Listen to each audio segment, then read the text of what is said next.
Sabina also wants me to ask you and Jasna a question about Jasna's second arrest. Jasna says that the police insisted she had known a notorious foreign spy. They also asked her if she had known Luisa and me. Then Jasna comments mysteriously that they had the wrong last name down for Sophia and Luisa. Sabina asks if Jasna happens to remember the name the police had for us. Was that name, by any chance, Alberts? When Sabina raises this question, I ask her if she's suggesting that George Alberts was that foreign spy. I'm not suggesting anything, Sabina says, I'd just like to know if she remembers. We call Damon when supper is ready. Tina and I look at him quizzically, we can't wait to hear his response.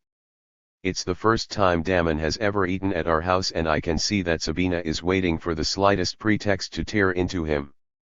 She dislikes academics in general, she dislikes Damon even more because he pretends not to be one.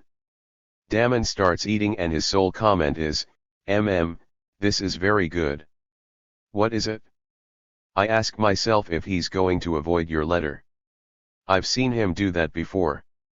Whenever he confronts a situation he doesn't want to face, he's like an ostrich with its head in sand, he simply pretends the situation isn't there. The three of us eat in silence, glancing at Damon between bites. Finally I can't stand waiting anymore and I blurt out, did you read it? Every page, he says. Well? I ask. What did you think? I don't understand why you asked me to read it, Damon says. The entire exposition revives the worn-out theory of the backwardness of the working class. All three of us are startled. The what of the what? Tina asks, almost spitting out the mouthful of food she's just taken.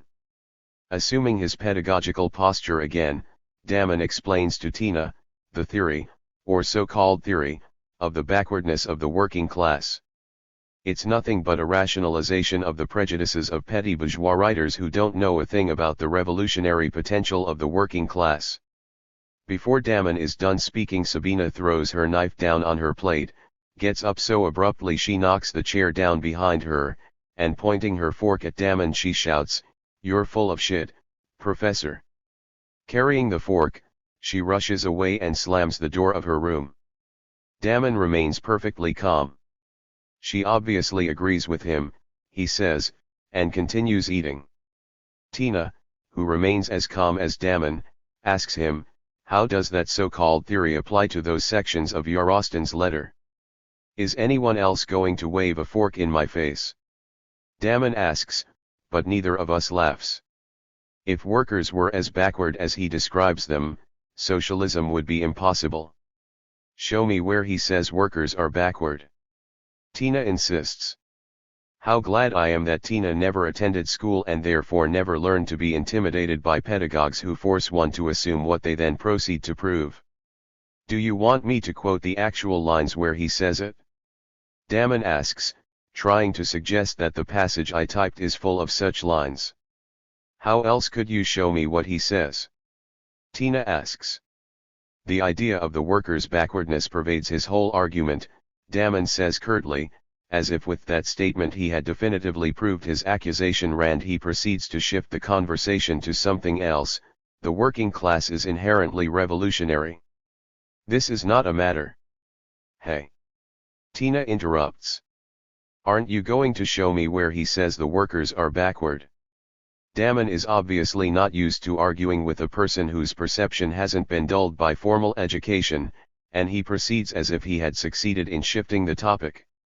The working class continually develops the capacity to create a new society, there as well as here. The workers always and everywhere exhaust the available possibilities. Tina just glares at him. Now wait a minute. Damon, I say, becoming as frustrated as Tina seems to be. Do you think the police regime Yarostan lived under for the past 20 years exhausted the available possibilities?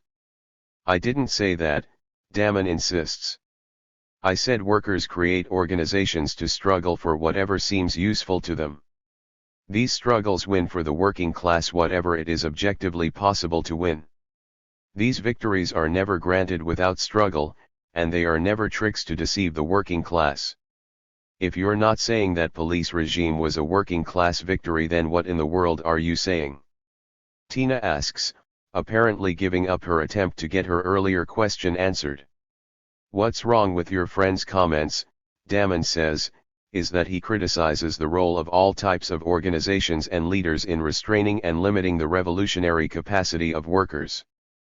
But he never deals with the question of organizations and leaders in a fundamental way. Unless you accept a conspiratorial theory of history that organizations and leaders are always and everywhere introduced to restrain and defeat the workers.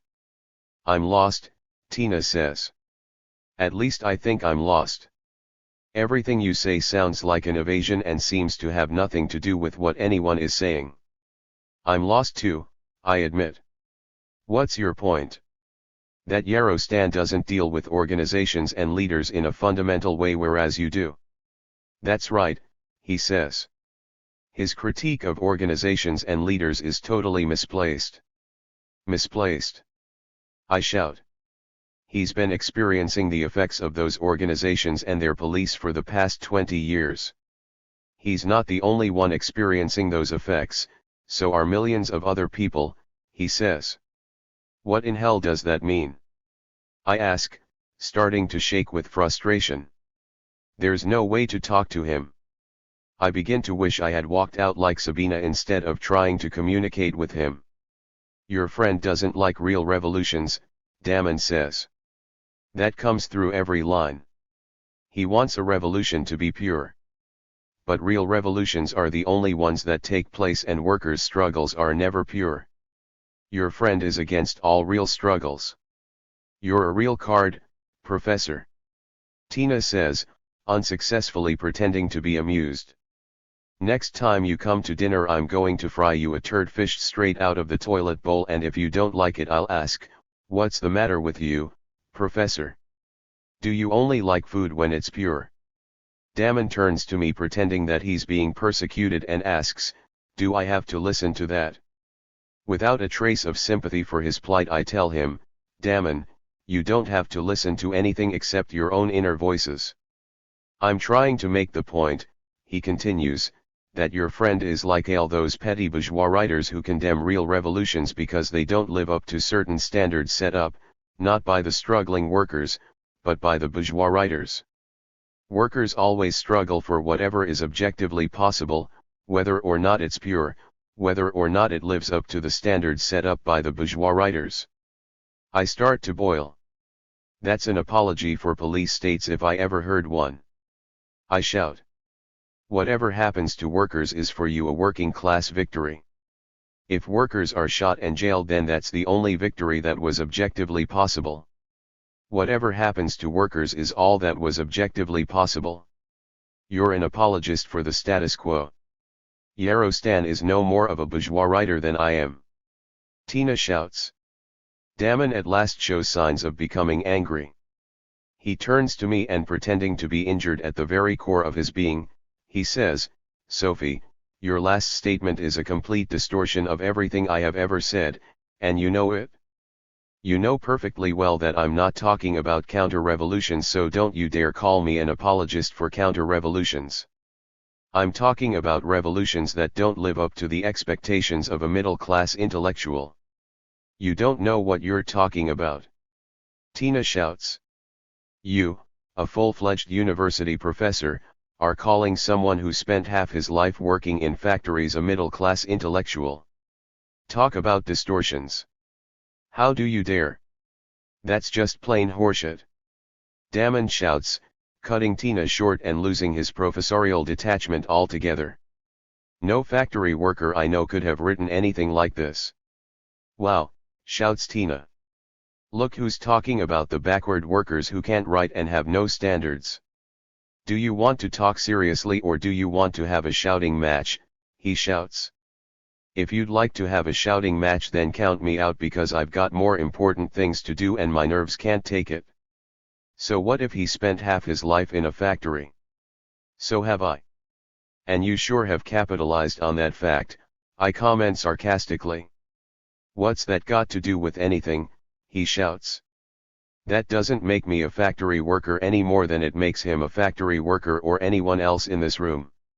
It's obvious that he spent the other half of his life getting a political education every bit as complete as mine. Without the slightest hope of getting through to him, I comment, but Damon, this afternoon you said that one's relation to production is the only test of one's class. Tina says with venom, you're not the one to talk about other people's distortions, Professor. You're talking about someone who spent the other half of his life in prison, and if you call that a university education, you can kiss my ass and call it love at first sight, since it's obvious that with all your education you didn't learn to call things by their names. Pretending not to have understood what Tina said, Damon turns to me and asks, is this the level of your usual political discussions? No, it isn't, I say with a venom that by this point matches Tina's. Neither Tina nor I have ever discussed anything at such a low level. I can see that it's time for me to leave, he says, getting up.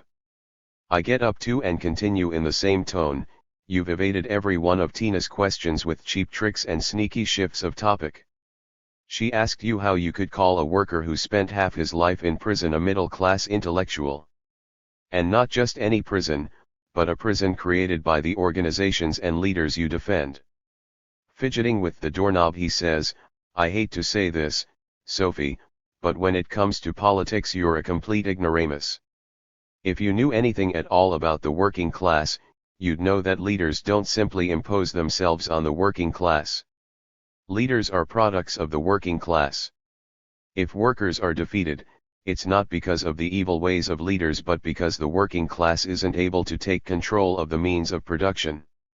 It's not their leaders but their work itself that teaches workers how to run production. Shaking with frustration, I try to talk calmly, Damon, you just keep repeating that, but you obviously don't believe it. You learned your whole argument, not from work itself, but from the writings of so-called revolutionary leaders. Half of your statements are quotations from the writings of the first dictator of the working class. Your naivete simply amazes me, Damon says, still fidgeting with the doorknob. It so happens that workers produce their strongest leaders when they're themselves strongest. The strength of the leaders derives from the strength of the working class. Now you've said it? I shout. The stronger the leader, the greater the triumph of the workers. You're an out-and-out apologist for the police state, and you camouflage it with such unbelievable claptrap about the workers themselves. For you, the total enslavement of the workers by the first so-called proletarian dictator is the model of the workers' victory. That's what you call the new society. The almighty leader is the sign of the strength of the workers. Slavery is freedom. Damon throws the door open but remains in the doorway. Your critique of the first great leader is misplaced. I cut in. All critiques of the great leader are misplaced, because under all your talk about workers at the point of production you worship the great leader. The sun rises and sets with the great leader. While I'm shouting at him, he walks halfway to his car, then turns around and shouts, that's right. Misplaced. By raising the role of the great leaders in that way, you assume nothing has changed during the past 50 years. You're only demonstrating your complete ignorance of the fact that the working class today is even better educated and even better organized, not by political organizations but by production. With modern technology and advanced means of communication, nothing can stop the workers from building a new society and a new state. A new state. You said it. An even newer state and an even more total dictator of the proletariat. I shout while Damon rushes to his car. Tina runs behind Damon. It looks like she's going to rush into the car with him. He slams the car door. She plants herself by the driver's side of the car and starts shouting at him through the closed window. Now I understand what you're all about, Professor. You're a conservative bureaucrat who thinks workers are all popcorn eaters and baseball fans who don't know they're being had when someone calls himself their leader. To you all those popcorn eaters are impure, and that's why they'll always be tied to the point of production. And that's why there'll always be room for flunkies like you in the government palaces. Damon drives off. Tina, standing in the middle of the street, continues shouting at the quickly vanishing car, and anyone who tells you they're not going to remain at the point of production, that they're going to come out in mass to destroy the government palaces, is a misplaced petty bourgeois intellectual and an ignoramus who doesn't know that workers are impure. And you're betting they'll remain impure. They sure as hell better remain impure if you're going to keep your cushy job. I burst out laughing. Tina looks so ludicrous standing in the street shouting at nobody. When she sees me she starts laughing too, and when we go in she comments, "Some fancy friends you've got." Yes, I certainly do have fancy friends. You and Jasna made that perfectly clear to me. I obviously couldn't have known it before your letter came, but now I see that Damon is in suitable company with Mark Glavny, Veronese Krina and Adrian Povrishin. Your letter was the instrument that unmasked this academic with a corpse in his mouth. This phony factory worker who parades as an expert on factory workers perfectly fits the picture you drew of him before you knew anything about him. He really is everything you say. The rigid theory he's been carrying around all these years transforms revolution into something like his own private domain. He's a priest of a sect of believers. That organization he's trying to found will only spread his own rigor mortis to others, and the aim of that newspaper he's talking about is to plant corpses in lots of people's mouths. Thanks to your letter I can see through Damon. And I obviously understand that Adrian, Vera, and the others are opportunists. But I think your comments about me are extremely unfair. I once engaged in projects with those people and those projects were very important to me. Does that make me one of them? Does that mean I was an opportunist too? I once shared a project with Damon. Does that mean I'm like him? I think it's mean of you to identify me with them. What I did and who I was can't be defined by what Damon became nor by what Mark and Vera became. Even if Jasna is right, even if Mark, Vera, and Claude were already starting to climb bureaucratic ladders at the time I knew them, this doesn't mean that I was climbing such a ladder too. Damon was already a priest of a sect when I first met him and worked with him. But that doesn't mean I was a priestess of a sect, nor does it mean that the activity we shared consisted of propagating a religion. The activity I was engaged in, however flawed it might have been, was some kind of affirmation of life, not any kind of affirmation of death. If Vera, Mark, and Damon were running alongside me but heading elsewhere, you can't say that I was heading toward the destination they reached. What they've all become doesn't tell you anything at all about who I am, nor even about what I did with them. Yes, like Damon, and like Mark, Vera, and Adrian, I went to the university. I do have that much in common with them, but not much more. Jasna went to college too, and she's neither an official nor a missionary. And if you call the carton plant our first university, then you too have that much in common with the rest of us. My similarity with Vera and Damon ends where it begins. My life in the university has nothing at all in common with Vera's or Adrian's or Mark's bureaucratic ambitions, just as my activity on the university newspaper staff had nothing in common with Damon's missionary activity. When I first met Damon on the newspaper staff, his relation to Minnie Vach was very similar to Adrian's relation to Vera. Damon and Minnie were members of a political sect like the one Damon is trying to bring to life again now. Minnie was always the theorist and Damon was something like her henchman.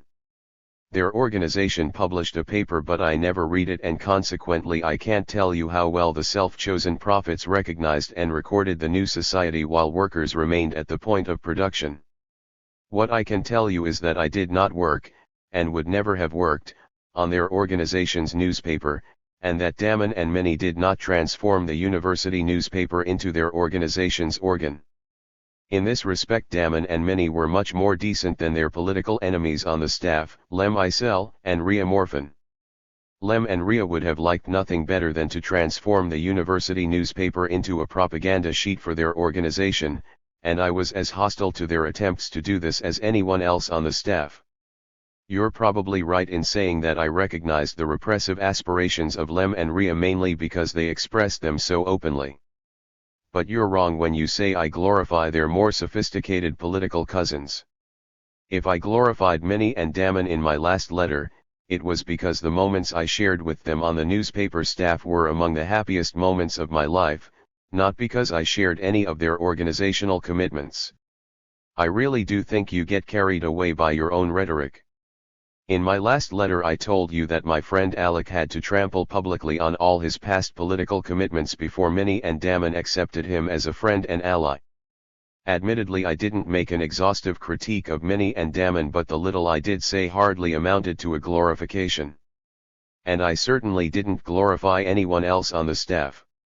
I rather think I made the others seem more ridiculous than they really were. I'll stop trying to compare my activity to yours. I realize that the circumstances are too different, and I'm obviously failing to communicate the similarities I see between the two situations. I finally understand your critique, and I recognize some of the people I worked with as the targets of that critique. But I don't think the activity itself was determined by what those people were, nor by what they've become since. I think that my activity in the university was a modest but genuine act of rebellion against a repressive social system. I see that Damon fits your description of a repressive revolutionary. But I don't think the activity I shared with him can be described as repressive rebellion. The activity I'm about to describe began 14 years ago. We were among the first students who raised our voices against the witch hunts taking place at that time. Our activity didn't stop the witch hunts, and it obviously didn't destroy the social system that perpetrated them. But by raising our voices we did stimulate others to raise theirs, and this is why I'm proud of having been part of that activity. Students at another university followed our example and in time moved much further than we had ever dreamed of moving. In time the protest movement grew so vast that it did play a role in putting an end to witch hunts, while it simultaneously reproduced relationships which were at least as repressive as the ones we had started to fight against. Our initial gestures weren't as far-reaching as those of the movement which later grew to such proportions, but the repressive overtones of our activity weren't as far-reaching either. Not that ugly relationships were absent among us. Unfortunately, that wasn't the case at all. A great deal was ugly. But there was one trait we didn't share with the later student movement, or at least with its spokesman. In the activities I shared with them, these individuals didn't consider themselves spokesmen or representatives, despite the fact that almost half the people on that staff were members of political organizations which did claim to represent the interests of other people. Whatever they might have done in their organizations, when I worked with them they didn't act as if history had elected them to reflect, represent, recognize, or record the desires of workers, students, or anyone else. Each one of us fought to realize her or his own desires. We represented no one but ourselves. No, we didn't even represent ourselves. We were ourselves. In my last letter I told you something about the articles we wrote, articles which exposed the militarization of professors and students and documented the repression of radicals. I also mentioned the biggest article of the year, Minnie's interview with a campus general who kept files on all the students in the university. Minnie's article caused a scandal on campus. Alec and I were night editors on the issue in which Minnie's article was published. We worked on it on the very night when Sabina came to the co-op to tell me Ron had been killed. The following morning, Minnie, Damon, Alec, and I went to 4 of the boxes from which students took the paper. We engaged students in conversations about the article and asked their permission to publish their comments in the paper. We then ran a series of interviews with students in several consecutive issues. Some of the students' comments were priceless, especially those which expressed sympathy for the campus military establishment. I still remember the gist of what a bristle-haired athlete told me. He said he wasn't at all surprised that the army and the police kept files on the entire population. After all, he explained to me, it's their job to protect society from dangerous elements, and the only way they can do their job properly is by constant surveillance of all actual and potential dangerous elements. They ought to use those files they've got and start rounding up all subversives, homosexuals, pacifists, and other crackpots so as to make life safe for the rest of the population. He ventured to guess that the reason the government isn't rounding up all those sick perverts is because the cost of imprisoning or exterminating them would be too great for the government's present budget. He concluded by saying that I, for one, would be glad to pay more taxes so as to enable the government to carry out that enterprise.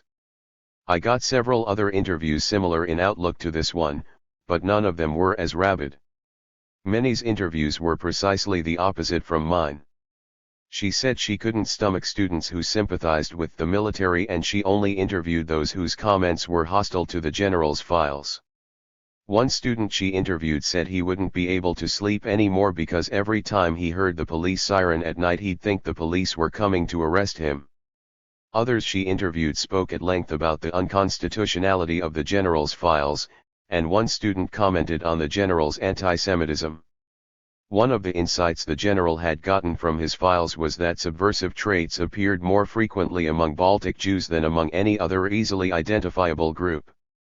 I felt that my articles were much better than Minnie's precisely because I didn't just interview students who said things I agreed with.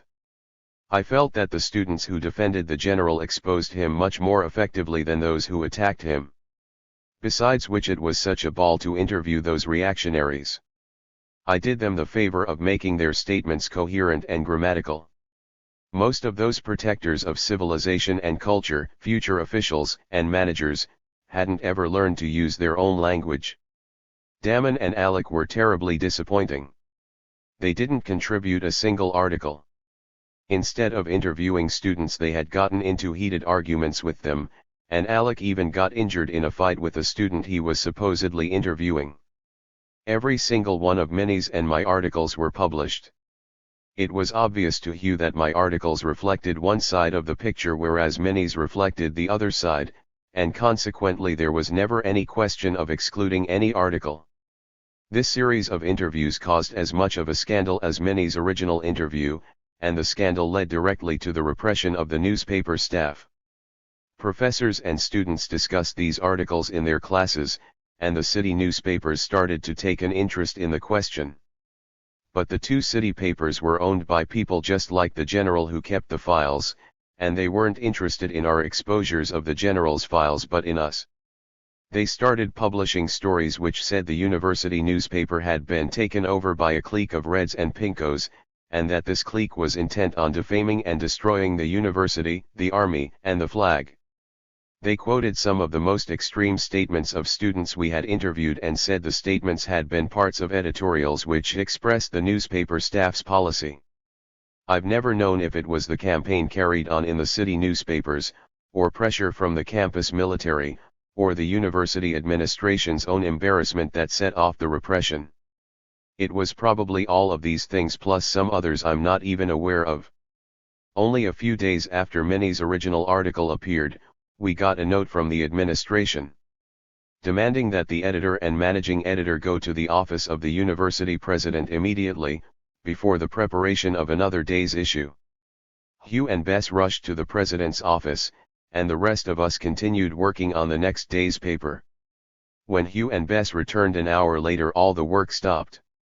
Bess said the president had told them that the paper would have to stop publishing articles about the general's files.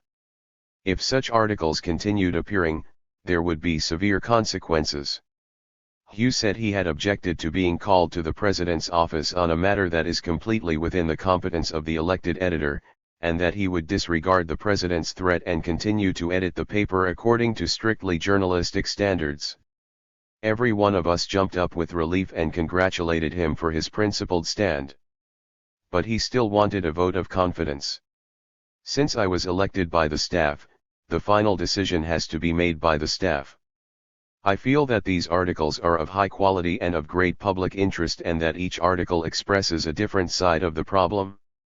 Therefore the question is whether or not the staff wants to continue to do what is perfectly justifiable from a journalistic standpoint, but may lead to severe consequences the nature of which is unknown to us.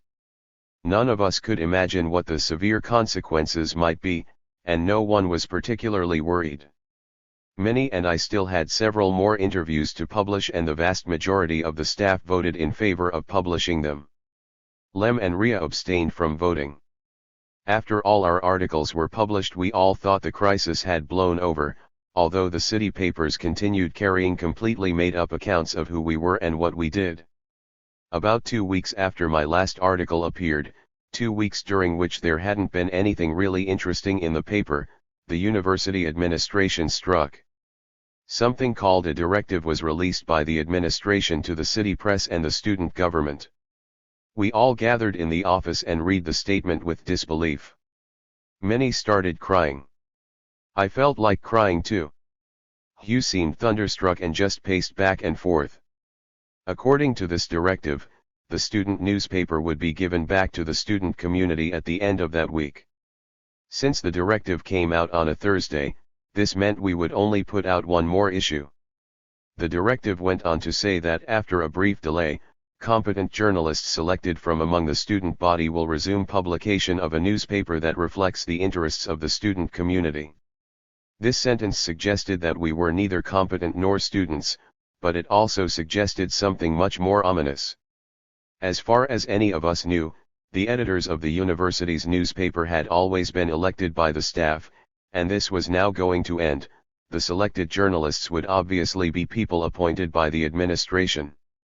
The statement also gave away what kind of people were going to edit a paper that reflects the interests of the student community, obviously not people like Lem and Ria who in their own eyes reflected the interests of the student community, but rather people who reflected those interests in the administration's eyes, namely people who served the administration's interests, stooges appointed by the administration.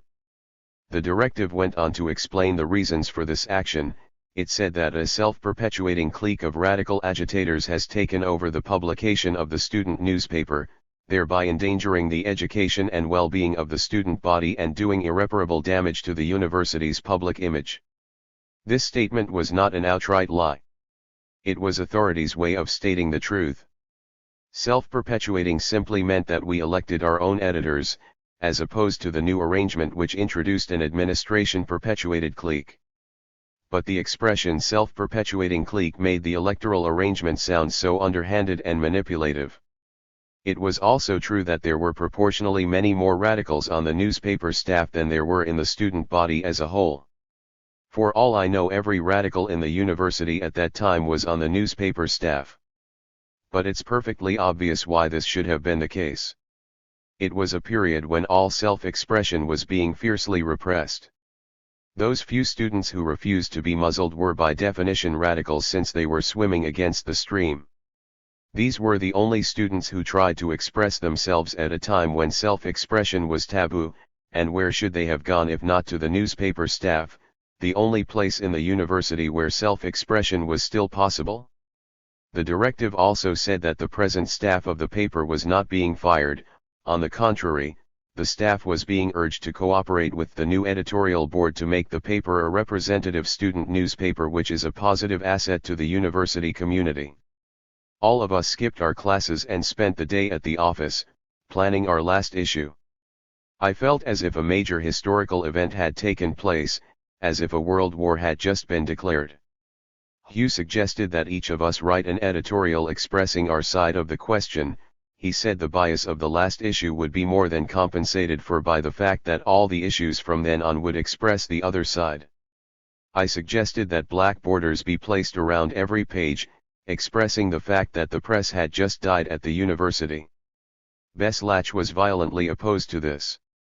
Just because we won't be the editors doesn't mean there won't be a paper, she said. Someone called for a vote and everyone but Bess was in favor of the black borders. Ria suggested that we use the front page to call for a mass demonstration against the suppression of the paper. Bess objected. You can't use the school paper to advocate a demonstration, and Hugh agreed.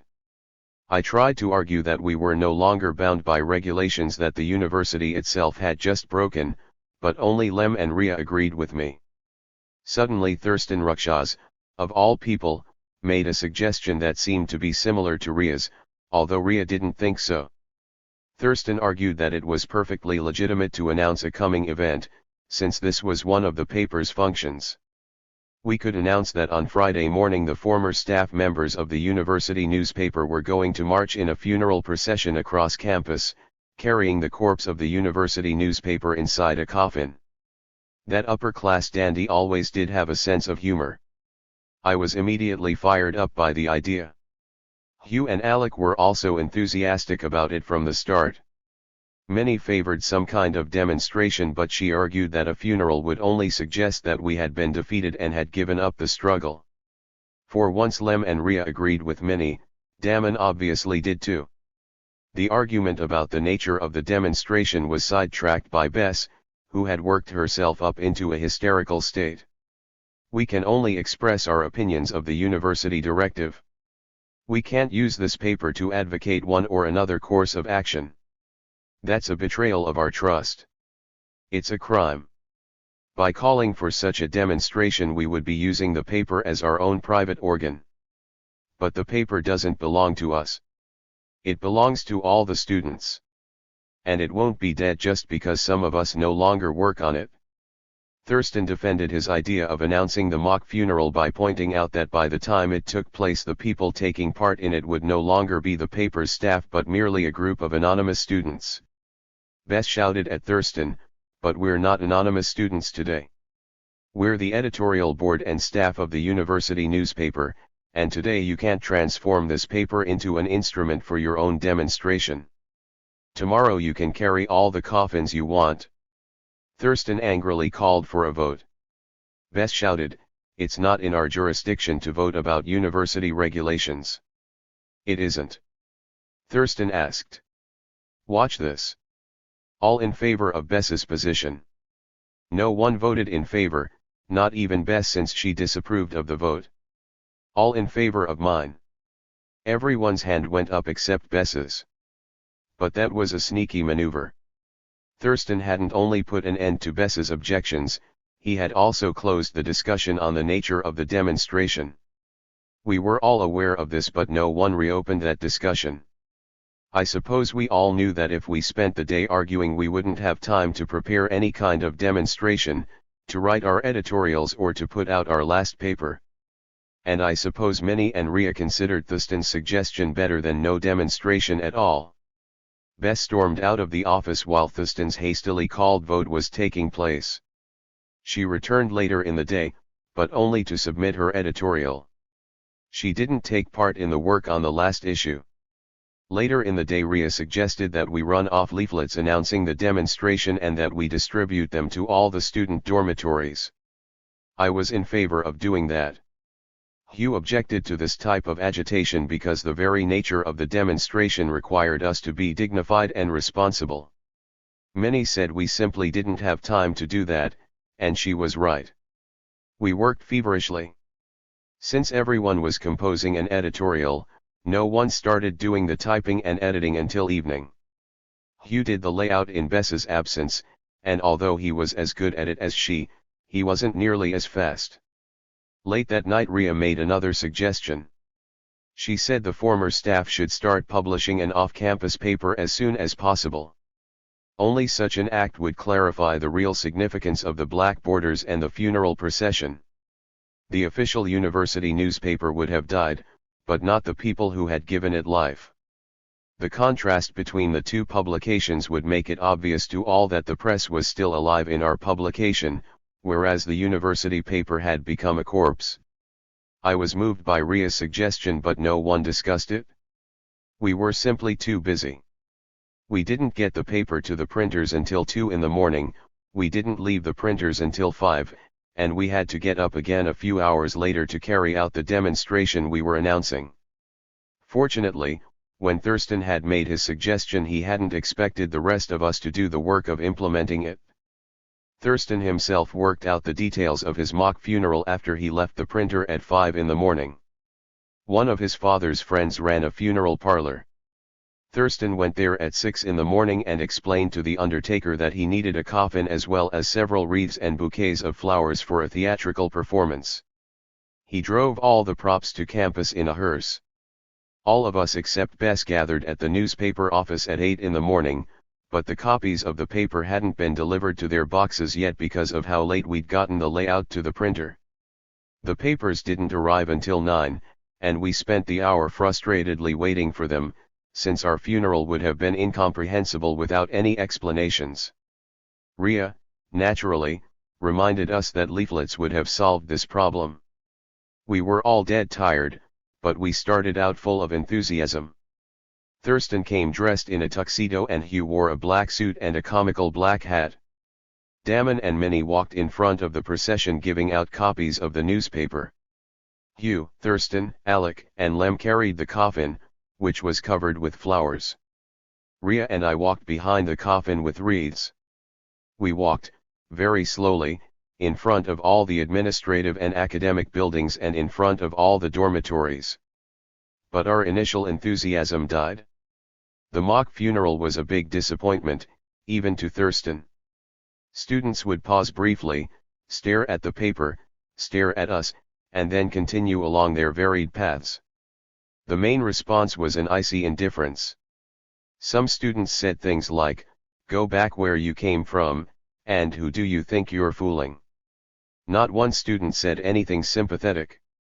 I had hoped there'd be a mile-long procession, but not one student joined us. I don't think the fault lay with Thurston's idea. The 8 of us would have looked even more ridiculous if we had announced a mass demonstration instead of the funeral. After walking for 2 hours, which seemed as long as 2 years, the procession returned to its starting point and the coffin was taken into the editor's office. Lem and Alec came back out, but Hugh and Thurston stayed inside the editor's office and closed the door.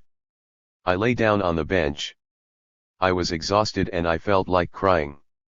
Minnie asked if we had all read the managing editor's final statement. I lazily picked up the paper and started leafing through it. I thought I had seen all the articles the night before, when I'd edited the copy, but I remembered I hadn't seen Bess's editorial. "You don't have to hunt for it, Sophie. It's right on the front page," Minnie told me. I sat up. I was furious. The headline in the middle of the front page said, "Shades of Grey." The first line of Bess's editorial said, "There is no black and white, there are only shades of gray." That didn't apply to the university's directive, which is what her article was about. Her next statement said, "There are some arguments in favor of the staff's point of view, but there are also arguments in favor of the administration's point of view." The argument in favor of the staff was that the staff had consisted of relatively competent journalists and that the coverage had in general been responsible and fair. But responsibility and fairness broke down when some staff members engaged themselves in an anti-military campaign. According to Bess, the editors, including the undersigned managing editor, convinced themselves that by printing articles favorable to the general and his files alongside articles hostile to the general, the paper was expressing both sides of the question. But those were not really two sides of the question. According to Bess, they were the same side, since the administration had made it clear that both types of articles created an image which damaged the university. Yet the editors and staff voted in favor of excluding the administration's side. I asked, "Who put this garbage on the front page?" Alec answered, "Hugh typed it, edited it and laid it out in the middle of the front page so that the last issue wouldn't spoil the paper's tradition of fairness. But it's full of distortions and outright lies," I said. "Hugh must have known we'd all want to leave it out," Alec said. "That's why he didn't let us see it before putting it in the middle of the front page." I felt like vomiting. I had not only hoped that a mile-long procession would follow our coffin. I had also hoped that our course of action would somehow be very clear when the demonstration ended, that we would know what we had to do next. But nothing was clear except that my project was over. It had ended as abruptly as my activity at the carton plant had ended when we were arrested. And at that moment I blamed Hugh for the failure of the demonstration. I convinced myself we would have had support, and lots of it, if Bess's ugly argument hadn't appeared in the middle of the front page. But instead of storming into Hugh's office, I lay back down and closed my eyes. My exhaustion was greater than my anger. I must have dozed because I wasn't aware until later that a strange sequence of events had begun to take place. Hugh and Thurston had been in the editor's office for over an hour.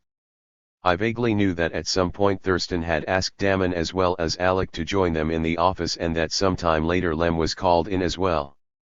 But I didn't respond to the strange fact that Rhea, Minnie, and I were left outside, I asleep, Minnie and Rhea wondering what was going on but far too hostile toward each other to start a conversation. I woke up when Alex stormed out of the editor's office and slammed the door behind him. What in hell is going on in there? What's all the shouting about, and why aren't we in on it? Many asked him. Alex sat down next to me. I could see he was agitated. Were you fighting in there about that dumb editorial? I asked. I'll tell you exactly what's going on in there, he said. It's the dirtiest shit I've ever seen. Hugh and Thurston had worked out a filthy strategy when Damon and I were called in. I made such a stink about it that they dropped it. But then Thurston convinced all four of them to accept an even filthier scheme, so I walked out. Can you hold yourself together enough to tell us about it? Many asked him. Thurston had this idea that we ought to publish an off-campus paper. Alec began. Rhea interrupted him to say, that wasn't Thurston's idea, it was mine, Alec. So it was. I remember that now. Sophie was the only one who responded when you suggested it. That was your idea. God damn them. Saying this, Alec shook his fist at the door of the editor's office. Well, they stole it from you, Rhea. That's what happened. Thurston loves your idea, but he doesn't want you to be part of it. He convinced Hugh that if you and Lem were both on the staff he, Thurston, would soon quit, Hugh would be outnumbered, and the paper would become a propaganda sheet, and when Thurston says propaganda sheet he makes it sound like toilet paper with shit on it. Even if he didn't say it that way, you know that Hugh must have nightmares about being caught in a paper that's biased, fair and responsible. He's got those damned words etched on his brain. He thinks he's still editing the university paper. When they call Damon and me in, Thurston tells us we're going to put out this off-campus paper, all of us except Lem and Rhea. I ask what's wrong with Lem and Rhea. That fucker Damon grins and doesn't say anything. I tell Hugh and Thurston I don't understand. Hugh tells me this shit about not putting out a propaganda sheet and then I do understand. I start shouting and telling Hugh and Thurston to crawl to the administration, ask to be forgiven and beg to be rehired on the administration-run paper. I tell them they're about to do to Lem and Rhea exactly what the administration just did to us. Hugh pretends he'd never thought of that, and says I'm right. I argue that if we're going to put out that kind of sheet, we've got to include every single member of the fired staff, even Bess if she's not about to sell out to the administration staff. At that point Thurston calls Lem into the office and I'm under the impression that I won the argument. But that Thurston is as slippery as a fish. He explains the idea to Lem and then tells him that all the men on the staff are going to put out the off-campus paper. That blockhead Lem says that he understands that. He starts talking about how dangerous it is to publish what he calls an underground newspaper, much too dangerous for women. Thurston has to cool Lem down when he starts talking about a revolutionary underground newspaper. I shout at Lem and call him a stupid asshole. I tell him that a minute ago it was he who was being excluded. But I can see that he's enchanted about being included. Lem may be your comrade and all that, Rhea, but you can't deny that the fucker is dumb. What cheap shit. I can see right through it. Thurston thinks Lem and Damon won't ever vote on the same side. That means the vote will always be 3-2, and Thurston and Hugh will always be on the winning side. If the three of you were included, the vote would usually go the other way. That's why they're leaving you out and that's why I'm walking out. Without me the vote will always be 3-1. They can have it. Didn't Damon say anything? Many asked. They can have that bastard too. Alex said. No, he didn't say a word. He just sat there and listened. That's why they wanted him in there instead of you. Alex squeezed my hand and said to me, I'll talk to you some other time, Sophie. I can't stand this place for 1 second longer. He walked out of the office. I started to cry. The door of the editor's office opened and Lem stepped out, grinning, looking as if he were intentionally trying to confirm Alex's characterization of him. The press is dead. Long live the press. Lem shouted. The three of us didn't respond. We stared at him with intense hostility. He continued, revoltingly self-satisfied, "I'd like to announce the birth of a new publication out of the womb of the old. It will be an underground newspaper, and 2 names were under consideration, The Spark, suggested by me, and Omissions, suggested by you." The majority voted in favor of Omissions. Because the specific task of this underground newspaper will be to publish the news which will from now on be omitted from the crippled official newspaper. "That's a perfect title for it," I told him. "It began its career by omitting half the people who ought to be on it." Ria got up and started walking slowly toward Lem. She looked as if she intended to strangle him. When she was a foot away from him she said, through her teeth and with her mouth nearly shut, "It was my idea to publish that paper." Then she started trembling. I asked her if she was all right. She walked out of the office, her eyes red with rage. She looked hysterical. Today I think it strange that Lem and Ria were so committed to that paper. The project which it was to carry out had much more in common with my outlook than with theirs. It was I who was in favor of printing omitted facts and letting scandalous information speak for itself. Letting facts speak for themselves and letting readers draw their own conclusions conflicted with Lem's and Ria's political commitments. As soon as Ria was gone, Lem turned toward me and tried to explain that it hadn't been his idea to exclude anyone. This had already been decided without him. And then he went on to talk about the dangers of publishing and distributing an underground newspaper. Counter-revolutionaries might attack the newspaper headquarters at any time of day or night. Goons might attack us while we're distributing it. I turned my back to him and he left the newspaper office. Damon came out of the editor's office looking like a dog that had just been beaten, shuffling his feet, his head bobbing from side to side. Thurston came out behind Damon, slapped him on the back, said, "See you next weekend," and rushed out of the office with a victorious grin smeared across his face. Minnie walked toward Damon, shouted, "You traitor," hit him twice across the face so hard that I jumped up both times, and she too rushed out of the office. I remained on the bench, staring at the typewriter I had used so many times. I turned around when I heard Hugh come out of what had been his office ever since I'd been on the staff. He was surprised to see me. In his arms he held a large bundle of papers he had collected. He had tears in his eyes. Looking away from me he said, "I'm awfully sorry." He walked away slowly. He was just another student now. To me he was still the editor.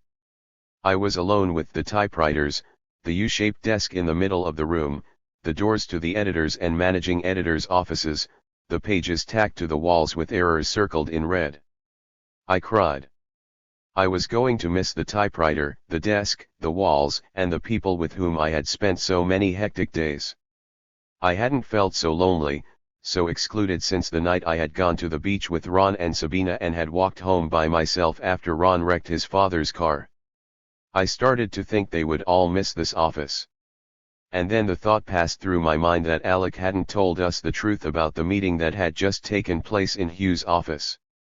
I convinced myself that they hadn't wanted to exclude Ria, but rather Minnie and me, and that Ria had been excluded with us just for the sake of appearances. They had all turned against Minnie and me because we were the ones who had provoked the repression with our articles. I convinced myself we were being blamed for having destroyed the paper for everyone else. I simply couldn't accept Alec's explanation of my exclusion. I couldn't make myself believe that I had been excluded from the underground paper because Thurston was counting votes. I couldn't accept such an explanation because the exclusion meant so much to me and the motives for it were so petty.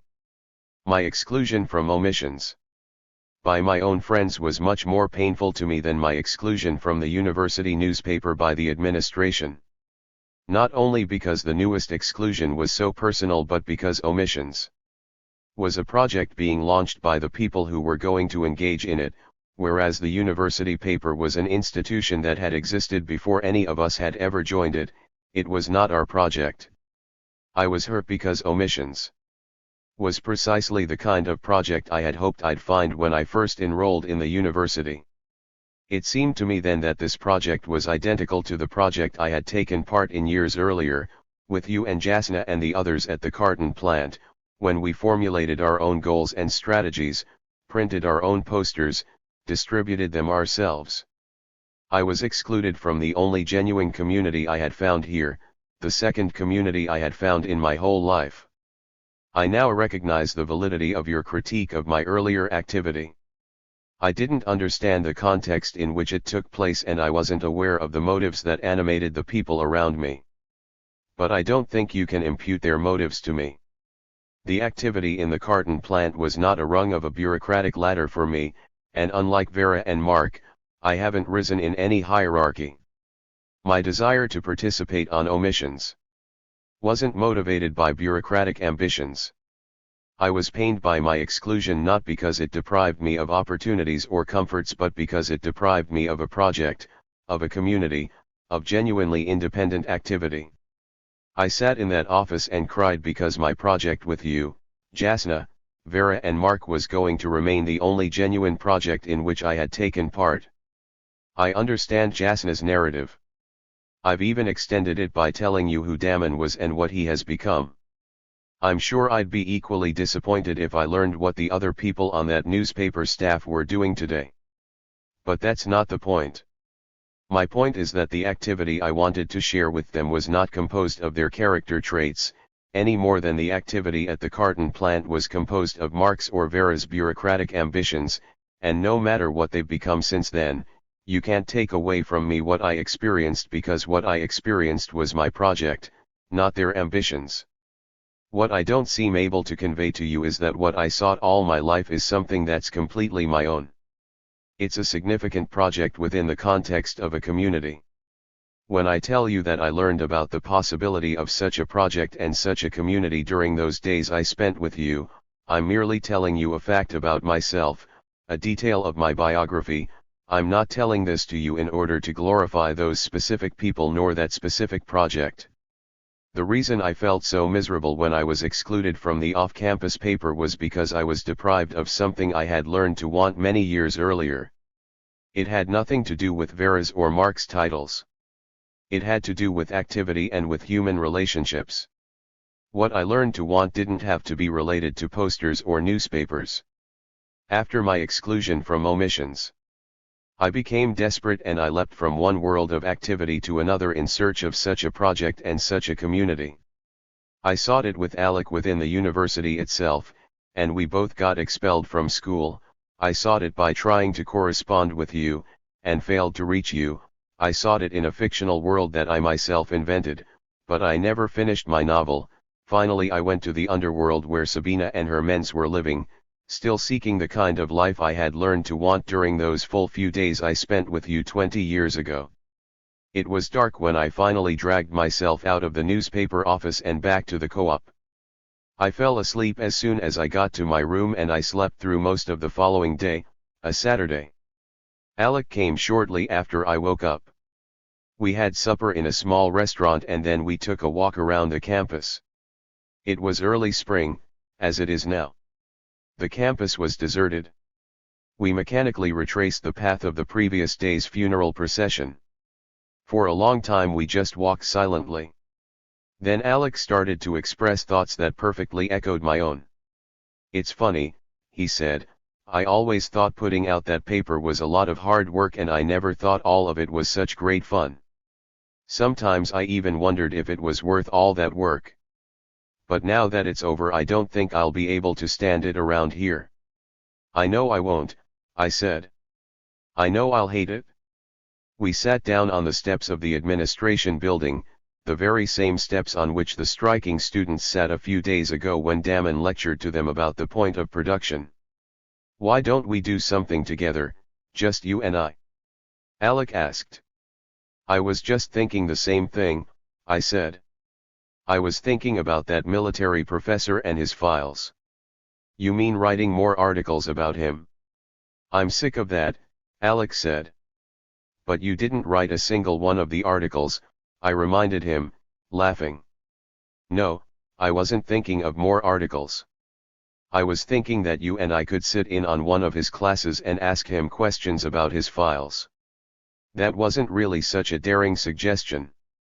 In recent years students have planted bombs in such files. Alec was enchanted by my suggestion. That would drive him up a wall, he said. He might even try to exterminate a couple of Reds right in the classroom. Doesn't that frighten you? You just said you wouldn't be able to stand it around here if we didn't do something like that, I reminded him. Alec got all excited. If that works out, we could go visit some other classes and do the same thing. I can think of at least a dozen where I'd like to do that. Those smug bastards are always asking if anyone has questions, and they're used to hearing some pipsqueak say he didn't have a chance to write down every one of the professor's words. We'll give them questions. God damn it, maybe some other students will learn how to ask questions. This place would have to shut down. We continued speculating about the possible effects of our activity until late into the night. We decided to launch our project the following Monday. We didn't talk about the kinds of questions we'd ask nor about what we'd do if we were thrown out or if the professor didn't call on us. We didn't prepare a single thing. We simply decided to sit in on the general's class. That Monday I decided to skip all my classes again. When Alec came for me at the co-op, I could see that he was as nervous as I. We hardly spoke to each other. We found the room where the general's class was supposed to take place and, trying to look inconspicuous, we sat down in the last row. We didn't succeed in our attempt to be inconspicuous. The room gradually filled up with identical-looking young men in suits and ties, all of them short-haired. Alec wore jeans and a t-shirt and I was the only woman in the room. The students kept turning around and looking at us, several of them made obscene gestures. I don't know if those gestures meant that the students guessed who we were or if the people in that class were automatically vicious toward women and casually dressed men. They all looked at me like bloodthirsty Marines, and I'm sure every single one of them has by now exterminated countless human beings on some distant battlefield. The professor paid no attention to us, he simply pretended we weren't there. He lectured during the whole hour and didn't ask if there were any questions. I couldn't believe that lecture. I had known that such people existed but I had never spoken to any and had never looked at military literature. That man talked about the slaughter of thousands of people as if he were describing a game of chess. If a person who cannot distinguish people from roaches is a psychopath when he starts talking about exterminating the vermin, then this professor was the most dangerous psychopath I had ever seen. I couldn't have asked him a question if I had memorized one. I was frozen in my seat. I imagined myself being exploded into scraps, being burned alive and being shot full of holes by the weapons he described. I was chilled to the bone. I don't think I've ever been so frightened. When I got home I vomited. Alec apparently didn't respond to the lecture the way I did. When the hour was nearly over he became impatient and raised his hand. The professor didn't call on him. So Alec interrupted the lecture and started shouting. "Why do you keep talking about such far away places, Professor? Why don't you describe what those weapons will do right here in this town, when you start killing off those enemies you keep files on? Tell us about burning out certain parts of the city. Some of us might have relatives there. That'll help us understand your lecture a lot better." Alec was sweating when he finished and he started shaking like a leaf. The professor paused while Alec spoke, but then he ignored Alec completely and continued his lecture, as if he had been interrupted by a psychopath. When the bell rang he walked up to us, said he didn't remember having seen us in his class before, and asked if we were registered for his course. Alec told him we were considering enrolling the following semester but before doing so we had wanted to hear one of his lectures and, having heard it, we were no longer considering enrolling. The professor then said that we couldn't simply walk off the street into a classroom, but that we first had to have permission from the proper authorities. When we left the classroom, 5 or 6 of the students were waiting for us. In spite of their suits and ties they looked like a pack of vicious bristly-haired dogs. I was scared to death. Ever since that day I've sympathized with anyone who urged the population to get guns and protect yourselves, even in situations where that slogan was totally inappropriate. And I've certainly sympathized with every gorilla anywhere in the world who ever shot one of these monsters. Alec was scared too. We didn't exchange any words with them. Alec grabbed my hand and we started running without looking back to see if they were following. We ran to Alec's car, drove to the co-op, and I rushed to the bathroom and threw up. We didn't know whether to consider the first stage of our project a partial success or a complete failure, and we didn't have the time to evaluate it, nor the chance to try another approach. 2 days after our visit to the military lecture, one of the city papers carried a long story about our escapade. The story was so distorted that if we hadn't known the mentality of its authors we wouldn't have recognized ourselves in it. The few facts there were in the story must have come out of the professor's files, and even those facts were wrong. I realized that the files we had made so much noise about couldn't have been of much use to anyone. The headline was, "Outside Agitators Disrupt University Lecture."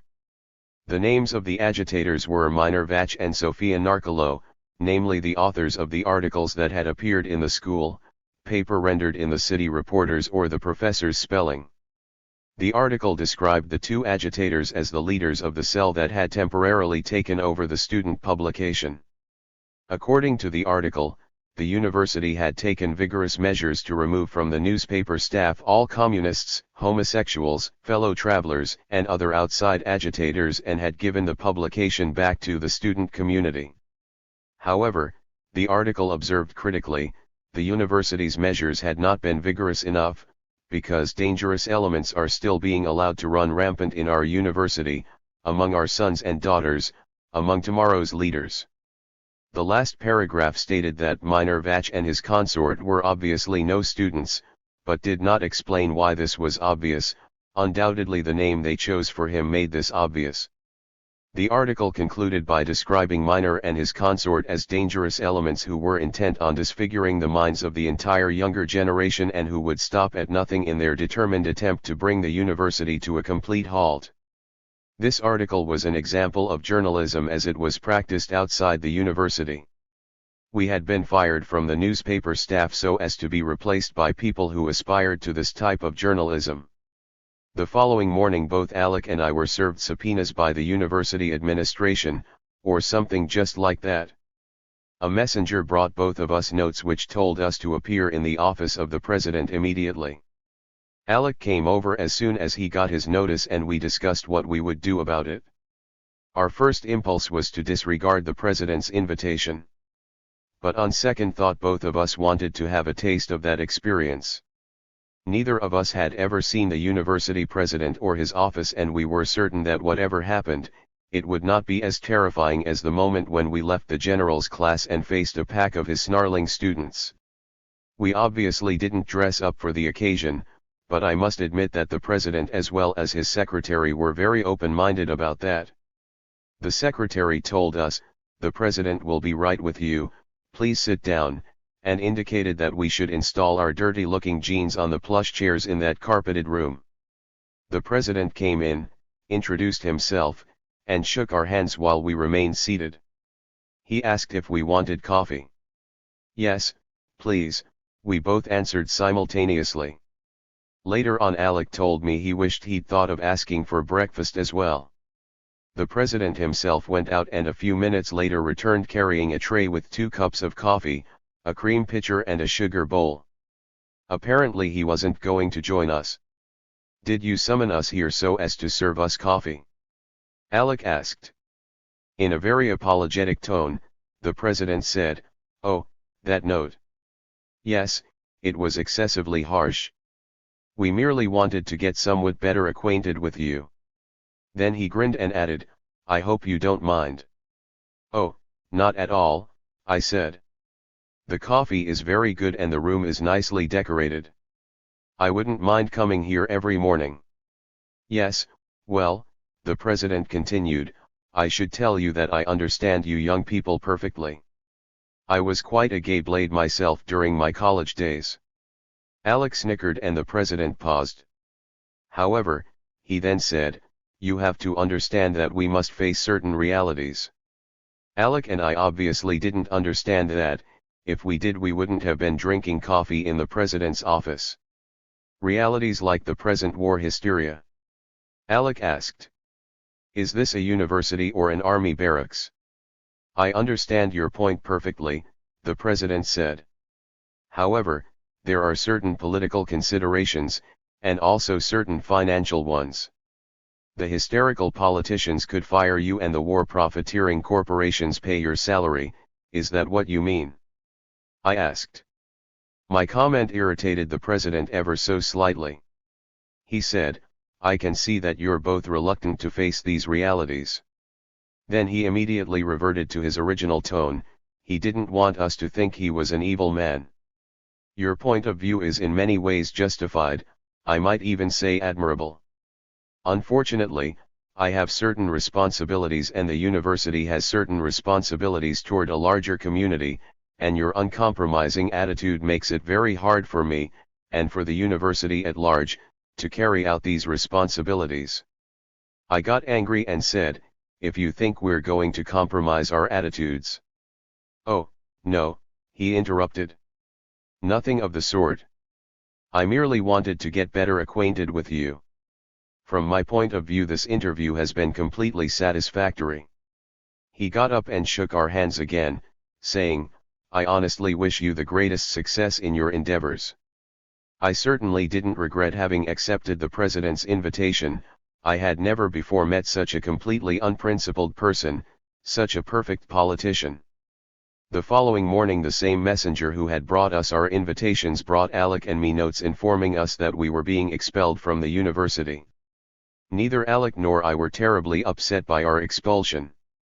We had already felt expelled when the administration directive had closed the newspaper office to us, and neither of us had wanted to remain in the university without working on the newspaper. Alec found an apartment and moved away from campus on the very day the notice came, and a few days later he already had a factory job. He asked me to move to his apartment, but I knew that I'd be making a terrible mistake if I did that. We hadn't ever discussed the question of marriage, and I knew that the day after I moved in with him it would already be too late to begin that conversation. Besides my lack of desire to become a wife, I didn't want to leave the university environment so quickly for several reasons. First of all, I wanted to see how the purged newspaper functioned, and I also wanted to be on campus when the first issue of Omissions came out. Secondly, I had started writing my novel again. This time my experience on the newspaper staff was its central topic, and I was afraid that if I removed myself from that environment I would lose my desire to continue working on it. The university newspaper didn't come out for a week, but when it did come out it looked almost the same as when we had put it out. I must admit I was disappointed by this fact. I had thought that somehow its very appearance would reveal what it had become. Bess Latch hadn't merely been accepted on its staff, she had been appointed news editor, a position which was only one notch lower than her previous position. I assumed that the paper looked so much like ours because Bess had done all the editing as well as the layout, but maybe I gave too little credit to those pliant journalism students picked from the fraternities and sororities. Of course the paper didn't have the kinds of articles Damon, Alec, Minnie, and I had written, but not all of our issues had carried such articles either, nor had all of our articles been masterpieces. A few days later the first issue of Omissions came out. I was disappointed by that too, it was so small. Only 2 letter-sized pages, with typewritten articles. But it was beautifully laid out and the articles were fun to read. I was particularly moved by Hugh's description of the purpose of the paper. Thurston's humor column was hilarious. I had called Minnie to find out if she knew when the first issue was going to come out. She told me that she and Damon had become friends again and that she was going to help distribute the paper. They had been denied the right to distribute the paper on campus, and consequently they were going to give it out across the street from the administration building, namely on the side of the street which was not on university property. I joined Minnie and Damon there, and without even being asked I grabbed a bundle and gave out copies to the men students who lived in the fraternity houses across the street from the administration building. Hugh and Lem were giving them out at the other end of the campus to students who drove their cars to school. The paper was given out free, Like the official paper, the editorial asked people to subscribe to it so as to help defray printing expenses which were being paid by the editors.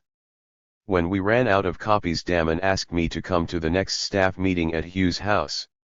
I didn't say I'd come. I thought of Rhea and Alec. I didn't want to be one of those who had betrayed them.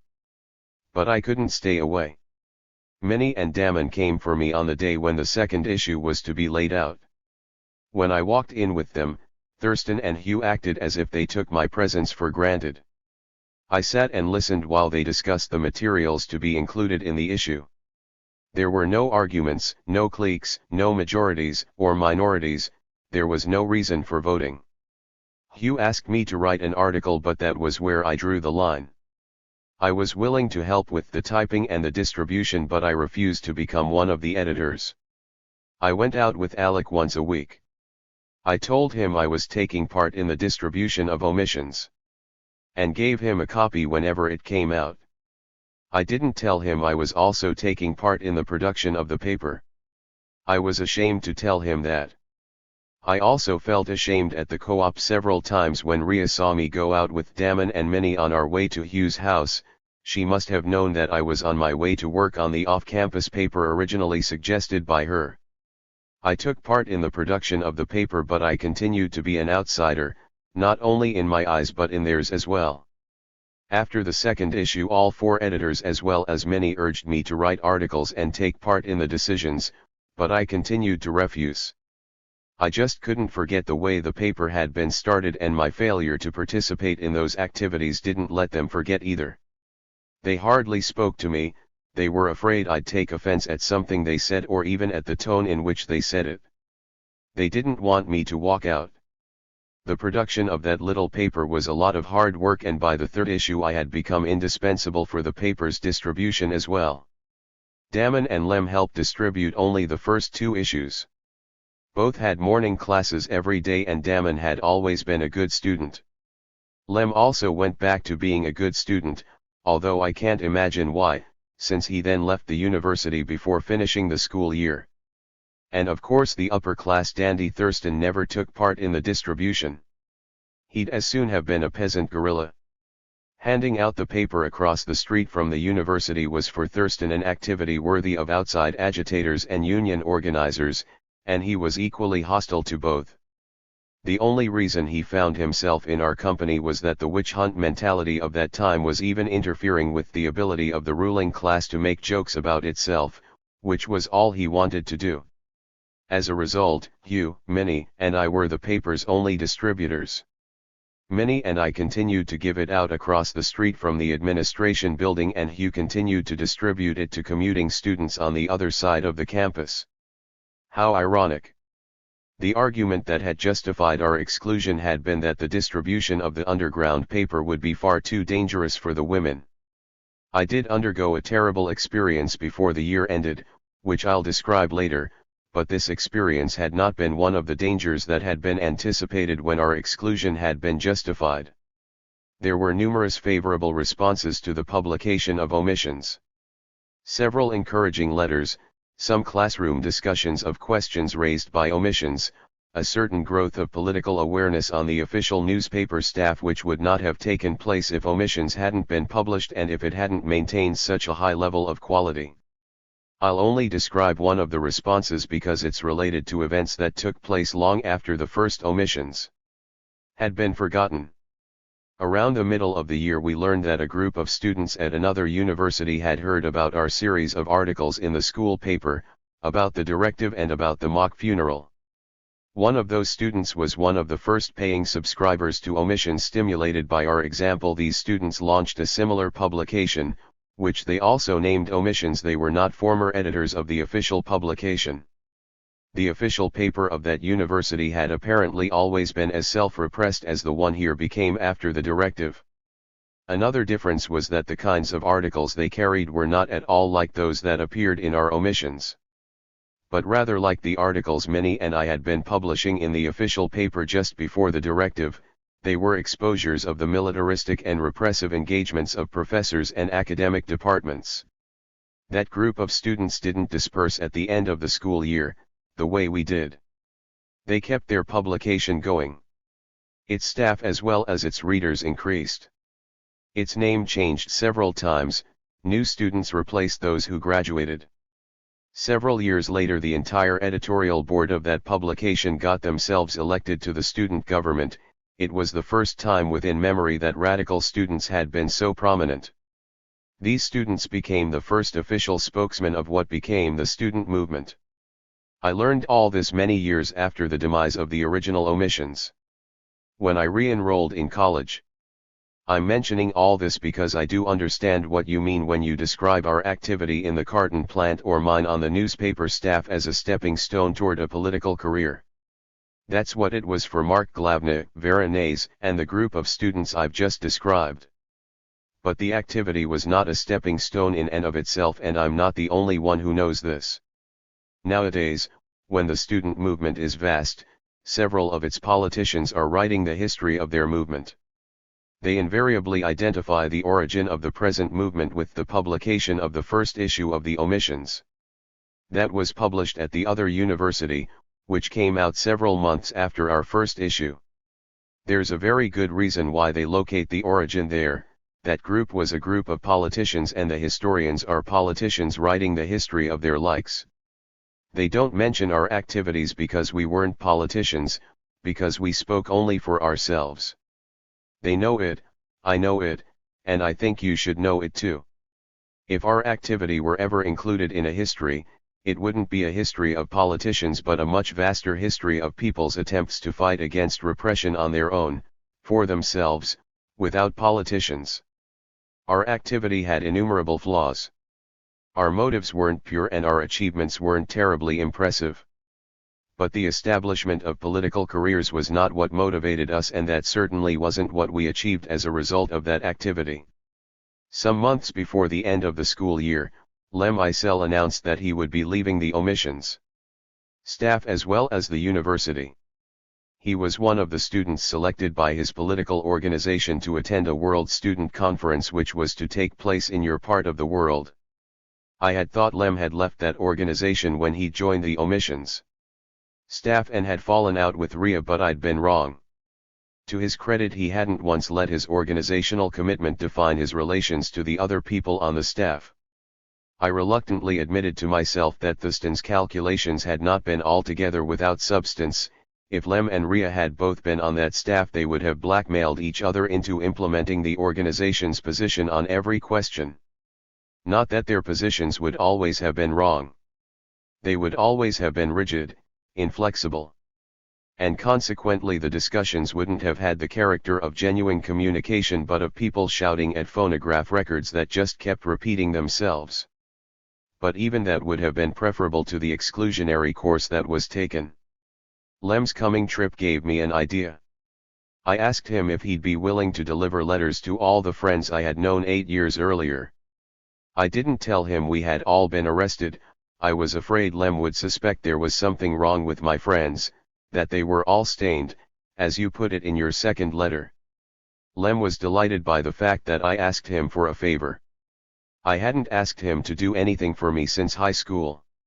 He was also enthusiastic about the prospect of meeting people who had once been my friends, and was positively enchanted when I told him they were all workers. I had 2 weeks to write letters to all of you, and except for the day I spent working on Omissions, and the morning I spent distributing it, I did nothing else during those weeks. The uprising in Magarna had just broken out. Lem had told me something about that uprising, and the city papers carried front-page articles about it which conflicted in every detail with Lem's account. I suspected that both accounts were wrong, and some of the descriptions in the city papers gave me the impression that the Magarna Rising was in some ways a continuation of our activity in the carton factory 8 years earlier. In fact, the vehemence with which Lem denied certain details even led me to suspect that the events unfolding in Magarna went far beyond anything I had experienced, that in fact a revolution was taking place which was as extensive and profound as the revolution Louisa had described to me. Those suspicions were of course confirmed in later years, when I read documented accounts of the Magarna Revolution, but at the time I had no way of learning those facts. The closest I could come was to reach you. I feverishly wrote long letters to every one of you. Once I wrote straight through the night and continued writing the whole next day. The letter to you was the longest. In my recent letters I've repeated most of what I told you then. I described the extent to which two key events had affected my life, the revolution with which Louisa had familiarized me, and the agitation in which I myself took part with you and the others in the carton plant. I told about my lifelong search for the elements which had made those experiences significant to me.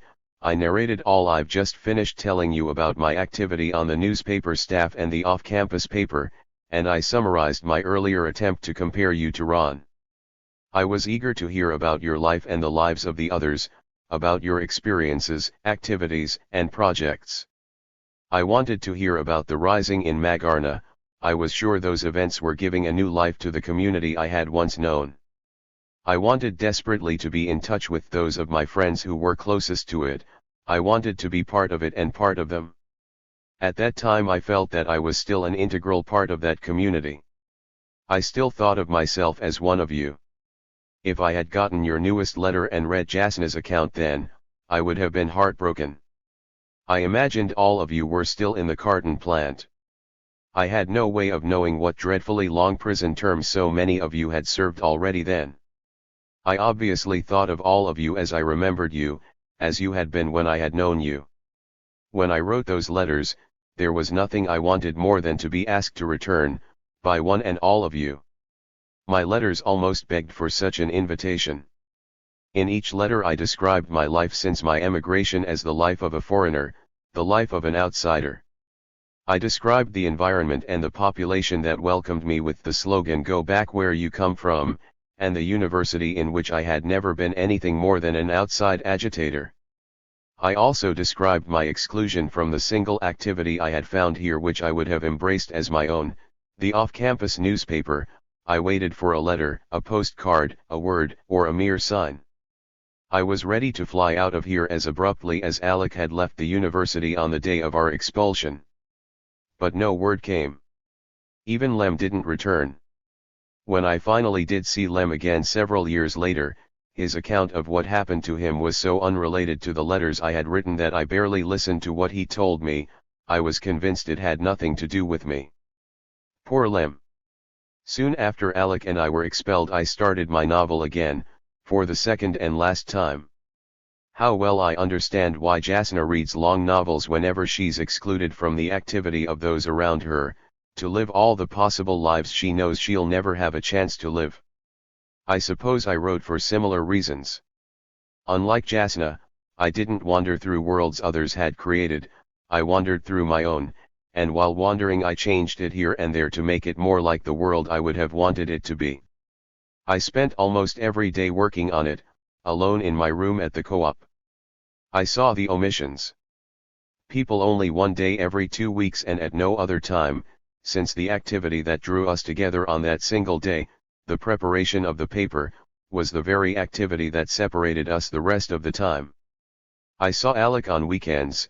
During the week the job he'd gotten used up all his energy and he simply ate, slept, and went back to work. I was glad to be left alone in my room. I was close enough to the people and experiences I was writing about to continue to be stimulated by them, while at the same time I was able to look at them from a distance, the distance which my exclusion had created between us. My second novel wasn't a love story but the story of two projects. Ron was replaced by the group of people with whom I had shared the experience on the newspaper staff, the people who had excluded me from omissions. I contrasted this project and these people with my experience at the carton factory 8 years earlier. I described the first group as a genuine community, one which could not have excluded me, and I tried to explore the reasons for my exclusion from omissions. Reasons which I didn't locate in Thurston's vote counting but in the character of the participants. Since I was using my experience with you as a model, I obviously glorified the people I had known in the carton plant as well as the project I had shared with them. Jasna's account of who those people really were and what they've become since then is not really relevant to the way I described them. The characters in my novel were products of my own imagination. In a sense my characters were all different facets of my own self. Through them I contrasted the pettiness of those around me with a picture of what I would have wanted those people to be. Through those characters I tried to say that the world around me was not the only possible world and certainly not the best of all possible worlds. I never accepted Damon's philosophy according to which all that happens is explainable afterwards as all that was objectively possible. Now I understand why Damon hadn't said a word when Rhea, Minnie, and I had been excluded from omissions with all its revolutionary language. Damon's philosophy is merely another version of the submissiveness to fate which you attributed to Myrna's mother. By describing characters who in some ways resembled you and Vera and Mark, I was trying to depict a possible community. I wasn't trying to describe a community that had actually existed precisely because I didn't submit to the flawed community that existed as the only objectively possible community. Unfortunately, my second novel never became more complete than my first. I was forced to abandon it abruptly and I've never returned to it. I reread it before writing you about my experiences on the newspaper staff, and I have to admit that some of the events I've just described come directly out of that manuscript. I apologize for that, but I can no longer remember the sequence of the actual events. My project was cut short by an incident which I do remember, and very vividly. It happened several weeks after Lem left with the letters I wrote to all of you. Minnie and I were distributing copies of the newest issue of Omissions. Across the street from the administration building. The students who came out of the fraternity houses lined up for copies. Minnie and I were delighted. We thought there had been a revolution in the fraternity houses. On all previous occasions, only an occasional student had been willing to accept a copy, others had either insulted us or had avoided walking near us. Since we were surrounded by people reaching for copies, we couldn't see what was happening. Suddenly we heard the siren of a police car. The students around us moved some distance away and we saw that copies of Omissions were scattered all over the street and sidewalk, over the lawn of the administration building, on the hoods and in the door handles of cars. Minnie and I just stood there, holding bundles of copies of the publication that was scattered like fallen leaves all over the landscape. The police grabbed us and pushed us into their car. The whole thing had obviously been prearranged, probably by the university administration, since the events which followed were clearly parts of a scheme that had been well worked out ahead of time. Those fraternity boys were always such good students, it's too bad that a word like scab doesn't exist for them. At the police station we were asked our names. The police called someone in the university, gave our names and learned that I was no longer a student. We were given a long lecture, which was directed only at me, about littering and defacing public and private property. We were told that if we ever littered the street again we would have to appear before a judge and be subject to a jail sentence. This obviously meant that we could be jailed for trying to distribute Omissions. Again.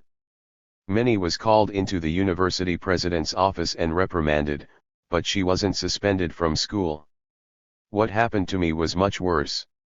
The co-op where I lived was governed by a board which consisted of 4 students who were elected by all the occupants.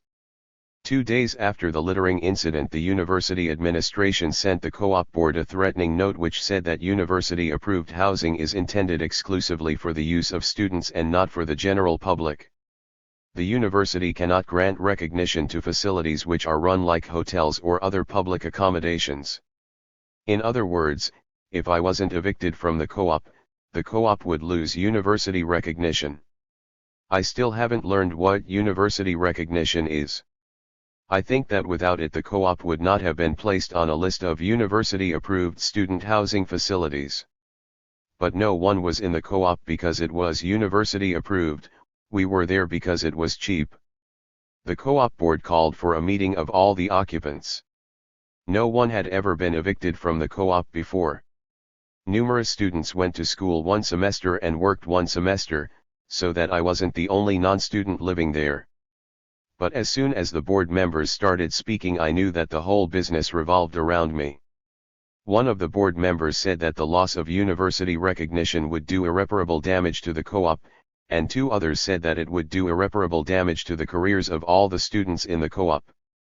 The 3 board members who spoke were law students. This was not a coincidence. Law students were normally the only people who ran for board posts, no one else wanted to be a board member. The law students listed the fact that they'd been on the board of directors of the university cooperative dormitory on their list of accomplishments. They were politicians. I had heard that when the co-op was first organized it had been a center for radical students, but this had ceased to be the case long before I had come there. These board members apparently thought that my presence there was going to revive that long-lost reputation of the co-op. In that case they would no longer be able to list the co-op among their accomplishments. It's in this sense that my presence there was harmful to their careers. There was a very brief discussion. Only 2 students expressed opposition to the university's threatening note. The others just sat and said nothing. I looked desperately toward Ria. She would be the next one whose presence would be harmful to the lawyers' careers. But she avoided my glance and said nothing. It all happened so fast that I couldn't put my thoughts together. Someone called for the vote. I started to say, "But you can't." I couldn't say any more. I gagged and started sobbing. They voted. 2 students voted against my eviction, about a third of the students abstained, and all the rest, including Ria, raised their hands in favor of evicting me. That was Ria's revenge for the fact that Alec had abandoned her as well as her organization, and probably also for the fact that she had been excluded from what was in a way her creation, the off-campus paper. With that vote she was also getting even with herself for having admired this perfect proletarian so much when we first met. Perhaps in some strange way she was also acting as the instrument of Debbie Matthews' revenge against George Alberts, although Ria couldn't have known about my connection to Alberts. I understood how Debbie must have felt when she was fired, and particularly when she learned the role her former friend had played in the firing. After that horrid vote I started to bawl. Everyone left the room. Not one person stayed with me, even to console me. I felt like a leper. I dragged myself to my room and cried myself to sleep exactly the way I had done when I'd been excluded from omissions. When I woke up in the morning I started crying again. How terribly cruel it is to evict someone. I looked helplessly at my familiar room, at my unfinished manuscript, at my stack of newspapers. I had nowhere to go and I wasn't able to go anywhere else even if I had wanted to. I had no money. I'd had a tuition scholarship during my 3.5 years in school and my room and board at the co-op had been free. Louisa had given me money when I had started college, but I had always returned it because I really hadn't needed it. The little I'd kept when Louisa insisted was in a savings account, and I hadn't spent any of it. But all my savings couldn't have paid for a single week's rent and food. I didn't have much to pack except manuscripts, notebooks, newspapers, and books. I hadn't bought clothes since high school and some of them were so old I stuck them into the garbage instead of packing them. I went to the bus station and stuck all my belongings inside a locker. I wandered around the ugly station and walked aimlessly amidst the crowds on the downtown streets. I was like a person who had just arrived in the city, a person who didn't know what she would do here, whom she'd meet, what she'd become. I went to a drugstore and sipped a cup of coffee. It was only then that I started to think about what I would do next. But I couldn't think about it coherently.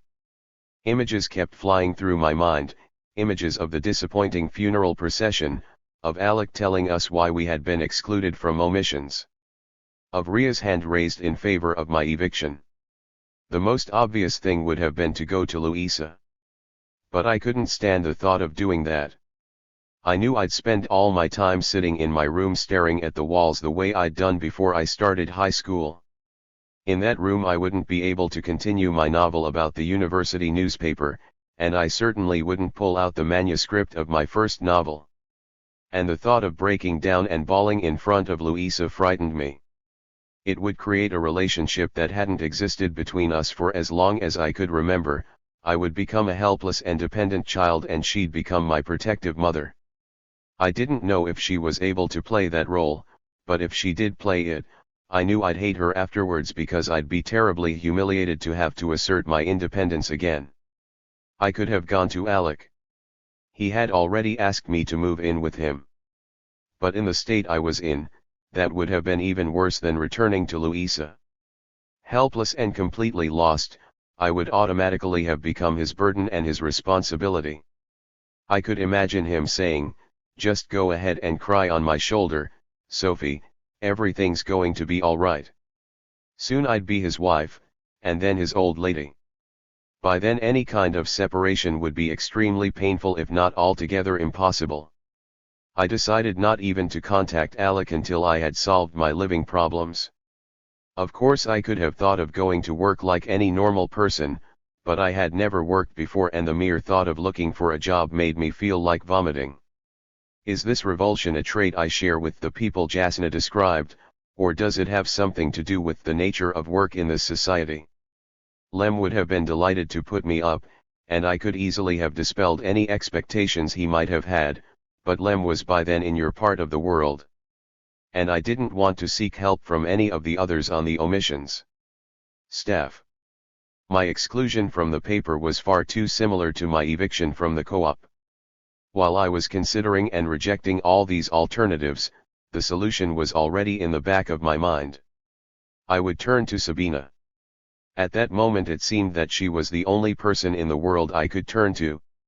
She wouldn't ask any questions. She wouldn't become my protectress. I could come and go as I pleased and when I pleased. And I knew she wouldn't turn me away.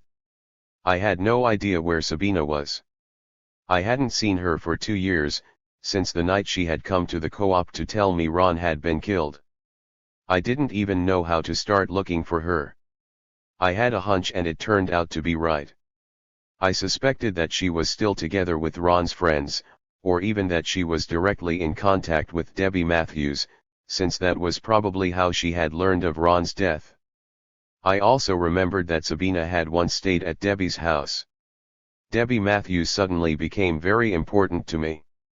I hadn't ever gone to see her when she'd been fired from high school and I particularly regretted not having gone to her when I'd learned about Ron's death.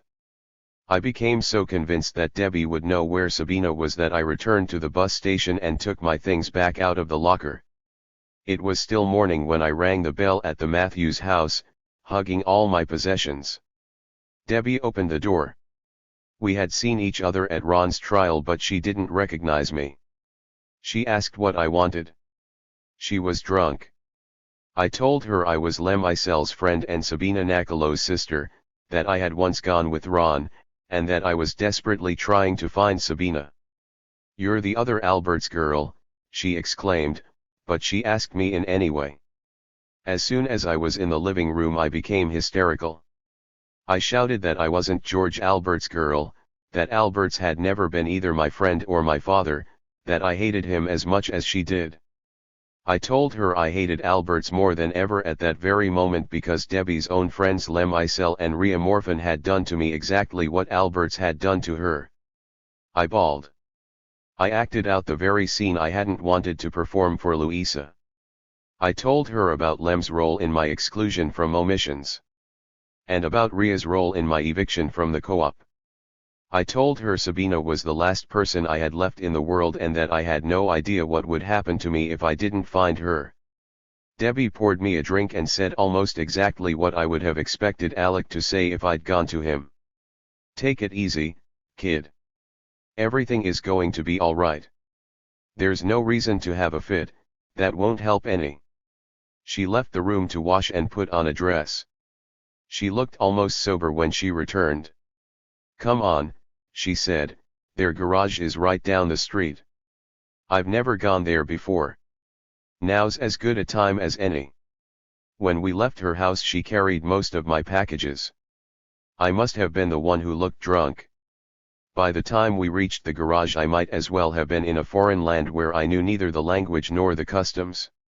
I had cried so much that day that a film of tears had formed in my eyes and everything looked distorted.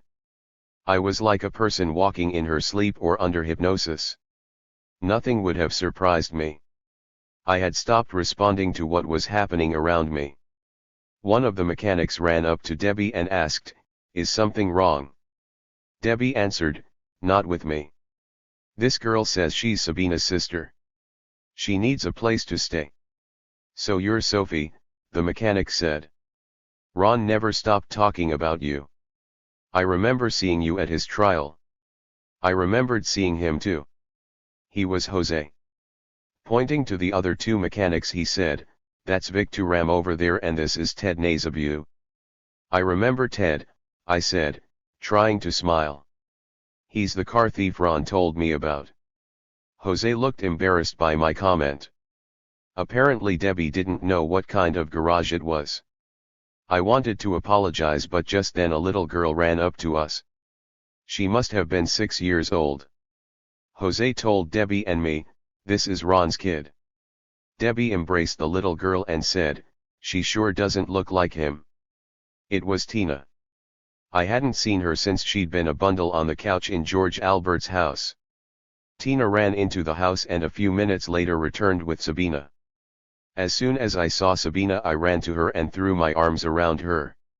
I hadn't been so glad to see anyone since the night, 4 years earlier, when Sabina had thrown pebbles at my window, the night when she and Ron had come to tell me about Ron's experiences in reform school. I held on to Sabina and let all the rest of my tears run down to her shoulder. I've been excluded from everything, I sobbed, I'm a complete outsider. Sabina loosened herself from my embrace. I saw that there were tears in her eyes. She put her arm around me and helped me to the apartment behind the garage. After letting me down on a kitchen chair she went back to the garage to ask Debbie if she wanted to join us for coffee. Debbie apparently didn't want to be entertained by both Albert's girls because Sabina came back alone. She gave me a wet towel so I could wipe the streams of tears off my face. Then she gave me a cup of strong black coffee and a bowl of thick soap. I felt much better, though I was still as disoriented as a tourist in an exotic land. A young woman, or rather a girl, she couldn't have been over 14, burst into the kitchen from another room, rushed to the stove and poured herself coffee. Her hands trembled and she had dark rings around her eyes. Sabina said, Tissy, this is Sophia. She's going to stay with us. Tissy turned to me and said, so you're the college sister, and she abruptly left the room with her cup of coffee. I asked Sabina if Tissy was sick and Sabina said, very matter-of-factly, she's a heroin addict. I had never seen a heroin addict before. Sabina told me there was an extra bed in her room as well as in Tina's room and suggested I stay in Tina's room because Sabina slept during odd hours. I asked Sabina if she took part in the car thefts. Not anymore, she said. It's mainly Ted who does that. Tina helps fix the cars up. She's getting quite good at it. Vic specializes in heroin. He sells it to the rich at a bar run by a friend of his and to the poor right in the garage. Tissy came back into the room and poured herself another cup of coffee. Tissy and I work in the bar, Sabina continued. Tissy turned to Sabina and said, you ought to bring your sister along and show her what we do. Sabina snapped at Tissy, Sophia can do whatever the hell she wants, and I'm not taking her anywhere. When Tissy left again I asked what kind of work they did. It's like everything else we do here, Sophia, Sabina answered. It's easier than many other things, it pays better than most, there's no drudgery, sometimes there's a lot of adventure, and we can work whenever we please. I didn't ask Sabina if she and Tissy were waitresses. I said, I don't mind, you know. I came to ask for help. I haven't come to judge you. Don't you worry about me, she said. Why don't you go get some sleep? You look just like a heroin addict. Sabina was right. I was exhausted. I fell asleep as soon as I lay down. When I woke up Tina was already asleep. I went to the kitchen to find something to eat. It was past midnight.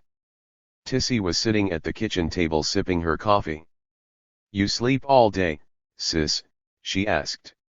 So did I. I'm getting a late start. Want to come along? To the bar? I asked, looking around nervously. Where's Sabina? She must have left 2 or 3 hours ago, Tissy said. She'll never take you there. She told me. Want to come? I don't have a dress, I said. I was afraid. But I was also curious. All day long I had felt like a tourist, but I had been too upset and too tired to absorb my new surroundings. After having slept I felt refreshed and wanted to see more. You can wear one of Sabina's dresses. She's got dozens and we trade all the time. She'll never miss it, Tissy said. I can't say that I was intrigued by the prospect, because that word suggests a much more active state than the one I was in.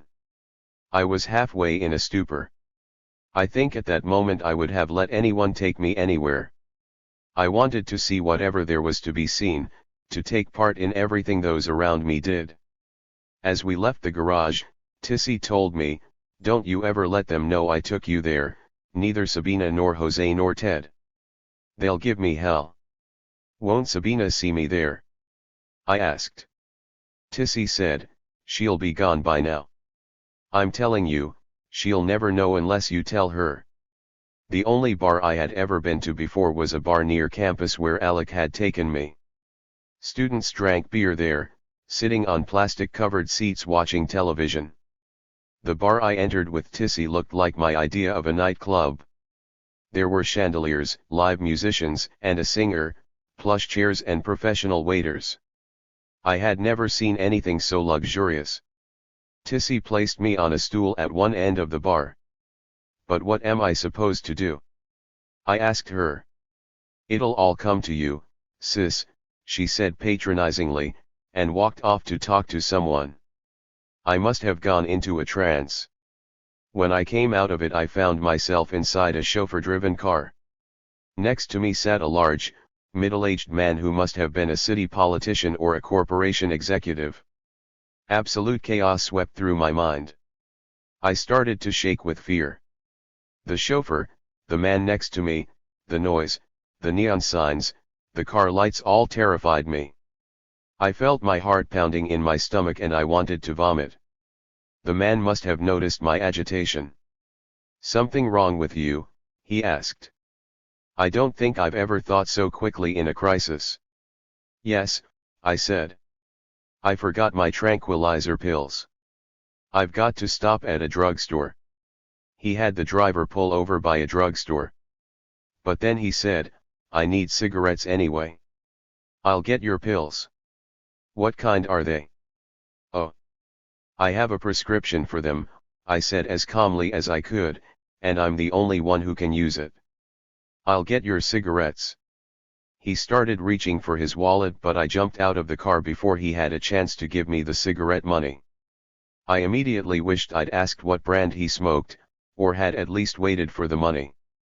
I was afraid he'd come running after me. I tried to walk nonchalantly to the drugstore entrance, but as soon as I was inside I ran to the white-frocked man behind the counter. He was alone. I started shaking him by the shoulders. "Someone's after me," I stammered. "Please, where's your back door?" The poor druggist looked as frightened as he might have looked if someone were holding him up. I suppose he was glad that I wasn't asking for his money. He rushed to the back door, frantically undid several bolts and removed an iron bar. Holding onto the bar, he opened the door and peeked out to see if anyone was in the alley. I suppose he thought I might be luring him into an ambush. Satisfied that there was no one there, he opened the door. I bolted through it without thanking him. I ran through alleys and along deserted streets like a hunted animal. I wanted to run to the university co-op, to my familiar surroundings. But that was no longer my world. I ran to the garage and pounded hysterically on the door. "Jose, let me in." He and Ted were still working. "God damn it!" Jose murmured. "Did Tissy already take you there? Or was it Sabina?" I suddenly felt terribly ashamed. I had betrayed my new hostesses. "Please don't mention this to Sabina or Tissy." "Nothing at all happened," I said. I got scared and ran away. Jose and Ted both laughed. Then Ted said, "Good for you, kid." Jose said, "Look, Sabina should have told you this, no one around here expects you to do any work. Ron's girl is our guest, do you understand that?" I was hurt and humiliated by Jose's statement. I was to be a guest, a permanent visitor. I was an outsider again, only a few hours after my arrival. But I just couldn't make myself do the things that would have made me a part of that community. Those things may have been part of Ron's world, but they had not been the part I had sought when I had gone walking and riding with him. I couldn't turn myself into a professional prostitute. Why? Is it really because of what you and Jasna say in your letter? Is it really because my activities in the carton plant spoiled me, turned me into a traitor against my class and taught me to seek my role above my class? I didn't think so that night when I ran back to the garage, and I still don't think so. I didn't think that leaving the university I had abandoned the opportunists and rejoined the working class. Nor did I think that it was opportunistic to refuse to engage in Tissie's and Sabina's activity. For you it's so clear and obvious where the opportunism lies. For me it's not nearly as obvious. My activities on the newspaper staff didn't give me money or fame, and they didn't secure my future rise in any bureaucratic hierarchy, whereas Sabina's activity would have given me money, probably a car of my own, as well as a certain type of adventure. It's not that I consider Sabina an opportunist. She's always wanted to immerse herself in everything, to try everything out, to live every possible adventure. She never drew any lines, she never established any limits. I always did. Yet even though I was the one who drew the lines, she was ultimately more principled because the lines I drew were arbitrary. I dreaded selling my mind, time, and energy, yet eventually I did sell these parts of myself. I nevertheless convinced myself that selling my body was worse, and I drew the line there because that's where the ruling morality draws it. The activities I had left were the activities I wanted. To me those activities had something to do with what was happening in Magarna. They were the kinds of projects I tried to describe in my novel and in the letters I wrote to all of you. It was for the sake of such projects and such a community that I rejected the world to which Tissie introduced me. After my experience at the carton plant, I was never able to find anything that resembled the kind of project I had sought, and when something like it was born with omissions, I was excluded. What I sought is unfolding around you right now, and your letters tell me that everything I stand for is alien to that activity. All right. Maybe that's what I've become, and maybe that's what I've always been. But I want you to know that from the bottom of my heart I hope you and your friends are now creating the community I sought in every environment down to the underworld, the community I tried to invent in my novel because I never found it in my life. My love to Jasna, Myrna, Yara and you, Sophia. Yarostan's 5th letter. Dear Sophia. Your letter arrived yesterday. Myrna and I both read it before sitting down to the supper Yara had prepared for us. Yara was annoyed. After the way she insulted you last time, I wouldn't think you'd skip supper to read another one of her letters. Myrna told Yara, it's a very moving letter, Yara, you and Sophia have a lot in common. I felt this too. For the first time since the beginning of our correspondence I was able to recognize myself in you. This isn't only because you used my arguments or Zdenex in your quarrel with your friend Damon, but because your letter made me aware of similarities in our experiences and outlooks. I now feel I should apologize for the way I treated your earlier letters. I did treat you as an outsider, as a person with whom I couldn't communicate about my present situation. I was wrong. During supper last night Myrna commented, Sophia is a born troublemaker, just like Jan and Yara. She shares Jan's recklessness as well as his courage. I'm glad for her sake that she was taken away from here, even if her emigration caused her some pain. There's no room here for people like that. If she'd stayed she would have disappeared years ago in a prison or concentration camp. Myrna loved her reckless brother and she's very proud of Yarn's rebelliousness. Your letter convinced me that Myrna is right. If you'd stayed here you could well have followed a path very similar to Jan's. And you're right, you certainly wouldn't have occupied the place I assigned to you in my earlier letters. The tenacity with which you pursued your struggle, even in the face of certain repression, is something you share with Jan, not with people we both consider opportunists. Your recent confrontation with the administrative psychologist at your college, your exposures of militarism during your university years, your disruption of the war experts class, are clearly not opportunistic acts, and you make it perfectly clear to me that you couldn't have derived any privileges from engaging in those acts. You're right when you accuse me of failing to distinguish your commitment from the commitments of those around you. I did accuse you of being a carrier of the repressive functions of the university and the press, and I recognize that this accusation was unfair. I did identify your engagements with engagements that are as unacceptable to you as they are to me. I think I did. This because the contexts in which you've chosen to struggle are contexts in which I had thought genuine rebellion impossible. In my world, the political militant, the journalist, and the academician do not and cannot help establish a human community because their very existence presupposes the absence of community. This must be true in your world too.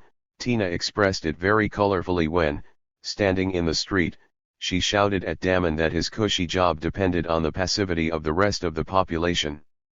You've convinced me that your engagement in Damon's activity, or in Mark Glavna's and Veronese's activities, doesn't make you like them, and that your engagement was some kind of affirmation of life, as you put it. But you haven't convinced me that the kind of struggle you've waged is actually possible in the contexts in which you fought it. Every one of your experiences convinced me that the instruments you chose are useless for the kinds of ends you tried to make them serve. You were trying to fight for liberation with this society's instruments of domination. I think this is why you always remained an outsider while those alongside you became priests of political sects, missionaries of repressive religions, and officials in government bureaucracies. In my earlier letters I failed to distinguish you from your context, and my understanding of your activities was very one-sided. You're right to emphasize the side I had excluded, and you do force me to recognize my narrow-mindedness. But I think you still leave some veils hanging. You still hide some parts of the picture. I see the picture in a new light now, but I still don't see an altogether different picture from the one I saw before. I now see that your own goals were not repressive, but I'm still convinced that the context in which you fought for those goals was repressive. In order to combat my one-sidedness, you have recourse to arguments that are equally one-sided. You pretend that the contexts in which you located your struggles were accidental and that your own activities had nothing to do with those contexts. I think you're wrong. I think your activities were reduced to nothing by those contexts. I think it's no accident that the agitational activity at the carton plant 20 years ago served Vera and Mark as a stepping stone toward the establishment of bureaucratic careers. I think it's no accident that your co-worker on the university newspaper is now a functionary in the ideological establishment, nor that the students who were stimulated by the example of your journalistic activity became politicians. The contexts in which you sought a project and a community are institutions which thrive on the absence of what you sought, and you couldn't have been anything more than an outsider there. I'll try to clarify what I mean by telling you about my recent encounter with two of our one-time friends. Last Saturday, Jasna and I attended a lecture in the auditorium of the House of Culture. The speakers were Vera Krina and Adrian Povrishin. Their speeches were critical exposures of the repression we've undergone during the past 20 years. In terms of their words alone, Vera and Adrian couldn't have been very different from you at the time when you exposed the militarization of the university on the school's newspaper staff. They sounded like rebels, even revolutionaries. But in terms of their relations to those around them, in terms of the context in which they spoke, they are not rebels but political opportunists. I agree with you, the similarity of their activity to yours does not make you one of them. But I don't agree that the context is or can be as hospitable to your goals as to theirs.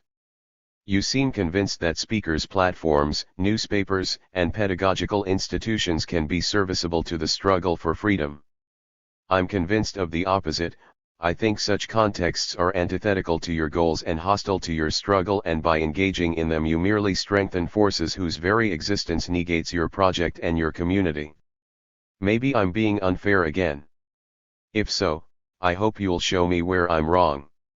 I'll try to express my doubts as clearly as I can, even at the risk of being unfair and overstating my case again.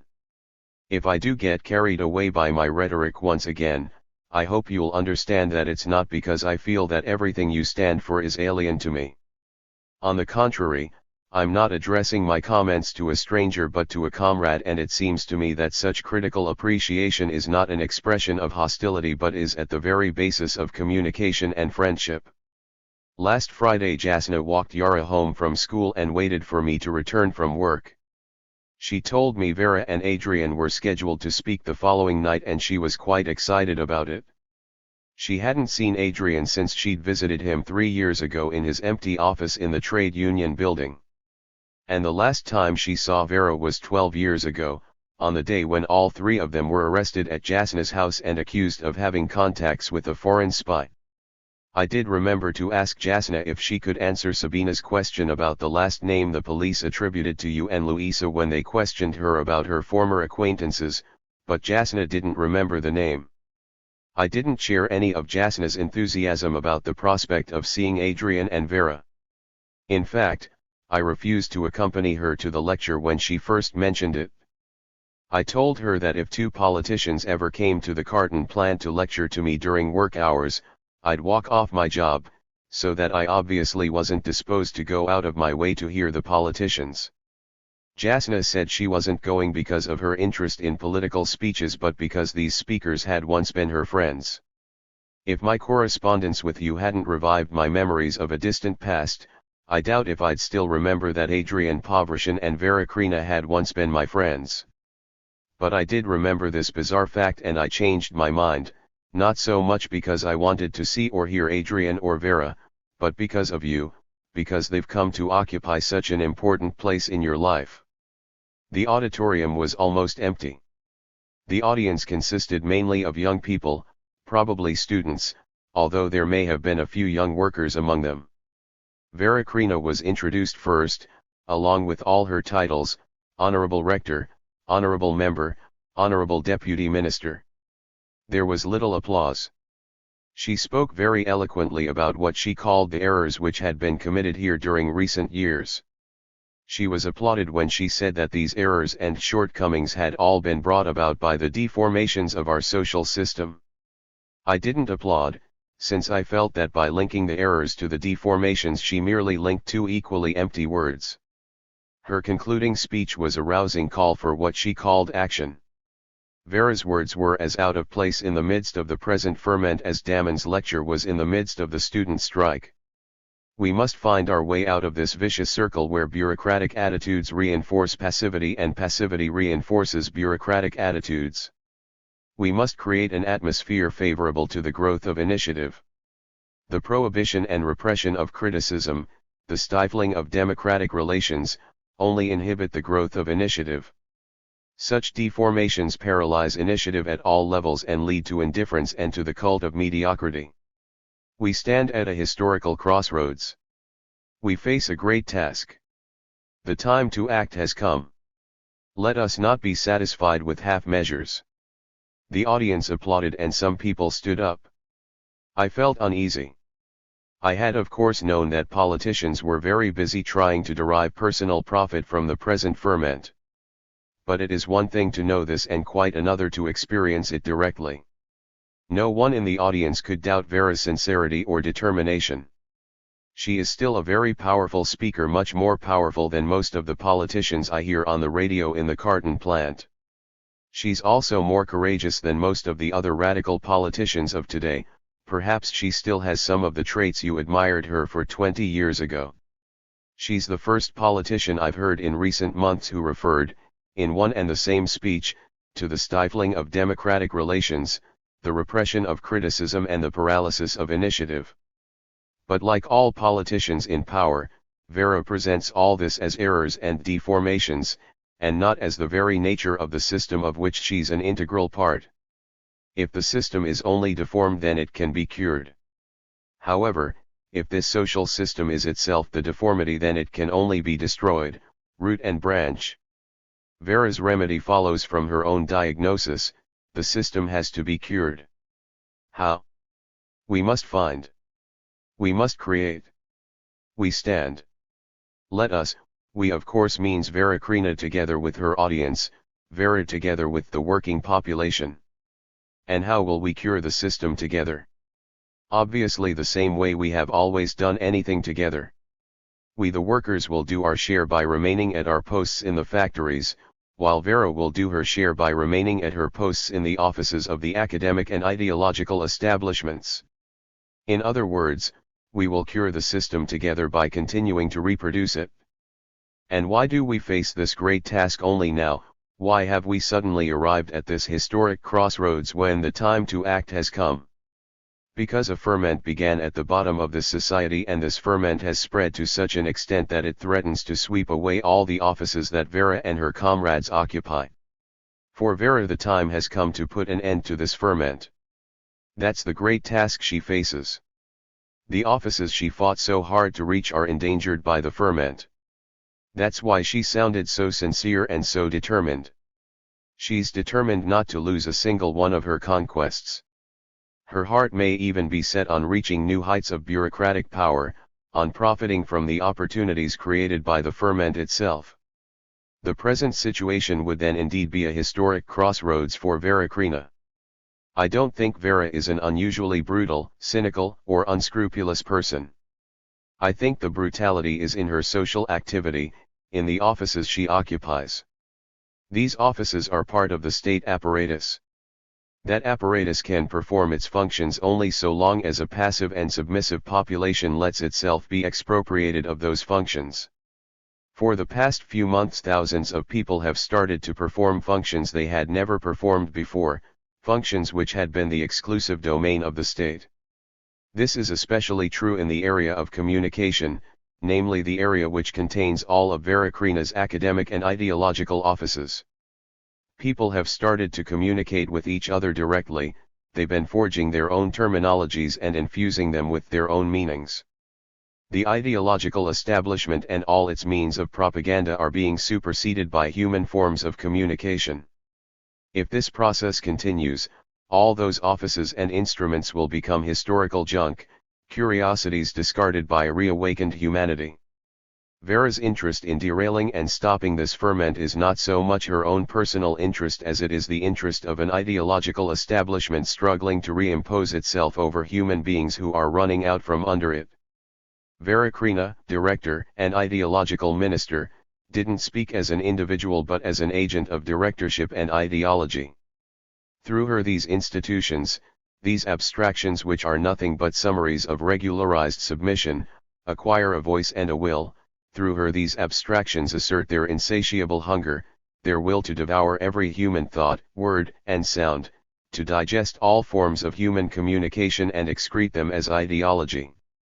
Adrian wasn't applauded when he was introduced, several people snickered when his full title was announced, chairman of the Central Committee of the Commission for Problems of Standard of Living. His speech was short and dull. He did exactly what he used to do 20 years ago. He didn't add anything at all to what Vera had already said, he merely repeated a few of her platitudes and then proceeded to document them. He documented errors and deformities with statistical data. He cited facts about the stagnating rate of industrial development and the declining standard of living, facts which are well known to a population that has experienced them daily. Adrian, like Vera, called for the reproduction of the very system whose ills he documented, but he was much more straightforward about the cure than Vera. When he said, the leaders must apply policies which will earn them their leading roles in society, he was hissed by several people. He apparently didn't hear the hisses because he continued in the same vein, we can no longer impose our authority but must conquer it through our acts.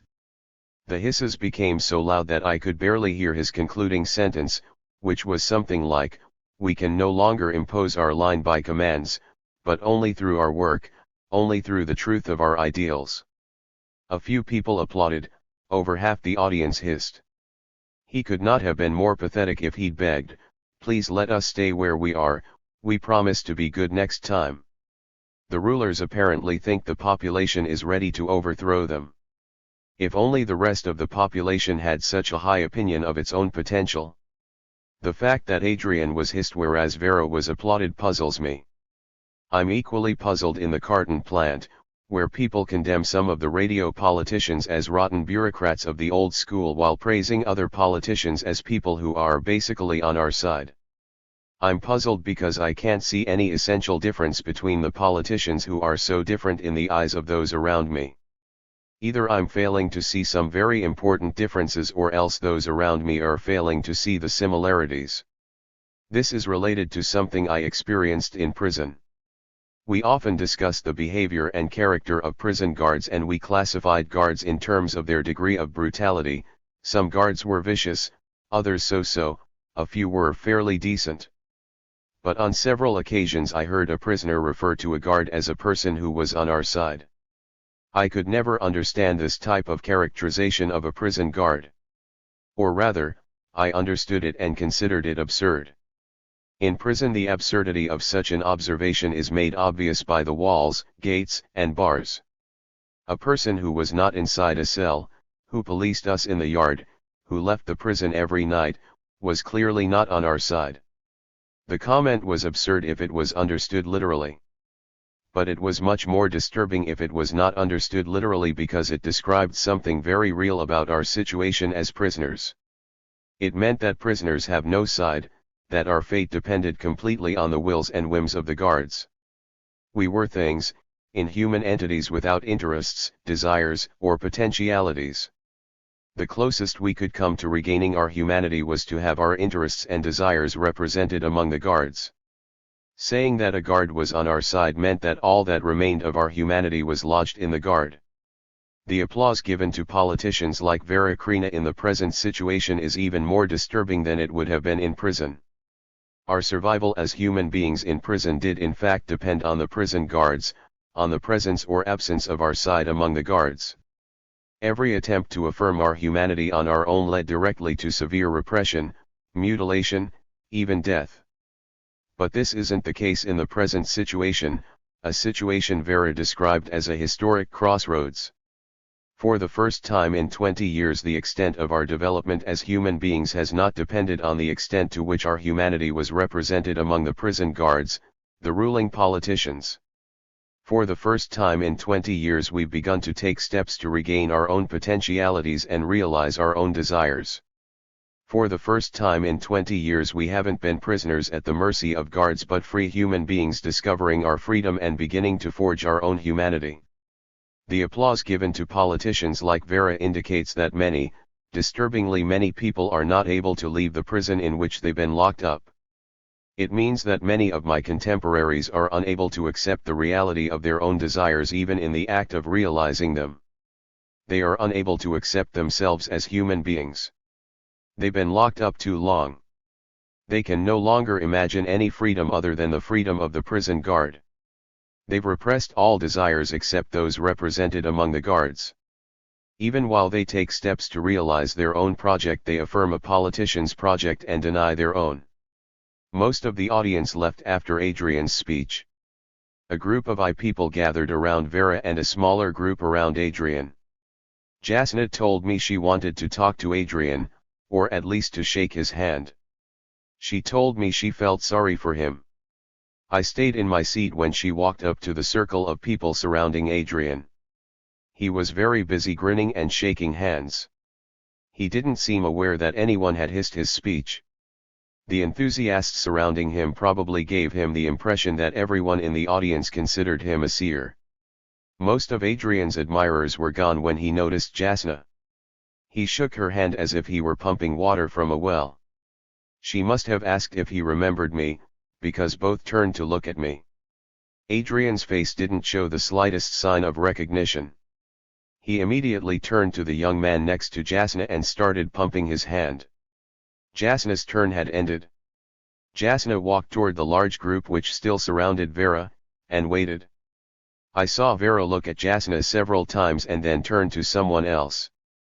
Jasna waited until she and a girl who couldn't have been over 12 were the only people who still wanted to shake Vera's hand. Vera shook Jasna's hand without even looking at her, said, "Thank you very much, comrades," shook the girl's hand and turned to Adrian saying, "Well, that didn't go over as badly as I'd thought it would." Jasna walked toward me with tears in her eyes. Adrian at least remembered my name, she sobbed. When we left the auditorium she was crying. Vera lived with me for 5 years. We could have been sisters. She doesn't even know who I am. I tried to console Jasna by telling her that I wouldn't have recognized either Vera or Adrian if I hadn't been reminded of them by our recent conversations and by your letters. You haven't seen them for 20 years, and you never knew them the way I did, Jasna said, and continued to cry. She knew that it wasn't only time that separated her from her former housemates. The distance between two worlds separated her from them. Jasna was as alien to Vera and Adrian as you were to Ron on the night of your last encounter with him. When Ron said, "I hear you're going to college," you heard him ask, "When did I ever have anything to do with you?" Adrian remembered only Jasna's name. Vera didn't remember that she'd ever had anything to do with Jasna, not only because 12 years have turned Jasna into a stranger, but also because Jasna's world is strange to Vera. The people who inhabit Vera's world have names, real names, like chairman, first secretary or president. They have titles, posts, offices. They're the people Vera remembers. Jasna doesn't have a title. She doesn't have a name. Jasna isn't somebody. She's nobody. Jasna is a cipher in the population statistics, a grain of sand indistinguishable from all the other grains on a beach, a face indistinguishable from all the other faces in an audience. She's merely another hand to shake after a speech, another member of the working class whose noble cause Vera serves. Jasna and I walked silently toward my house. I stopped trying to console her. I thought of your first 2 letters. I understood perfectly why I had responded to them so unfairly. You had described these politicians as your community, as the only people you knew who weren't puppets, as insurgents who had struggled to shake off their own chains without enslaving others.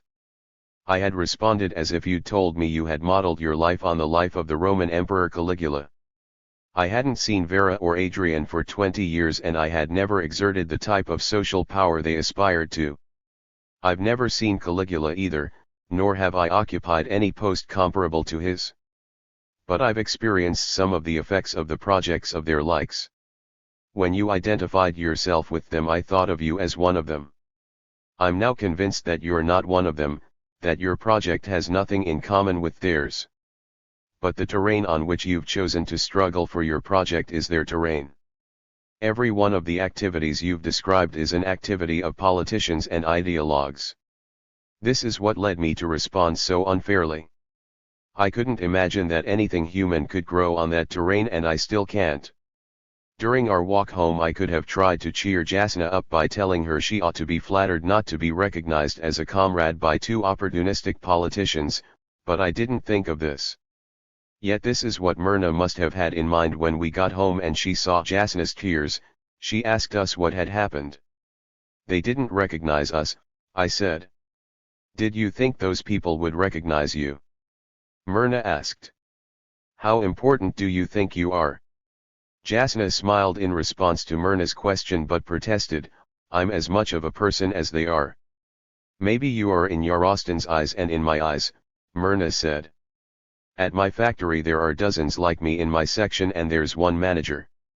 Do you think I'm as important as he is? Much more important, I said. Myrna laughed and said, come with me on Monday morning and tell him that. Jasna laughed too. At this point Yara turned to Jasna and asked, could you tell if they were lovers? Yara had apparently been bursting to ask this question from the moment we had entered the house but had been inhibited by Jasna's sadness. Could I tell what? Jasna asked. Krina and Pavrishan, aren't they lovers? Yara asked. What in the world do you know about that? I asked her. Jasna told us all about them. Yara insisted. What Jasna told us was that Vera married the bank director and when Adrian was released from prison and found that out, he stayed away from Vera, I reminded her. Jasna also told us Pavrishan went out with the rector's secretary, Yara reminded me. I told my girlfriend Julia everything Jasna told us. Julia's father works in the state bank and knows all about the bank director and his wife. Julia says they talk about them all the time. But they didn't know anything about Povrishin. Julia told me the bank director is old and his wife isn't nearly as old. In their mansion they sleep in separate rooms. Did your girlfriend's father tell you about all that? I asked. No, Julia figured it out, Yara said. You mean she made it up? I said. She did not. Yara snapped back angrily.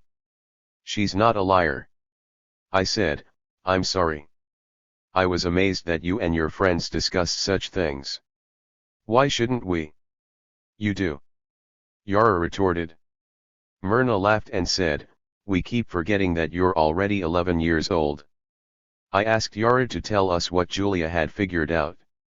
Her father had talked about Deputy Minister Krina having a lover, but no one knew who he was until I told Julia about Povrishin. I burst out laughing and couldn't keep myself from asking, do you actually know what a lover is? Do you want me to bring mine home and show you? His name is Slobodan. Yara snapped. Jasna and I were embarrassed. Myrna laughed. Unfortunately not one of us can take credit for Yara's sophistication. Periods of ferment undoubtedly have a stimulating effect on everyone. I begged Yara to go on. Julia's father only knew that Krina's lover was some kind of official, that he was married, and that Krina had him appointed to a commission, Yara continued. But it was Julia who put all the pieces together. She's read stories like that in magazines, but usually it's the woman who does what Povrishin did. And she knew from the papers that every time he and Krina gave a speech together he got another promotion until he became commission chairman. When I told her what Jasna told us, Julia figured out that Povrishin had never stopped loving Krina, even though he hated her for what she's done to him. But he knew Krina would throw him out if he simply showed up in her office. She'd think he wanted to get even with her. So he married her secretary, the one Jasna told us about. That way, when he turned up at the rector's office he wouldn't be looking for Krina but for his wife, and it would be Krina who would accidentally run into him. Can you imagine her expression when she asks, "Are you looking for me?" And he answers, "No, I'm waiting for my wife." Julia figured out something else too. Krina would have thrown him out of her office if he'd turned up there unmarried, but she must have turned green with envy when she learned he was married to her secretary. Julia says it doesn't really matter if he planned all this from the start or if he married Krina's secretary because he actually loved her. In either case he obviously ran into Krina, since they're together now, and his wife is Krina's private secretary. Julia's father said it was Krina who appointed him and Jasna told us that he was someone who'd do anything for an appointment. Don't you see?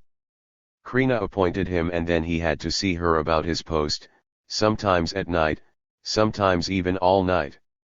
Krina was tired of that old bank director. When they started giving speeches they were together all the time. We were stunned. I had no reason to doubt the plausibility of any part of Yara's story. After a long pause I asked, "How old is your girlfriend Julia?" "She's 10 and a half, Yara answered. Then, by way of explanation, she added, "But we're both in the same grade in school." I was stunned by the worldly wisdom of Yara and her 10-year-old girlfriend. I was also disturbed. What bothered me was related to what had bothered me in your letters and also to what had bothered me when young people had applauded Vera Krina's lecture.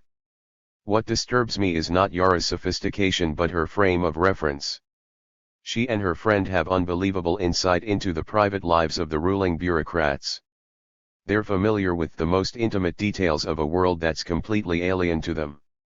They're as interested in the love affairs of officials as the ancient Greeks were in the love affairs of their gods. The world of officials is the world that matters. Officials are today's gods. They're omnipotent and immortal. Not as individuals, Krina and Povrishin are mortal, they're also replaceable. The deputy minister and the chairman are neither mortal nor replaceable. They're the essential beings, the permanence behind the flux, the fixed stars of an ever-changing universe. They're immortal. They can conceivably be dislodged from their positions, but only through a cosmic cataclysm which takes place in the sky. They cannot be dislodged by mere mortals. Nothing we do down here affects them. The projects which Yara has already forged with her companions have not dislodged the all-powerful beings who inhabit her imagination.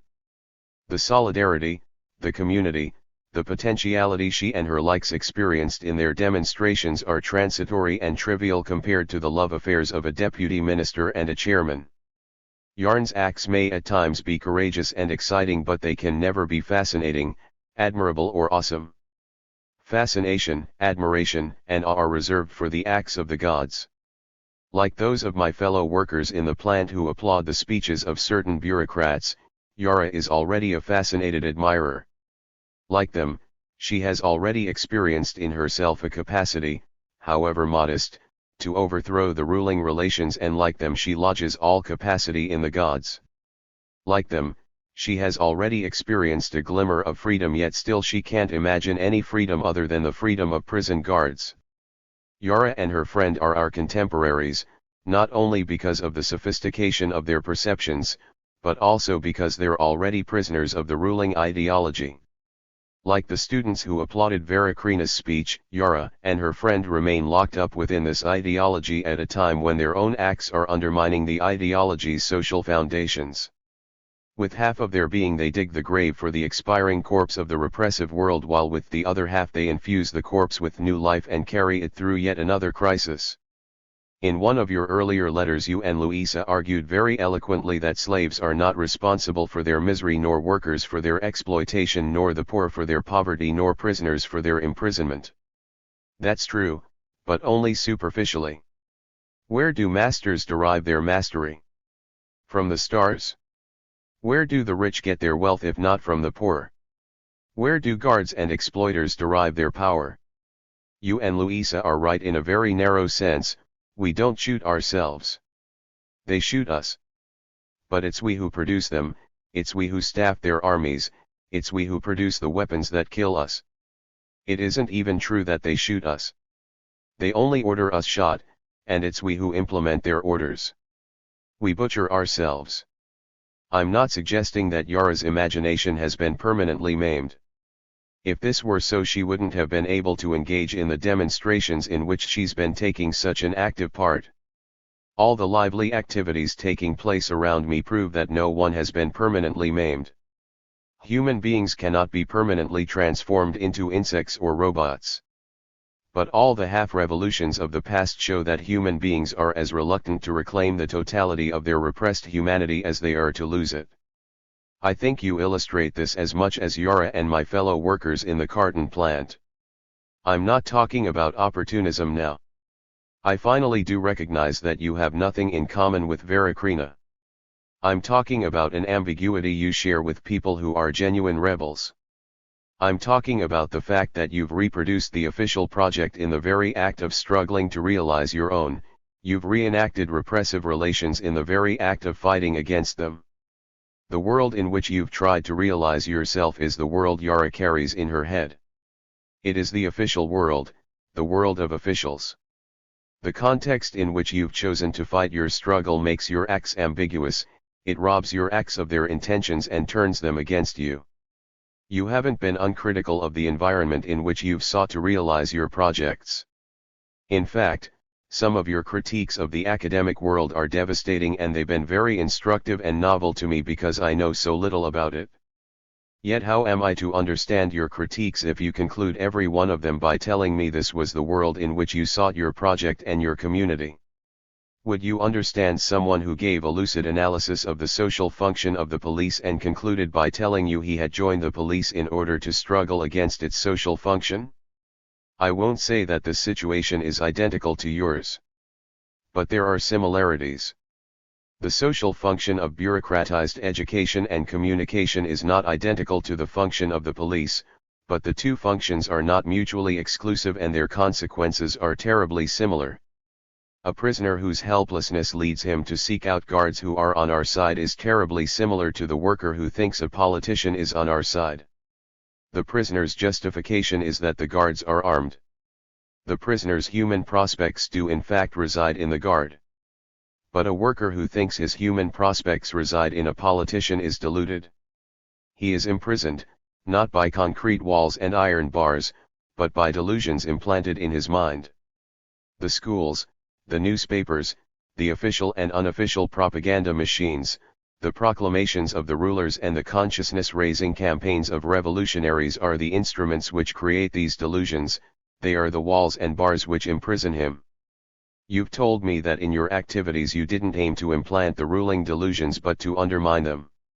You've convinced me about the integrity of your intentions. But you're not as lucid about your own intentions as you are about Damon's.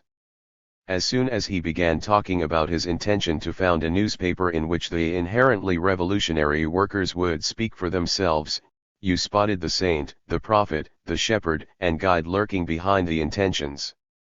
You're not nearly as lucid about yourself. Surrounded by prophets, politicians, and aspiring bureaucrats, you fought for your own project on a terrain where only theirs could grow. You fought against repression within the repressive apparatus itself. You don't claim to have realized any of your own goals in that context, but you claim that it was not your intention to contribute to the realization of their goals. Are you sure you didn't in fact strengthen their goals, the apparatus goals, by your mere presence within it? Did your intentions really matter? It's not Vera's intentions that make her a bureaucrat but her social activity. Her intentions are to find our way out of bureaucratic attitudes and to create an atmosphere favorable to the growth of initiative. In terms of her intentions, Vera is probably still the devoted revolutionary, the humorous and quick-wit militant you remember. I'm sure that in her own eyes she's devoted, not to herself, but to the workers' cause, not to the repressive apparatus but to society's liberation from it. But in her daily life she's an integral part of the repressive apparatus and she's determined to remain within it. The bridge between her intentions and her practice is the ideology which allows her to equate her own success with the success of the workers. I'm sure Vera is convinced that the higher she rises in the bureaucratic apparatus, the closer we all are to finding our way out of bureaucratic attitudes, and the greater the power she and her friends are able to exercise over the rest of society, the more favorable the atmosphere becomes for the growth of initiative. She identifies her importance in the repressive apparatus with the workers' cause and her freedom to exercise repressive powers with society's liberation from repression. If this repressive ideology were confined to Vera Krina, she could be dismissed as a very cynical and profoundly deluded individual and the rest of us could then turn to life's real problems. But Vera's delusions are not confined to Vera and Adrian, they're shared to some extent by all of us, even by people who can't use these delusions as masks for their own private ambitions. Vera's applauding audiences share her delusions, people with whom I work share them, Yara shares them, you share them. When we shut down the carton plant in order to oust the union functionary, we began to find our way out of the bureaucratic society and to create an atmosphere favorable to our own growth and our own freedom. But when we praise the speech of a radio politician, we back away from our own deed and return to the safe terrain of the official delusion, the delusion that we can't find our own way. We revert to the comforting conviction that our growth and our freedom are being realized by one or another politician. And, like Vera Krina and her likes, we identify our own growth and freedom with the advancement and power of politicians who are on our side. We give up our own struggle and become passive admirers and supporters of our bureaucrat, we renounce our projects and our potentialities and lodge them in our representatives, who realize them for us. The programs and commitments of Krina and Povrishin are nothing but veils which cover their own private goals. Theories of liberation are the clothes of dictators. Vera Krina finds our way out of bureaucratic attitudes by marrying the head of the state bank, by using his influence to imprison the university rector, by replacing the former rector, by rising to the post of deputy minister of the ideological commission. Vera Krina serves the cause of the workers by reviving her love affair with Adrian Povrishin, by promoting Povrishin to member and then chairman. And we sit by our radios and newspapers, admiring the progress of our struggles and the flowering of our humanity during the official daily sessions and the unofficial nightly sessions.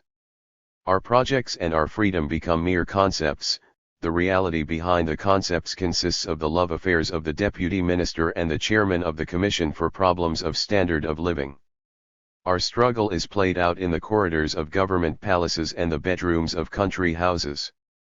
We identify our lives with the private lives of bureaucrats because our own lives have stopped being real to us. We have no projects, only the rulers have projects. If we nevertheless want projects, we think we can have them only in the world of the all-powerful bureaucrats, not in the world we share with others like us. Thus we seek to realize ourselves by negating ourselves. We seek to express ourselves, not directly, not as individuals, but indirectly, as voices magnified 1,000-fold by electronic instruments. We seek to communicate, not within the community of our likes, but within the community of written words, the community of newspapers, books, and leaflets. But in that community there is no communication because that's not a human community, and we either accept our bureaucratic assignments or we're evicted as outsiders.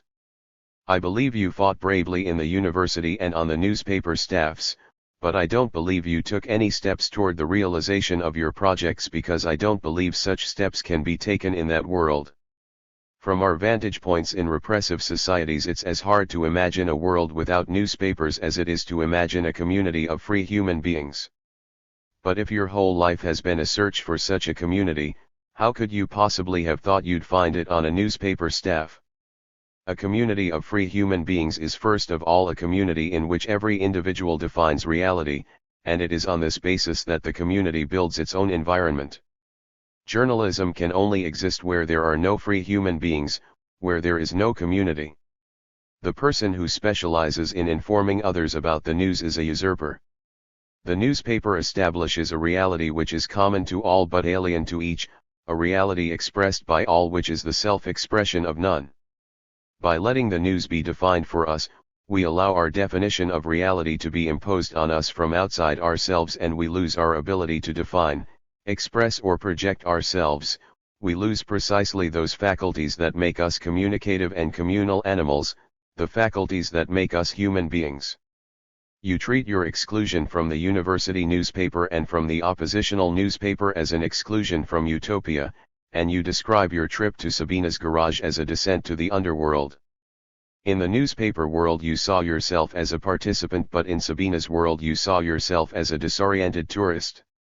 Yet the garage in which Sabina and her friends lived is an environment far more familiar to me than the world of the university or the newspaper.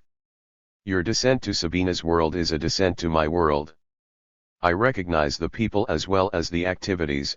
Those are the people with whom I shared cells during both prison terms, those are the activities and the choices I confronted when I was released from prison, those are the activities in which most of the people I've known have engaged.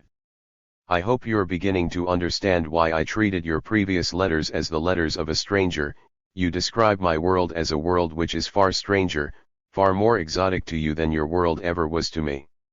Nevertheless, you did descend from the world of the newspaper, even if not by your own choice.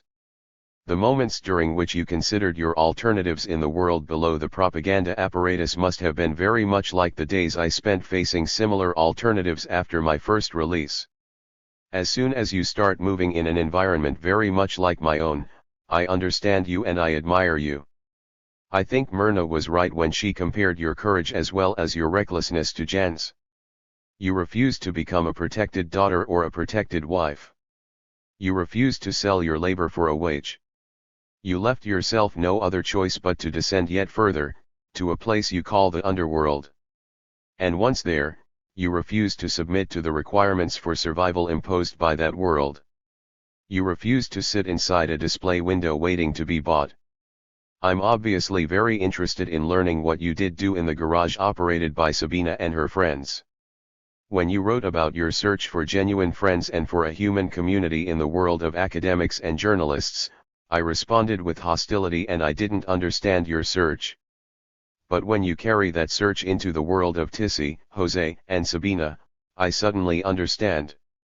That's why I'd like to know what you did in Sabina's world, why you and Sabina both left it, why your only friend today is the pedagogue Damon. It seems to me that your search is transformed as soon as you leave the academic world and descend to the underworld. Looking for community in the world of academics is like looking for trust among informers or for sympathy among executioners. In that world it's impossible to distinguish the desire for self-realization as a human being from the desire for self-realization as a bureaucrat. It's only when you descend among those who are nothing in this society that your search becomes meaningful as a struggle against this society. Tissy, Jose, Ted are nothing. In order to become anything at all they have to become everything all at once, and that can only happen through the complete destruction of this society. For them there are neither transitional stages nor illusory victories along the way to self-realization. To look for a human community among them is to look for the destruction of everything that makes them and their likes an underworld. I think I share your lifelong commitment. But I also think you don't grasp the nature of that commitment. You still refer to our experience in the carton plant 20 years ago as the original stimulus for your commitment. I think the project and community you seek were as absent from that experience as they were from all your subsequent experiences. I think that experience played an altogether different role in your life from the one you attribute to it. I think your attachment to that experience stems from a desire to materialize your dreams, a desire to visualize what cannot be visualized, a desire to resurrect what can only be created. I share your commitment if it's a commitment, not to a corpse, but to a community that has never existed, a community that cannot coexist with the world that represses it. But I don't share your understanding of that commitment. By locating its source in a repressive experience, you make the goal itself repressive. Yet I also understand your desire to resurrect the past. You're not unique in having such a desire. When I was first released from prison I wanted to relive the very experience you've placed at the center of your life. Luisa's life has revolved around the revolution she experienced before she came here. Every politician seems to be motivated by the dream of stepping into the shoes of a past prophet, dictator, or executioner. Nor is this desire to resurrect the past confined to priests and politicians. It's probably shared by all individuals who have desires. I think it's related to your commitment, but very differently from the way you say it is. After my first release from prison I would probably have expressed myself in terms very similar to yours. I didn't only feel hostile toward the police society into which I had been released, I also felt that I had lost something, that something was missing, something I had learned to want. Like you I thought that this missing element was something I had possessed sometime in the past, perhaps during the agitation at the carton plant or during the resistance, or perhaps only when I had listened to Luisa's accounts of the revolution she had experienced. I was convinced that I had been whole and alive in the past and I wanted to be whole and alive again. I wanted to resurrect the past situation. If my memory isn't exaggerating, I think I was at that time convinced that anyone who had experienced such a community and wanted to resurrect it was an insurgent, my comrade and my like. I sensed that Myrna had a similar dream and a similar commitment. I thought that she too had lost a community and that she too was committed to resurrecting her lost community.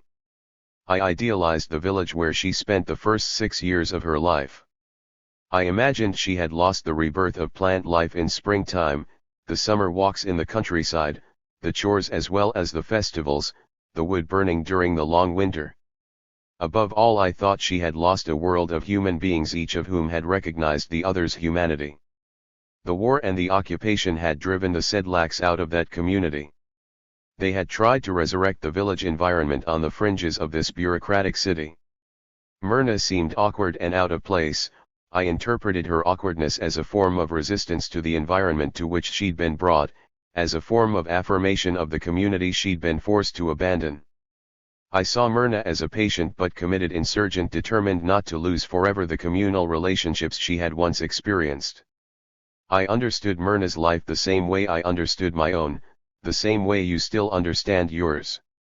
I thought all her gestures, including her attachment to me, were motivated by a search similar to mine, a search for something lost, for something missing, for something she had learned to want.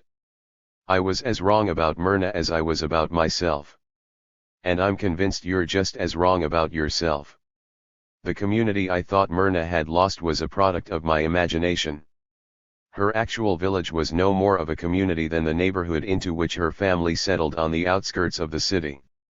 Later on, Myrna told me that when she'd still lived in her village she'd dreamed only of moving to the city, and once in the city she never dreamed of returning to the village.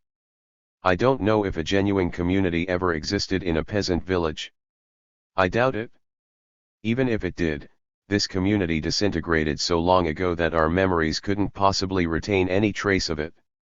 Myrna's village, like all the other villages that survive today, was a food factory. Its inhabitants were commodity producers. Its project was the production and sale of merchandise. I idealized Myrna's village for the same reason that I idealized my own past experience, because it was in the past. Since that past experience existed only in my memory, I continually infused it with present desires until it grew into a golden age, a utopia that contained everything my present lacked. I think this is what you've done with your experience in the carton plant. You've made it your utopia. You've convinced yourself that it had contained people, relations, and projects you haven't been able to find since. But by doing this we turned our heads backward while we continued to walk forward. My understanding of Myrna wasn't only wrong, it was inverted. Myrna herself, unlike you and me, never looked for her future in her past.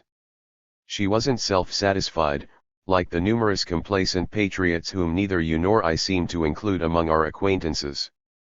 She wasn't submissive, like her mother, who accepted whatever happened as the inevitable unwinding of fate.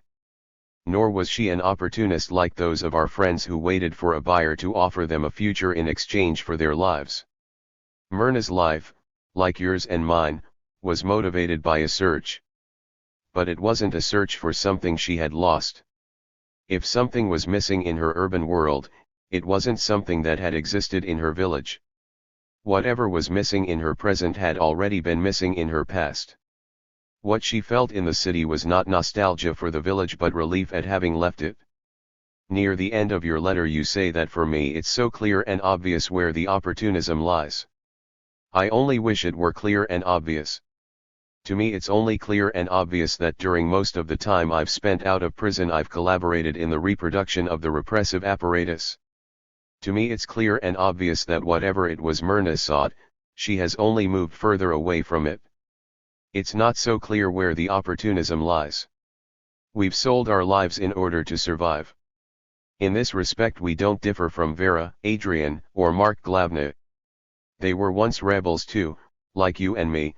They too were motivated by a search for something missing, they too felt desires that were repressed by the ruling society. But unlike Myrna, you and me, they didn't sell only their lives in order to survive, they also sold their desires. They weren't unwilling collaborators in the reproduction of the repressive apparatus but became its carriers and its functionaries. They appropriated its desire, the desire to contain, repress, and extinguish the humanity of each. The extinction of their initial goal became their project, they realized themselves within the apparatus that makes self-realization impossible. Vera, Mark, Adrian, and Claude are on the upper levels of a pyramid while we're at its base. We've wanted and we've tried to overthrow the pyramid, yet we've been among those who supported it. We did it in order to survive. We were opportunists to that extent. We sold our humanity in order to keep it. By selling it we lost it, we merely added to the weight that crushed us. By surviving we kept alive, not our humanity but at least its potential. And by keeping alive that potential, that nothing which can at any moment become something, we've kept alive a flame that can at any moment set fire to the entire bureaucratic pyramid we call society. I think an opportunist is an individual who extinguishes that flame, and I think what you call your search for a community is the struggle to keep that potential alive. When Myrna and I were married we confirmed the reality of our desires because we found them in each other. Both of us expected the future to be nothing like the present or the past, and each of us thought this future was guaranteed by the other. We were both wrong. After our marriage the world remained the same. The only change was that I replaced her brother in her parents' house. We continued to live on the outskirts of the city, an urban worker though I was, I drove a bus just like her father. Myrna's enthusiasm, her lust for life, adventure, and change, were frustrated. She talked less. Our walks grew shorter. She didn't tell me she was unhappy, she didn't even hint that she wanted to leave her parents' house.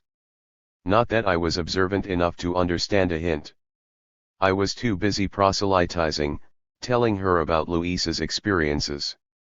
She made me feel self-conscious, just as Jan did whenever he came to visit. I talked, and I remained where I was. I even talked about driving that wretched bus, and I continued to drive it. It was Jan who finally put an end to a situation that couldn't have gone on much longer. He asked if I'd be willing to work in the vehicle repair depot where he worked, at the opposite end of the city. The possibility of working with Jan appealed to me, but I didn't like the idea of spending 2 hours a day traveling on a bus in addition to 8 hours at the depot. You could get an apartment, Jan suggested. Myrna would welcome the change. I obviously didn't go to the depot to apply for the job. Such a procedure is archaic under the dictatorship of the proletariat. I don't really know if anyone gets a job that way anymore. I got my second job the same way I'd gotten the bus driving job. Jan went to the trade union building next door to the depot, spoke to Titus Zabran, and Titus pulled strings. An official pulled strings. And some workers I've met thought they'd won a victory 20 years ago. I didn't even have to go to Titus' office the second time. Jan went alone. He told me Titus picked up the phone, listed the qualifications of the mechanic, Miran Sedlak, and told Jan that I would start working in the depot the following Monday. I suppose everyone must know someone like Titus Zabran. I wonder what happens to people who don't. This was the third time he had pulled me out of a trap, and it wasn't the last. What gave Titus Zabran the power to pull strings? My powerlessness. If I had picked up the telephone and introduced myself as Yarostan or Miran, the person at the other end would have laughed and said, "Comrade, if you're not an official you can't be heard, this is a people's democracy." For several weeks I actually enjoyed my new job. I had repaired presses in the carton plant, but I had never dismantled a vehicle. I was impressed by the ingenuity of the generations of workmen who had connected the power of an engine to the motion of axles and wheels without concerning themselves about the use to which their work would be put. Would they have worked so hard if they had known what their work was for, or didn't they care? After the first few weeks the work became familiar and then routine. My initial awe gave way to resentment toward the tinkerers who had given their lives to the project of transporting ever larger quantities of commodities with ever greater speed. Working alongside Jan, I couldn't forget what my work was for, because he continually reminded me. Once, when I was still new on the job, I went on working on an engine when the others took a smoking break. Jan grabbed my wrench and asked, "What's your hurry, brother? If the buses pile up, some people won't be able to get to work and they'll have a day off." He didn't let any of us forget that the buses didn't serve our aims but only the managers, the bureaucracies, the state's aims, and that the faster we worked the more we increased the power of the forces that policed us. Jan didn't let any of us forget that those vehicles were not our protect. It was during those first weeks on my new job, when Myrna and I were still living at her parents' house, that I stopped trying to convert my hosts to the wisdom I had learned from Luisa.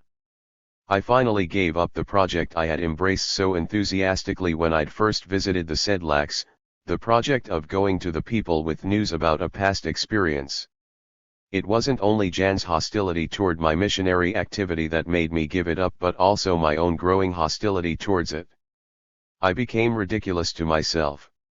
My situation, my daily activity, made me sense that my closely reasoned arguments were incoherent, contradictory, and irrational. I spent an hour every morning and another every evening on a crowded bus, usually standing, letting myself be conveyed to and from a garage where I repaired buses. Some of my fellow passengers rode to factories where they produced the tools or the parts with which I repaired the buses. I spent all the motion of my limbs tightening chains that bound us to a monster, yet every evening I spoke to my hosts about a community of free human beings. I had learned about such a community from Louisa. One of my favorite stories had to do with workers who drove and repaired one buses.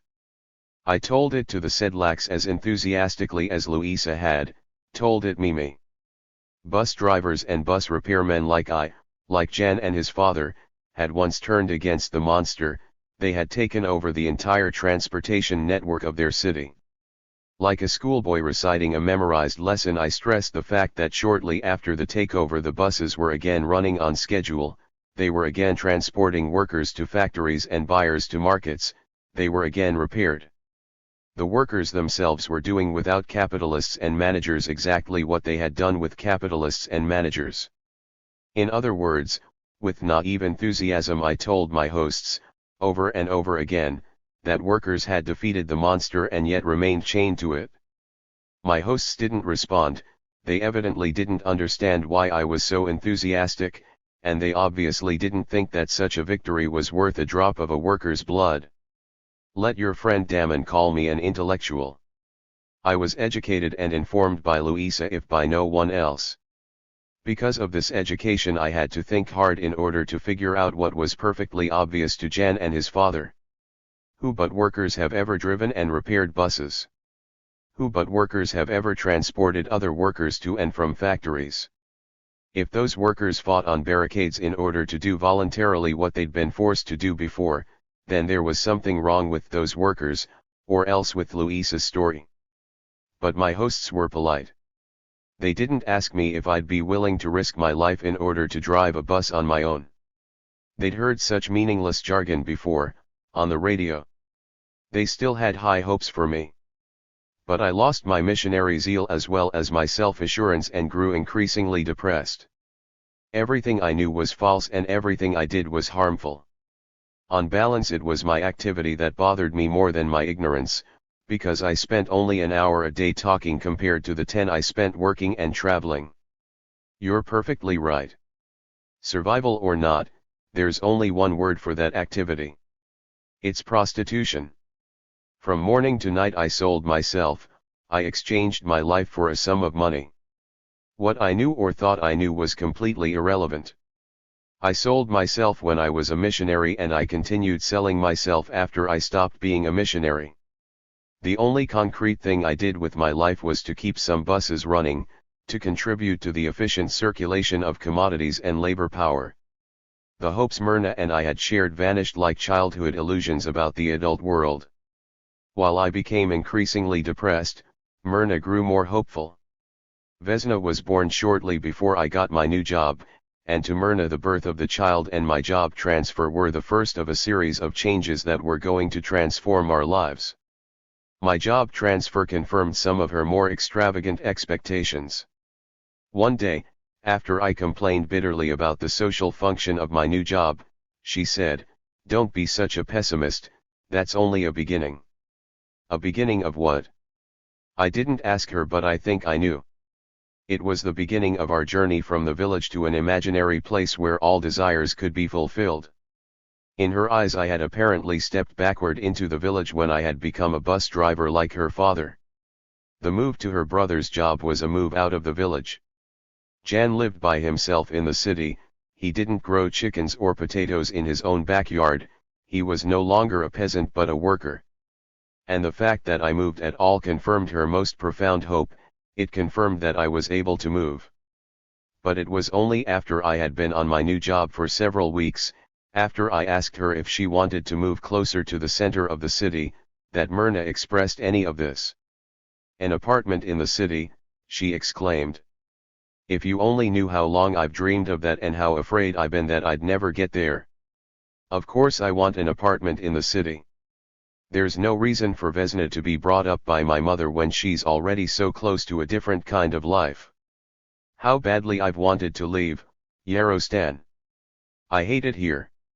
Didn't you know? If I hadn't known, I knew then. It became very clear to me why my new job was a beginning. It was the beginning of Myrna's final break with the village, the beginning of Myrna's journey to the dream world she had seen from far away, the beginning of Vesna's upbringing as an urban worker, a citizen, someone like Jan and Sabina, the beginning of a different kind of life. Since neither of us had to be convinced, our next problem was to find an apartment. Various monuments were built after the war to celebrate the workers' victory, but very little had been done to house the victorious workers. The consciousness of the working class had to be housed first, and all the new buildings were inhabited almost exclusively by bureaucrats. I could have turned to Titus Zabran once again, but I had misgivings about the strings he had already pulled for me. I decided to consult the people with whom I worked in the depot. That was how Jan had found his place. A worker offered to share his apartment with Jan. But since there were 3 of us, this possibility was out of the question. My fellow workers promised to keep their eyes open for any vacancies that might turn up in their neighborhoods. But weeks passed, and then months. Myrna grew impatient. She decided to look on her own. She visited addresses advertised in the newspaper. They were all privately owned houses or apartments. Her experience was the same wherever she went. She was asked what her husband did, and as soon as she said mechanic, she was told the apartment was already rented. She cried as soon as she got home. After 4 or 5 days she gave up. Finally, several months after our search began, one of the workers at the depot told me there was a vacancy in the building across the street from where he lived. I went to see the place as soon as I got off work. The building was an ancient 2-story mansion that had been divided up and turned into an apartment house already before the war. After the coup, the 4 downstairs and 4 upstairs apartments were classified as double, so that the one-time single private house now consisted of 16 living units. Each double unit consisted of 2 bedrooms and a single living room, bathroom, and kitchen. In other words, the vacant apartment consisted of a vacant bedroom. An old worker who had occupied it had just died. When I described the place to Myrna, she was overjoyed. She was so frustrated and so desperate that she'd gladly have run to a rat-infested basement that had been used to store coal. All that mattered was that there were neither geese nor chickens in the yards, and that all the neighbors got their potatoes and vegetables from stores. She didn't even want to see the place first. We simply moved in, and all her enthusiasm returned. Myrna greeted and embraced our new neighbors as if they were long-lost friends. She carried Vesna around the neighborhood, in and out of all the stores, as if to familiarize the baby with her new, genuinely urban surroundings. In the evenings we took long walks. Myrna studied all the passers-by, their expressions as well as their clothes. She also studied all the commodities displayed in the store windows. Myrna fulfilled her life's dream. She became a city dweller, a citizen, the wife of a city worker, with an apartment of her own and a child who would be no more of a country bumpkin than her urban neighbors or her brother. But that school-created dream masked a shallow reality. She became everything she was going to become on the day she moved out of her parents' house. The following day, or week, or month, she didn't become more of a citizen or more of a worker's wife. She didn't become more creative nor more imaginative, nor after her enthusiasm dissipated itself more energetic. She didn't become anything she hadn't been before. She merely lost her life's dream. But that dream is a chameleon. It changes whenever we think we've reached it. Myrna knew that something had gone wrong, that something was still missing. I remember one of the statements she made only a few weeks after we moved. I had expected everything to be so different. She had expected a new life. She had expected what you express with the words project and community. But she didn't become desperate or depressed. She still experienced reality as she'd been taught to experience it. She held on to her dream. The chameleon transformed itself. Whatever was still missing, whatever she hadn't become, could be bought in a store. She didn't buy very much. We had saved a considerable sum of money during the year when I had driven the bus and we had lived and eaten at her parents' house. She spent very little of it. She's always been afraid to spend money. But the few things she did buy were very important to her. Since our room was adequately furnished, we didn't need to buy furniture. But we did need curtains. I'm sure that no city has ever been built with the love and care with which she bought those curtains. She looked at shop windows for several weeks. Every night we walked to look at another pair.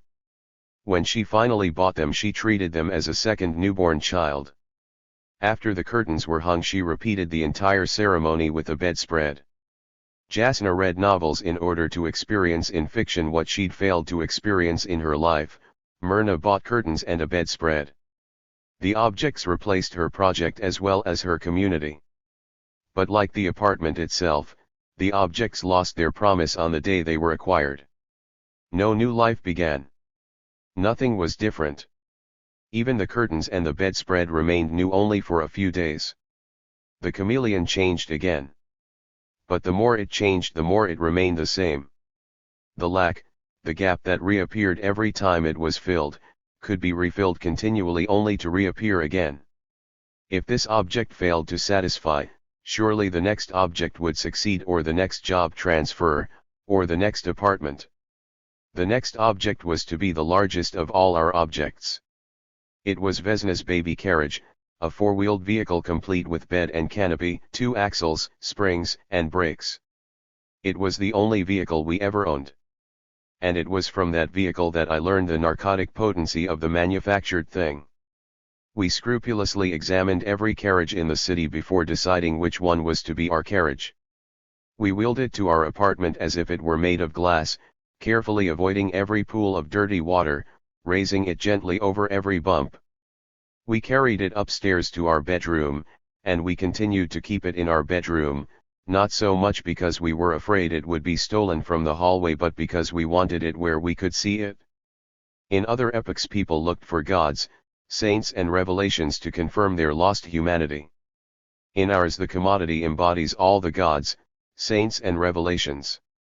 Whenever we were depressed by the hollowness of our lives, whenever we felt the still unfulfilled gap, we looked at Vesna's carriage. The object confirmed our purpose and our worth. It was the meaning of the endless waiting and the meaningless work. Our evening walks on the neighborhood streets, and especially our Sunday walks in the city park, became the high points of our lives. It was on those walks that we displayed our qualities, the qualities we had bought in stores.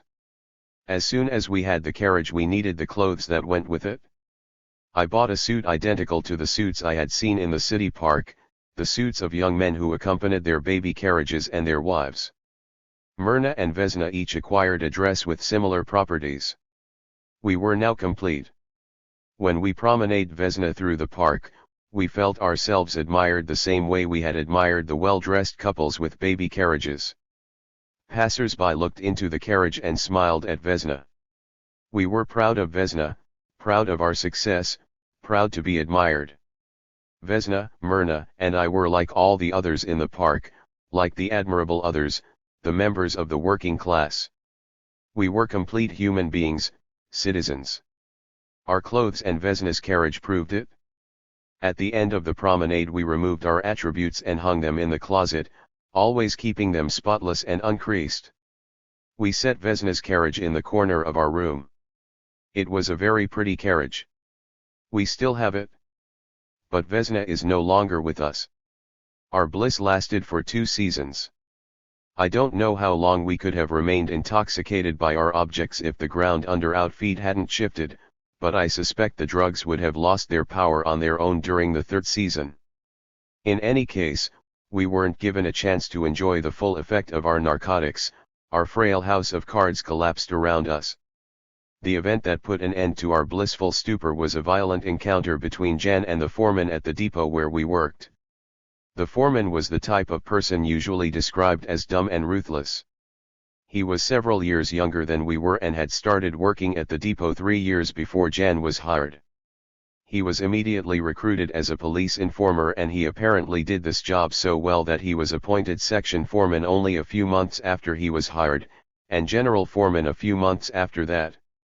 Although he had spent a few months working as a repair mechanic, by the time he was general foreman he had become convinced that the mechanics were all mindless robots and that the only thinking in the depot took place in his head. He thought of the rest of us. Not as complete human beings, but as human fragments, as extensions of his limbs, as instruments which mindlessly implemented his orders. The only consequence of the foreman's attitude was that his intentions were completely undermined. Since we were brainless, we didn't use our brains to implement his wishes but only to thwart them.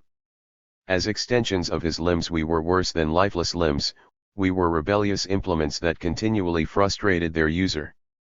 No one expressed this rebelliousness as explicitly as Jan. Whenever the foreman called his name, Jan instantly dropped whatever he was holding, even if it was an oil pan, jumped up, saluted, and shouted, "Yes sir." Jan was the only one who tried to conform in every single detail to the way the foreman saw him. If all the foreman told him was, "Pull that carburetor out," Jan took a winch or a pry bar and pulled the carburetor out, without removing any of the bolts.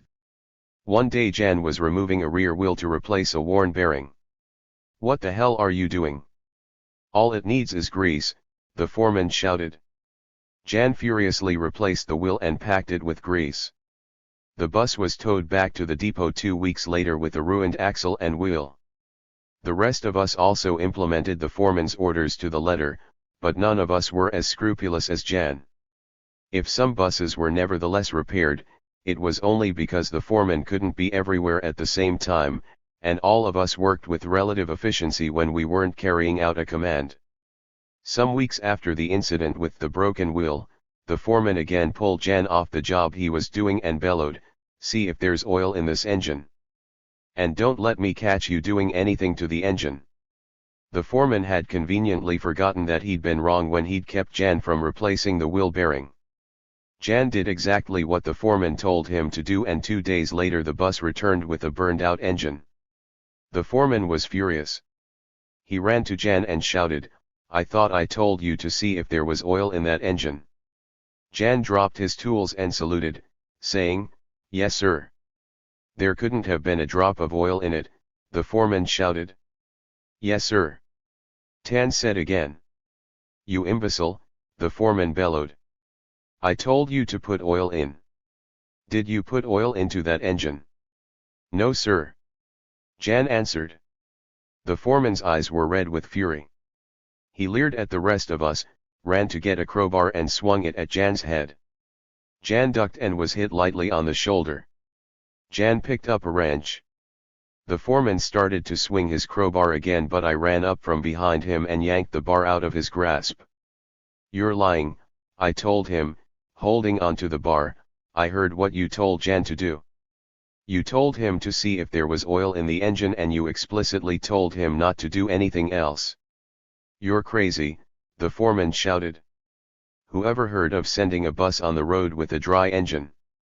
"Everyone here has heard of that," I answered. "We've also heard of sending a bus out with a worn bearing and of stopping someone who wanted to fix it." Backing away from me and the crowbar, the foreman shouted at the top of his voice, "Put that bar down. You can't threaten me. You said lax are lunatics. I'll have you locked up. You're sick. Someone sent you here to wreck the workers' buses. Who pays you to wreck buses?" Jan turned to the foreman and said calmly, "No one pays us to do it. We wreck the buses on our own and for ourselves. We can't stand them. They use up our space, our air, and our energy. We're lunatics determined to drive you and your buses out of our asylum." I'm reminded of your scene with the school official who said you were deranged and dangerous when you called off your class to take part in the student strike. I commend you for your courage. You really do share that with Jan. Your courage was in fact greater because Jan and I weren't nearly as isolated as you were. The foreman backed away from us like a cornered beast. He grabbed another bar and then a wrench, but he didn't try to use them.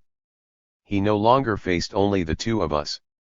Every single worker in the depot had picked up a tool and joined the semicircle of angry workers surrounding the foreman.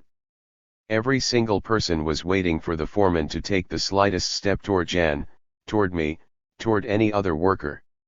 We were all waiting for him to start swinging his bar, his wrench, or even his fist. The foreman was pale with fright. He cringed away, hugging the wall, trembling, not taking his eyes off us for a second. The foreman didn't return that day, nor did we continue our work. We sat down and smoked. All of us were furious.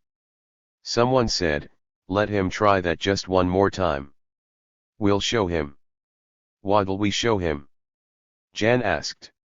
"We'll show him who does the work, we'll show him that we can do without him," the man answered. "That's a lie," Jan snapped. "Do you think I'd repair these contraptions if no one forced me to do it? What on earth for?" Everyone drew back when Jan said this.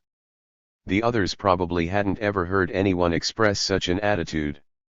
I drew back too, although I had heard such a view before, during my first prison term. Jan's attitude to work was identical to Manuel's. It was also similar to the attitude your young high school friend Ron expressed when he took you on your first tour of his city. To Jan it wasn't the presence or absence of the foreman that made our work prostitution, but the fact that we sold our lives to a project that wasn't our own. At that time I didn't understand him, just as I hadn't understood most of what Manuel had told me in prison. Jan had expressed the same attitude 6 years earlier, during our agitational activity at the carton plant. Luisa still remembers him for that. In your second letter you told me George Alberts had considered Jan and me destructive hooligans, and Luisa agreed with Alberts. It's not at all surprising that she included Ron and Manuel among the hooligans. According to Sabina, George Alberts thought that workers had fought a revolution in order to replace reactionary foremen with revolutionary foremen, that workers had fought a revolution in order to place George Alberts in an important post. All those opposed to this, like Manuel, had to be swept out of the way. Where was Luisa when revolutionaries like Manuel were swept out of the way? Was she alongside the aspiring foreman Alberts, helping to sweep people like Ron, myself, Manuel and Jan out of the way? She virtually admitted this when she said that such people were a greater threat to the revolution than the militarists. I'd really like to know where Luisa stood during this purge of saboteurs. I've long ago become suspicious of her interpretations. Your letters have made me wonder about her activity as well. Incidentally, I'd still like to know how Alberts succeeded in having you and Luisa released from prison 20 years ago. Sabina wants me to tell more about Manuel. Unfortunately I knew him only in prison, and our conversations were neither very thorough nor were they very relaxed in the circumstances in which they took place. Also, at the time I knew him I spent as much time defending Luisa's arguments as I spent listening to Manuel's. I didn't really understand Manuel's positions until I worked with Jan at the bus repair depot, and even then I resisted the implications of that position.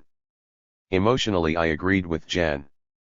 His attitude to the work we did expressed exactly what I felt toward my job and toward my life.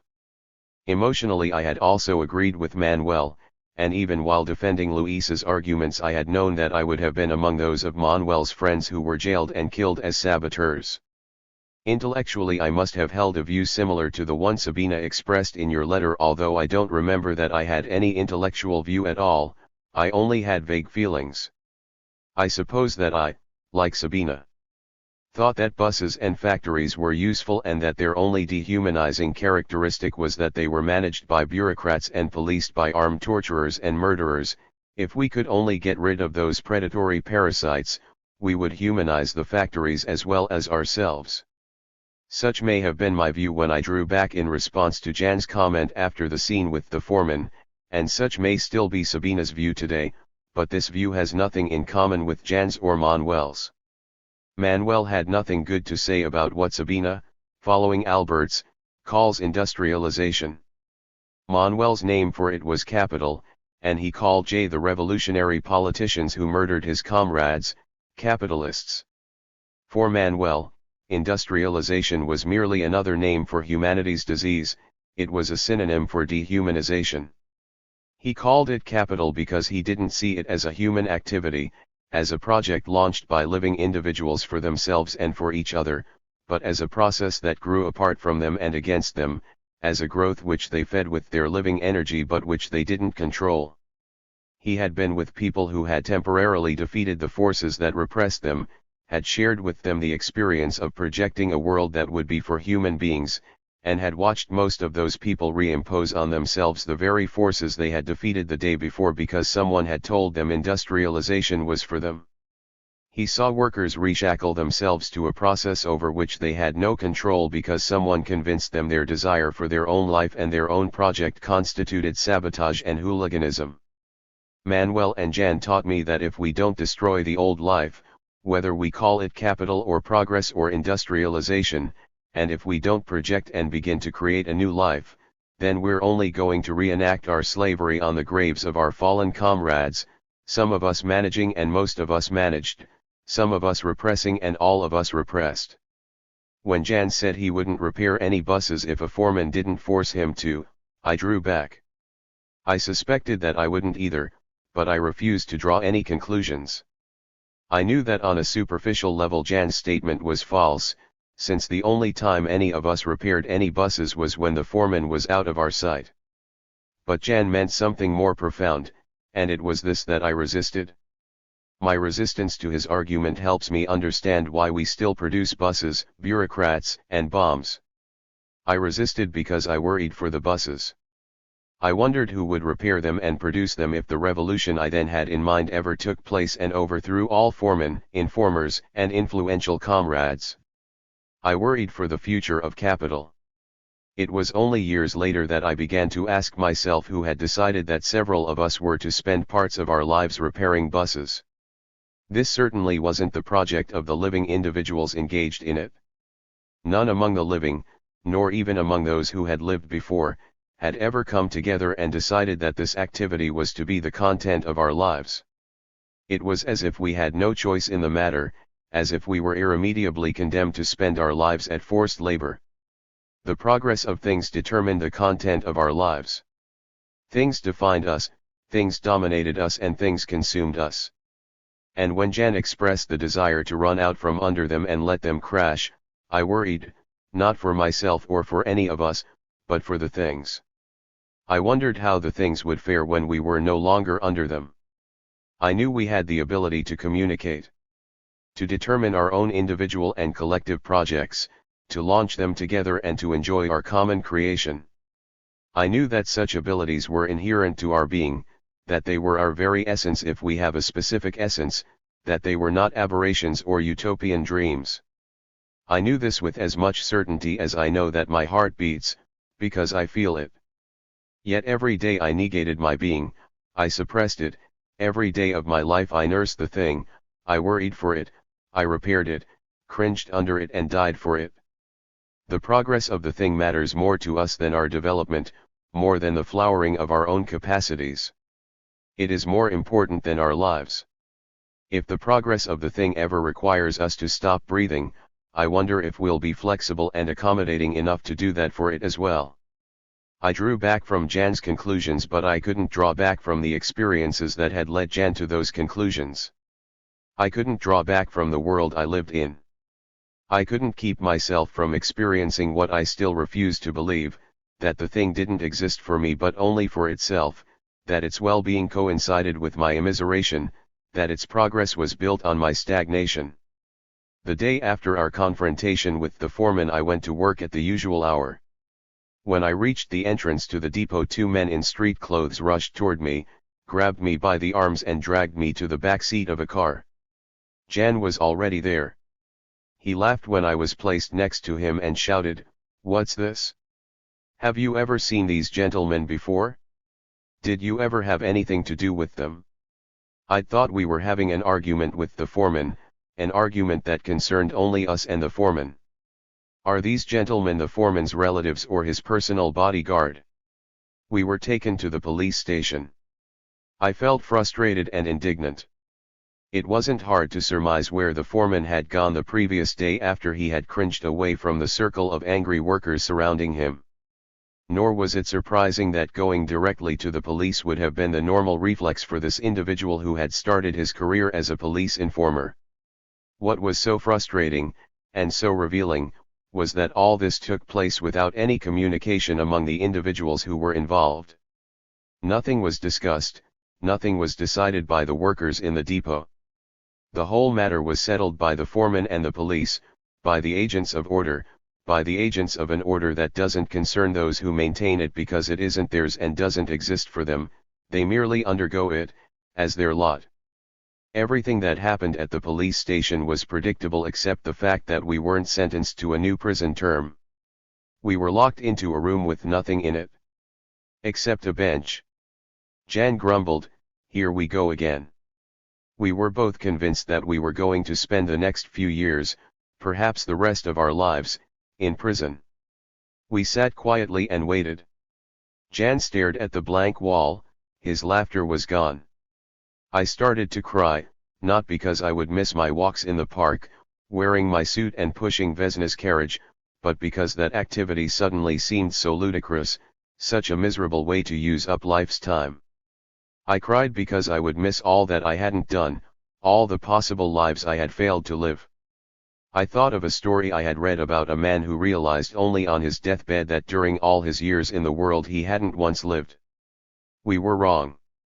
The repressive apparatus decided to dispose of us in a more economical way, without incurring the costs of maintaining us. We were summoned to the office of what must have been the station's head bureaucrat.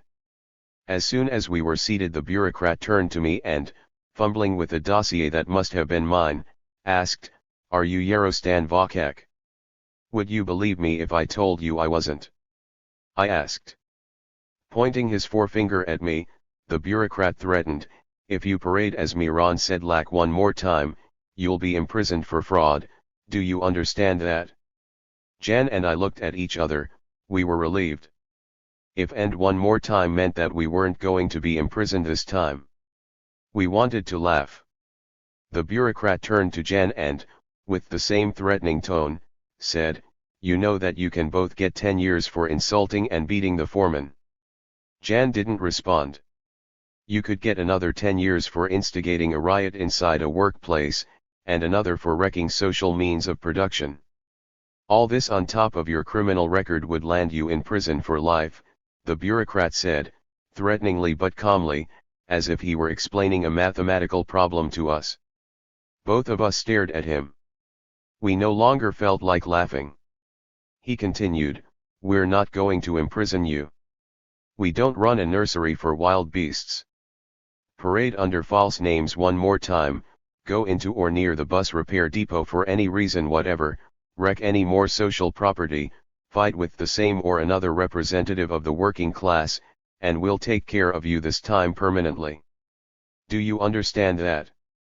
We were being told that we would be exterminated like wild beasts if we protected ourselves from abuse one more time. We were being fired from our jobs. We were being given a picture of our future, either to live as dead things or else not to live at all. We were being deprived of uncertainty. "Yes," I answered, "we understand that."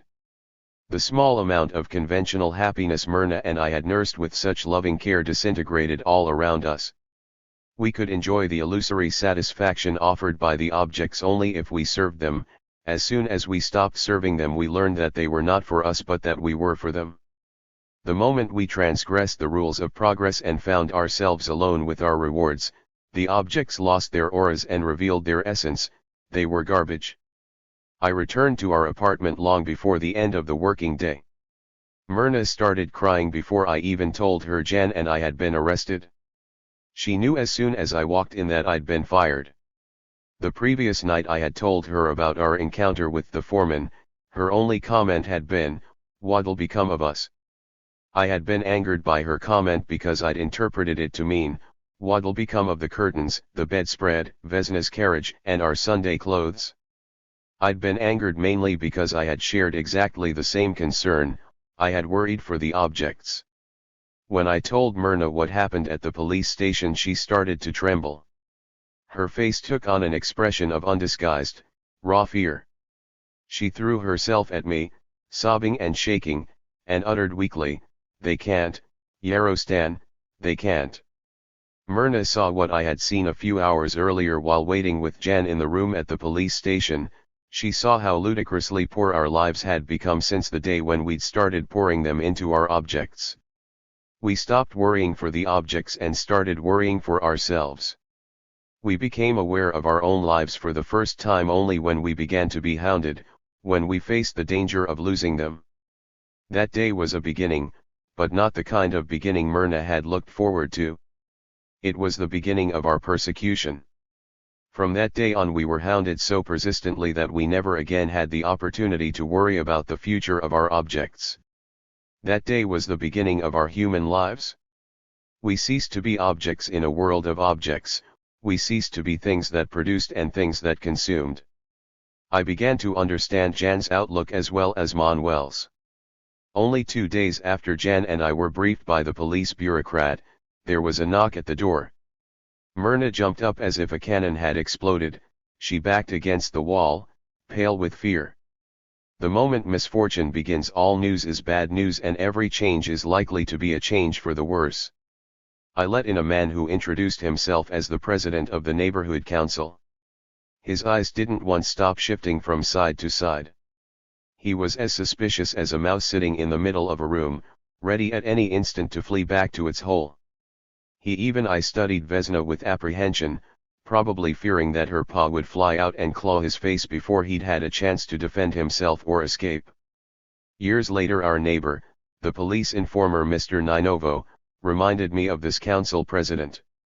The president announced, as if he were reading, although he didn't have a text, at its last deliberative session the neighborhood council resolved that convicted criminals and other parasites who suck the blood of the working people will not be harbored within the living units of said council.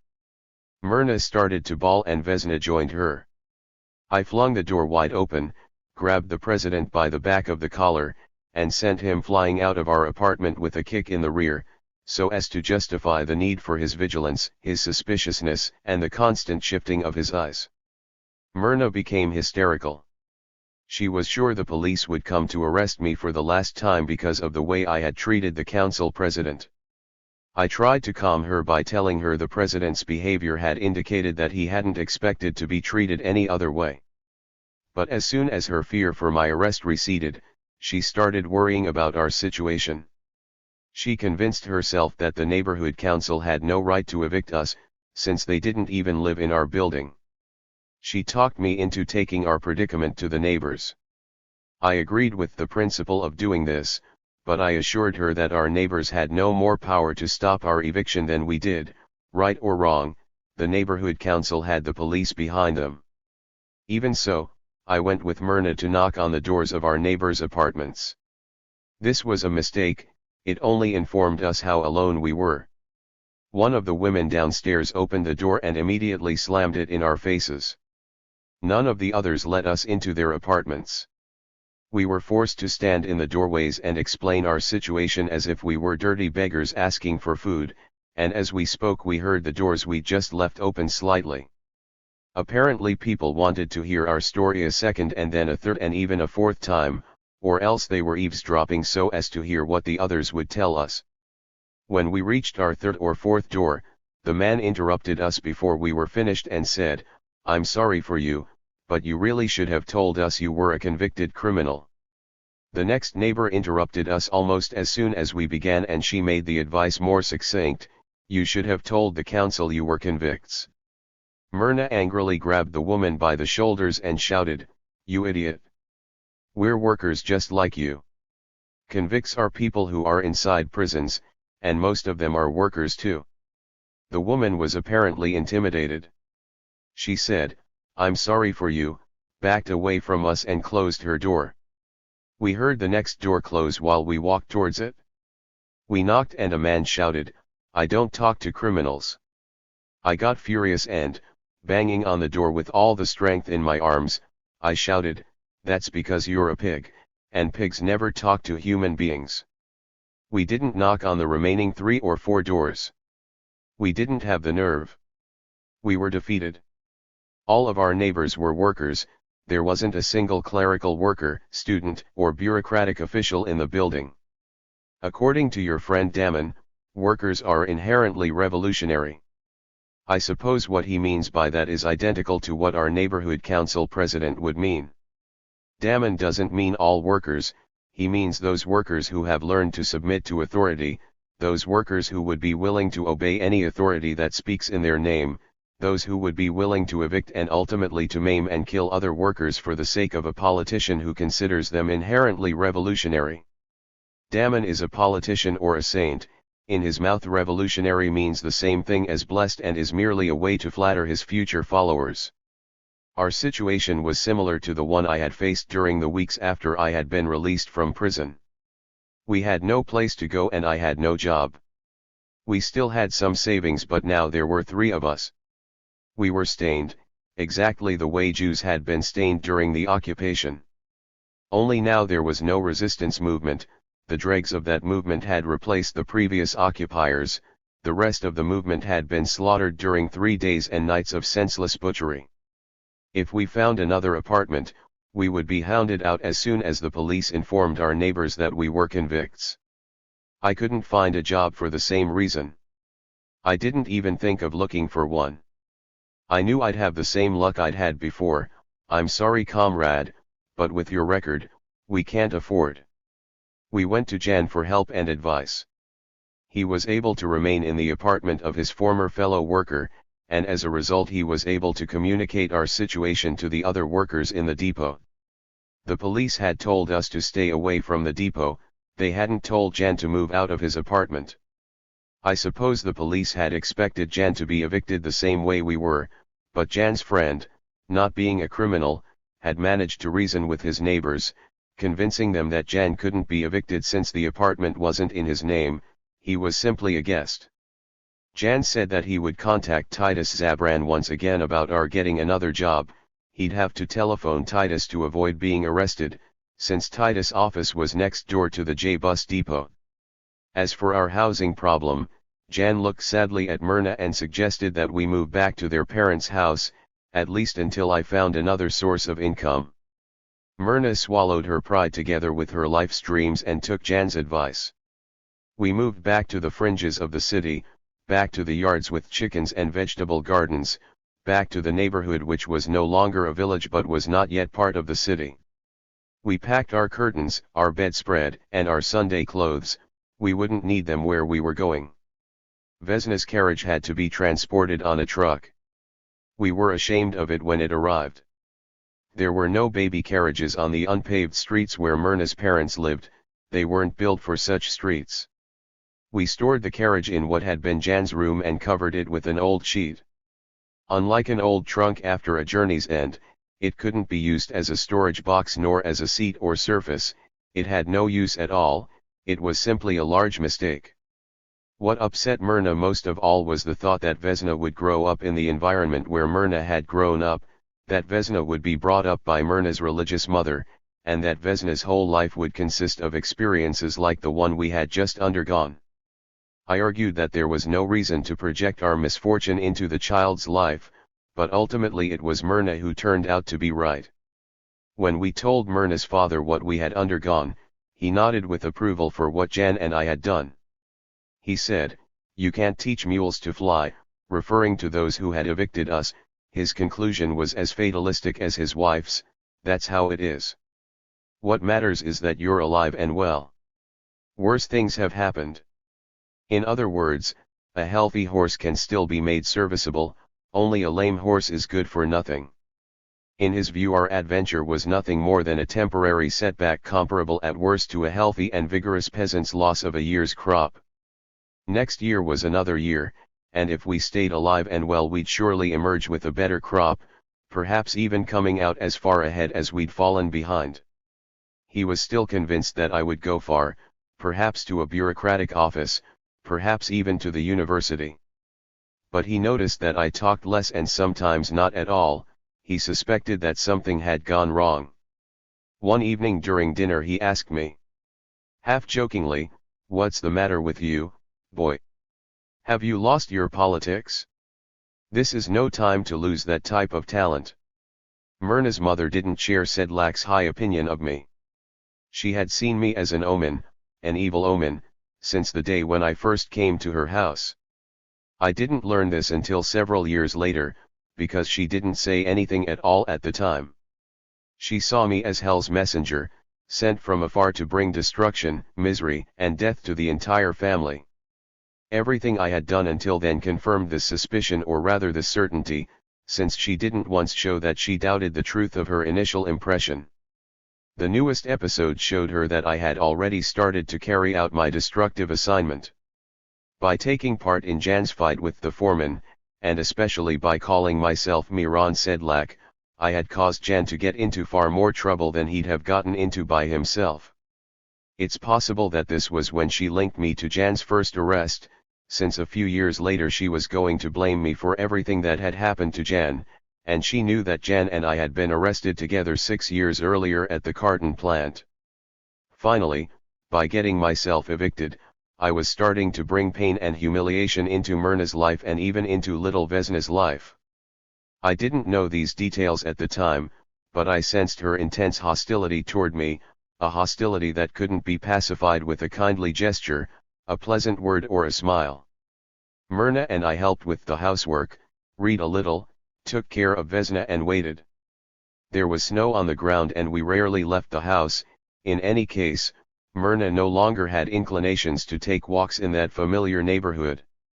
We waited for something to change for the better. Our main hope was Jan. We waited for him to come with good news about a job, perhaps about an apartment. Jan came, but not with good news.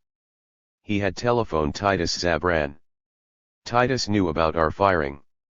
He told Jan that our situation was made difficult by the fact that the police had reported our behavior to the trade union bureaucracy and consequently no official would be willing to hire us, even with pull. But he told Jan he would continue to try to find a place for us. Myrna grew increasingly frustrated and impatient. "We can't simply sit here and wait," she insisted. "Nothing is ever going to happen here, absolutely nothing." She decided to try to get a job on her own. First she went out with a newspaper. Then she started to ask young women on buses what kinds of jobs they had and where their factories were located. She visited every factory she could find. After 3 or 4 weeks of daily journeys to large and small workshops, she found a job in a clothing factory not far from the carton plant. She announced it with a certain amount of pride, but without a trace of the childlike optimism with which she had greeted earlier changes.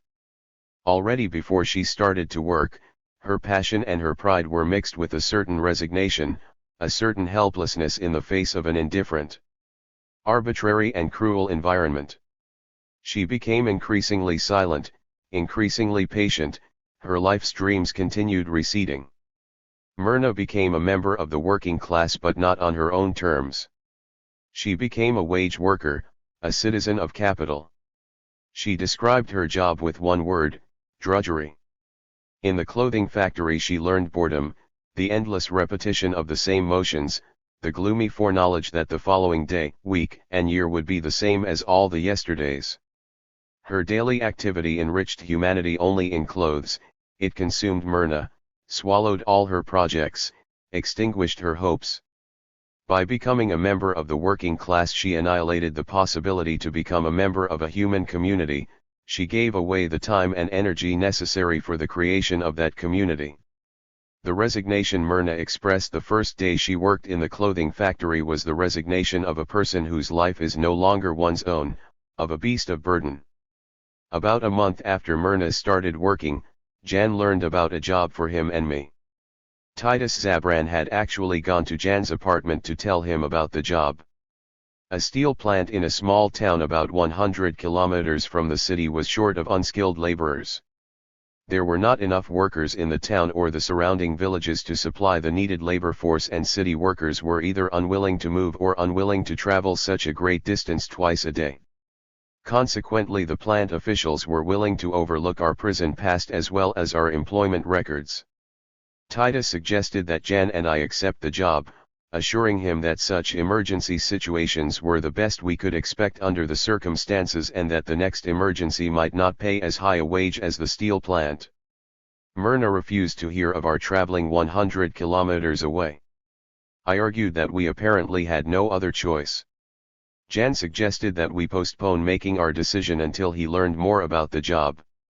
Jan came again 2 weeks later, on a weekend. He told us that housing was cheap and plentiful in the steel town and that he was going to rent an apartment near the plant. He urged us to do the same. Myrna burst out crying, turned to the wall and beat her fists against it. She shouted, "I don't want either of you so far away from me, in the wilderness." Jan sadly told her, "The heart of this city is the only wilderness in this part of the world." Myrna turned to Jan with a look of desperation and said, faltering, "I'll kill myself before I go there. I'm going to stay in the city and I'll support Vesna as well as both of you for the rest of my life if necessary." "Myrna, don't be a mule," Jan pleaded. "You're not living in the city now, and we don't have a choice." Myrna told us, "They're building houses for workers near my factory. Several women in my department have already signed up. I'm going to sign up to buy one." "And what'll you pay for it with?" Jan asked. "Your wages don't support Vesna or Yarostan. Father supports them, he gets twice as much as you do. In the steel plant I'll be paid 3 times what you get." "They told me I'd get a raise," Myrna said. "When?" Jan asked. "In 2 years. 2 years?" Jan exclaimed. "And when will you buy your house?" Myrna collapsed into a chair and cried. "I don't know," she said desperately. "But I don't want you to go there and I don't want Vesna to grow up there." I suggested a compromise. "We could move back to the city if I took the job in the steel plant. That way we could afford to buy the house and stop being a burden to your father." "You'd spend half your day traveling," Myrna objected. I said, "I don't see any other acceptable alternative." Myrna didn't say anything. I decided to take the job. Jan moved to an apartment near the plant. A certain feeling of happiness accompanies self-realization. During those days I learned that another type of happiness accompanies resignation. I was convinced that I had no other choice and I resigned myself to a 12-hour working day, 4 hours of which I spent going to and from the plant. As soon as I resigned myself to that situation, everything became easier and more pleasant than I had expected it to be.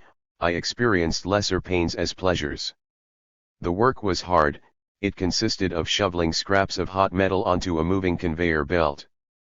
We sweated in winter. In summer the place became an unbearable inferno. Small wonder that other workers didn't want to travel 100 kilometers for the sake of such activity. But on the other hand, the foreman didn't take his job seriously and was in no way different from any other worker. No one had been willing to accept the task and the workers had drawn lots to determine which one of their names would be entered as foreman on the official forms. As a result, there was no supervision. The people I worked with were among the freest human beings I've encountered inside a factory or prison. The time I spent traveling used up what remained of my living day. I got up every day long before sunrise.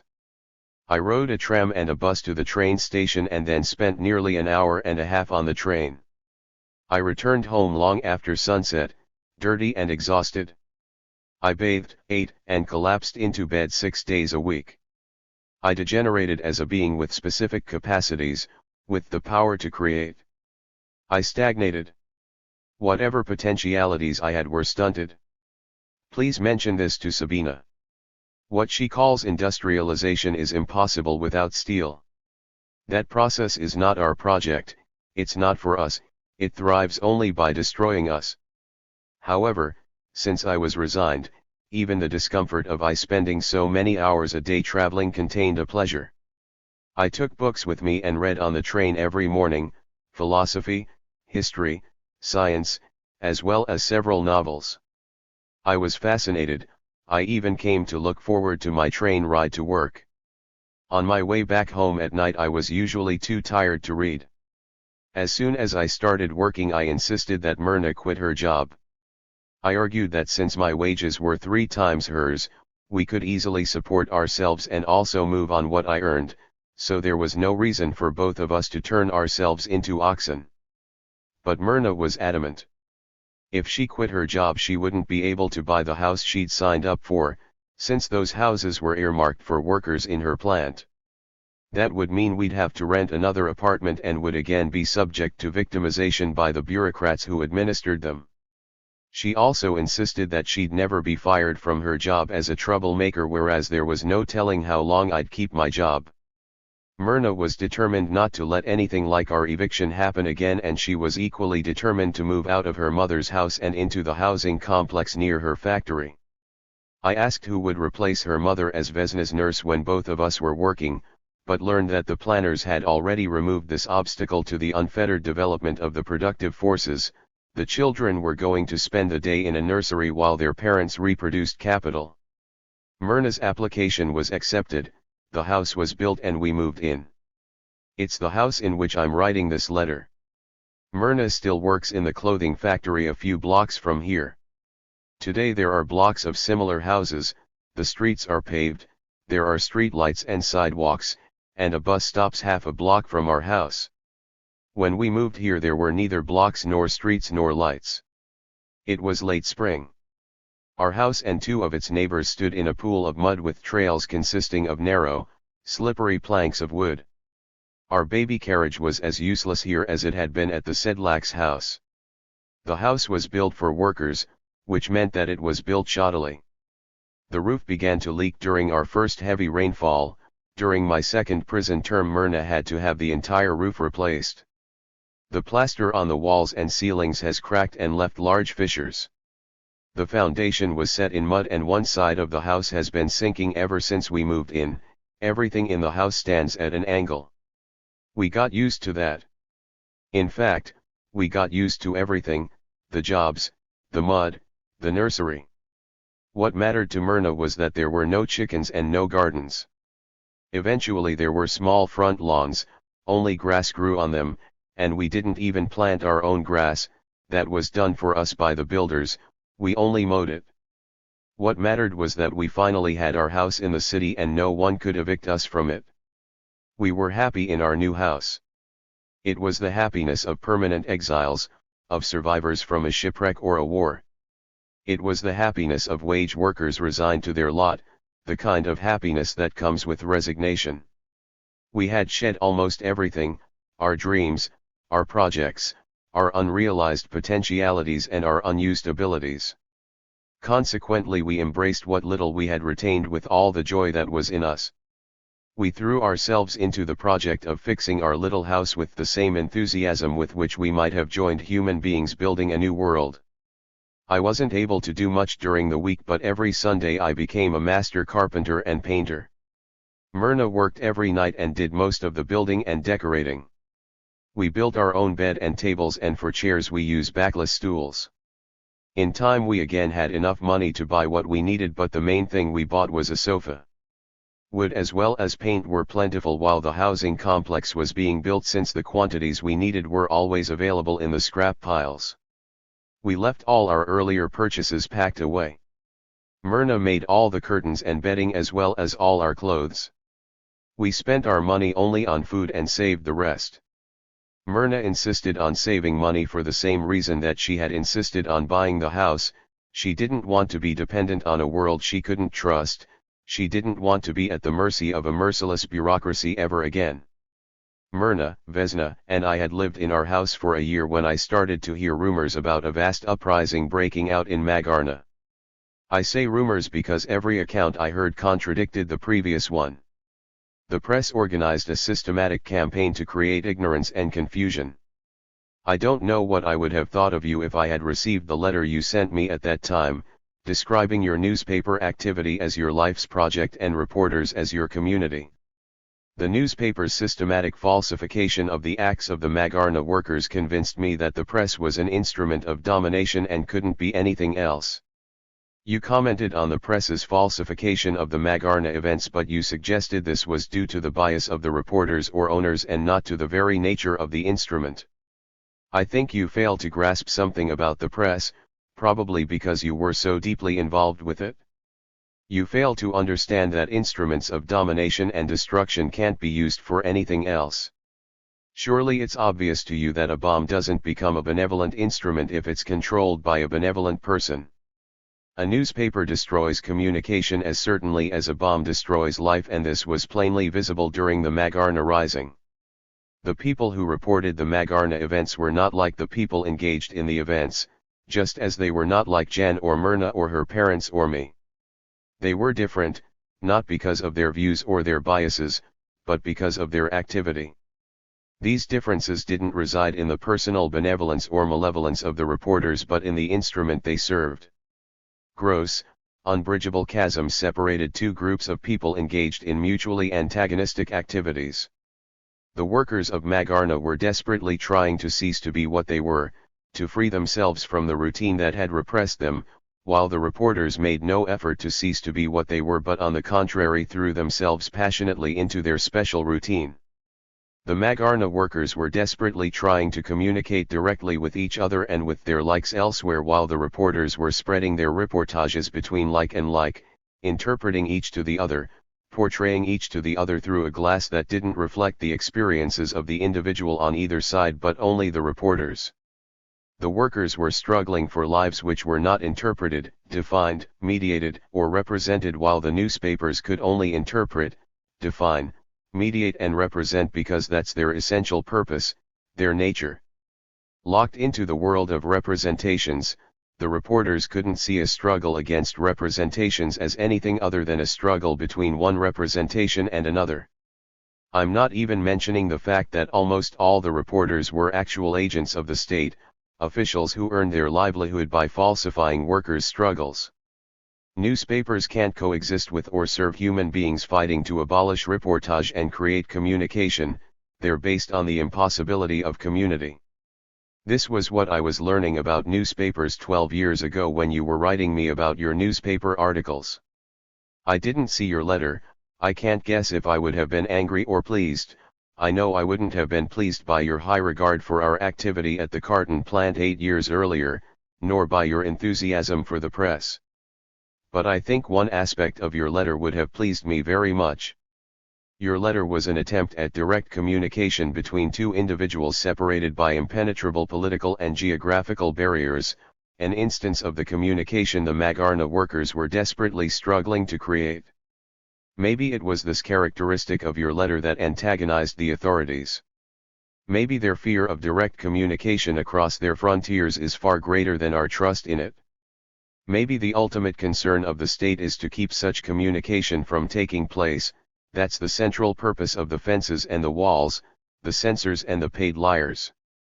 Letters like yours vanish in normal times.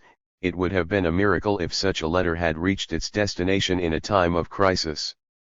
I can believe that such a letter would have been confiscated, and even that a messenger carrying such letters would have been arrested. But I still can't believe that Jan and I could have been arrested merely because such letters were addressed to us. And before we had even seen them.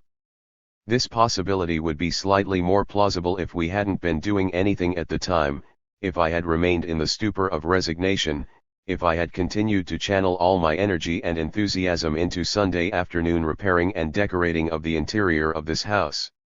It wasn't your letter but the event you asked about in that letter, the Magarna uprising, that woke me from that stupor and shamed me in the face of my resignation.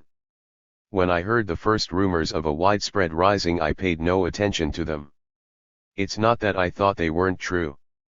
I had learned during my first imprisonment that such rumors contained descriptions of real events. I began to take an interest when Jan and several other workers brought newspapers into the steel plant. The fanaticism with which the newspapers denied all the rumors indicated that at least some of them weren't only true but also current. However, what confirmed the rumors wasn't the press but direct communication with Magarna workers. One of the workers in the steel plant pretended to be ill and went to visit his family, who lived in a small village on the frontier of Magarna and had relatives across the frontier. He succeeded in evading the border guards and in communicating with his relatives. As soon as he returned from his village, all the workers in our section of the plant gathered around him like flies, questioning him about every detail of what he had learned. Jan was the most persistent.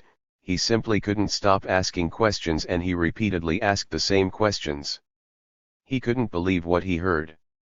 Somewhere in the world people just like us had started doing exactly what Jan had always wanted to do. They had started to break the chain that shackled them to the monster that consumed them. They had started to move for themselves. Our fellow worker wasn't able to answer several of Jan's questions, and I still don't know the answers today. He told us that repressive old functionaries were being ousted from their posts, but couldn't tell us if they were being replaced by repressive new functionaries in similar posts.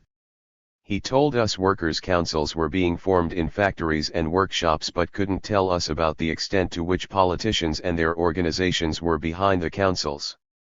Jan repeatedly asked, "Are they doing this for themselves or for the productive forces?" This couldn't be answered either. Yet in spite of all the unanswered questions, it was clear to us that a population had begun to stir, that ancient social structures had started to crumble. People like ourselves had suddenly turned against the apparatus into which they had been pouring their lives. We didn't know if they were determined to recover their whole lives or if they were already looking for halfway stations, if their struggle was already being channeled into dead ends.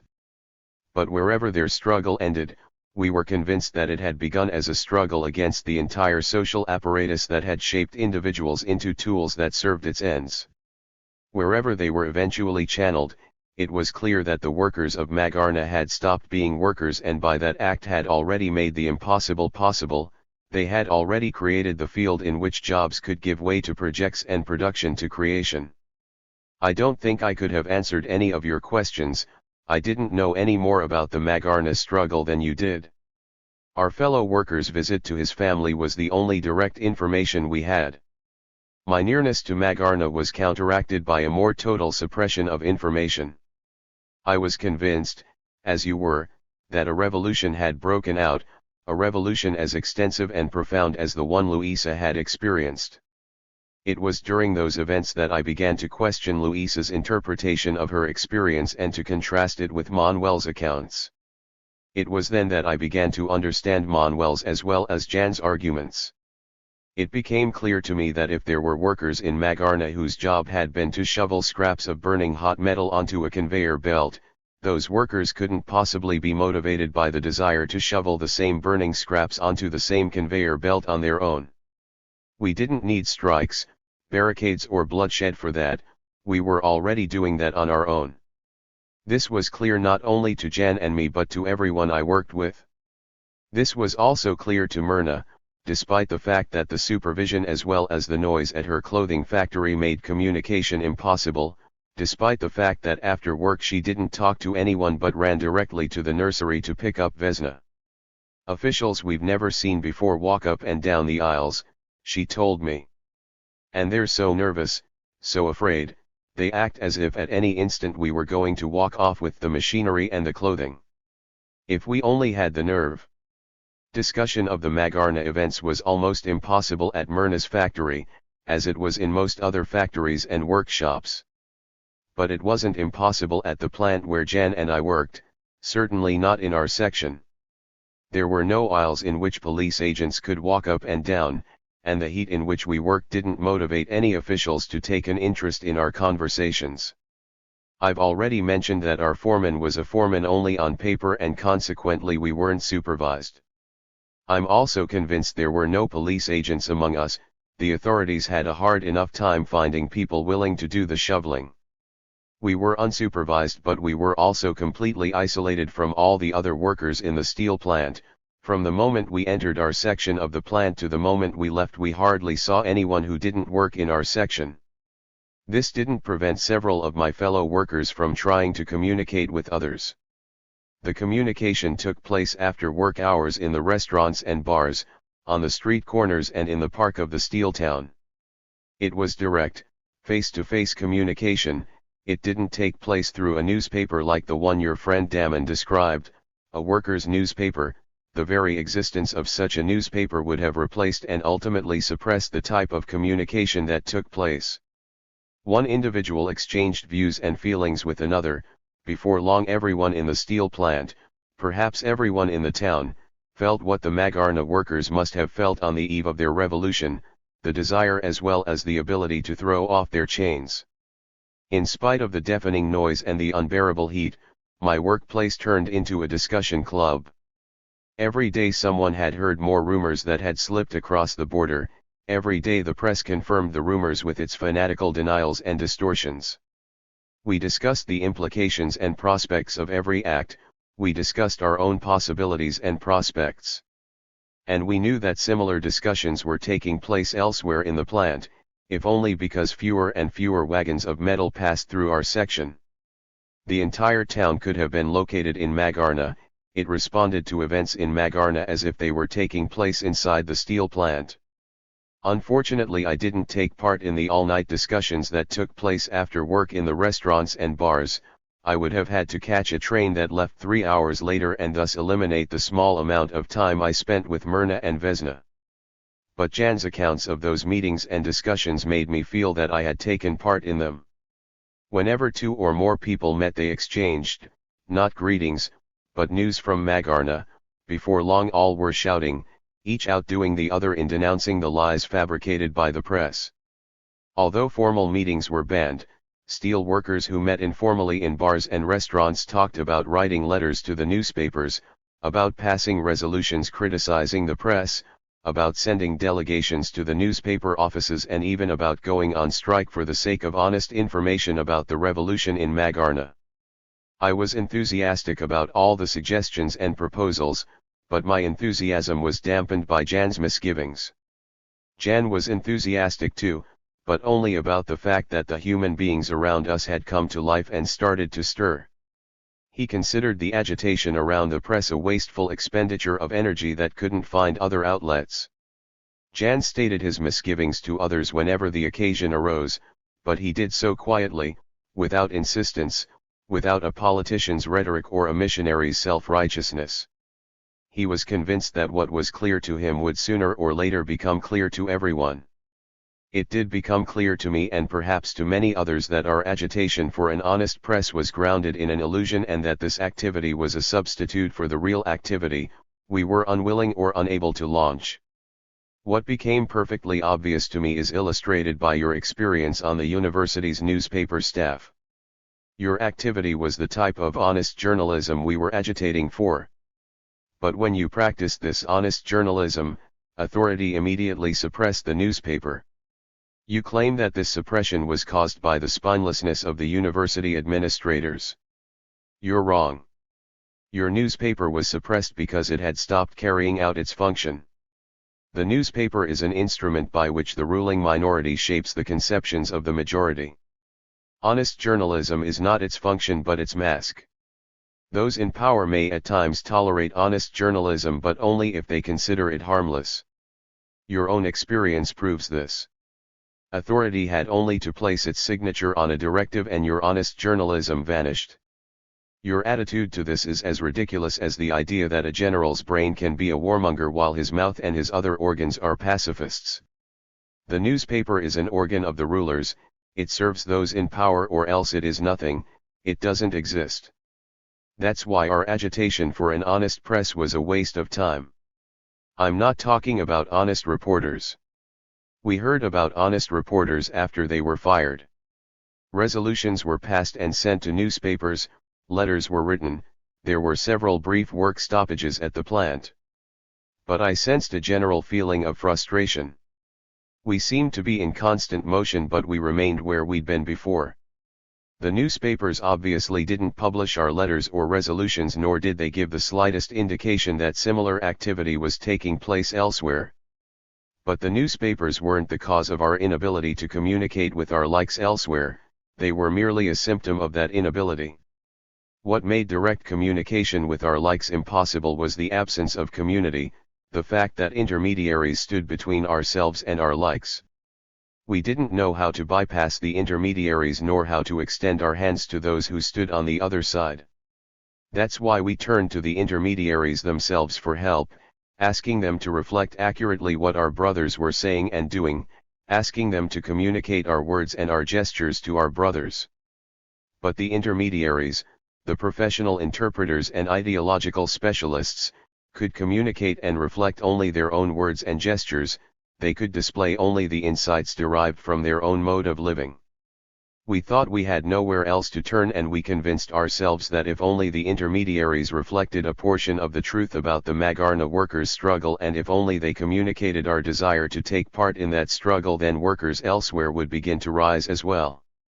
If the intermediaries could only be brought to our side, if their instruments could only be made to serve our struggle, the police-run regimes would tear at the seams in the factories, workshops, and mines. We were wrong. Such instruments couldn't be made to serve our struggle, such intermediaries couldn't communicate our desires. They separated worker from worker and brother from brother like fortified walls standing between them. The only one who moved in response to another's motion was one who communicated with the other face to face. One who depended on intermediaries for information depended on them also for guidance, motion, and life. The workers in my section of the plant succeeded in communicating with the rest of the workers in the plant, but that was the beginning and the end of our success. To go beyond the plant we turned to intermediaries, just as to reach their comrades elsewhere the Magarna workers turned to intermediaries. And the intermediaries they turned against them. Workers in tanks murdered their brothers on the streets of Magarna. The workers in the tanks had been informed about the struggle, not by those engaged in it, but by politicians' speeches and newspaper articles. Their gestures were guided, not by the sense of solidarity with their likes, but by submission to the commands of superiors. They aimed and fired without scruple or hesitation because they couldn't see their opponents. Their vision was blocked, not by the metal casing surrounding them, but by the ideological casing that gripped their minds. They aimed at the demons described by the speeches and newspapers. They fired at images. But they killed human beings. The Magarna workers couldn't aim or fire with the same lack of scruple, with the same certainty, because they knew that their scruples and their uncertainties were only a few days old. They knew that only a few days earlier they too had known about each other only what they'd seen on the opaque screens that stood between them. They hesitated before they fired. But those in the tanks didn't hesitate.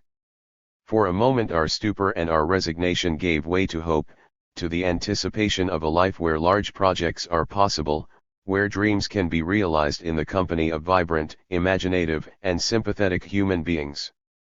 But our hopes were short-lived. The society held together by the market and the police didn't disintegrate. Magarna workers were buried in mass graves and our hopes were buried with them. We hadn't been able to add anything more than hopes to their struggle.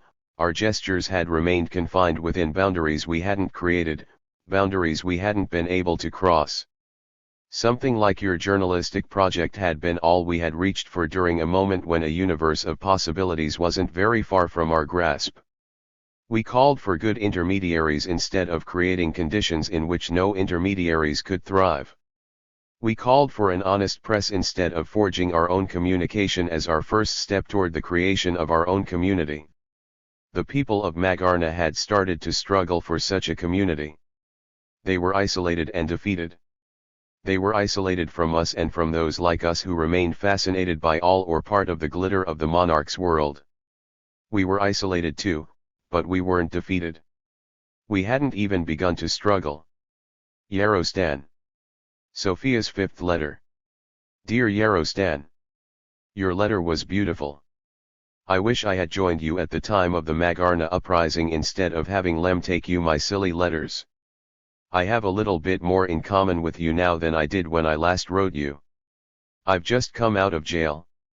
A few days after the so-called general strike which I attended with Damon, a loud noise woke me at 7 in the morning.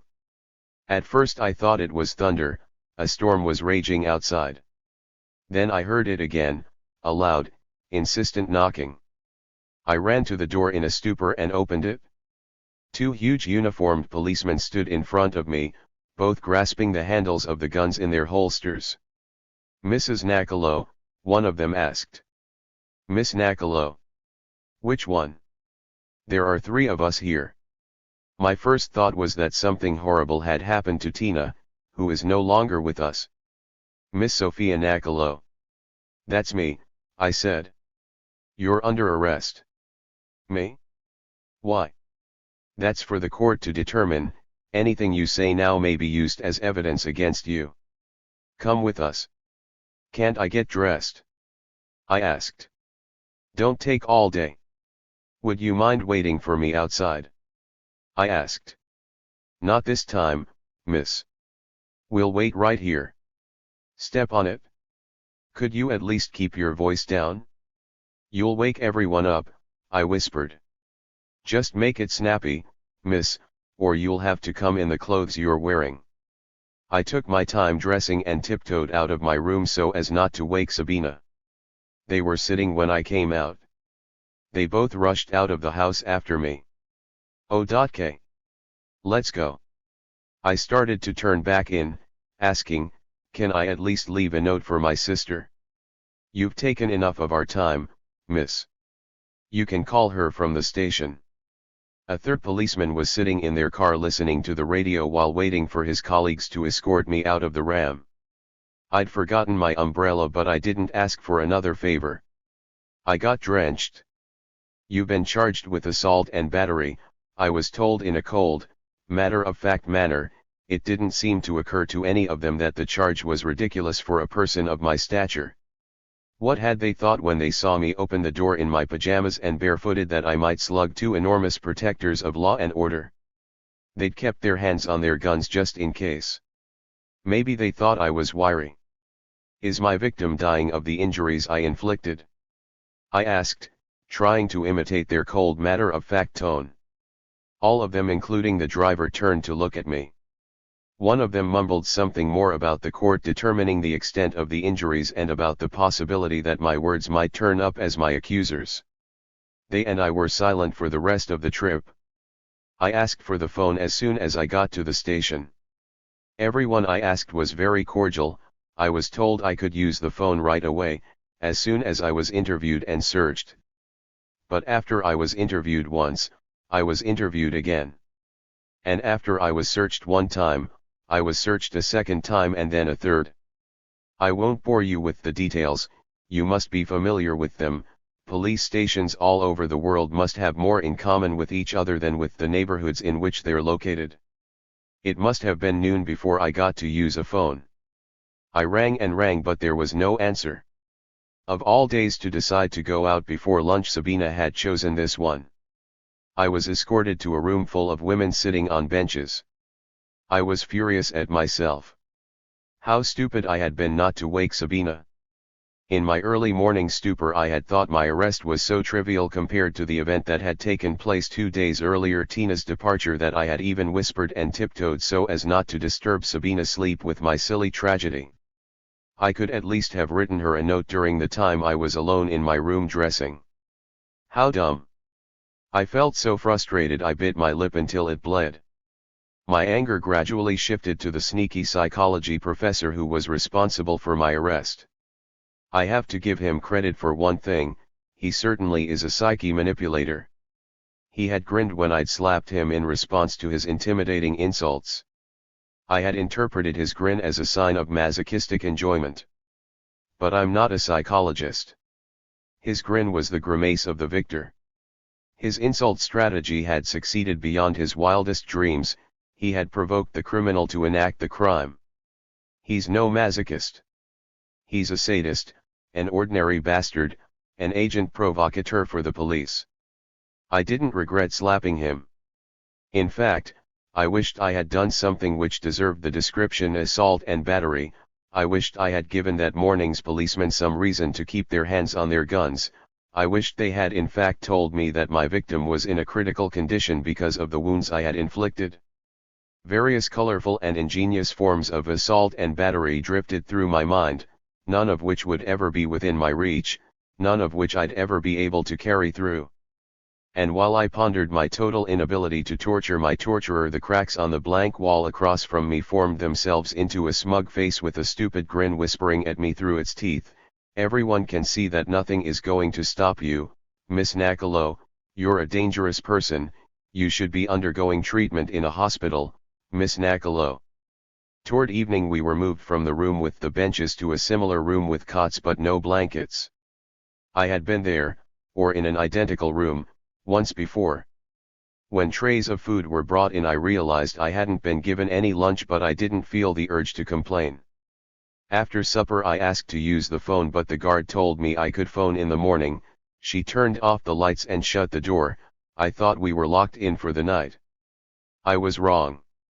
Sometime during the dead of night, blinding lights were turned on and I was one of several women herded out of the building into a van. Barely awake, I asked the woman next to me what was happening. "Nothing much, dearie, we're being transferred," she said. Maybe such middle of the night transfers are normal, but for all I knew we were being taken to the river to be drowned. I was too sleepy to care. I've never familiarized myself with the city's prison system and wouldn't have known where I was if I'd stayed awake in the van. The building to which the van transported us was the classical jail, the castle-like fortified monstrosity which is an architectural monument to the first cities, the building with the thick stone walls, iron gates, and endless corridors of cells with metal bars. When I was arrested several years ago I had only been shown the accommodations available in the courthouse building. This was my first visit to the correctional institution, properly speaking. My first impression was favorable. The cot had a neatly folded blanket on it. But I didn't sleep well. The clanging gates, the footsteps on metal floors and a woman's shriek all conspired to destroy any comfort the blanket might have given me. By the time breakfast was brought to my cell I was hysterical.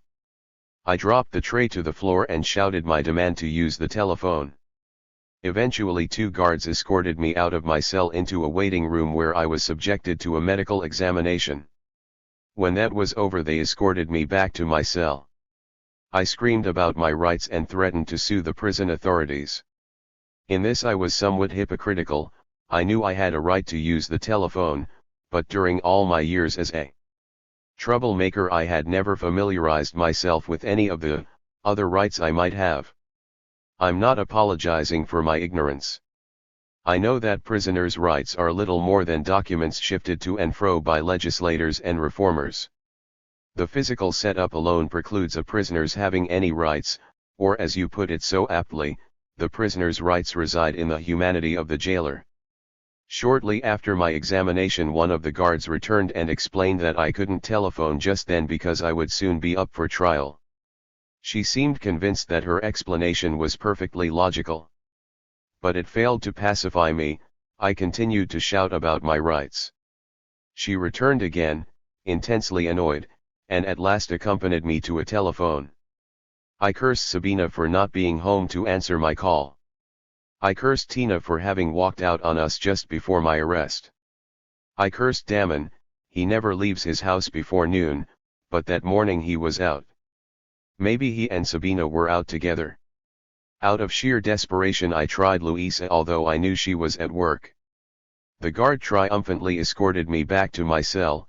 She had succeeded in pacifying me. It turned out that I was up for trial all day long and by supper time I was wondering how many days or months I would continue to be up for trial. Some of my wondering can undoubtedly be traced to paranoia, but as you well know the paranoia is itself grounded in terrible reality. How many have spent their last days waiting for the promised trial? I only had to wait until the following morning. I was roused before sunrise and transferred back to the courthouse, not in the back of a van this time but in a car's comfortable back seat, which I shared with 2 other sleepy women. As soon as we reached the courthouse I started demanding my rights again. An officious clerk with a clipboard enumerated the exact number of telephone calls I had already been allowed. Trying to grab his clipboard I asked if it showed how many times I had reached anyone. He backed away and returned shortly to tell me I could call my lawyer. I finally reached Sabina. She sounded groggy. I hoped she wouldn't think she had dreamed my phone call. "Sophia, where are you?" she asked sleepily. "We thought you'd been kidnapped." "Kidnapped? I was. 2 burly policemen kidnapped me and had me locked up. I'm in the courthouse now. I'll call Damon. If I can't reach him I'll come by cab," she said. I felt lighter. I was even somewhat flattered. They had missed me. The clerk asked, "Did you reach your lawyer?" "Yes, thank you," I said. "She'll come for me after the trial." He shrugged his shoulders with another one of those nuts expression and ordered me to follow him out of the waiting room. I followed him into another world, the world of the courtroom. A black-robed judge was already installed in Almighty God's seat, passing judgment on lowly humans. On both sides of him divine clerks recorded his every word and gesture, divine messengers waited to fulfill his every wish and command. Totally unlike my previous courtroom experience, I didn't have to wait all day only to return to court a week later. It was my turn as soon as I entered. My court-appointed lawyer made his way toward me to ask for my name and occupation. The only familiar face in the entire courtroom was the face of my accuser, my colleague, the professor of behavioral psychology. He gave a brief but pungent account of the misfortune that had befallen him. He had come across Miss Nachalo in the hallway of their shared workplace and they had exchanged a few words. This much was all perfectly normal, and neither my court-appointed defender nor I pointed out that he had never before come across nor exchanged words with Miss Nachalo in their shared workplace. Everything was normal when suddenly a snake reared its head in paradise.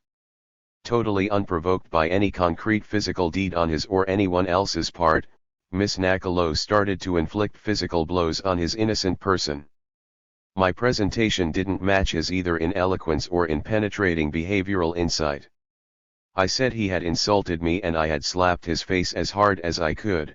My slapping his face couldn't be described as assault and battery, therefore I was innocent of the charge.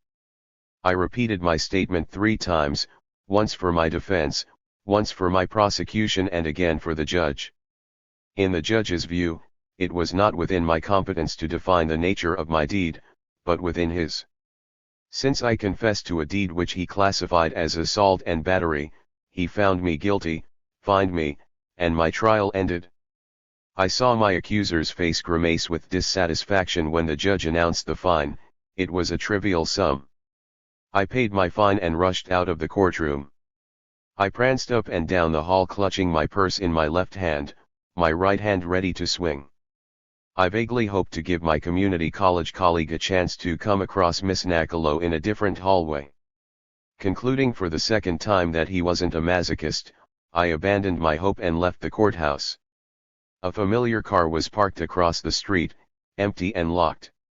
Damon and Sabina must have gone inside to find me, no easy task, since I hadn't told Sabina where I was going, to be tried. I sat down on the hood and waited. The car reminded me of Tina. I hadn't seen Damon since our argument about you and your previous letter, the argument which ended with Tina standing in the street shouting at Damon's vanishing car.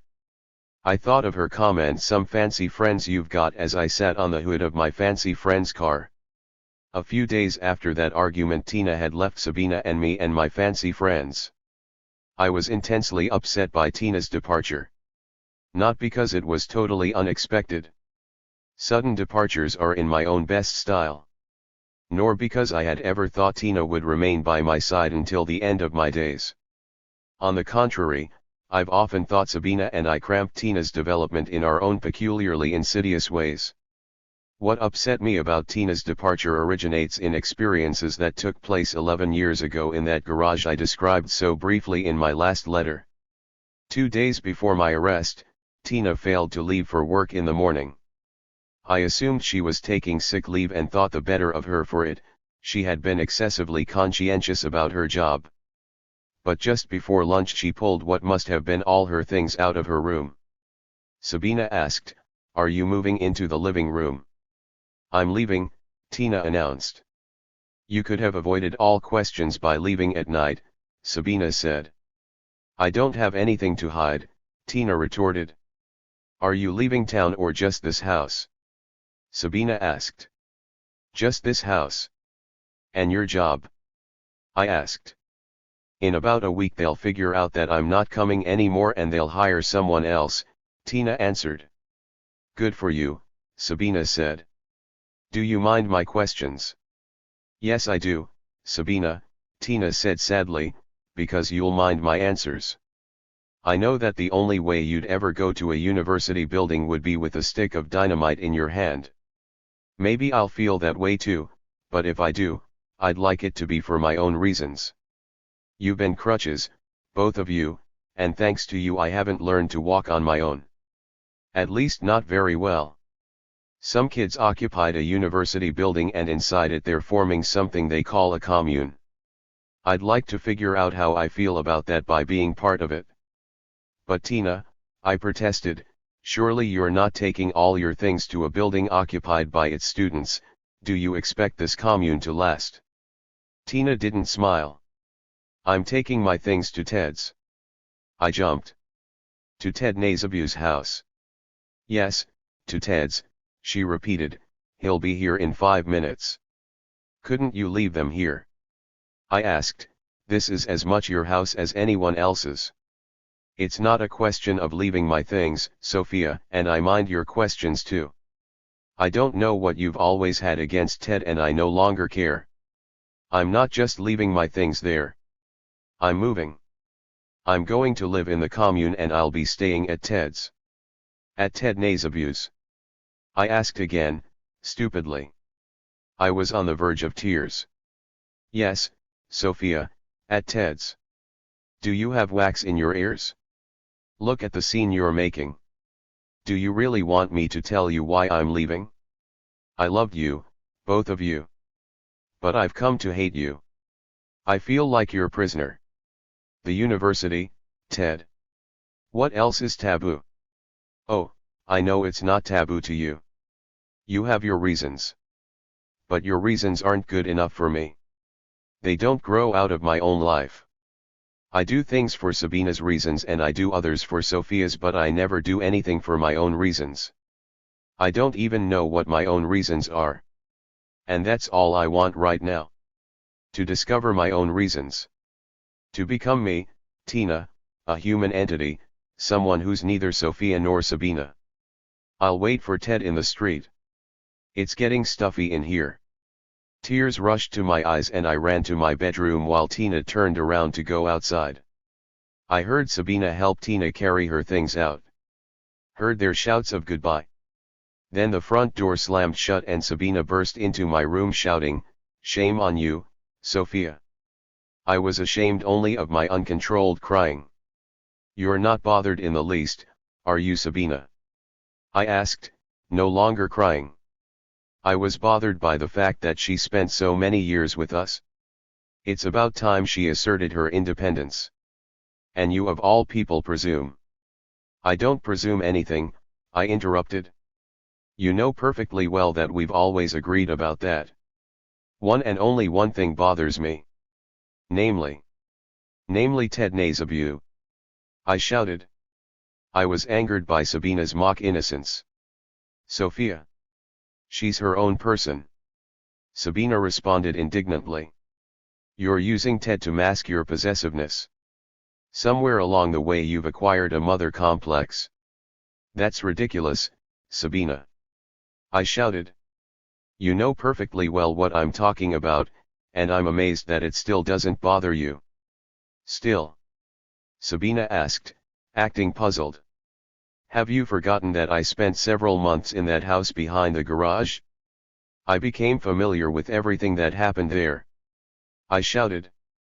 Sabina's face hardened. She planted herself in my doorway and stared at me for several minutes. Then she said, Really? You'll have to tell me about it sometime. She marched straight to her desk, slamming her door shut. Ghosts. I feel so strange in their presence.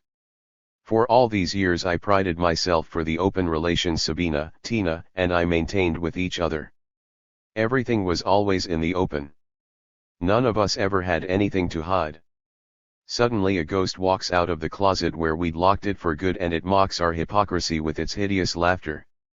The three of us shared an experience 11 years ago and each one of us was profoundly marked by it. Yet except for passing references to it we've never once discussed it nor its significance. Not once during all the 8 years we've been together. Yet if it hadn't been for that trial and its aftermath I would have been thinking of nothing other than that experience since the day Tina left.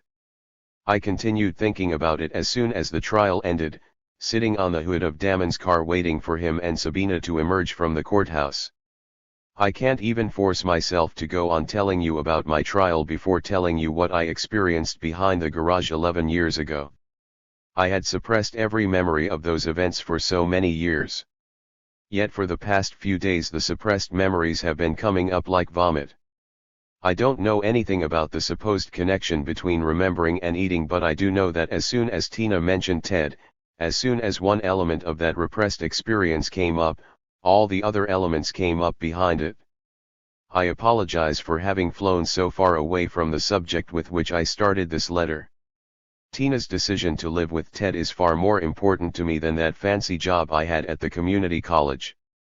My experience in the garage should in any case be more interesting to you, since you claim that you recognize yourself in the garage world while feeling a complete stranger in my corner of the academic world.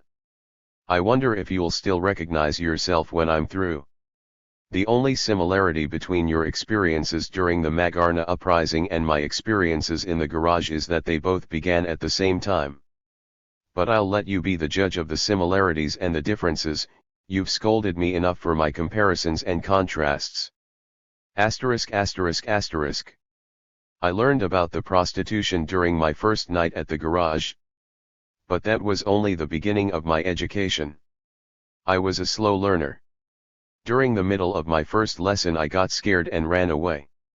Jose and Ted both laughed at the dunce, I thought. But then Ted congratulated me and I didn't know what to think. Was he a Puritan about everything except stealing? Or did he have hopes that I would reserve my favors for him? I'm not mentioning any other alternatives because that very night I became convinced that the second alternative explained his congratulations. I went to Tina's room and slipped into the bed next to hers. Suddenly I heard a noise outside. I rushed to the door, which I had left ajar just as Tina had left it. I saw Ted tiptoeing away from it. I thought he had been there since I had entered the room, watching me undress. I went back to bed and started to shake with the same fear I'd felt earlier that night, when I'd found myself in the back of the chauffeur-driven car next to the fat executive. No matter which way I turned, my heart pounded in my stomach. I couldn't sleep. My fear of being attacked during the night diminished the following day. Later it vanished completely, but only because it was replaced by another fear. I got up early the next morning, scrupulously dressed in the most masculine clothes I had, and went to the kitchen to pour myself a cup of Tissy's coffee. Ted came in as soon as I'd sat down. "Did you have a good night's sleep?" "You must have, since you're the first one up." "I sure am glad you're joining us." He looked like he wanted to embrace me. Grabbing a fork on the table, my lips trembling, I asked, "Why did you do that? Why did you look at me? What do you want to do to me?" "Oh that," he said. "I always do that. But I can see how you'd worry, me being a stranger. Just checking things out, you know what I mean? Seeing if everything's all right." What a strange explanation, I thought. As if his peeping didn't even concern me. "You've got some nerve," I snapped. "It's you who've got nerve," he said, responding to my words but totally missing their meaning. "That's what I tried telling you last night. Takes nerve to get scared and run. Wish me and some others here had nerve." "What the hell are you talking about? Are you trying to talk yourself out of?" "That's what I'm talking about," Ted said, pointing at Tissy, who was making her way toward the coffee pot. Tissy sat down next to Ted, sipped her coffee, and suddenly looked up at me as if she were seeing me for the first time. "Hey, gorgeous, who dolled you up so early in the morning? How did you do last night?" "Fine, Tissy, just fine," I lied. "Thanks a lot for taking me." Ted got up from his chair as if he'd been stung. He glared down at me. "You're not telling her?" he asked. "Tell her what, Ted?" I asked innocently, at last seeing a way to spite him. "I really enjoyed it, Tissy. I got the effect I wanted." Ted backed away seemingly horrified, his face expressing a combination of disappointment and disgust. If he already knew I hadn't gone through with the previous night's escapade, Now he also knew it wasn't because I was saving myself for him. Honestly, Tissy, it was wonderful. I hope you'll take me along again sometime, I continued, watching Ted back out of the kitchen. Now get off it, sis. Tissy grumbled as soon as Ted was gone. No one thinks it wonderful and no one enjoys it. You're saying that to rile his ass, ain't you? No, I'm not, Tissy, I insisted, carried away by my performance. I was afraid at first, but once the fear passed I got to like it. I said this loudly, for Ted's benefit, in case he was still listening. But I was also performing my act for Tissy's benefit. I didn't want her to think me a snobbish Puritan. I wanted very badly to be part of her world. Don't forget that I was still aching from the series of exclusions I had experienced in the university. I didn't want Tissy to turn against me on the second day of my new life. But I was too ignorant of my new world, and of Tissy, to perform an act that simultaneously estranged me from Ted while it endeared me to Tissy. I used to think your sister was weird, Tissy said slowly, sipping her last drop. But you really take the cake, baby. Enjoyed it? God damn. With that, she got up and returned to her room. She, like Ted, seemed disappointed and even disgusted. I sat in the kitchen alone, taking stock of my partial victory. I had succeeded in pushing Ted away from me. But that wasn't my main project. That was a trivial goal born in the previous night's fears. I had failed in my main goal. I had failed to insert myself into my new community. In your letter you described Myrna's dreams of moving to the city and becoming part of its life. Not the city of bureaucrats, traffic jams or cops, but an altogether different city, a city that never existed, a city that contains something she had learned to want. And when she finally reached the real city she peered behind its curtains and its walls, convinced that her city was there, somewhere, never once giving up her search for whatever it was she had once learned to want. I can easily appropriate your entire vocabulary and apply it to my own search. You've convinced me that my glorification of our activity in the carton plant was nothing more than an exercise in rhetoric. It was only a way of referring to a present gap, a lifelong gap, a way of describing my search for something I had lost although it had never existed, something I had learned to want although I had never experienced it. As I sat in the kitchen behind the garage 11 years ago, I knew nothing of Myrna and I had failed in my foolhardy attempt to communicate with you. I thought of my past hopes, my dreams of finding a human community and becoming part of its life. Not the communities of politicians, academics, and journalists. The only thing those communities shared with my dream was the absence of what I sought. When I entered the garage I had the impression that I was on the verge of finding a trace of what I had sought.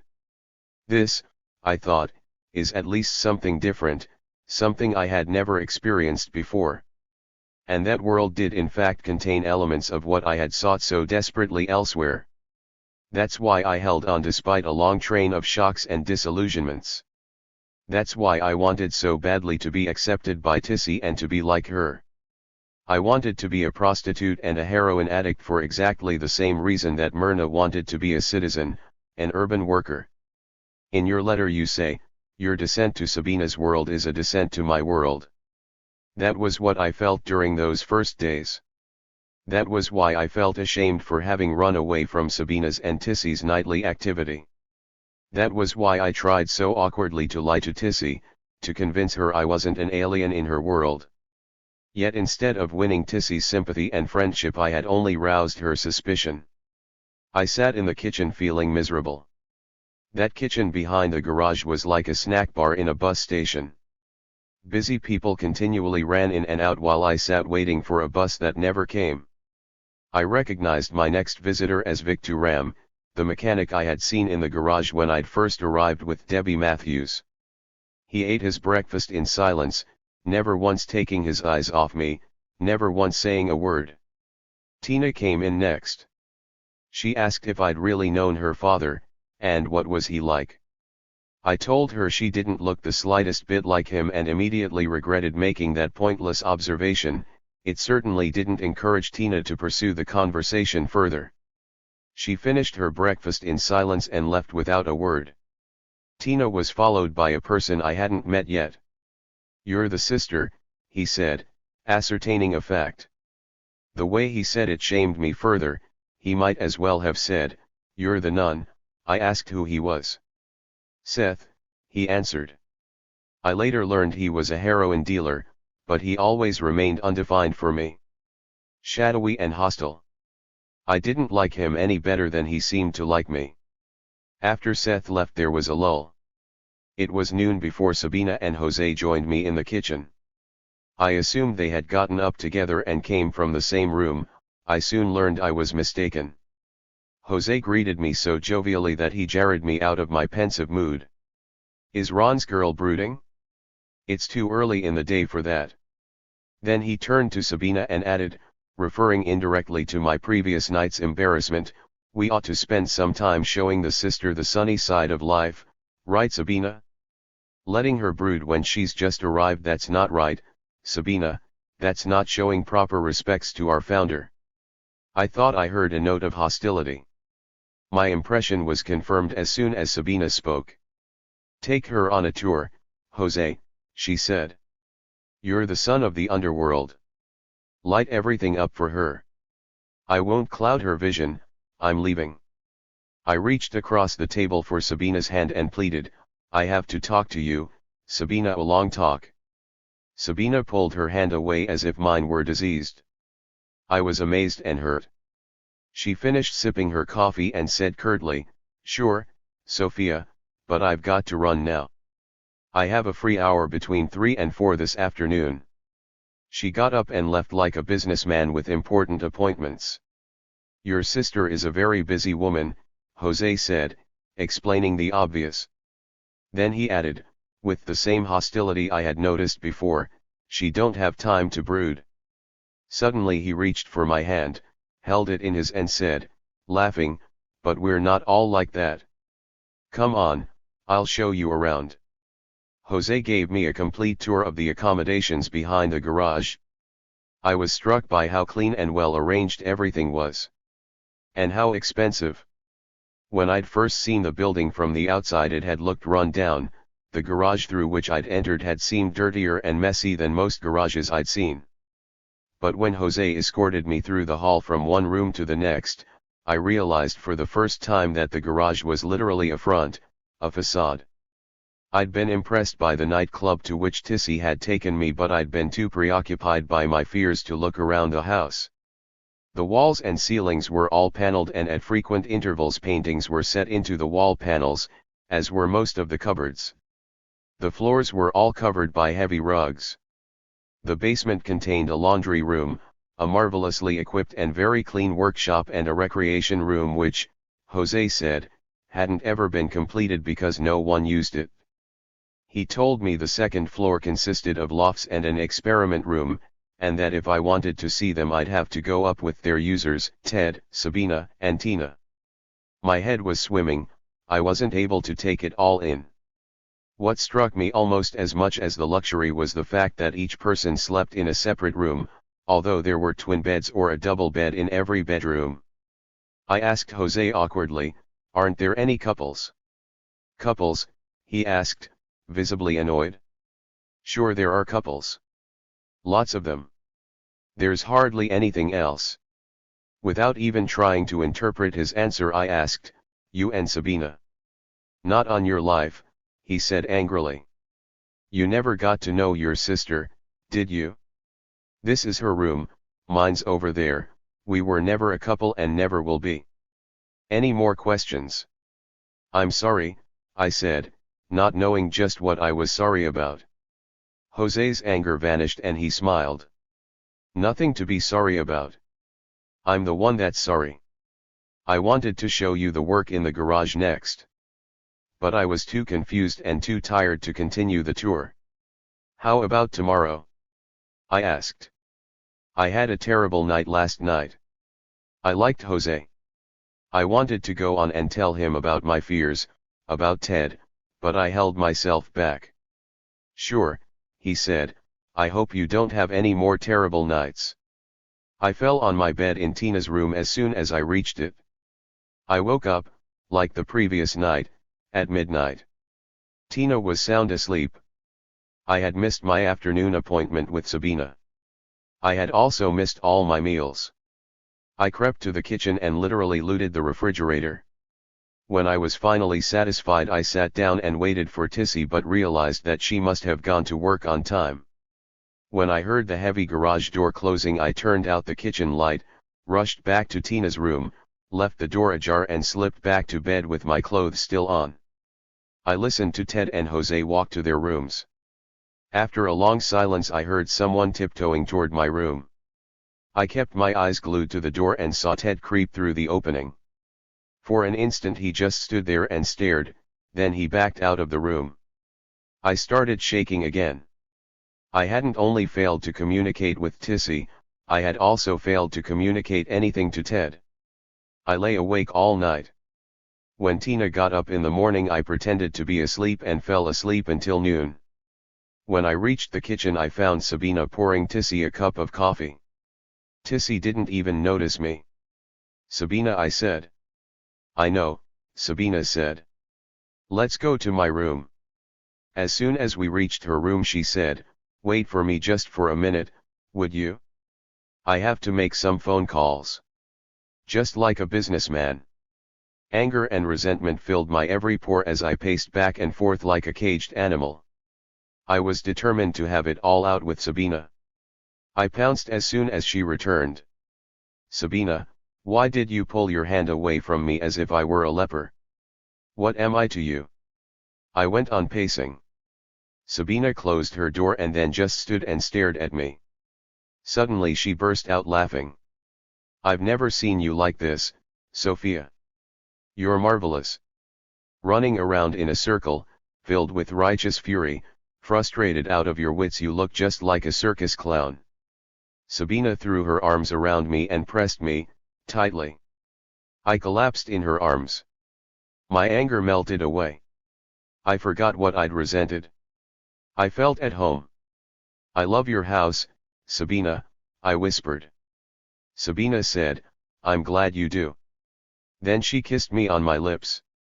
I was surprised but also pleased because I knew then that I wasn't an intrusive stranger to Sabina.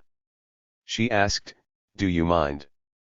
"You're the only friend I wanted to turn to in the entire world," I whispered. Sabina stiffened as she let me go. "So much for the preliminaries," she said, making herself comfortable on her bed.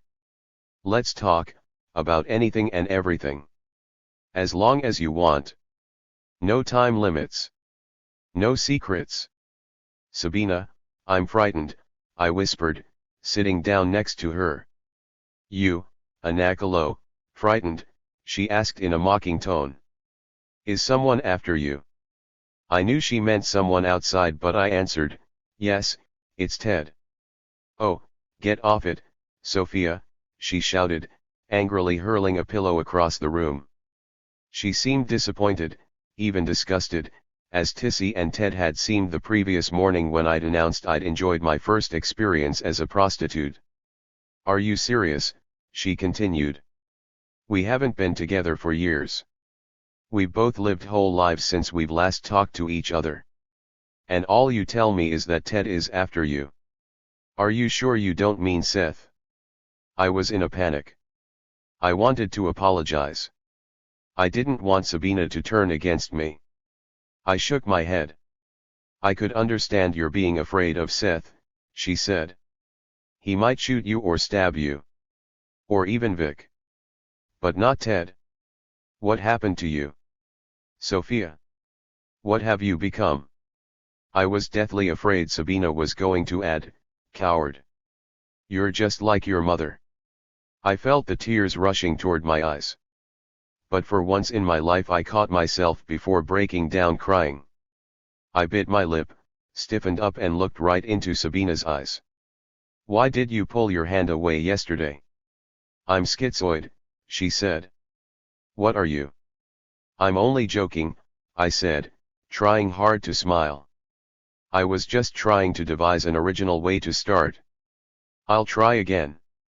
Just to get started, let's turn to Ted. Who is Ted? What is he? Holy, wise and fair is he, the heavens such grace did lend him, that he might admired be, Sabina mocked, unconvinced by my act. But not determined to look under my veil. You'd know who he was if you'd listened, and you'd know what he was if you'd heard and been moved. Please don't be cryptic, I begged. An unused memory is like a pair of eyes that have never been opened, Sabina said. I've always wanted to have memory training from you, Sabina. Is this to be my first lesson? I asked. There's the Sophia I remember. Sabina retorted. Sarcasmos. It means to cut or bite another's flesh. Ron was trying to tell you all about Ted. But you bit right through him with your, really? I remembered. Sabina and Ron had visited me 5 years earlier, when Ron was released from reform school. Ron had tried to tell me about all the people he'd met, but I'd shut him up with my stupid really. That had been the last time I'd seen Ron. Thanks for the memory lesson, I said, confirming her characterization of me.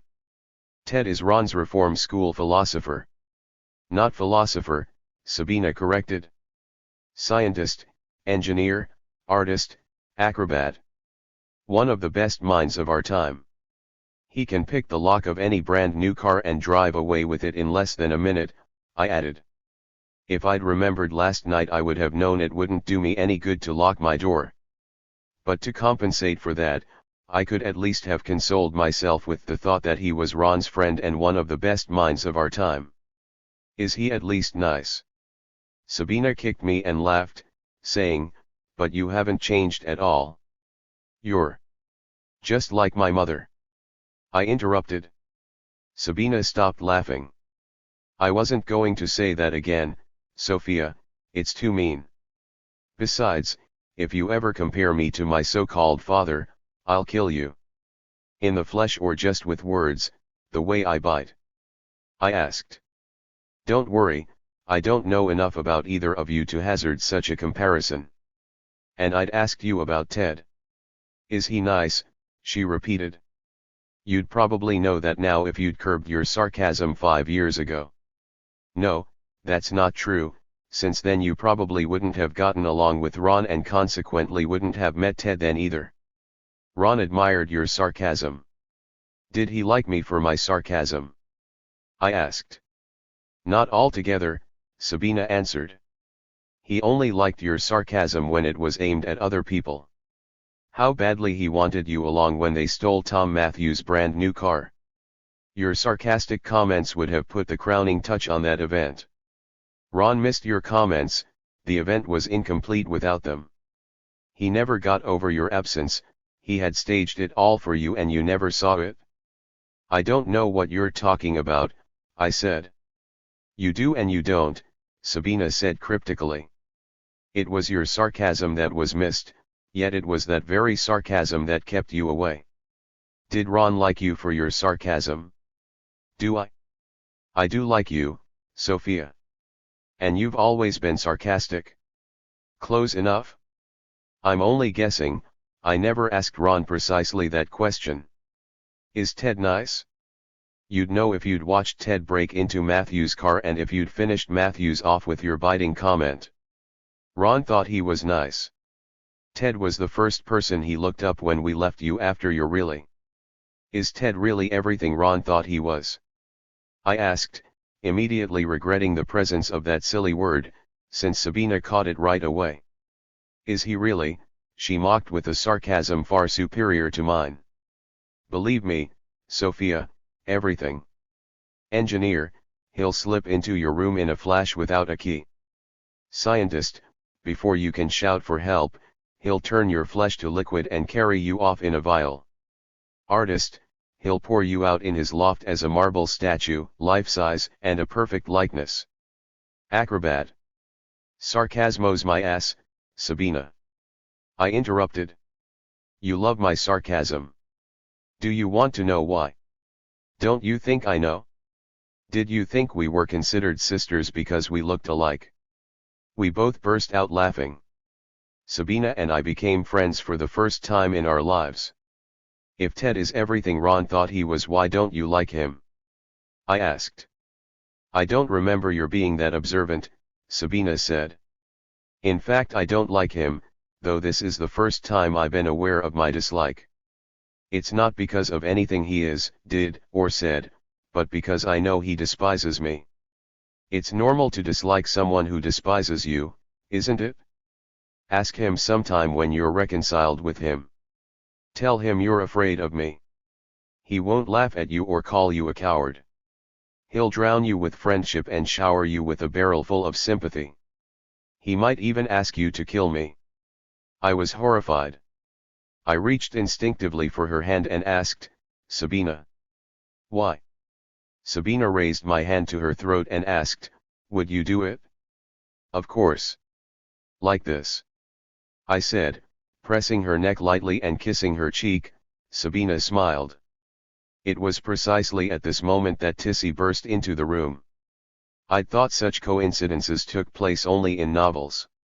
There we were, sitting next to each other on Sabina's bed, necking, my lips on Sabina's cheek, a blissful smile across Sabina's face. Tissy stood in the doorway and stared at us, absolutely stupefied, while Sabina lowered my hand from her neck. Tissy completed the scene by making it clear she had understood everything perfectly. I'm awfully sorry, she said, backing away with the same stupefied stare. I thought you were alone, Sabina. I didn't know. And that's that. I shouted as soon as Tissy was gone. I jumped off the bed laughing. I wouldn't even try explaining. She'd only think we were liars besides. I stopped laughing when it occurred to me that Tissy already thought me a liar besides. It had done me no good at all to insist that I'd enjoyed having sex with a man for money. If Tissy also remembered how profusely I'd thanked her for taking me to the bar, she'd think me not only a lesbian and a liar but a hypocrite to boot. I had obviously lost Tissy. But I wasn't depressed. I had won Sabina. Does it bother you? I asked. Me? Sabina asked. Tissy can think whatever she wants. Sabina didn't laugh. She looked sad. I put the incident out of my mind. I didn't in fact understand its full meaning until much later. I sat back down and returned to the point we'd reached before we were interrupted. Why in the world would Ted want to kill you? I think that's awful. Sabina stared blankly at the door for a few seconds and then answered in a monotone, as if my question bored her. I didn't say he wanted to kill me. He's incapable of wanting that. He's one of the few people I've met who knew the difference between things and people and never confused the two. He can do anything that's ever been done with a tool, but he'll never touch a weapon, and he'll never confuse the two. He doesn't step on a worm if he sees it in time, and he looks sadly at a dead fly. You're afraid of him? Sophia, believe me, the world will end before Ted attacks you. I can't imagine his wanting to kill you or me. Then why would he ask me to kill you? I asked, totally bewildered, although I was also relieved to learn that my pursuer wouldn't hurt a worm. I said he might, Sabina continued. But I know he never would. It's what I'd do in his shoes. All I know for a fact is that he fears and despises me. He's odd. We're all odd, but each in a different way. Ted's oddity is that he's gone through life making his own decisions, but he's convinced that everyone else is manipulated. If you want a more theoretical explanation, in his practice he's a perfect Democrat while in his political philosophy he's an absolute elitist. But he's not a philosopher, he doesn't think, he just acts and feels. He acts as if I were the one responsible for everything that happens here and he despises me for it. Responsible for what kinds of things? I asked, becoming increasingly bewildered. Everything, she repeated. For Tissy. For Vic and Seth. For what Jose or Tina might do. For everything. It's a long story and I'm not a mind reader.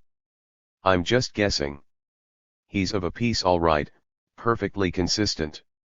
100% right. And he knows it. His contempt for me is completely justified.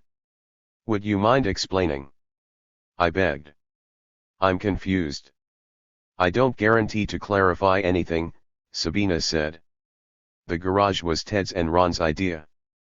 They dreamed of buying it when they were in reform school. Ted had worked for the former owner, stealing cars and selling heroin. I asked. Just the cars, Sabina continued. The heroin came later. The former owner became increasingly careless, spent half his time in jail, and let the place get all run down. Ted rented it as soon as he was released and we bought it soon after Ron was released. The original group was to include Ted and Tissy, you and Ron, and Jose. Me? What about you? I asked. I'll get to that. Tissy was to be included because she'd been Ted's girlfriend since they were kids. He thinks I'm responsible for what she chose to do with herself, but he's wrong. He didn't know Tissy when they were kids together. That's what makes him nice, I suppose. I call it dense. Ted and Ron might as well have been twins in that respect. You were to be included because you were Ron's girl. Ron cried Sophie, every time there was a knock on the door. And of course Jose was included because he was Ron's best friend. But that didn't work out. Ron finally convinced himself that you weren't coming and went off to get himself killed. And Jose didn't like the idea of moving in on Ted and Tissy. He thought he and Ted would kill each other over Tissy. Tissy was terribly pretty, but Jose didn't know her then. So Jose suggested a different arrangement. He recommended his and Ron's friend Seth for his money, and Ron's friend Sabina for her brains. Ted was absolutely opposed to that suggestion, but Tissy was carried away by it. I forgot to tell you another one of Ted's traits: he's a perpetual loser. This follows from his other traits. Seth moved in and brought Vic. I came with Jose and Ted's original project started to collapse. Seth started dealing heroin from the garage. Then Tissy got hooked on it. Ted raised a big fuss and succeeded in getting Seth to move out of the house. But things didn't improve for him. Jose and I and Seth went in on the bar together, and soon Tissy and I were working there. And he blames you for all that? I asked. Why did he want to exclude you from the original group, before any of those things happened? I already gave you part of the answer, she said obscurely. Ted draws a perfectly clear line between people and things. The heavens such grace did lend him, that he might admired be, and I do admire him for it, whether his ability comes from grace, instinct, or personal insight. Holy, wise and fair is he, applying his standard impartially to all situations. Depriving the rich of their objects and transforming those objects with a view to increasing the well-being of the underlying population is an unambiguously human and possibly revolutionary project. Selling one's body, ruining one's own or another's health cannot be means to reaching the same goal, because our humanity would be maimed when we reached it, and our humanity is our goal. Ted's logic is impeccable. But of course he never formulates it as a logic, he never expresses his philosophy, he acts it out. And that's why the trouble started. He disliked me the very first time we met, soon after Ron tried to tell you about Ted and the garage. Ron told Ted about his half-brother Jose and then started talking about this rich friend of his, Seth. A dope dealer? Ted asked. Ron dropped the subject right away, but I didn't. At that time Ron and I thought everything a person was jailed for was a revolutionary act. But I learned something from Ted that night. I drew answers from him like a dentist pulling his teeth out. I made sentences out of his single words and logical propositions out of his grimaces and groans. Before the night ended I hadn't only drawn his entire philosophy out of him but had become completely convinced by it. Ron fell asleep. Ted's philosophy isn't all that difficult. It all hinges on Ted's distinction between people and things, and his corollary distinction between weapons and tools. Once you get hold of the axiom, everything else follows. And he exhibits his axiom on his face and in every gesture. He grins when a tool is in question and groans when it's a weapon. But Ted didn't appreciate what I did for him. He squirmed every time I put his attitude into words. He became increasingly frightened of me, as if I were depriving him of something precious, as if I were undressing him stitch by stitch, as if I were reaching inside him and pulling his guts out for all to see. He hated me from that day on, and he never forgave me. That's why he hoped you'd join Ron. Ted is everything but a philosopher. He fears philosophy, he's suspicious of logic, even of words. He expresses himself in metal, wood, marble, canvas, everything but words. To him philosophy isn't a tool but a weapon, its only purpose is to manipulate people. And he's convinced it's the weapon with which I've manipulated every person here except himself and Tina, and he's not sure about Tina. Sabina suddenly jumped off the bed like an energetic cat, pulled me up as well, and shouted, "Hey, it's dark already. Why are we spending the day cooped up in here like prisoners? Let me take you on a tour." Jose took me on a tour of the house yesterday, I told her. "Let's go to the bar, then," she suggested. "Tissy took me there on my first night here," I admitted, remembering afterwards that Tissy had begged me never to tell Sabina. "Tissy took you?" Sabina exclaimed. Clenching her fists she added, "Why, the little hypocrite." "I asked her to take me," I added, trying to protect Tissy, and surprised by Sabina's outburst. Sensing my surprise, she calmed down and said, as if by way of explanation, "I thought I was going to have that honor. What's left for a hostess if she can't show off?" "I asked Tissy to take me because you told her you'd never take me there," I said, still protecting Tissy. "Not to work there, Sophia," she said. "That's for you to choose or not choose. We haven't eaten all day, I'm starving, and the food there is as tasty as the girls are beautiful." I laughed, thinking she was referring to herself and Tissy, and I started heading toward my room. "Hey, where are you going?" she shouted, grabbing my arm. "To change my clothes," I said, pointing to my blue jeans and work shirt. "You look perfect as you are," she said. "But I wore these clothes all night," I protested. "You also smell perfect," she insisted, pulling me out of the house. We walked to the bar, continuing our conversation every step of the way. I told her I spotted a contradiction between her praise for Ted's philosophy and her activity in the bar. Sabina admitted the contradiction, but we reached the bar before she had time to deal with it. Sabina did something strange as soon as we entered. She put her arm through mine and escorted me along the stools of the bar right past Tissy. "Evening, Tissy," she said nonchalantly, but with a mean grin on her face. I said, "Hi, Tissy," and tried to smile, but I felt intensely embarrassed. I knew I was right in the middle of something I couldn't understand.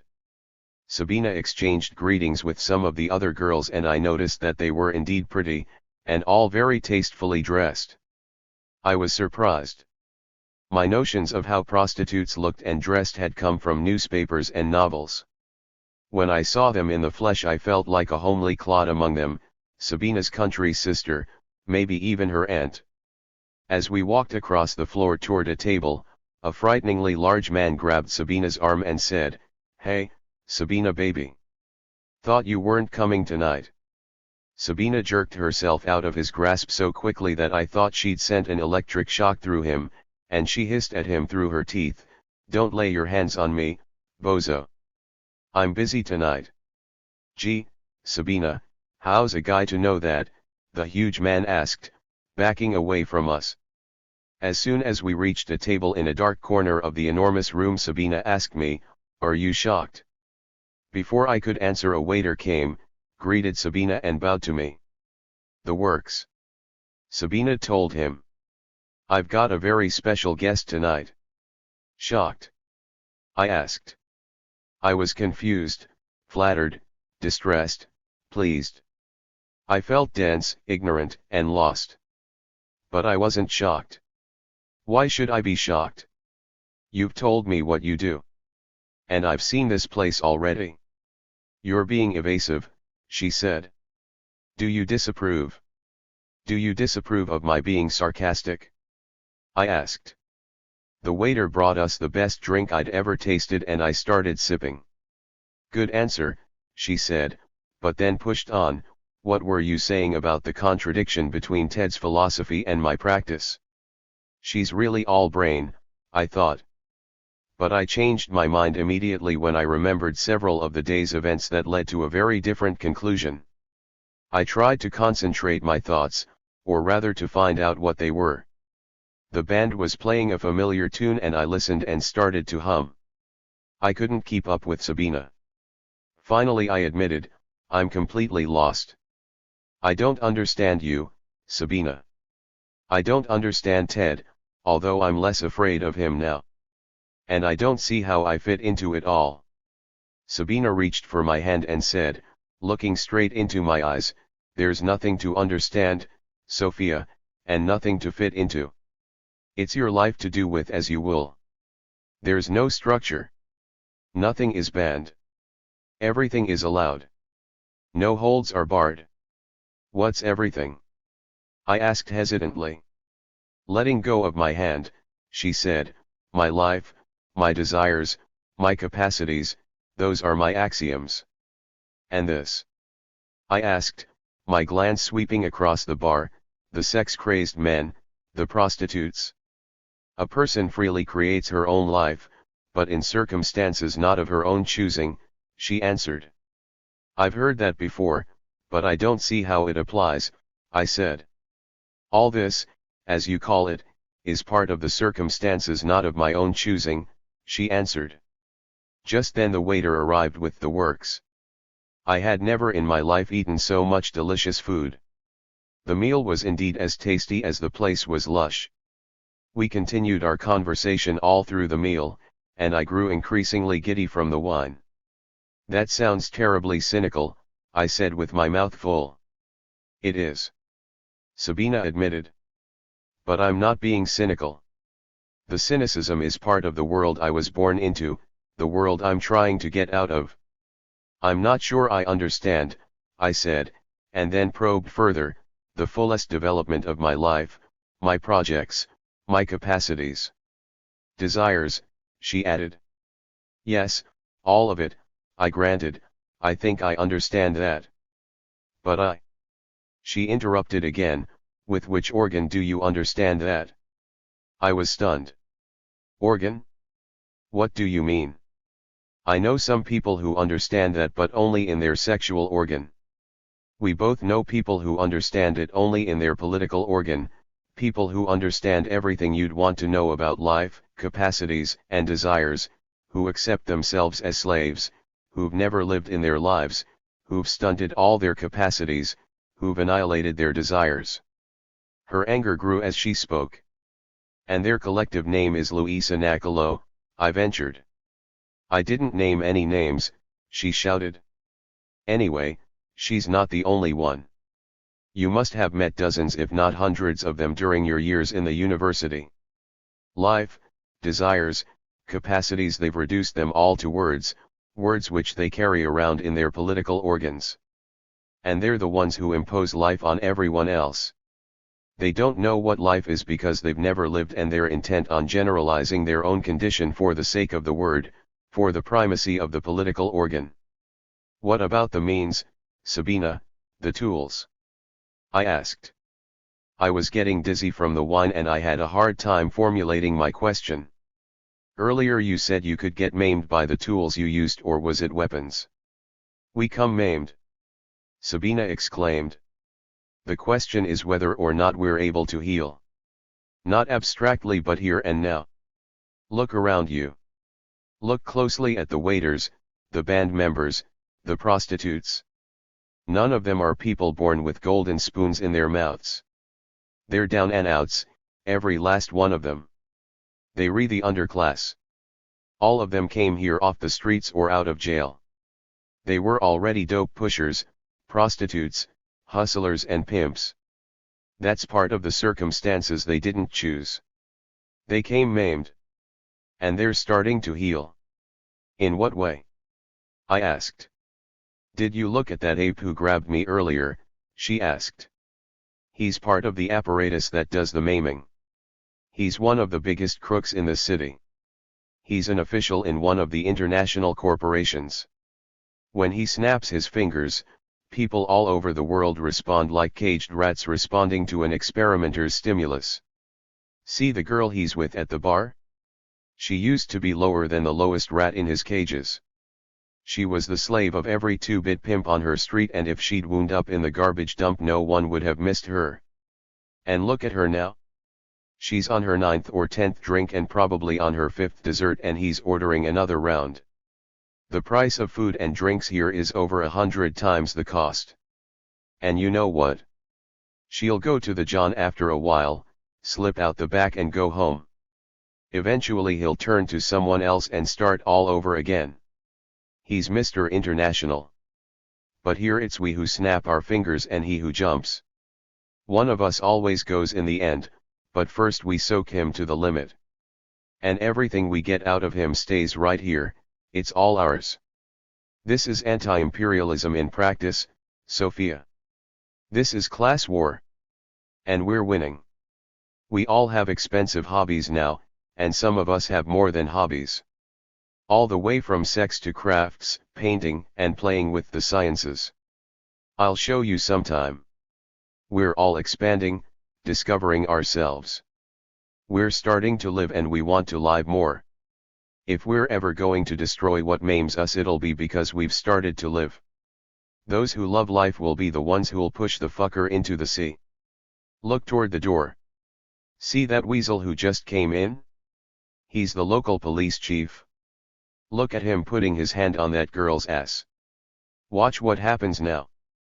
I saw the girl turn around and sock the police chief, who went reeling backward until he tripped over a stool and fell. Outside he does that to the likes of us whenever he pleases. Sabina said. Watch him get up and go back to her. The funniest thing is that she'll probably go out with him. It's getting late. Is that demeaning? I don't know, I mumbled, my head was swimming and I was getting sick. Is that maiming? Maybe it is, she continued. I know it is. But we didn't create the means. We found them and we're learning to use them. The chief's making up to her now. She'll decide to go with him. The room was moving up and down like a ship. I felt worse every minute. But Sabina didn't notice, she kept on talking. She'll sell him sex for money. You notice a contradiction and you're right. Sex is also her hobby. Hobby is a lousy word. It's her life. You know what she does with her money? She had her apartment redone. Wall-to-wall mattresses, all down. In every room except the bathroom and kitchen. She fills her apartment with everyone she can find between the age of 6 and 60. Every conceivable shape, size, and age. And then she lives. She satisfies every desire, every whim, she engages in every conceivable and inconceivable perversion, if you like that word, I don't. I held onto the table to keep myself from falling. I heard her words but all I saw was a blur, my insides felt like bubbling lava. But she pays some of them, Sabina continued. That's a contradiction, a terrible contradiction. She still hasn't healed. She's still revenging herself for what she was forced to undergo. She still can't tell people from things nor distinguish her life from the means that make it possible. She hasn't learned to draw Ted's fine line. Ted won't ever be caught in such a contradiction. He'll never make that mistake. He works in the garage, that's the circumstances, the means. But he plays in the loft and in the basement workshop, that's his goal, his life. She confuses the two, she hasn't learned to make Ted's distinctions and maybe never will. We all come maimed. But don't think Ted doesn't. She's healthier than Ted in at least one respect. She knows people, he only knows things. She knows the boundlessness of desires, he only knows the possibilities of things. She knows love in every conceivable form and sex in every imaginable combination, position, or pattern, he only knows love and sex in the forms practiced by the maimed, by those with stunted imaginations and dead desires. He can imagine things in all combinations, positions, and patterns. He knows people aren't things. And he's profoundly right. He's wise, even holy. But he doesn't know people. He also came maimed. I must have passed out. The next thing I remember is being carried through the garage to Tina's room. Jose carried my feet and Ted's arms were under my back. I must have fallen asleep right away. I heard someone tiptoeing toward my door. I watched Ted slip through the opening and walk right up to my bed. He stood staring down at me. Suddenly he pulled the blanket off me. I saw that he held a wrench in one hand and a screwdriver in the other. I jumped out of bed terrified and found myself lying on the floor next to my bed. It was a nightmare, but I couldn't stop my trembling. The sun was already up, but Tina was still sound asleep. I was panicky. I crept toward Sabina's room, shook her hysterically and whimpered, "Help me, Sabina." Sabina swung her arm and hit my side so powerfully that I fell to the floor. Looking right at me, seemingly wide awake, she hissed through her teeth, "Don't touch me." She spoke to me in the same tone in which she'd spoken to the corporation executive who'd grabbed her arm. "Sabina." I cried with disbelief. "It's me, Sophia, your friend, your sister." "Get out of my room, Luisa," she hissed viciously. "You're not my sister." I gathered myself up off the floor and backed away from her, horrified. Snatches of the previous night's conversation flashed through my mind, particularly her statements, "I'm schizoid, what are you, and he only knows love and sex in the forms practiced by the maimed. You'd like nothing better than for Ted to rape me." I cried hysterically. "You'd say he was healed." "For his sake and for yours," she hissed. I slammed her door and ran back to my bed. In a few minutes I stopped trembling. I was wide awake and felt dumber than a baboon. I realized that I had run to Sabina's room under the spell of my nightmare. That was the only time in my life that I acted out the remainder of a dream after waking. I felt ashamed of myself. I was afraid to face Sabina. I lay in my bed feeling intensely embarrassed long after Tina got dressed and left the room. I had a splitting headache. I reached the kitchen around noon, a couple of minutes before Sabina. She set me at ease immediately. "I had the strangest dream." "Or did you actually come to my room last night?" and she started to ask. "You dreamed it, Sabina," I insisted. "I just got up." "That's a relief," she said. "It was awful." "What was it about?" I asked, frowning.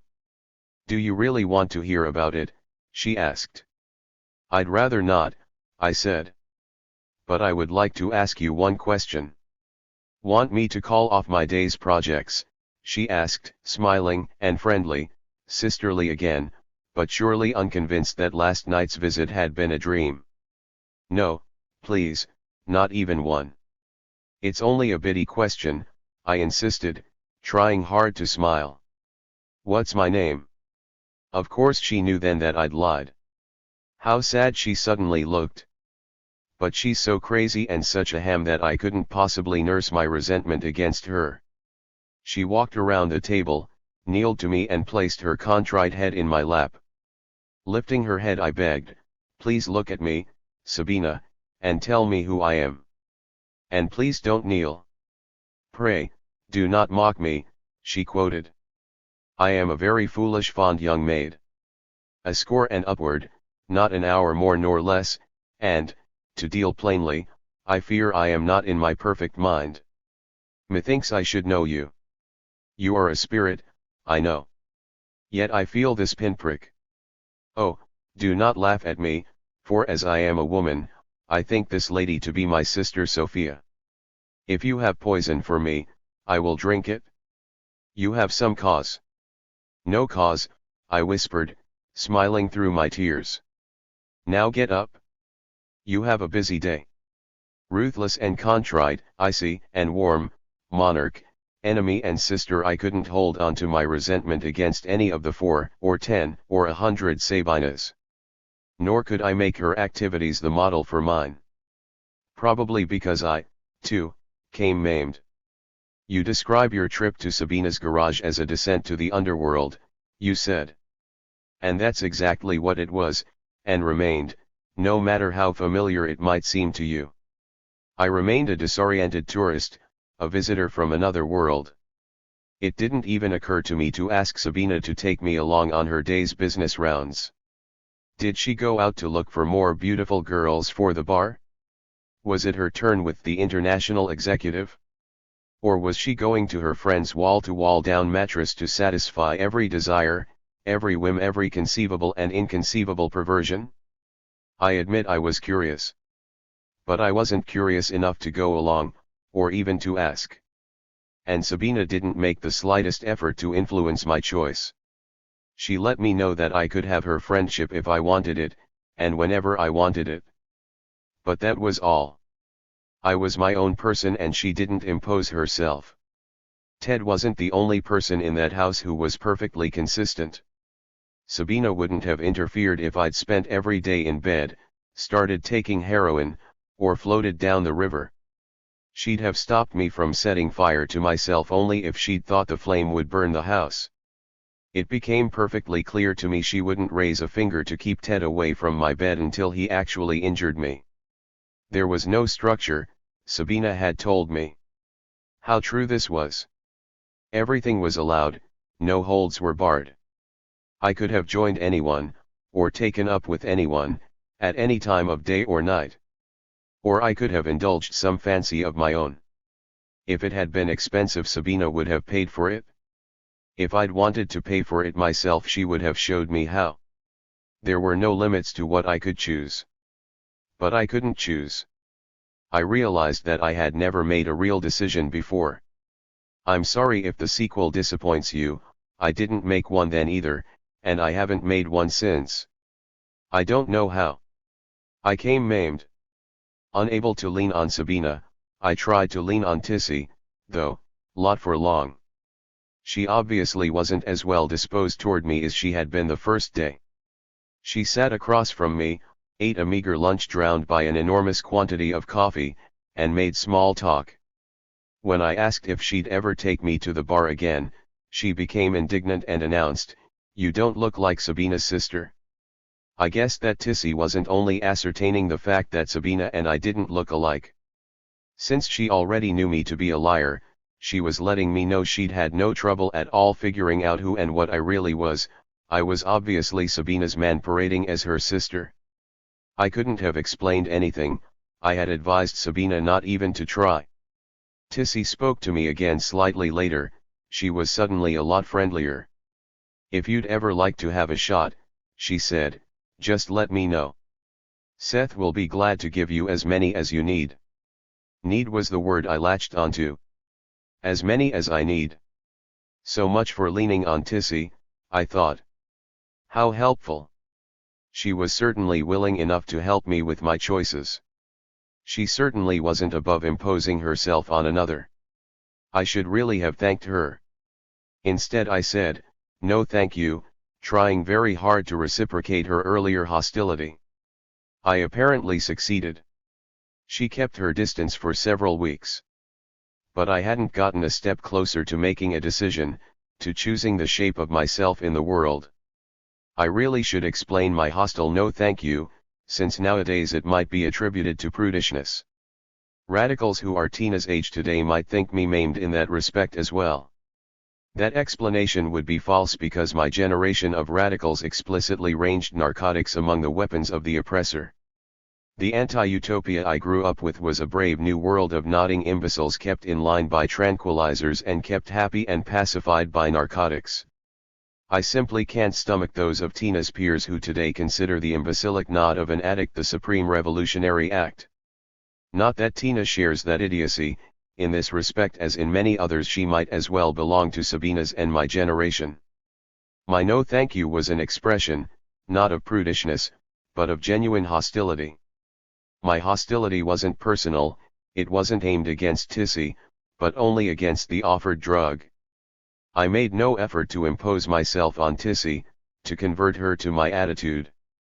I did try to avoid Vic, and particularly Seth, but I didn't once confront them about the dope dealing. The heroin was largely responsible for my final departure from the garage, but it wasn't I who started the scene about it. I only stayed away from it, and responded with hostility to all offers. By rejecting the heroin I antagonized Tissy and, by implication, Seth and Vic. Since I didn't know how to lean on myself, and didn't want to learn, I was left with the garage crew, Ted, Jose, and Tina. And I wasn't about to lean on Ted. I turned to Jose first. But that day really wasn't my lucky day. I went to the garage and paced, waiting for him to return from an errand. Ted and Tina were so busily at work they didn't even notice me. Vic just stood there, like a fixture. The day I'd arrived I'd thought Vic another mechanic. But he did nothing at all. He was like an aged cat that looks on but never moves. You might think he was the commissar assigned to watch the others work. I paid more attention to Vic's presence than I did to anything Tina or Ted were doing. When Jose finally came back, I went up to him and put my foot straight into my mouth. "I'd like to accept your offer," I said. I was of course referring to his offer to show me the work in the garage. Jose grabbed my wrist and literally dragged me out into the street. "Let me get just one thing clear," he shouted when we were outside of anyone's hearing. "Ron's best friend never made Ron's girl any kind of offer."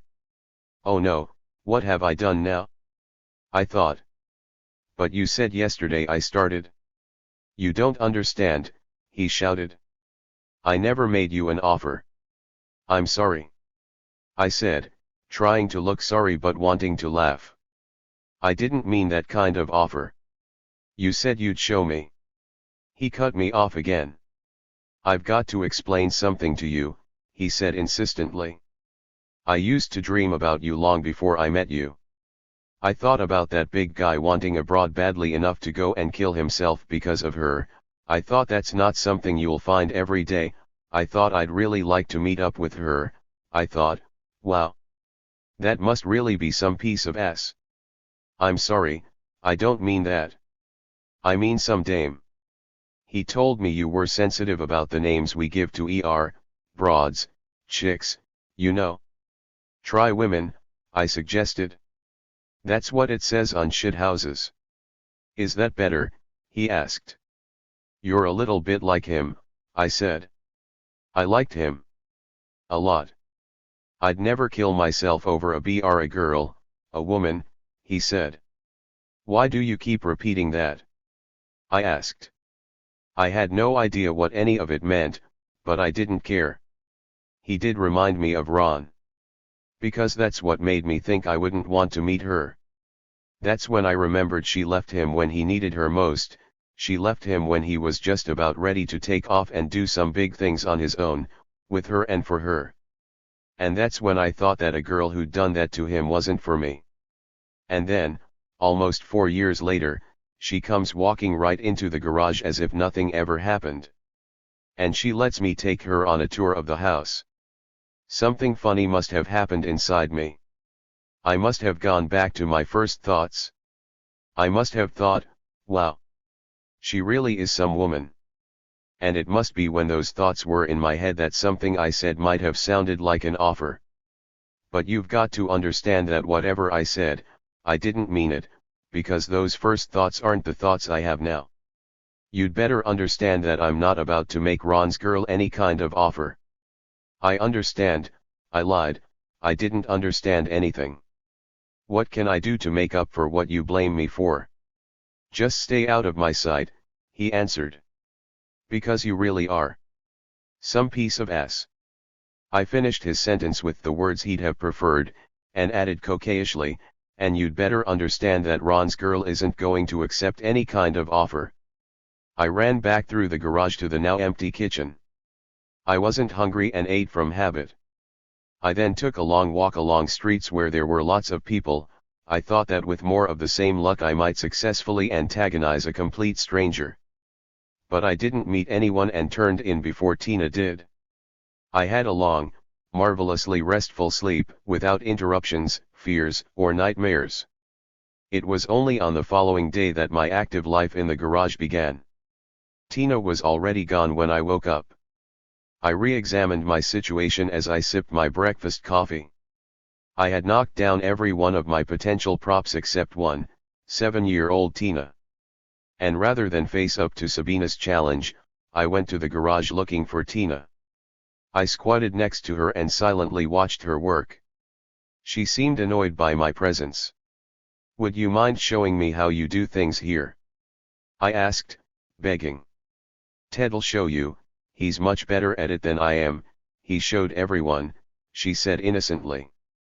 "I don't want Ted to show me," I insisted. "I want you to show me." Tina stopped what she was doing, turned to me and looked into my eyes as if she were searching for something. Suddenly she said, "You're my mother, aren't you?" I almost fell over backwards. "Why in the world do you say that? You were Ron's girl, weren't you?" "Yes, I was, for a time," I admitted, "but I swear I'm not your mother." "Why did you leave us?" she asked. "Oh no. I thought. There goes my last prop." "Tina, I swear I never left you," I whispered insistently and I hoped convincingly. Tina went back to her work and I went on squatting next to her. Fortunately for me, Tina was more compassionate than her older but not wiser housemates. She worked in silence for a while. Suddenly she said, "Here, hold this." And my apprenticeship began. The 7-year-old teacher and her 23-year-old student became inseparable. I went to bed when she did and got up when she did. We ate our meals together and spent most of the day working together. I became a crack auto mechanic, I an amateur carpenter and something less than an amateur welder, wood turner, and machinist.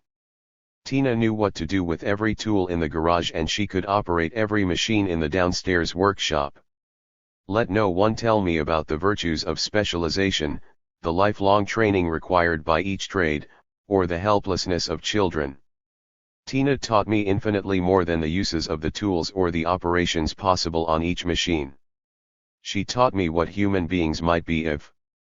But there was one thing she didn't show me, the lofts.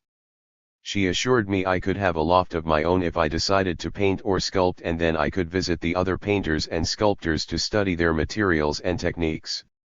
I told Tina I preferred to express myself with a full pen and an empty piece of paper. Admission to the lofts, and to Sabina's lab, was restricted to the artists themselves. The finished works were brought down, and could be criticized or admired only then. I learned that some of the most beautiful objects in the house and in the tiny garden were Tina's. But no one except another painter or sculptor was allowed to see the work before it was finished, since the outsider might influence the artist's decision or even distort the original intention. One had to decide and choose on one's own. It all sounds so idyllic, doesn't it? Almost utopian. I'm trying to describe those days as I experienced them, not only because they were the happiest days I spent there, but also because it's the only way I can clarify why I feel so sour about that experience today. It all turned sour gradually, everything turned out not to be what it had seemed. But I should tell you about 3 more trivialities I experienced before the souring began. The first concerns Ted. He continued to tiptoe to our door and to look in on me every single night. I started to take his modest perversion for granted. If that was the extent to which he satisfied his sexual desires, then I had to agree with Sabina, he really didn't have very extensive desires. I started to feel sorry for him. The second concerns Tina. She repeatedly talked about wanting to leave the garage, just me and you and Ted. I asked jokingly if we couldn't take Jose along, and she explained, "Oh no, he'd want to bring Seth along and Seth would bring Vic," and I understood that Seth and Vic would bring the heroin, so I didn't pursue that. I asked why we couldn't bring Sabina along, and Tina said, she'd bring Tissy and Tissy can't live without Seth, and we'd be right back where we started. I didn't take any of this very seriously, and I didn't put all the pieces together until much later. I'm not sure I'm aware of all the pieces even now. The third has to do with Jose. He and I had simultaneously avoided and courted each other since our bout in the street. I worked facing him as often as I could, and whenever I faced him he turned his back to me. But I knew that whenever my back was turned to him he didn't take his eyes off me. One day Seth rushed to Jose and I overheard him whisper something about Sabina's kid and sister. Jose corrected Seth in a way that struck me as totally bizarre. He said, "Ron's kid and Ron's girl are staying right here in Ron's garage, so either say what you've got to say or get out of here." It did become perfectly clear to me why Tina had an identity crisis. She was a dead man's daughter in her living mother's house. Furthermore, if she was perpetually Ron's kid while I remained Ron's girl, it was obvious that I was the girl's mother. I decided to have it out with Jose. I was anxious to learn if he too thought I had walked out on Ron and Tina, if he too thought I was Tina's mother. I also wanted to put an end to our silence, to place our courtship on more solid ground. But I didn't have a chance. That's when everything began to sour. That night, when Tina was ready to turn in, I told her I wanted to stay behind to finish the work on my own. She could inspect it in the morning and tell me how I had done all by myself. Tina left. A few minutes later Ted said goodnight and left. Jose and I were alone. Suddenly a terrible thought flew through my mind. Ted never went to bed before me. I rushed into the house, took my shoes off, and crept to an alcove in the hallway. I watched Ted come out of his room, tiptoe across the hall and slip into Tina's room. I was terrified.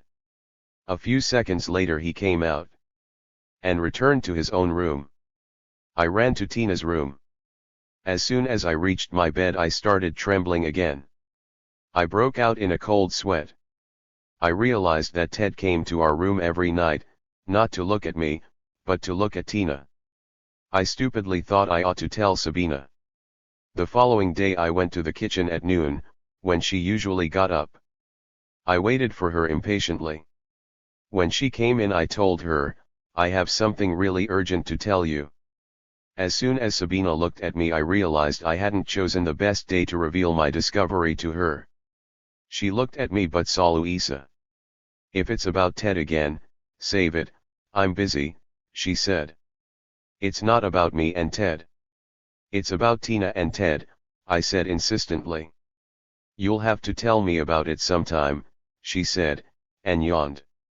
I was horrified. It was Sabina the prostitute talking to one of her buyers, coldly, indifferently, absently. "Sabina!" I shouted. "There's a funny relationship between them. I'm not imagining it." "It's only funny where you come from," she said contemptuously. "To him she's a fully developed person. That must be very funny to you, because where you come from she'd be a thing, a pet, a child. What a funny relationship, a man and a pet. But why does it bother you? Aren't all relationships funny where you came from?" I got mad. "I'm sorry to take up your valuable time, I'm sorry to bother you with my funny sensibilities," I said sarcastically. "Don't ever apologize for your sensibilities, Sophia. Develop them, refine them. They're all you've got." And then, adding, "See you around," she vanished. I sat in the kitchen biting my lip with frustration. What in the world could I make out of any of that? "You would have been a great help just then, Yarostan. Didn't you tell me that Sabina's world was completely familiar to you, that you felt perfectly at home there?" I didn't know what to think. Was Sabina simply indifferent? Did she simply not care what happened to 7-year-old Tina? Or did she know all about Ted and Tina, everything conceivable and inconceivable, and did her philosophy account for it all as normal, as part of the process of healing? And were my sensibilities right after all? Or was I one of those who only know love and sex in the forms practiced by the maimed, by those with stunted imaginations and dead desires?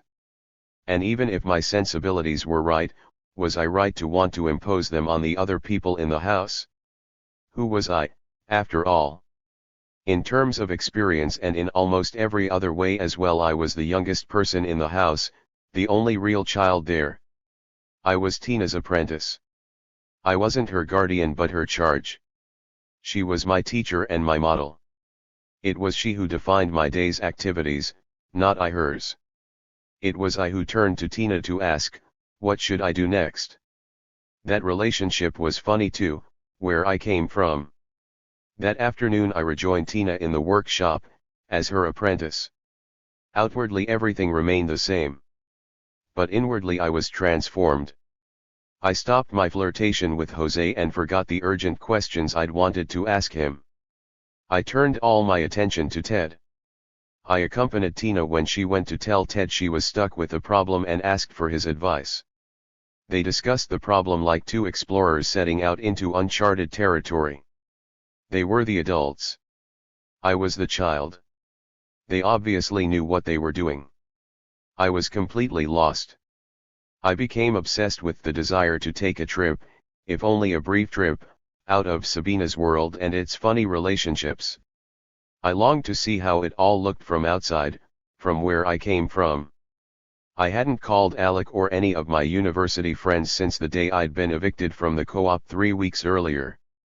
I had simply disappeared. I wondered if they too would present me with a child I had mothered and ask me why I had abandoned it. Surely not after only 3 weeks. It was Saturday evening, Alec's habitual date night. The school year had just ended. If Alec and I hadn't been expelled, we'd both be college graduates. I wondered if he'd be dating someone that night, perhaps someone I didn't know. I couldn't imagine him without a woman. But he was home, and excited to the point of hysteria. He obviously wasn't dating anyone else. "For Christ's sake, Sophie, where the hell have you been?" he shouted. "Everyone's looking all over for you. Even your mother." "My what?" I asked. "Your mother, for Christ's sake," he shouted. "Minnie and I found her through the phone book thinking she'd know where you were, but even she hadn't heard from you. What the hell happened? When can I see you?" "How about tomorrow morning, breakfast time?" I suggested. "You'll come over?" he asked. I almost consented, but a brilliant idea flashed through my mind. "Why don't you come here?" I asked. I gave him the address and insisted, "Don't tell anyone where I am and come alone, understand?" I thought my idea was brilliant because Alec's visit would bring the world I came from right into the midst of Sabina's world. That way I'd see how I looked from outside much more vividly than I ever could if I went outside. On Sunday morning I got up before sunrise, panicky with anticipation. Alec didn't come until 9. I ran to the garage when I heard a knock, but Vic was there before me. Alec had gotten all dressed up in his Saturday night date suit. He looked as frightened as a rabbit that's ready to bolt away. Vic refused to let him in. "Ain't no cop going to get inside here," Vic grumbled. "He's no cop? He's my best friend," I shrieked. I threw my arms around the scared rabbit and kissed him. Then I led him past Vic, through the messy garage, through the plush hallway with its panels and inset pictures and sculptures, to the kitchen. Tissy was the next member of the welcoming committee. "Cripes, what's that you're bringing in here?" Tissy asked, almost dropping her cup. "Tissy, this is my friend Alec," I said. "Alec? That's short for Alexandra, ain't it?" she asked. "Tissy. Don't be mean," I begged. "Can't tell from looks these days," she exclaimed vengefully. "Don't worry, sis, I'm through here, I won't spoil anything for you." She left us alone. Poor Alec still looked like he wanted to get away as quickly as possible. He paced back and forth and asked, "Couldn't we have breakfast out someplace?" I finally succeeded in pushing him down into a chair and told him, "I wanted to see you right here." Looking suspiciously at me, then at the hallway. Alec asked with unambiguous hostility, "What the hell you got into, Sophie?" "A whorehouse." I couldn't keep myself from laughing. Alec's words were like gusts of air from the world I'd come from. Gusts of foul air. Farts. Alec and I had never talked about prostitutes, but I'm sure he'd have set forth the standard radical views of them, guiltless victims of a predatory society, exploited by the bourgeoisie like the rest of the working class, basically proletarian until the day when he finds his girlfriend among sluts in a whorehouse. Alec disappointed me. I'd expected him to lean over backward with hypocritical understanding and sympathy, even encouragement. I would then have bombarded him with revelations about the negative aspects of the good life. But his instant hostility put me on the defensive immediately. A whorehouse?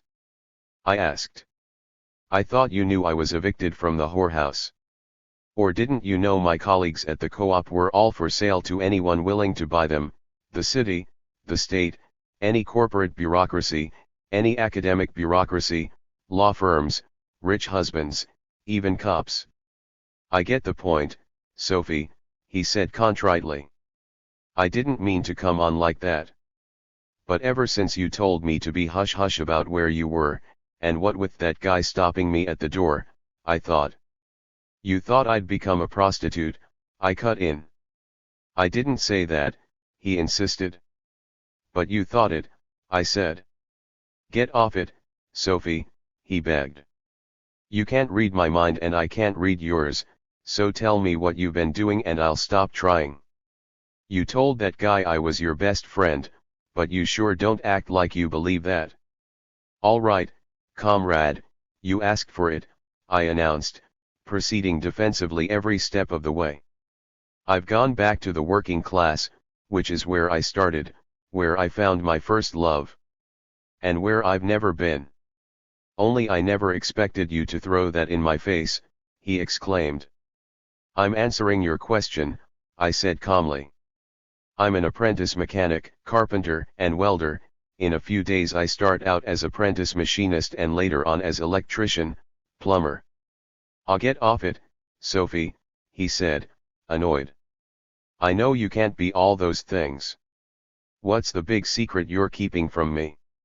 I was annoyed too. For once I wasn't being sarcastic and as a result I sounded like a liar. I grabbed him by the wrist and dragged him downstairs to the workshop. You don't believe me? I'll show you. Like a magician performing a trick, I showed him a rectangular block, inserted it into the lathe and transformed it into a cylinder. I didn't know how to do anything else on the lathe, but Alec had never even seen that done. He was greatly impressed. Jesus, Sophie, is this a school? He asked, now all modesty and admiration. I gleamed in his admiration, proudly absorbing credit for what I had neither conceived nor built nor helped maintain. Something like a school, I answered, but so different from the schools we know that it shouldn't be called by the same name. The state doesn't pay for it and professional educators don't run it. Who does, then? He asked. Exactly who you thought ran it. It was founded by street people, lumpen, whatever you choose to call them, professional hustlers, prostitutes, dope dealers, pimps and thieves, the works. They pay for it by stealing and hustling and they run it themselves. They're the freest people I've known. They sell less of their time, their bodies, and their talents than anyone I've ever been with. It's a school, but there's no curriculum and no structure. Everyone does exactly what he or she pleases. As I talked, Ted and Tina walked into the workshop. Alec exclaimed, Jesus, this place is great. I didn't think such things were possible. Are there kids here too? Tina planted herself in front of Alec and asked, are you Sophia's professor friend?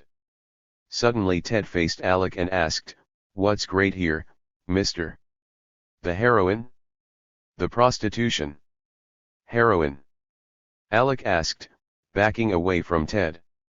Jesus, I don't know, buddy. She was just telling me. Pointing his finger at Tina, Ted asked, is it great for her, mister? I heard you say this place was great. Is it great for her? You hear my question? Sure, I heard you, buddy, Alec said, I never said heroin was great. It ain't great for her, mister. She ain't into it. And what she's into don't need this place. Her and me either. What her and me are into don't need to be built on heroin and prostitution. This place ain't great for her and me. I heard her and me over and over, louder and louder, like a sledgehammer pounding in my brain. I felt myself sinking. Alec must have caught me because I suddenly found all three of them carrying me upstairs. I asked to be placed in a kitchen chair. I sat and stared, oblivious to Alec and to the others gathering around me. I kept hearing Ted's voice repeating her and me. Suddenly everything had fallen into place and the place had fallen apart. Suddenly everything had meaning and became meaningless. When Ted repeated her and me for the third time, everything flashed through my mind simultaneously: Tina talking about leaving, just me and you and Ted, Jose telling me, sure there are couples, lots of them, there's hardly anything else, Ted's nightly visits to Tina's and my room. When I'd thought he looked in on me, I'd concluded that he found me attractive. It now dawned on me that the only time he really looked at me or spoke to me was when I squatted alongside Tina, when I looked her size and seemed her age. Her and me. Just me and you and Ted. You're my mother, aren't you? The mother of Ted's 7-year-old bride. And where was the honeymoon to be? Not in Sabina's world, where nothing is banned, everything is allowed, no holds are barred, but in the world I came from, the world where all relationships are funny. But why me? Why not Sabina? Because she'd bring Tissy and Seth and the rest of the crew, and the honeymoon wouldn't even be as private as the IOFs by Sabina's laboratory. He might even ask you to kill me, Sabina had told me. I wouldn't bring anyone along. I'd be a far better front for Ted's funny relationship than Ted's garage ever was for Seth's heroin. It was no longer a question of not imposing my sensibilities, it was now a question of not being imposed on. I felt like vomiting. I couldn't keep my mind off the yet more private loft, just for her and me, with yet more rigid admissions requirements, with a steel door and a combination lock, with a wall-to-wall down mattress for every conceivable and inconceivable perversion in every conceivable shape, size, and age. Those were the thoughts that flew through my mind as I sat in the kitchen 11 years ago, staring at the bewildered faces surrounding me. Asterisk asterisk asterisk. Those are the thoughts that fly through my mind as I sit on the fender of Damon's car waiting for him and Sabina to come out of the courtroom, 4 days after Tina announced, "I'm leaving. I'll be staying at Ted's." Finally Damon emerges from the courthouse alone. He sees me, waves, runs across the street, and the first thing he talks about is Tina. "I didn't expect to be seeing you again so soon, and certainly not under such unusual circumstances. That fireball you keep in your house with you scared the hell out of you, and you deserved it. She's no longer with us." I look expectantly toward the courthouse entrance and ask him, "Where's the other fireball I keep in my house with me?" "No longer with you?" "My fault, I suppose," he asks. He starts driving. "Your fault?" I ask. "Why are you so paranoid? Where's Sabina?" "I told her I'd pick her up after I found out where your trial was." "Couldn't you tell her on the phone?" "It was over before I found anything out," he says. "When did you two get so chummy?" I ask. "You can call it chummy," he says with sarcasm. "That's not what I call it. She was waiting for me after my last class with a switchblade knife." I can't keep myself from laughing. "Sabina? She was playing, wasn't she?" "When was that?" "Day before yesterday," he says. "If she was playing, I didn't think her game very funny. She pressed that knife to my stomach and asked, 'Where is she?' As if I'd locked you into my desk drawer. Don't laugh, Sophie. I don't see how you can live with that woman and still be alive. She pressed the knife until I felt it. I still have a wound, and demanded, 'Where's Sophia? What did you do with her, Professor?' All right, go ahead and laugh, it was hilarious." "How the hell should I know?" I said, and I was sure I'd had it. That was as chummy as we got. For some reason she spared me. She put the knife away and said, "She's been kidnapped." "Kidnapped?" I shouted. "Why would I want to kidnap her?" Answer, "I don't know, Professor, I can't read your mind." "She was right." I shout. "Right," he shouts. Still laughing, I say, "She was right?" "You, a professor, were completely exposed in an argument, every mask you wear was pulled off, you were shown up as a cop for capital. But a professor, a powerful member of the establishment, doesn't have to let himself be exposed like that, certainly not by people who don't have the proper credentials." He picks up the phone and sends out a goon squad. "Sophie, God damn it, you're going to walk home," he shouts.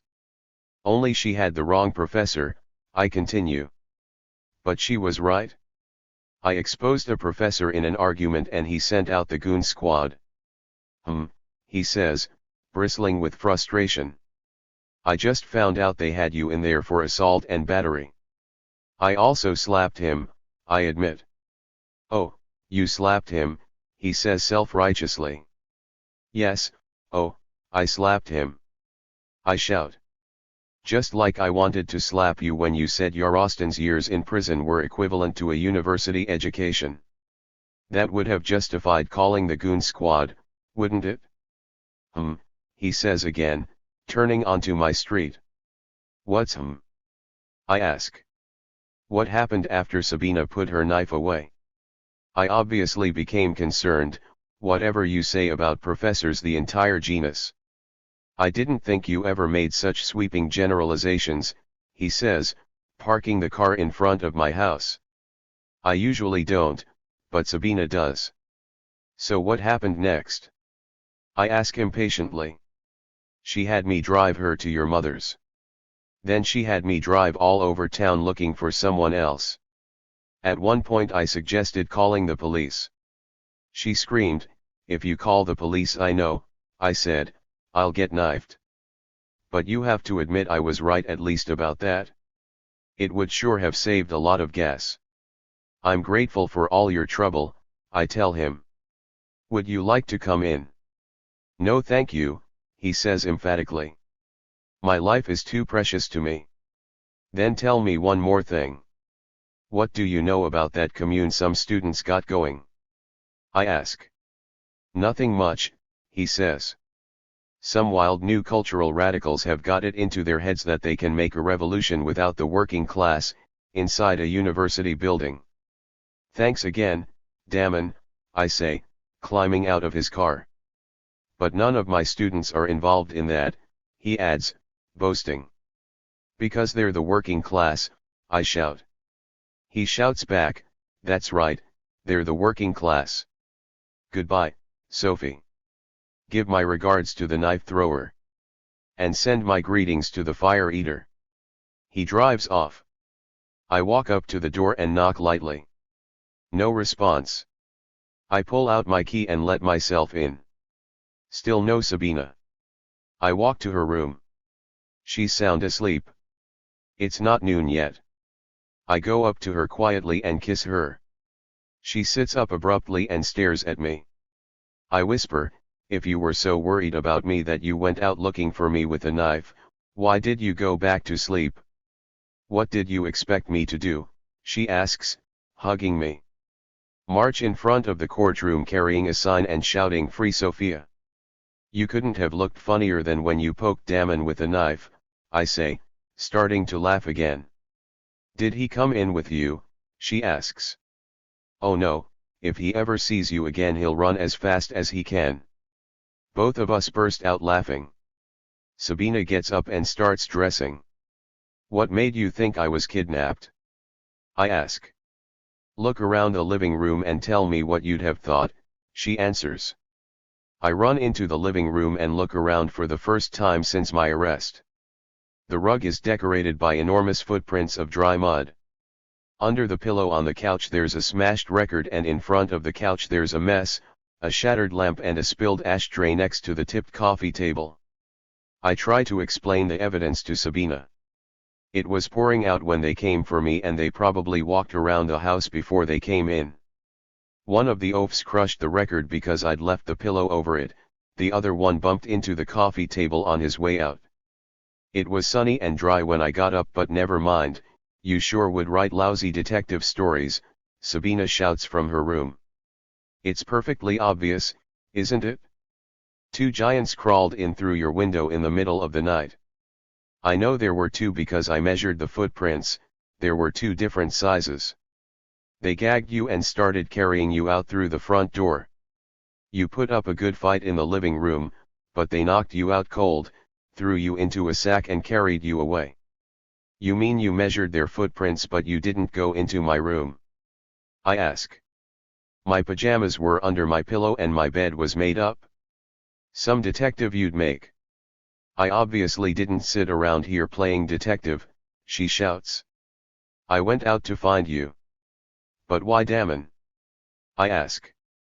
Who else, she asks. And why the knife? Sophia, if I'd wanted a house all to myself, I would have looked for one several years ago, she shouts. Aha! I shout. Are you the one who lectured to me about possessiveness? Is it possible that somewhere along the way you've acquired a mother complex? Sabina runs into the living room and puts both her hands on my throat gently. Say that again, smart ass, she hisses through her teeth, and I'll have a home all to myself.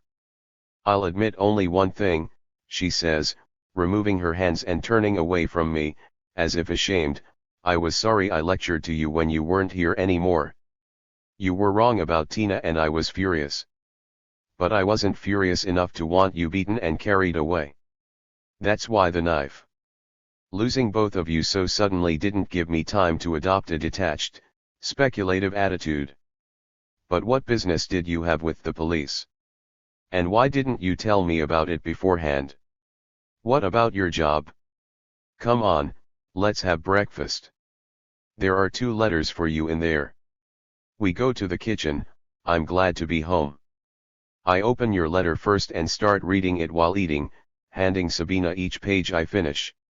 A born troublemaker, she comments. Reckless and courageous. Like all of Nachalo's brood.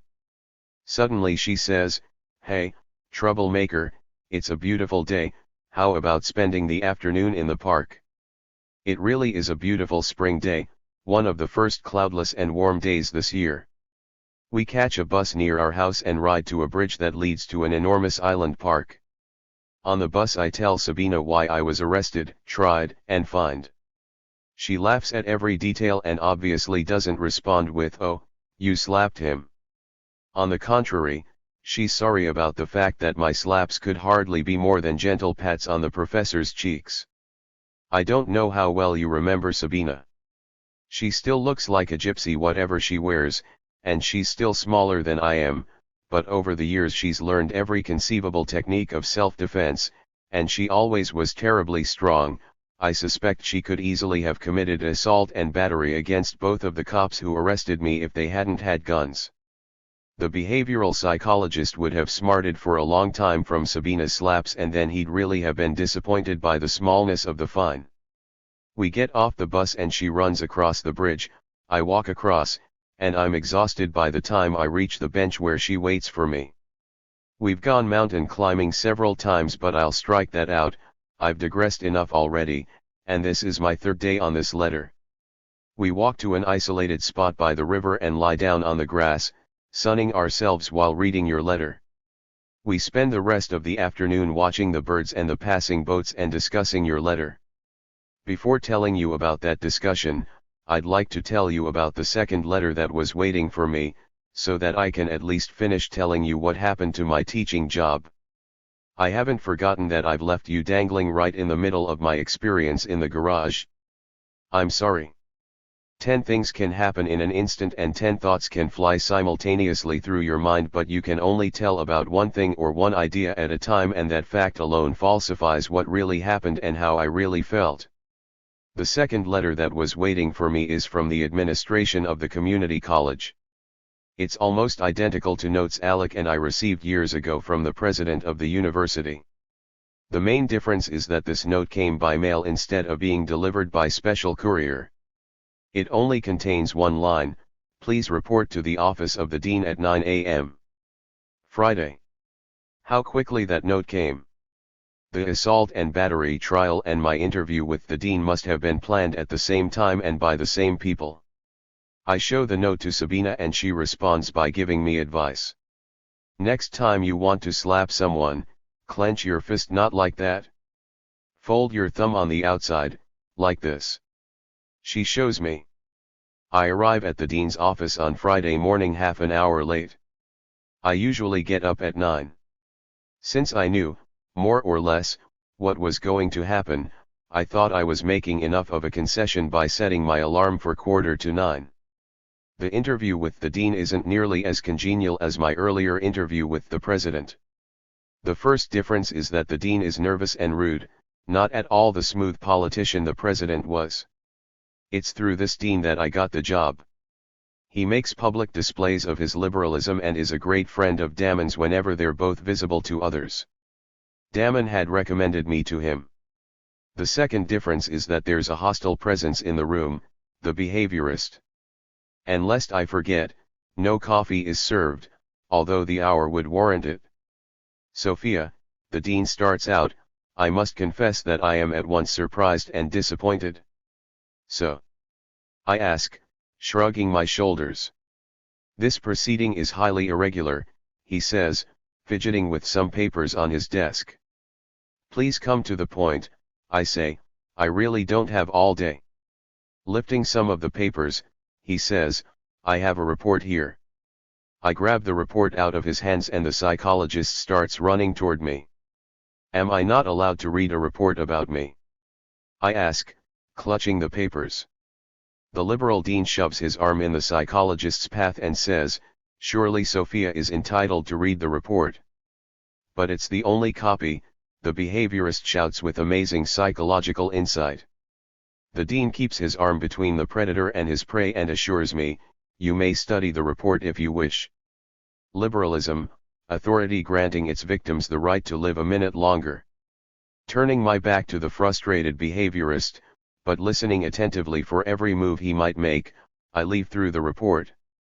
It's a medical report, or rather a mental report, about the state of Sophia Nachalo's health.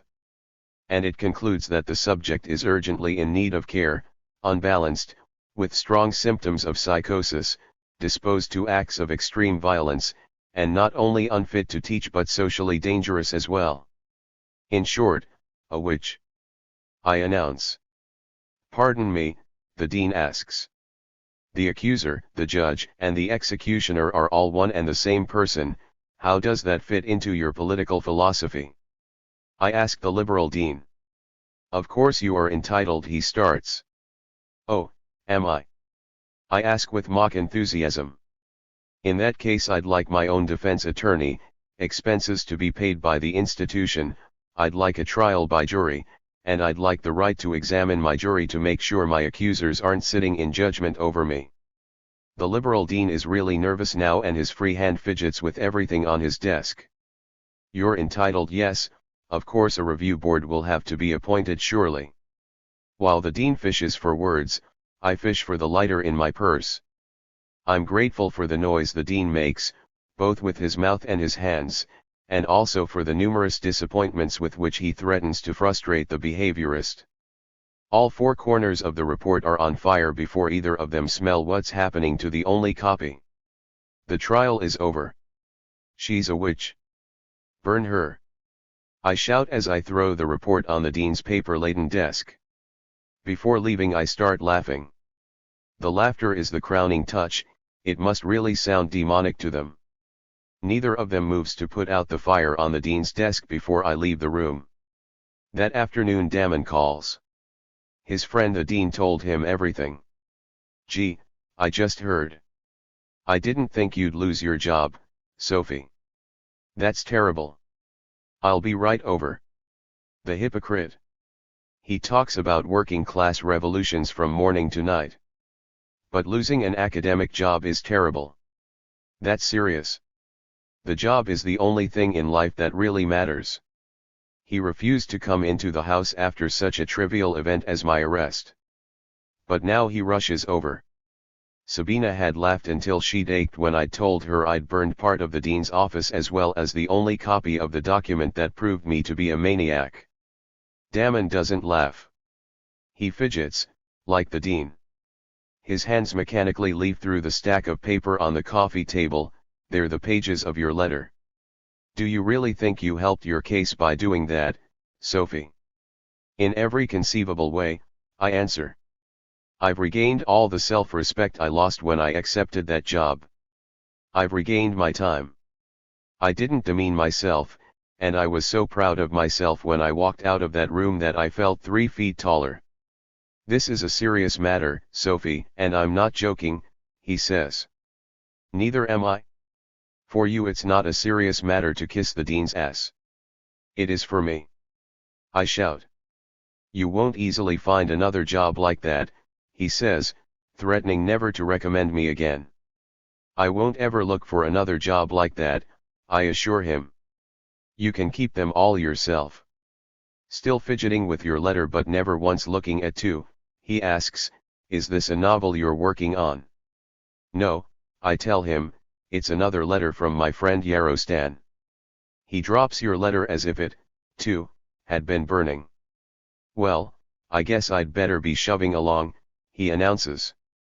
I'll read you parts of the letter, I suggest. I told Yarostan about you and he said some really interesting things about professors and journalists. You'll be fascinated. I'd rather not, he says.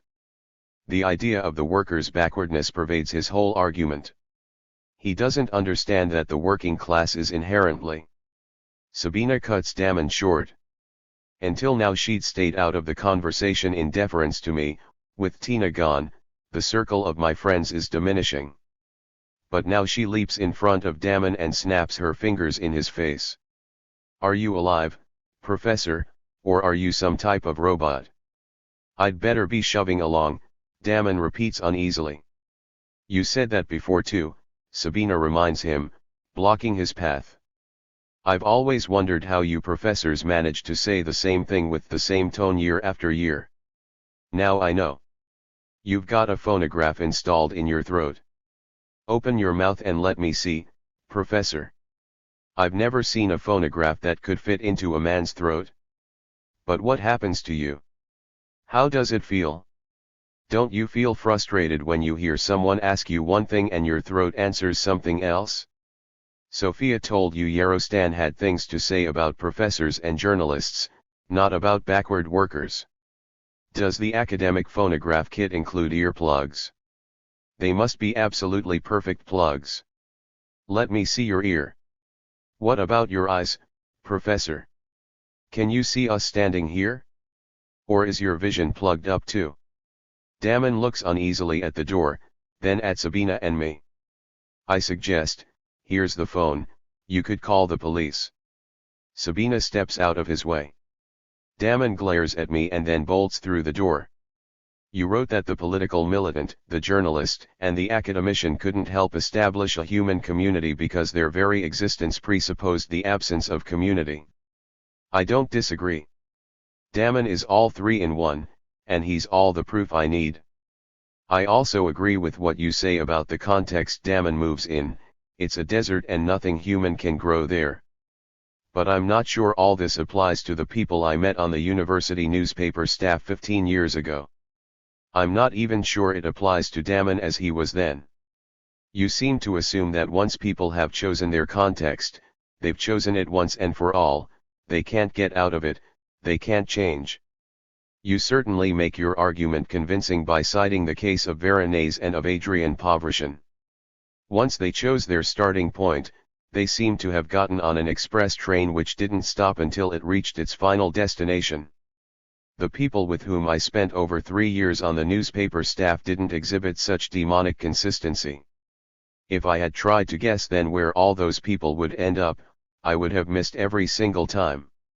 The only genuinely professorial type among us was Hugh, the liberal editor, the one who claimed to have no views of his own because there were always two equal and opposite views of every problem. Yet he's the one who wound up with the down and outs, and the last time I saw him he expressed an anti-professorial attitude very similar to yours, and lived it. As for Damon, at that time I thought no one less likely to become a professor. He was so totally dependent on Minnie for everything he professed that I couldn't have imagined him addressing a classroom all by himself. Of course I can trace the basic continuity of his character today, but only through hindsight, only because the basic starting point would be what he is today, not what he was then.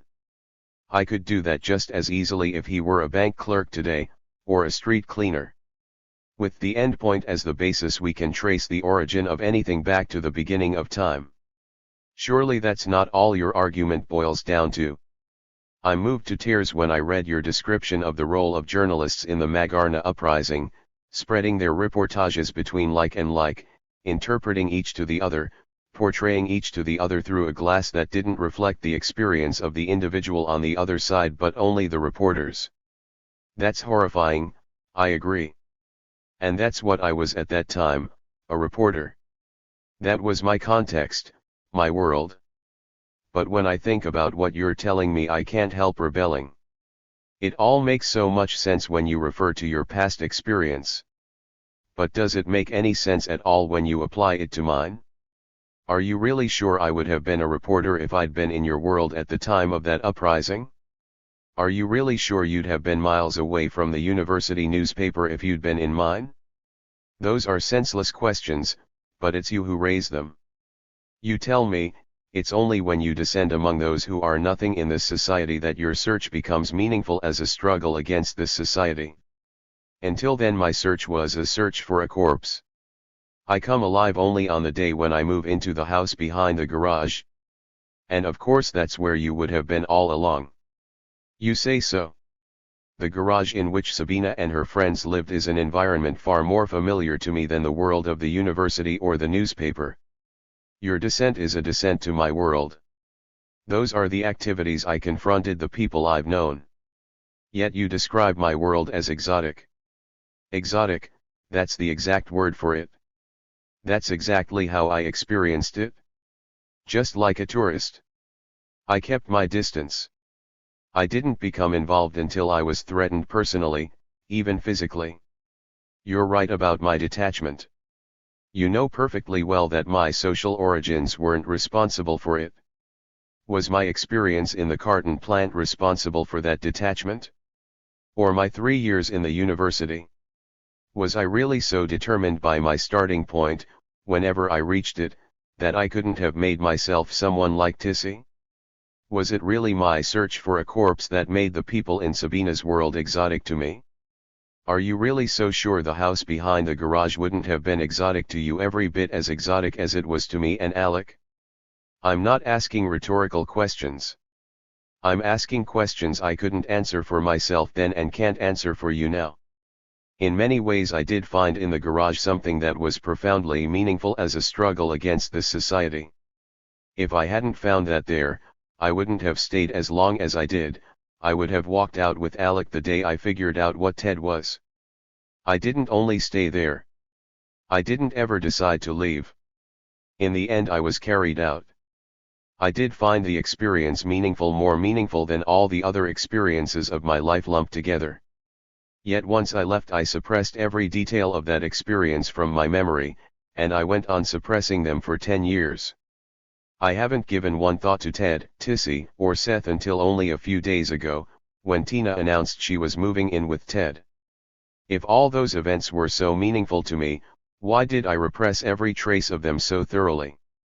Was it really because I belonged to that other, alien, and hostile and inhuman world, the world of academics and journalists?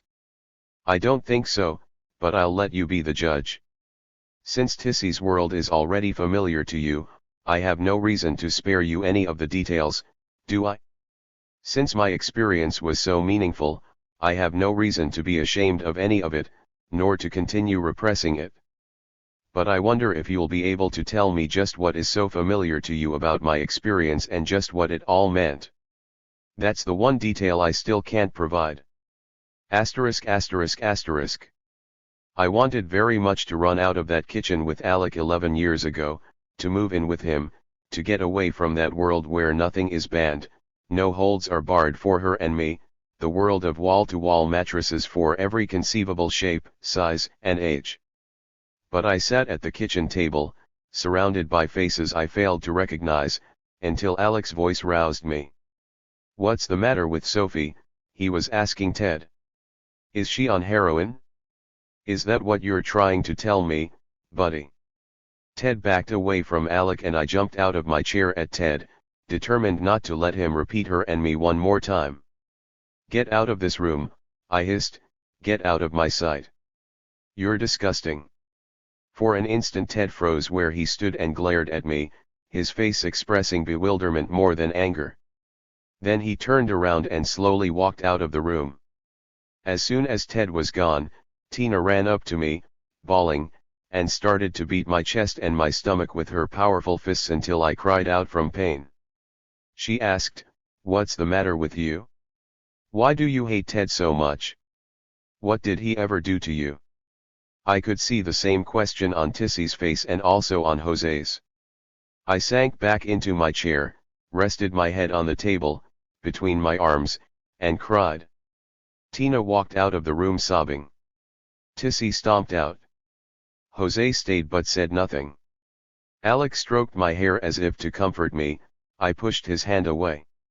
"Jesus, Sophie, what was that all about?" Alec asked. "Are you on heroin?" "No, God damn it!" I shouted. "I'm not on heroin. You're the only dopes in this room." I was furious at both of them for being so blind, so dense, for thinking there was something wrong, not with Ted, but with me. "I'm sorry, Sophie," Alec said awkwardly. "Maybe it wasn't such a good idea for me to come here." "What are you sorry about?" I bellowed at him. "Jesus Christ, Sophie. Don't start shouting at me now. I'm sorry about everything. You, the heroin, this place. I don't know what to think. First you make this place sound great and you make me feel like a jerk. You tell me about street people raising themselves up with their own forces, running their own lives, showing others that it can be done and showing how. That's just great. That's something I'd like to be part of. Then this guy starts telling me about prostitution, about selling heroin and about taking it. And then you collapse like you're having a fit. I think that guy is right and I don't see why you chewed him out. I don't think prostitution is great and I don't think heroin is great, and if you're not having a heroin fit I'd like to know what the hell you're having and why you collapsed when he said it isn't great." "Maybe you're right, Alec," I said weakly. "Maybe this wasn't a good day for us to meet. Maybe I should have gone to your place." Jose jumped when I said this, but quickly turned his face away when he saw I'd noticed. Looking right at Jose, I added, "Maybe we should go to your place right now." But Alec let himself be carried away by his socio-political program now that he realized he had won. "Why don't you answer me, Sophie? If you're not on heroin, what are you on? Do you think I'd take you home in the shape you're in? These people probably know how to take care of you if you have another fit. You know that I don't know shit about that.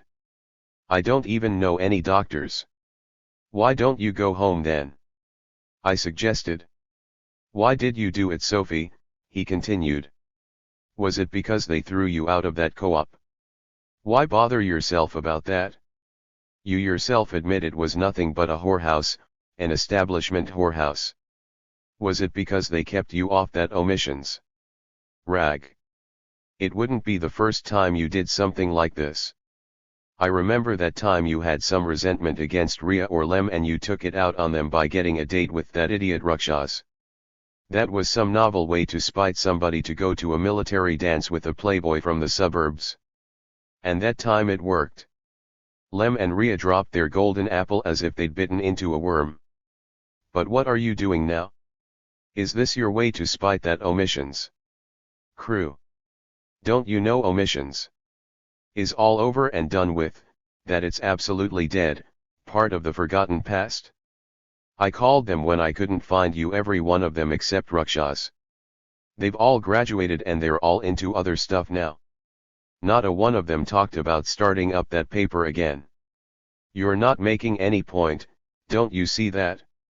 And that shit about street people raising themselves up, Jesus, Sophie, by becoming pimps? By selling morphine? That's not a way to raise themselves up. That way they just dig themselves further under. With his last comments, Alec invited Jose into the conversation. How did you pay for that suit, mister? Jose asked. Did your rich papa buy it for you? Alec got hysterical. Who the hell is he? Your pimp. Jose would have knocked Alec across the room if I hadn't run between them and shouted at Alec, either be civil or get out this very minute. Jose is your host, and if you don't apologize to him, I didn't finish. I was going to add, I'll let him beat you to a pulp, but I realized that only Jose could decide to do that. Alec amazed me by reaching his hand out to Jose. I'm sorry, Jose, I didn't mean that. Jose refused to shake Alec's hand.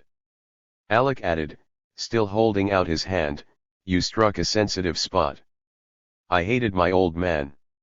I walked out on him and haven't seen him for at least 6 years. Jose suddenly shook Alec's hand and said, no shit. I walked out on my old man 8 years ago. Turning to me, Jose said, I mean Ron's old man. I looked at him curiously, but he didn't explain. He turned to Alec again and added, that give us 2 things in common. 2. What's the second? Alec asked.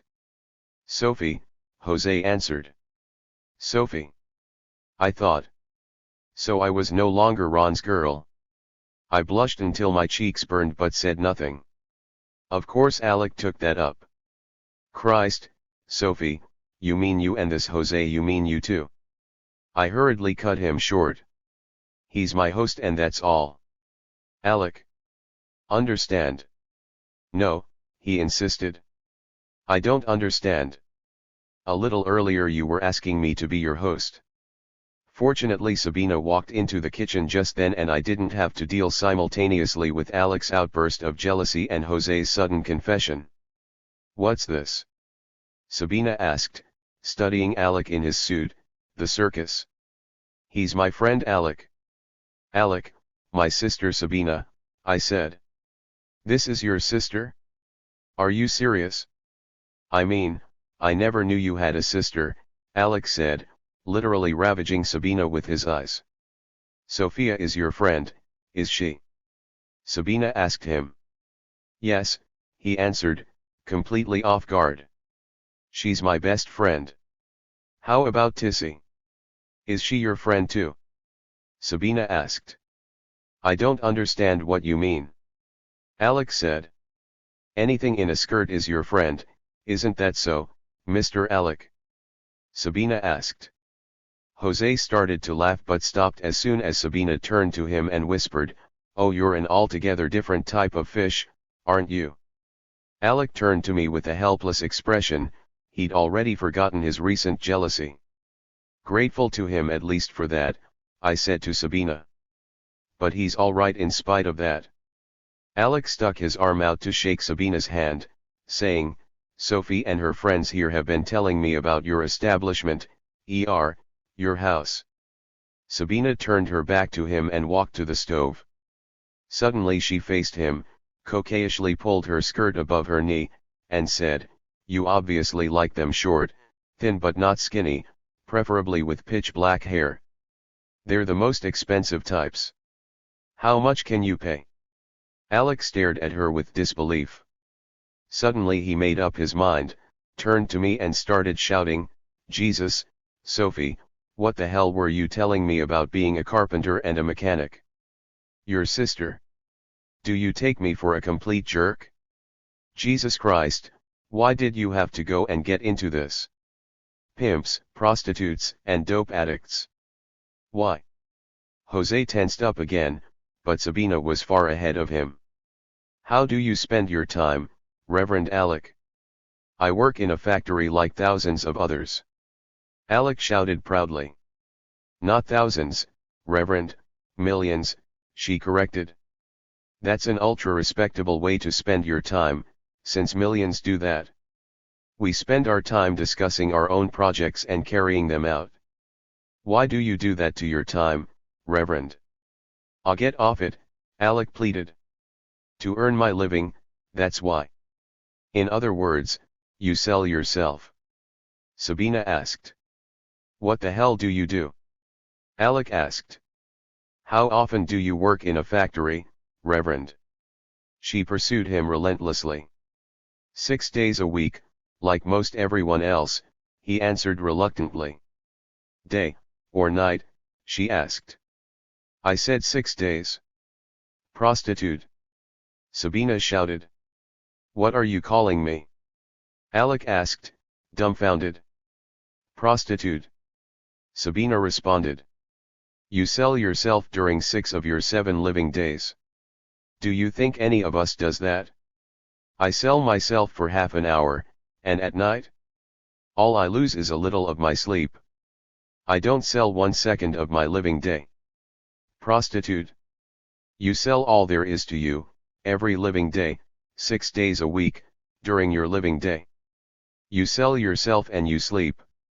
What did you call me, Reverend? I didn't hear you. Alec had started backing away from Sabina, and before she finished he had bolted through the door. No one tried to stop him. I remained seated and thought I'd let that be my last encounter with Alec, but I remembered Ted's Her and Me and changed my mind. I caught up with him in the garage and we walked out together.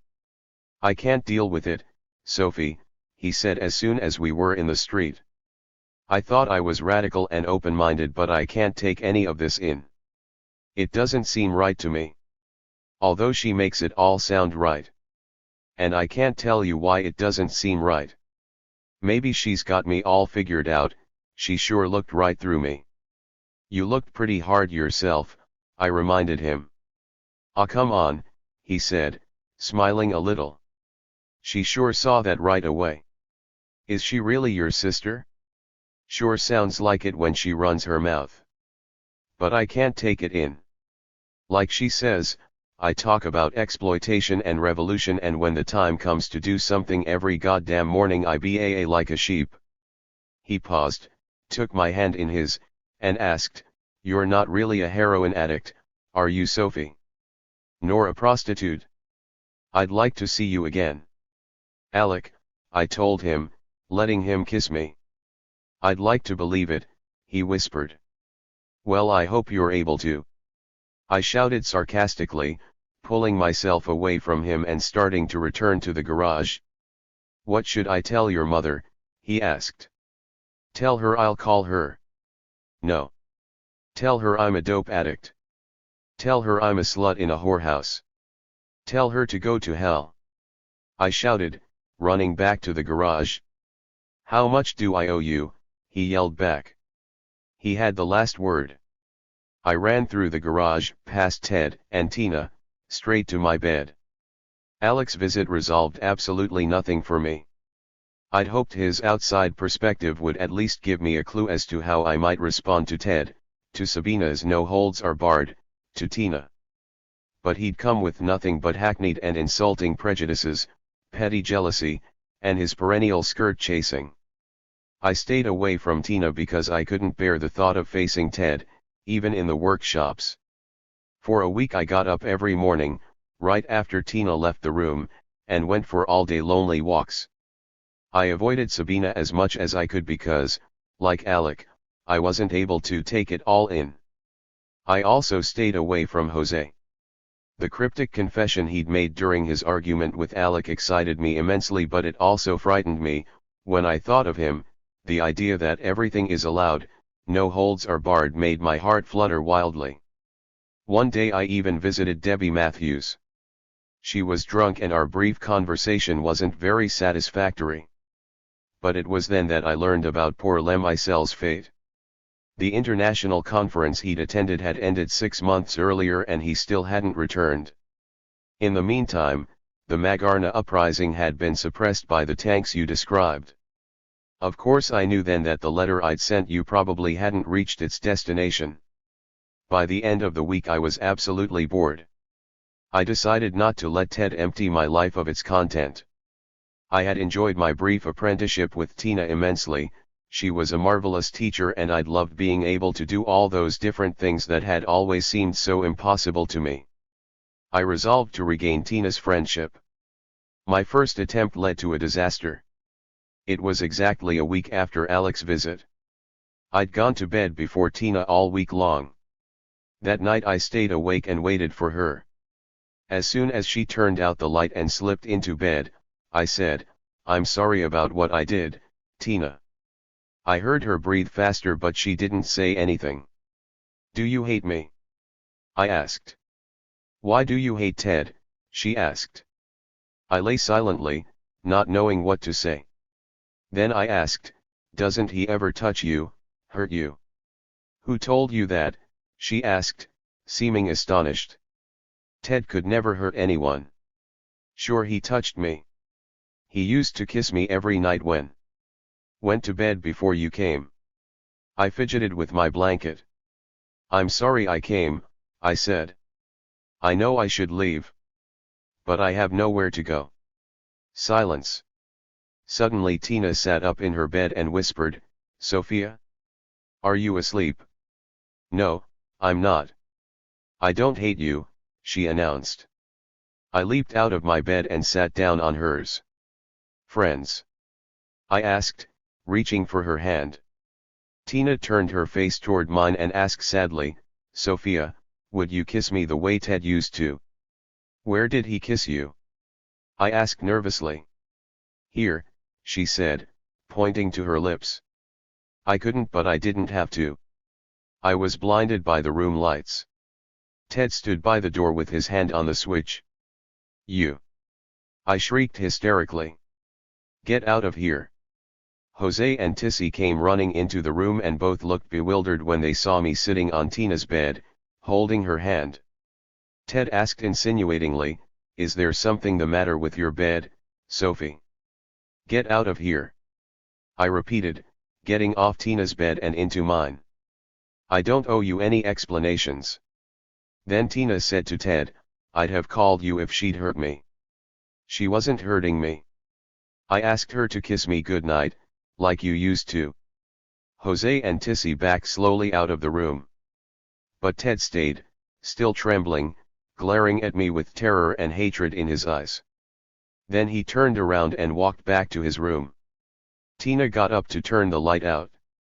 On her way back to her bed she stopped by mine and kissed me, the way Ted used to. I had won her friendship. But I lost my desire to resume my apprenticeship. I spent 4 more days avoiding the workshops as well as all my housemates. I rode buses to parks, taking my lunch and a novel. But I couldn't concentrate on what I read. My situation was too unresolved. I thought of leaving but I didn't want to be anywhere else. And I knew that something in my situation had to change, something had to come to a head. My relationship with Jose was suspended in midair. My conflict with Ted had to reach some kind of climax. My apprenticeship was bound to resume. Or else I might finally be pushed into trying out Tissy's and Sabina's trade. I say pushed because the one thing I wasn't going to do was the pushing. That's why I rode the buses, letting them take me wherever I went. I waited for something to happen to me, to make my decisions and choose my path for me. The perfect dilettante. And I felt perfectly self-satisfied at least about that. After all, Jose had told me on the first night that Ron's girl didn't have to do any of the work. Ron's girl didn't have to do anything at all. She only had to be present at the major ceremonies and entertain the founder's followers with her sarcastic comments. After 4 more days of evasion, something did change, but for the worse. That hardly seemed possible. I was already estranged from everyone in the house. But impossibility is a term of logic and reality doesn't observe the limits of logic. I said I wasn't going to spare you any of the details. I won't. I'm making no effort to separate meaningful details from meaningless ones. If I did make that effort I doubt that I'd succeed. After all, I must have had some good reason to repress my memory of those events for 10 years. They simply don't fit into the rest of my life. Yet they, too, must have done their share in making me what I am. Besides, all these details should be rich with meaning for you. You said so. They're all part of Sabina's world, the world that's so terribly familiar to you. I'm dying to get your next letter so as to learn the meaning of those experiences. Am I being sarcastic? That's my main quality, Sabina told me. Ron loved me for it. Bitter. No more now than I was then. I still can't take it all in any better than Alec could, any better than if it had all happened last night. I don't know what hour of the night it was. I felt someone shaking me by the arm. I woke up and saw it was Tissy. She was trembling. I sat up and asked her what had happened. Help me, she pleaded pathetically. I'm hearing things. I'm scared. I immediately thought Ted might be hovering around her room. Then I thought she might be hallucinating. I asked what I could do. Stay with me. Just for a while, she pleaded. I climbed out of bed and accompanied her to her room. I lay down on the bed next to hers. I didn't hear any sounds. I asked Tissy drowsily, do you feel better now? Yeah, lot better, she said. But I'm still scared. I can't sleep. What kind of sounds? I asked. But I lost interest. I fell asleep. I woke up in terror. Unimaginable terror. This was no nightmare, the moment for waking up in a cold sweat had long passed. There was no other waking, I was wide awake. If I hadn't been so blind during all the weeks I'd spent in that house, if I hadn't so completely missed so many clues, if I hadn't been so completely uninformed, I wouldn't have been so surprised, so terror-stricken, so inhumanly crude. I lay on my back stark naked. Tissy's naked body writhed over mine, her legs wrapped around me, her mouth sliding over me, licking and kissing whatever it could reach. My eyes were wide open but my body was paralyzed. I could neither move nor cry out. With an enormous effort I found the strength to whimper, "Don't. Please don't." As if she were murdering me. I kept repeating my plea mechanically as I tried to writhe away from her, moving toward the edge of the bed. Tissy put her lips on my ear and pleaded, "Come on, honey, hold on just one more minute. Please hold on." But I didn't have the decency to let Tissy have her orgasm. My upbringing as a radical hadn't taught me anything about that. I reached the edge of the bed and regained control over my vocal cords. I became hysterical. "No. Get off me." Both of us fell to the floor. Tissy, still hugging me, cried, "Be like your sister, honey. Show some feeling. Don't leave me like this." "Not Sabina." My insides cried out. A cold shiver ran down my back. I felt like vomiting, as if to expel that thought from my system. I started crawling toward the wall, trying frantically to keep Tissy off me, repeatedly whimpering, "Get away from me." I couldn't believe what she was telling me about Sabina and I ignored it. I repressed it immediately, just as I had ignored and repressed everything I'd seen, heard, and felt since the day I'd come to the garage. From the very first day I had been Ron's girl, and though I knew perfectly well Sabina had been Ron's girl, I'd never asked, why not Sabina? I'd never once asked myself why Tina thought I was her mother, why she didn't think Sabina could be. At the beginning of my first long conversation with Sabina, she'd kissed me on my lips and asked pointedly, "Do you mind?" She'd recommended the bar to me on the grounds that the food was as tasty as the girls were beautiful. Who'd called Alec a skirt chaser. When I'd told her Tissy had already taken me to the bar, she'd clenched her fists and exclaimed, "Tissy took you? Why, that little hypocrite." The meaning of that outburst was unambiguous, but I'd repressed it immediately. I couldn't let it dawn on me that Sabina was jealous of Tissy because Tissy had made the first pass at me. I couldn't let myself imagine that Sabina was furious because Tissy had betrayed her. I couldn't, because I had suppressed all the clues that would have allowed me to imagine that. Just one day before Sabina's outburst, Jose had exclaimed, "Sure, there are couples, Lots of them, there's hardly anything else. Who were they? Not Ted and Tissy, they avoided each other like mortal foes. Ted and Tina? I didn't count that. Jose and Sabina? Not on your life, Jose had said. You never got to know your sister, did you? We were never a couple and never will be. Who, then? Sabina and Tissy. Until I came. They fought over me and Tissy won the first round. But Sabina wasn't someone to be outdone, ever. She'd immediately gotten even with that little hypocrite. Just before taking me to the bar she'd insisted I wear my blue jeans and work shirt, commenting, "You look perfect as you are, you even smell perfect." And how proudly and spitefully she'd paraded me in front of Tissy, her arm locked in mine. That very night she'd told me about love in every conceivable form and sex in every imaginable combination, position, or pattern. And that scene she'd made with Alec, baring all her teeth the moment she'd figured out what he was to me. She'd been jealous of him. I'd repressed it, all of it, and I didn't hear what Tissy told me. I crawled frantically toward the wall. When I reached it, I pushed myself up, using all my strength to hold Tissy's body an arm's length away from me. My face contorted with fear, as if I were struggling with some terrible beast, I continued crying. "Can't. Get away from me." Tissy's whole body was trembling and she started crying uncontrollably. "You bitch," she said between sobs, like a badly injured and frustrated child, "you filthy bitch. You do it with Sabina. You do it with Tina. What's wrong with me? I'm too low for you, is that it? I'm just a gutter slut, is that it? I'll show you how low I am." She started kicking me. As soon as I let her arms go she started hitting me, hard, hurting me. I ran toward the door. I cried hysterically, "Get away, you beast. How inhuman. How terribly mean. If I'd heard, seen, or felt anything since the day of my arrival, I would have known that she couldn't possibly have expected me to act the way I did, that she couldn't possibly have foreseen my scandalized surprise.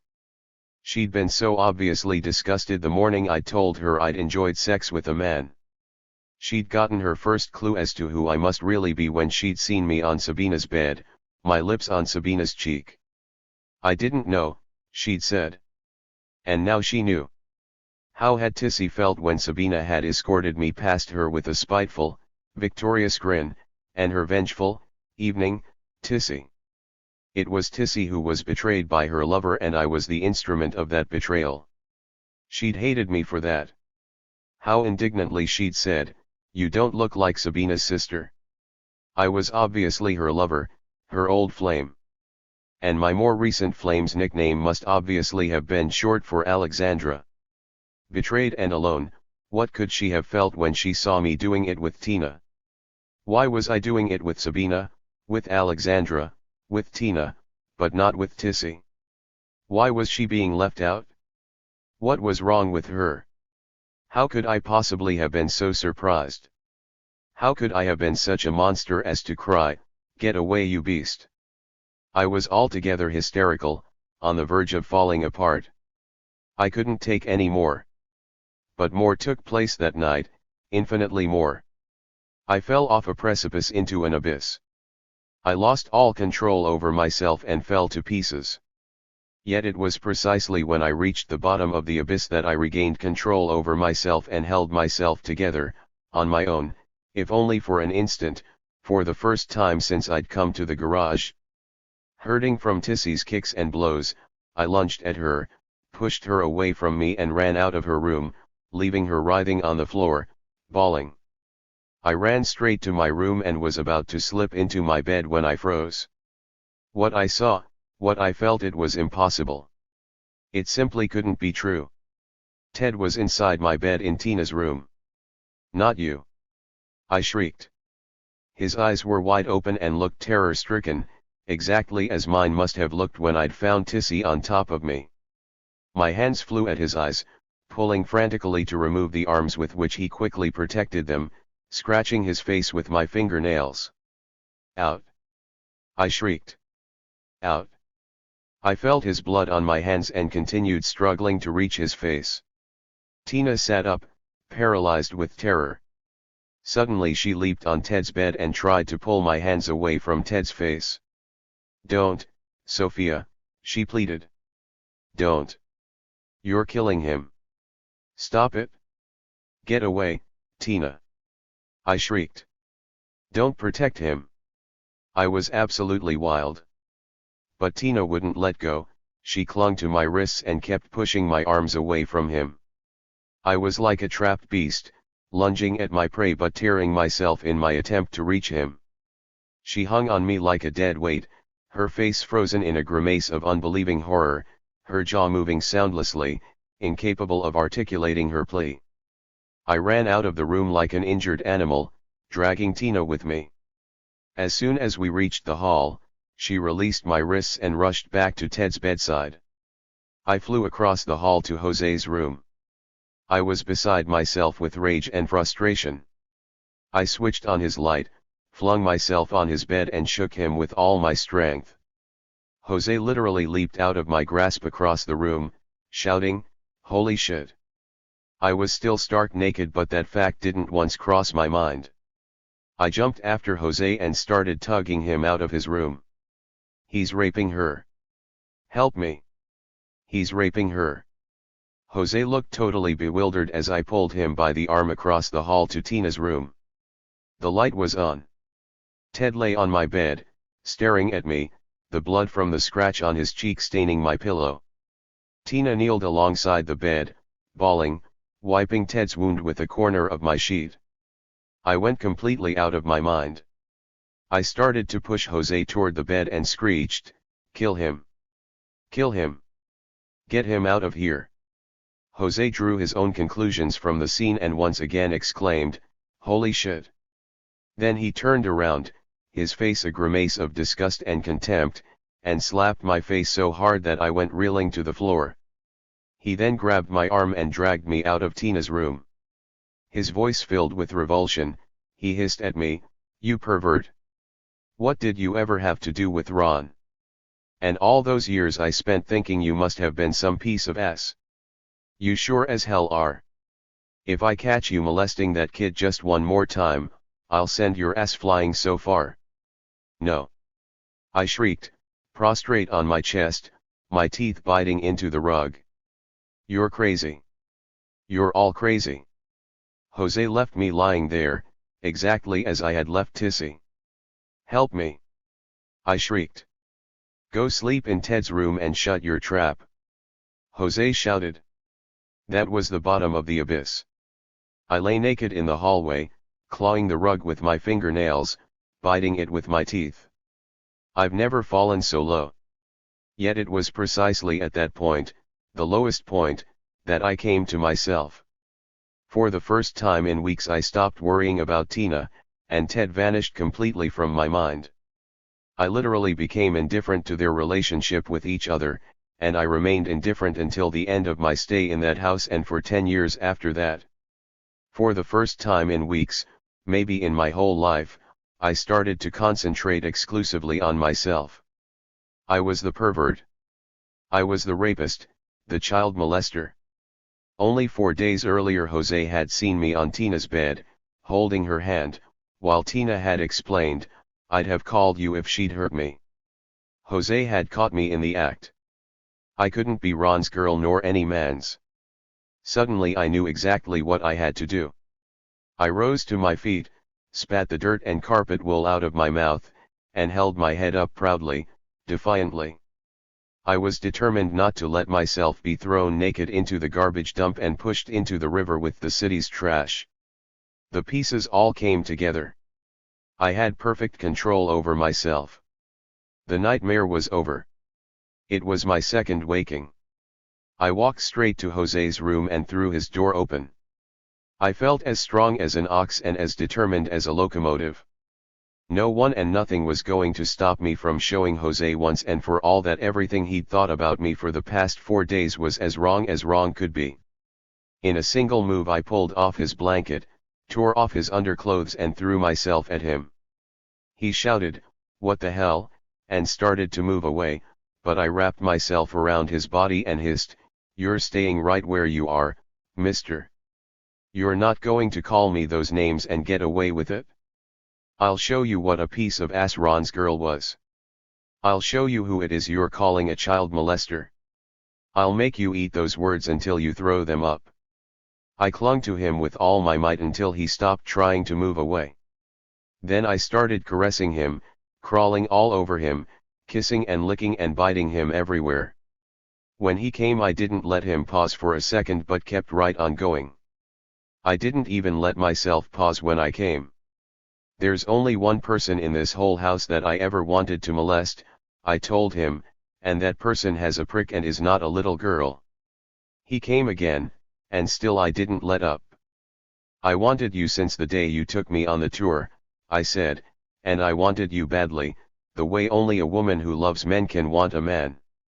You're terribly wrong about me, Jose. I never made love to Tina. I never dreamed of it. I know why you suspect me. I learned about Tissy and Sabina only tonight. But you're wrong about me. I want you, Jose, only you." He came again.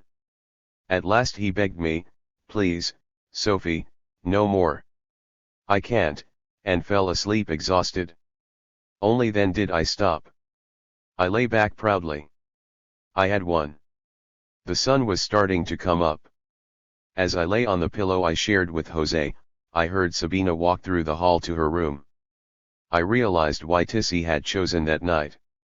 Was Sabina returning from a job or from an all-night orgy at her friend's mattress department? I no longer cared. I was proud of myself and felt completely relaxed. I fell asleep perfectly satisfied, even happy. I woke up with Jose's lips on mine.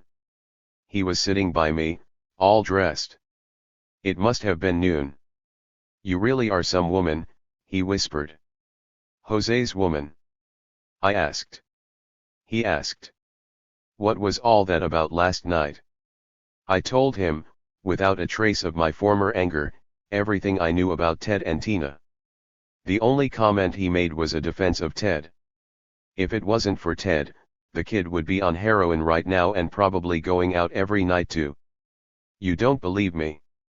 I exclaimed. "I believe everything you said." "But you don't know Tissy, or Seth," he said. "What do they have to do with it?" I asked. "How about just forgetting last night?" he suggested. I looked for nothing better. I forgot immediately and continued forgetting, year after year. "You going bus riding again?" he asked. "If you stay in this room all day, I'll stay," I told him. "If you leave, I'll follow you wherever you go. If you won't let me, I'll cling to you." "So you really mean it?" he asked. "Mean what?" "Jose's girl," he said. "Woman," I corrected. "Ron's girl, Jose's woman." "You're as crazy as Sabina," he said. "Of course. We're twins," I exclaimed. "What else do you know about her?" "She once gave me the same shock you did," he said. "With Tissy?" I asked. "With Tissy," he said. "Ron never told me anything about Sabina. She's stiff as a board," he once said, but I didn't believe him. "She don't look like a board. You're twins for looks. When we started here, Sabina's looks drove me batty. I told her. Her room's always been right there, right across from mine. That night she left her door open. She and Tissy. I didn't believe it." "What else do you know?" I asked. "She left her door open again the next night. And the night after that." "Anything else?" I asked, turning my face away from his. Jose's tone changed. "She's terrific. There's no one like her. Without her this place would have collapsed a month after we started." "What about you?" I asked. "She's the brains," he said. "I'm just her flunky. She's got all the ideas. She's the one who works them all out. And she's always the first to try it out and see if it works. Like I said, she's terrific. So are you, I said, kissing him. Let anyone say there's something wrong with Sabina and I'll send him to see the sky, he continued. She's no twin of yours, Sophie, but once you stop asking her to be that, you see that she's got no twins, she's in a class all her own, that Sabina is on the ball like no one I ever met. And she's no bored. Ron wanted the one thing she couldn't give him. And Tina? I asked. You tell me, he said. Breakfast. I suggested. Jose threw a robe over me and carried me to the kitchen. I was happier than I'd been since my first bicycle trip with Ron. This is my world, I thought. I agreed with you. I had completely forgotten everything that had happened the previous night. I had found myself when I had risen from the rug, resolved to win Jose, but I lost myself as soon as I won him. I immersed myself in him, annihilated myself, became Jose's shadow. I got up when he got up, ate my meals with him, spent the morning with him in the garage, the afternoon in the workshop, the evening on a walk or ride. We washed together, laughed together, worked together, slept together. I ceased being Sophia even in my own eyes. I was Jose's woman. And I was happy, not only at the beginning but to the very end. I was accepted, I was loved, and I was an apprentice again. I stopped worrying about anyone else. I left Tina to Ted. I left Vic to Seth. I left Sabina to Tissy, and I left both of them to their buyers. The house did indeed consist of nothing but couples. I was overjoyed to be one of them. The destruction of my happiness began with a phone call from Alec. Hello, Sophie, I'm really sorry about the way I acted, what I said. I don't ever want to see you again. I shouted into the phone. Please. Sophie, don't hang up, he pleaded. Minnie and the others they're dying to see you. What for? I asked. To preach about heroin and prostitution? I don't want to hear about it. I said I was sorry, Sophie. No, I told them about the school and all that. About street people running their own activities and about the things you learn to do. Hugh was really impressed. He said he's been thinking about getting involved with something like that. Minnie was impressed too. And you know Damon. But he wants to see you too. He and Minnie broke up, you know. Really? I asked. How's he getting along by himself? I don't know, Alec answered. I only talked to him on the phone. You know, I've been thinking a lot about all those things your sister said. About selling all my time by going to that job every morning. I think she's right and it really bothers me. Quit. I advised him. Easily said. That's one of the things I wanted to talk to you about. Is it all right if we come over? He asked. Quit first, I said stupidly, thinking I was throwing him a challenge he couldn't meet. How about a week from Sunday? He asked. I hung up without answering. I was sure I'd heard the last of Alec. I quickly forgot that I'd talked to him. I rejoined Jose at the work he was doing. I fetched tools for him, oiled machines, cleaned parts, held bolts in place.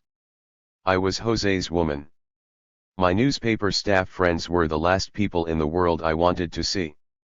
But all four of them showed up at the garage a week from Sunday. Vic let them in and Ted escorted them to the kitchen. When they entered, Alec was slapping Ted on the back, telling him, I understand your point about the heroin. But I was saying. Minnie walked up to me and shook my hand coldly. I suppose you never will forgive us for that omissions. Oh that. I said. What an appropriate name. I almost forgot it. You're right, I never will forgive you. Hugh made no reference to it. He only said, good to see you again, Sophie. Alec says you're doing some exciting things here. He shook my hand politely. Damon neither shook my hand nor said anything, he just sat down. I supposed that his breakup with Minnie meant that he lost both his will and his voice. I felt sorry for him. Alec started to make introductions.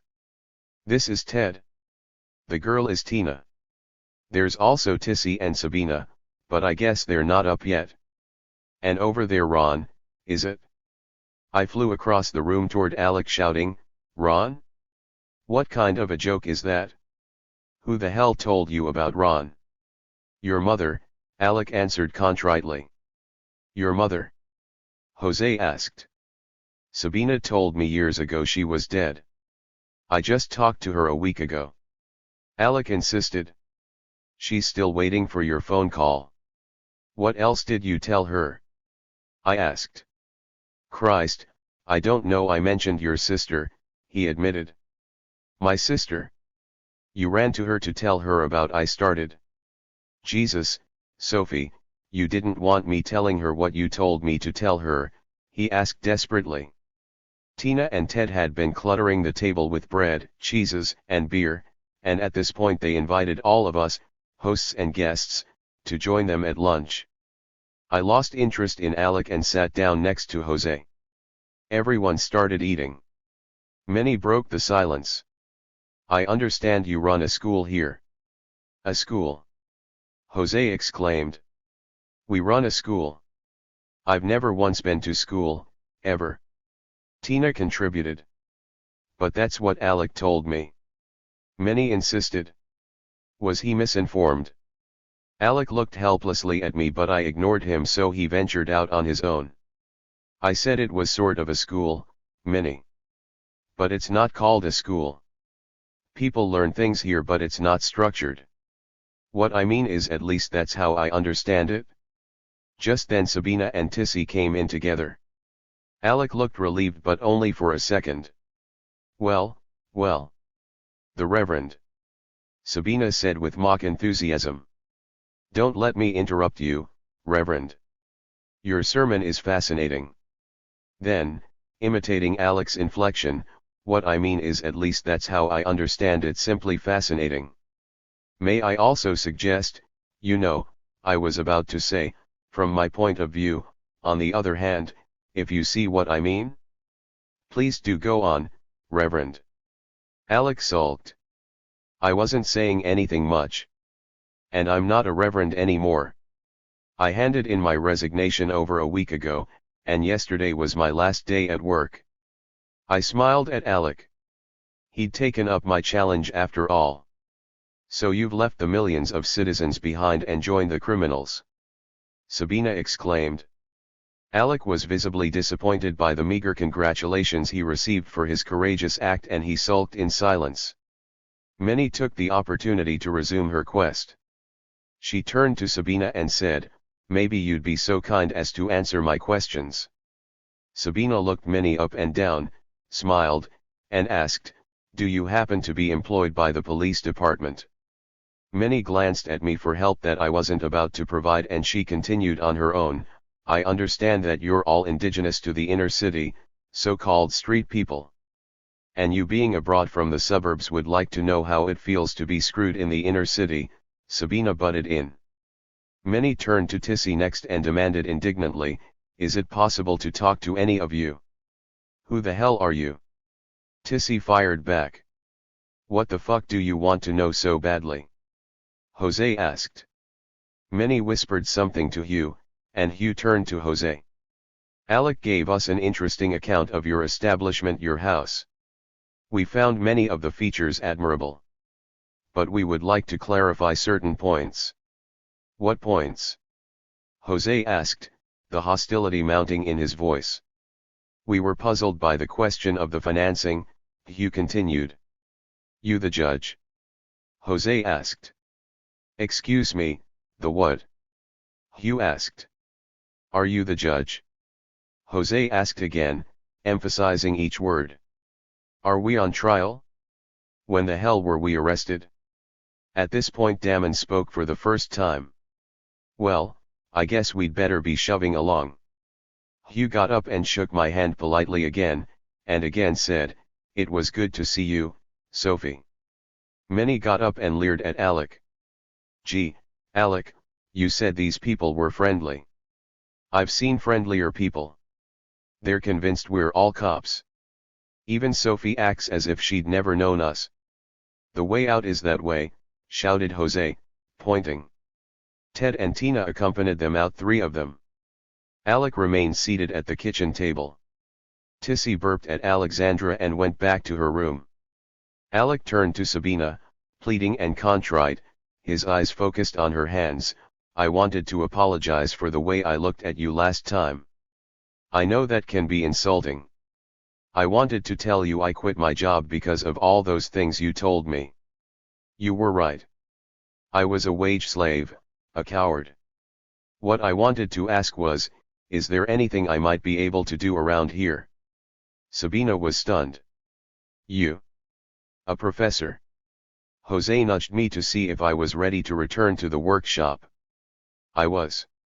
As we walked out of the kitchen, I heard Alec saying, "You're perfectly right. I don't know how to do anything at all. I'm a complete ignoramus. But I really want to try to learn.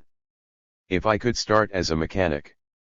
Jose and I finished a project we had started before lunch and we took the rest of the day off. We came back exhausted after a long car ride and walk in the country. The following morning I felt sick to my stomach when I entered the garage and saw Tina and Ted explaining the workings of a car engine to Alec. The next time I saw Sabina I complained angrily to her, "How could you invite that idiot?" "He invited himself," she said calmly. "We've never turned anyone away when we had a spare room. And the first time we do it'll be the end." "You know perfectly well that's not a spare room," I hissed. "It's Ted's room." Sabina turned and walked away from me. I didn't raise the question again. I stayed with Jose. But the atmosphere grew tense. One afternoon Alec caught me alone in the garage. Ted and Tina were in their lofts and Jose had gone downstairs to look for a part. Alec edged toward me. "I hardly recognize you as the person I once knew, Sophie." "Then act as if you never knew me," I said. "There's all that talk about doing your own activities," he started.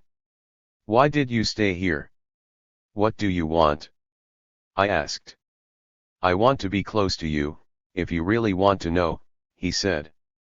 "It looked to me like you were panting for Sabina with your tongue hanging out," I said. "I'll get off it, Sophie. Ted told me all about," he started.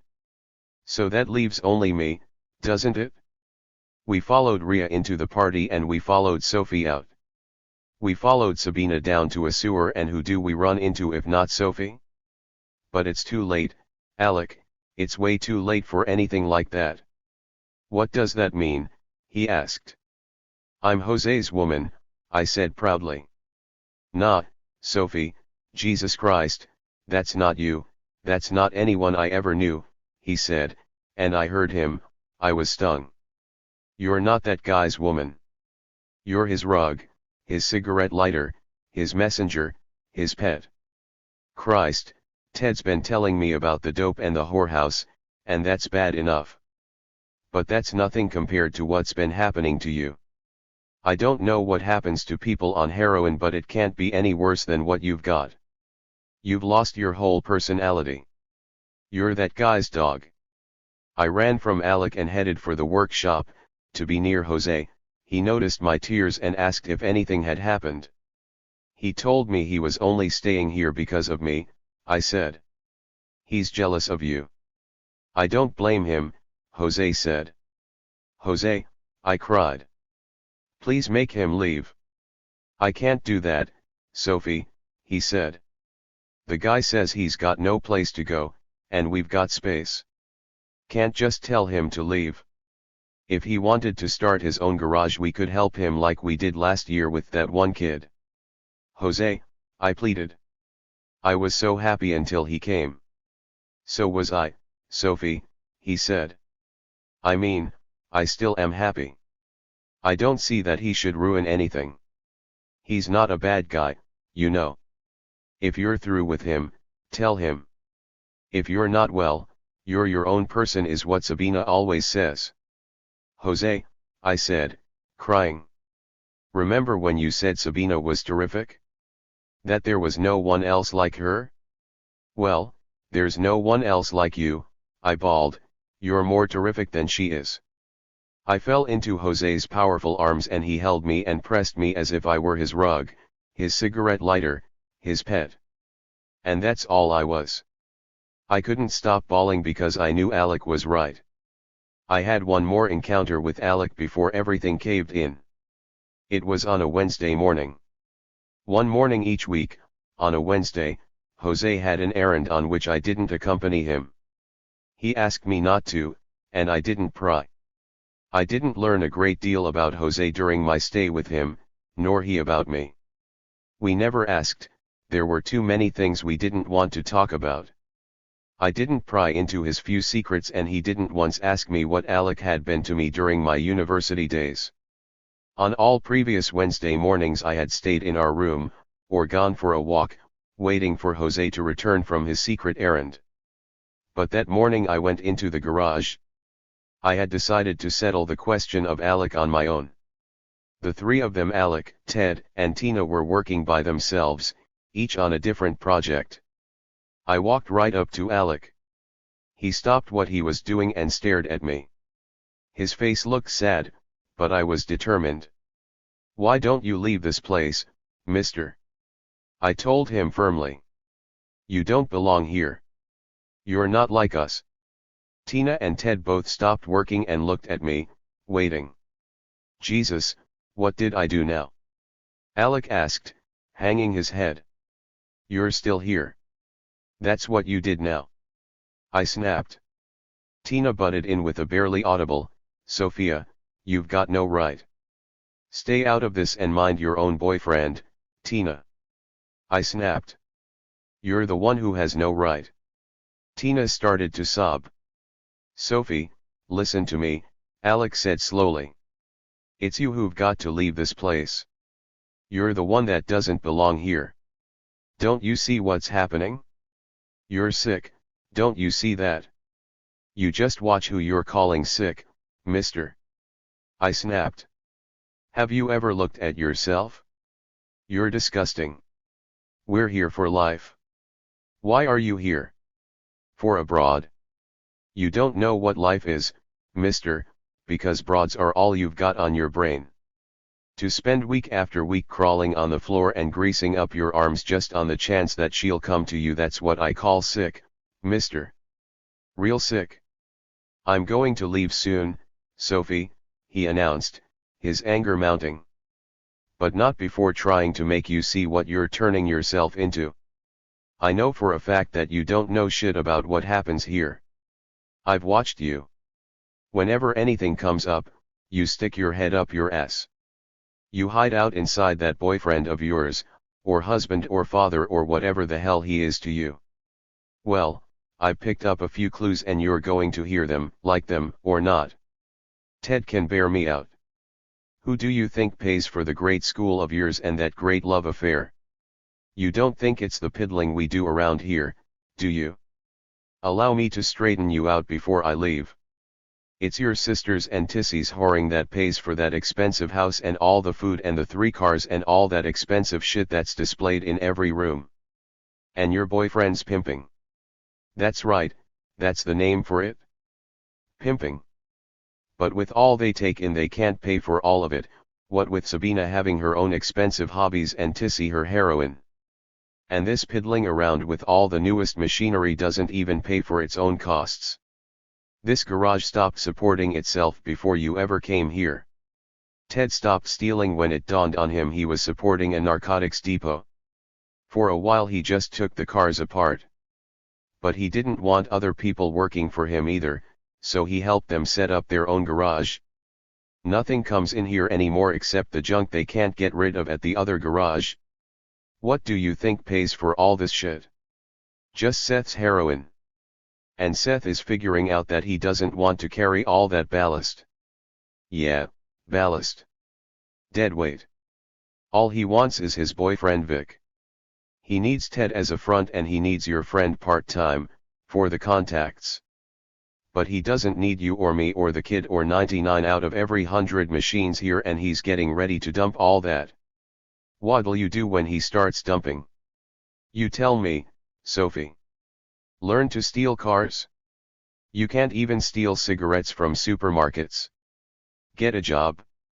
A year at the highest paying job wouldn't pay for one of the machines that's here. What'll you do then, Sophie? Stick your head up your ass? You tell me. Swinging my whole arm, I whacked Alec on his cheek and ran to my room. I confronted Jose as soon as he returned. Alec has to go, Jose. I can't stand being in the same house with him. Jose fidgeted. I don't know what to say, Sophie. I thought that got worked out. I thought you two kept away from each other. I can't stand it. I repeated. How about a trip? He asked, brightening. A long trip all over this continent, just you and me. I smiled.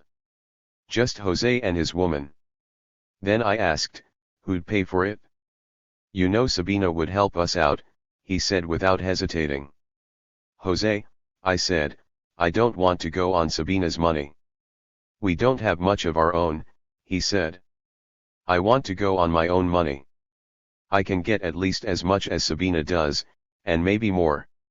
It'll be a better trip if we go on my money, I insisted. That's up to you, Sophie, he said sadly. I'm my own person, I said. That's right. Sophie, you're your own person, Jose said, walking out of the room. I ran out after him and slipped my arm into his. I tried to smile. It's just talk, Jose. You know that, don't you? It's all just talk. Jose's woman is a big talker, but she doesn't ever do the things she talks about. She doesn't care whose money it is, and she doesn't want to take a trip. She's not going to start working, and she really doesn't care who lives here. All Jose's woman wants is to be loved by her man. I can't tell you what happened during the days or weeks that followed. I don't even know if it was days or weeks or months. Jose and Sabina clashed with Alec and Ted once, perhaps several times.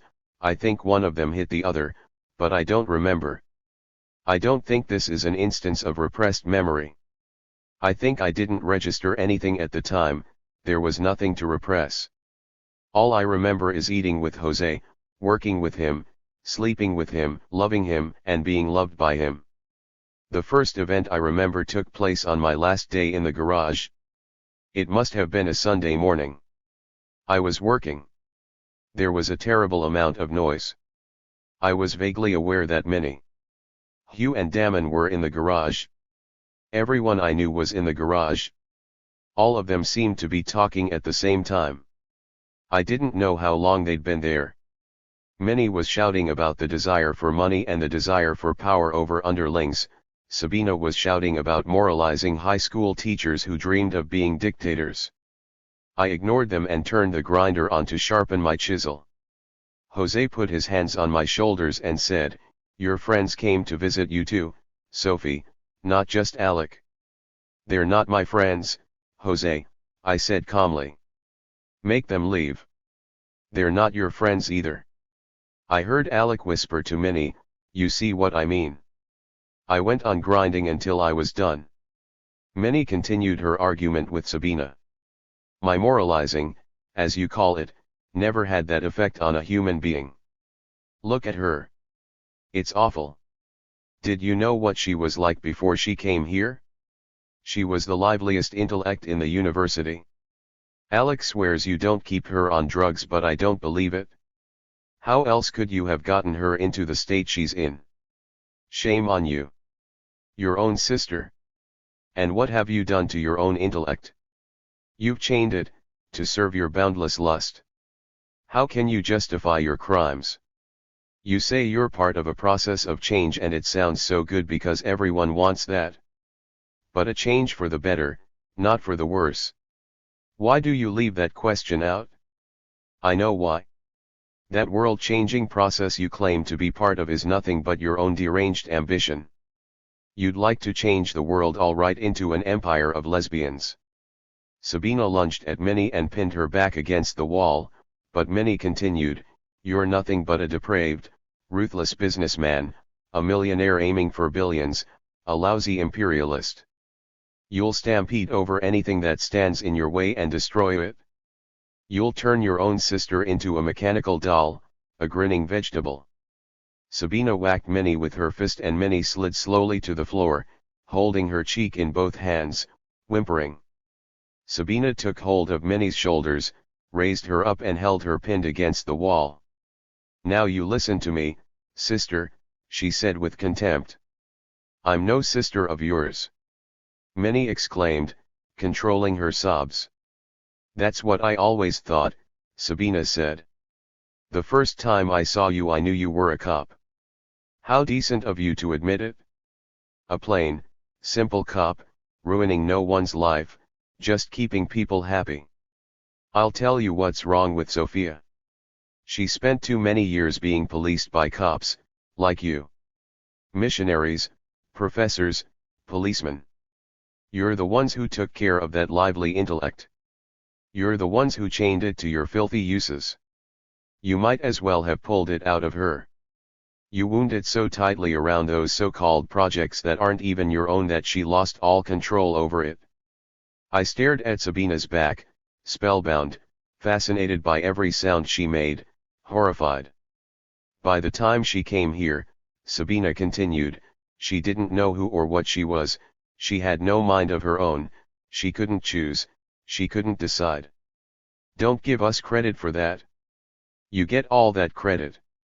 It's thanks to you that she trembled with fear when she came in contact with living people. It's thanks to you that she had nightmares when her imagination broke out of its prison. It's thanks to you that she broke down the moment she felt desire stirring inside her. She broke down because for the first time in her life she wasn't being policed. She broke down because she didn't know how to be her own person. When the police inside her were removed there was nothing inside her to hold her up. You'd seen to that, you and your apparatus, your establishment, your school. You'd removed whatever was her and you'd replaced it with police. Don't tell me about a grinning vegetable, you mechanical doll. For the first time in her life she's fighting not to be won, and she's going to win that fight." I felt like passing out but stopped myself when I thought of Alec's comment about my sticking my head up my ass whenever anything comes up. Everything inside me was coming up. As if in a dream, I heard Hugh start talking, calmly, politely. "Why don't you let Minnie go now, Miss Nachalo? I'm sure she heard you." "We all did. You're an eloquent speaker. Very eloquent. And also very convincing. I don't think any of us, not even Minnie, would care to deny any part of your argument. We're all familiar to some extent with the destructive power of the institutions you describe. I think what's at issue here is the alternatives to those institutions. Two friends of ours, Alec and your sister, discovered such an alternative in this establishment, and I must admit that when Alec first told me about it I was immensely impressed, so impressed that I've abandoned my studies and thrown myself into what I at first understood to be similar work. Hugh looked beautiful to me exactly as he'd looked when he'd walked at the head of the funeral procession, carrying the coffin of our dead newspaper, wearing his black suit and his funny black hat. I remained impressed after our first visit, he continued. Unlike Minnie, I wasn't antagonized by your hostility. On the contrary, I considered it a very healthy reaction against the intrusion of what you call missionaries, educators, and policemen. As soon as we left I realized that was exactly what we were. You were perfectly right to eject judges who hold up the dominant institutions as the standard of human decency. I wanted to insert myself into a similar struggle, but unlike Alec I didn't think it appropriate to impose myself here. I hope I'm not boring you, I'm coming to the point as quickly as I can. I moved out of the university environment and into an area where the human consequences of our social order are less disguised, more visible. I don't live very far from here. Instead of frequenting university seminars I began to frequent street corners, bars, and pool halls. I soon learned that you're right on yet another account. What you called a world-changing process is indeed taking place. And it is taking place precisely where you say it is, among those you call street people. I began to meet regularly with a group of those so-called street people. So you went to the jungle and started to preach to the natives? Sabina exclaimed sarcastically. Vampire! Minnie hissed, making a move toward Sabina. Please let me finish, Minnie. Hugh begged. I'm just coming to the point. I learned that, at least in this neighborhood, your establishment has a certain reputation among the so-called street people. Your establishment is known. I became indignant. I thought that I had been lied to, and that Alec had been badly deceived. But I couldn't make myself believe what I saw and heard. That's why I responded with interest when Alec called. Jose bellowed, he called you here? I thought you just dropped in to see your friends. I'm sorry if I spoiled anything for you, Alec, Hugh said, and then continued addressing Sabina. What I've seen here confirms everything I've been told. Your establishment is as great an exploiter of this community as all the institutions you so eloquently condemn. And in many ways it's worse. Under the guise of being an integral part of the rising community, you are in fact leeches on that community. You push it back down, sucking its strength out of it. You are incapacitating that community precisely at the moment when it is trying to raise itself up with its own strength. That fellow over there is known to your neighbors as one of the biggest heroin dealers in the entire area. The one behind him has a somewhat more modest reputation for similar accomplishments. You and your friend, I forget her name, are known locally as the regional Cleopatras. This fellow here, Sophia's companion, is known. Sabina's fists were both clenched. She started to move toward Hugh but stopped when she saw Minnie lunging toward her. Sabina arched her back like a tigress. She would have sent Minnie tumbling to the ground if Alec hadn't jumped behind her and pinned her arms against her sides. Minnie's blow landed squarely in the middle of Sabina's face. Jose, who is considerably smaller than Alec, leaped at Alec and yanked him away from Sabina.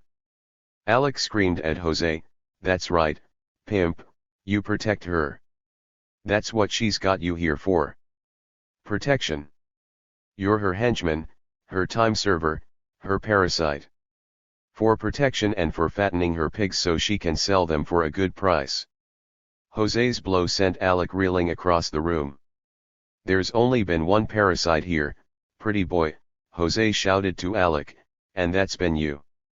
You never learned to act without orders, you never learned what work is, you never learned that it's your motions and not the foreman's orders that make things move. Save your names for yourself."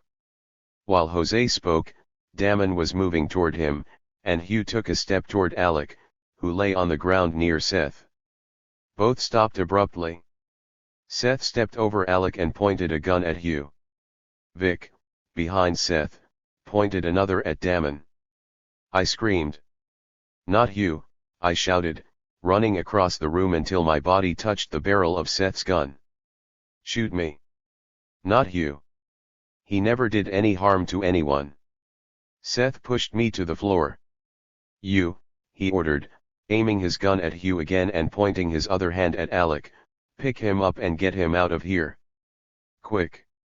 1, 2. All of you. Shoo. Scat. Clear out." With both guns waving in their faces, Hugh, Damon, and Minnie all helped Alec to his feet and started moving toward the door. "Hugh," I cried weakly. "Take me with you." Hugh looked uncertainly at Seth and then at Jose, but didn't take a step toward me. "Take me," I pleaded. But Hugh continued to accompany Alec to the door. Seth jumped toward Hugh and poked him with his gun. "You heard her, boss. Get her out too. Step on it. The whole fucking lot of you." Hugh walked toward me. Sabina, Ted, Tina, even Jose didn't make a move. They looked like statues. Hugh picked me up in his arms and carried me out of the garage. I didn't leave on my own 2 feet. Hugh set me down on the ground as soon as we were outside. I noticed that Damon and Minnie were staring at me as if I were a circus freak. "What are you two looking at?" I asked. "Haven't you ever seen a nitwit before? Get away from me. Go home." Damon walked reluctantly and slowly across the street, got into his car and drove away. Minnie continued staring, seemed about to say something, and then rushed away, on foot, in the opposite direction. I turned to Hugh and said, "Thanks a lot. I wouldn't have made it by myself. I'd like to see you again." Hugh scribbled his address on a piece of paper and walked away. I looked sadly at the garage and the shabby-looking building behind it. Then I started to walk away from both. I became aware that Alec was following me. I turned and shouted, "Shoo! Scat! Do you know where you're going?" he asked. I screamed as loudly as I could, "It's none of your fucking business." I turned and walked on.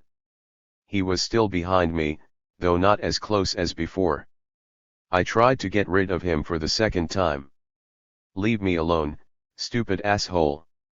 Do you think I've stopped being Jose's rug in order to become yours? I loved him the way I never loved you. Do you think I'm glad I left him? I know you forced me to do it, and listen to me, Alec, I'll hate you for that until the end of my life. Now get away from me." I walked again and thought I had shaken him off. I turned a corner just to make sure. And there he was, turning the corner at the other end of the street. I saw a bottle in the gutter, grabbed it, and ran towards him with it. He just stood where he was and waited. I didn't look at his face to see if it was sad or bewildered or angry. I stopped a few feet from him and hurled the bottle at his chest with all my might. "You bastard!" I screamed. "You've got no right to take another person's life into your hands, no matter how bad you think it is or how good you think you can make it. You're the only real beast I've known in my whole life." I turned and ran from him. I ran until I convinced myself he was no longer following me. I sat down on a curb to rest before walking on. I walked all the way home. I mean home. To Louisa's. I knocked. I hoped Louisa was home.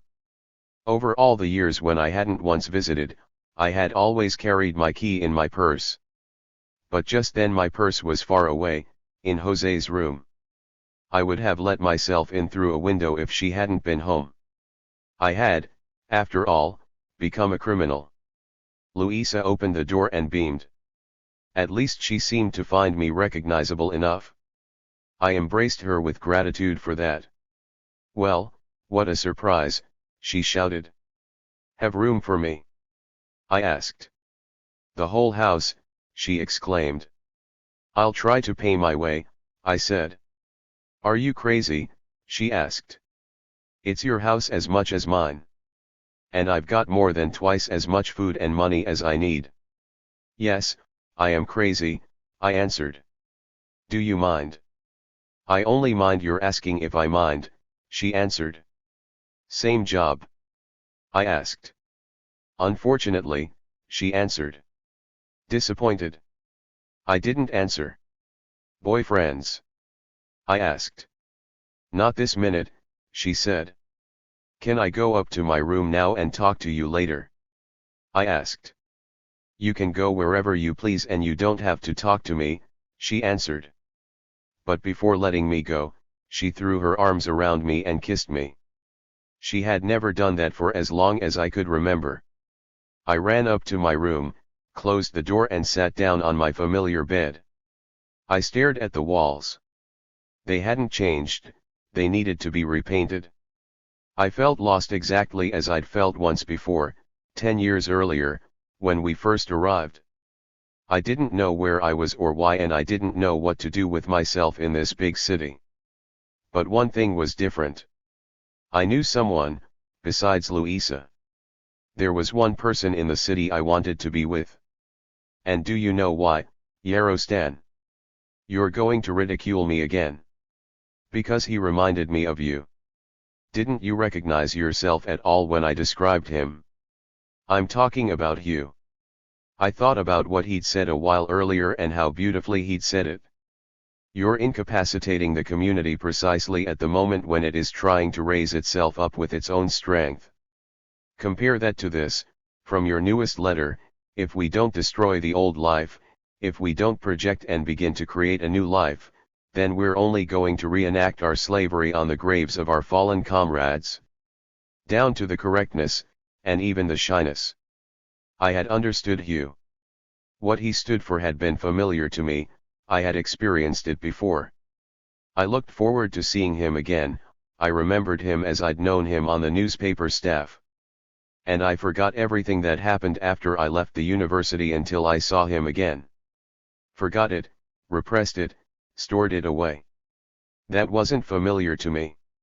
And when I did that, did I really give up life and resurrect a corpse, as you put it? I sat on my bed and stared at the walls because I wasn't sure I hadn't made a horrible mistake. Not that I ever thought what you said, namely that my descent to the world of Tissy, Jose, and Sabina was a descent to your world. I loved you, Yarostan, as I've loved very few people in my life. But my love for Jose was far, far away from your world, or from mine, in a world all its own. That's why I sat and stared. I had been carried out of that underworld, I had left it behind. But I had left something down there far more than my purse, my 2 started manuscripts and my junky dresses. What I killed in myself wasn't a sequence of unpleasant or painful memories, I had to kill the joy together with the pain. I had to suppress my happiness. If I had allowed that to come back to life and become a vivid memory, even for an instant, I'd have run back to the house behind the garage, crawling and begging to be let in. Don't ever tell me that world is your world, Yarostan, or that you recognize yourself in Jose. If I'd had any basis to even suspect that from any of your letters, you wouldn't have received a mere letter from me, I would have flown to you twice as fast as a letter and torn you from Myrna and Yara, from your friends, your work, your world. If Myrna reads this letter, I hope she'll forgive me for expressing myself so crudely. I had to tell all of it or none of it. If I hadn't told you any of it, I couldn't have gone on corresponding with you.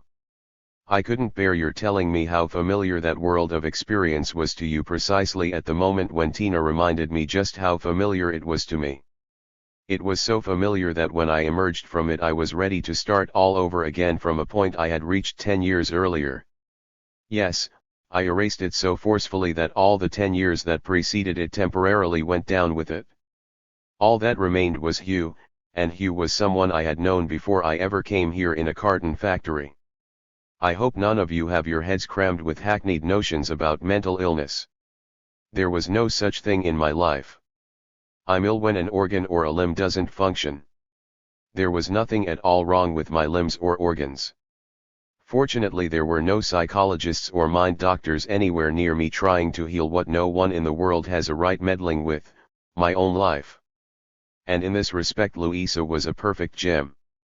On the evening of my first day home, she brought my supper up on a tray, exactly as she'd done for several days 10 years earlier. She knocked lightly on the door, placed the tray on my desk, asked no questions, and left my room. I set my alarm, and the following morning, it was a Monday morning, I got up before Louisa left for work. I went downstairs, to the kitchen, embraced her and kissed her. I wanted to thank her for being such a gem. During that first week after my homecoming, Louisa and I were the best of friends, despite the fact that I told her nothing whatever about where I'd been or what I'd done. I didn't learn a whole lot about her either. But my conversations with her did help me sort out experiences I could safely remember from those I had to forget. I know you know where I've been, I told her provocatively, curious about how much she actually knew. With Sabina and that boy Ron, she said. You always thought Ron such a nice boy, didn't you, Louisa? Simply wonderful, she said. Every fascist household should have his picture on the wall. He's quite respectable now, you know, I said. He joined the mafia. Didn't Alec tell you that too? Alec told me all about it, she said. He also told me to expect a phone call from you. Oh, that's right, I said. I told him I'd call. but I only told him that for his benefit to fit into his idea of a dutiful daughter. You didn't sit up waiting, did you?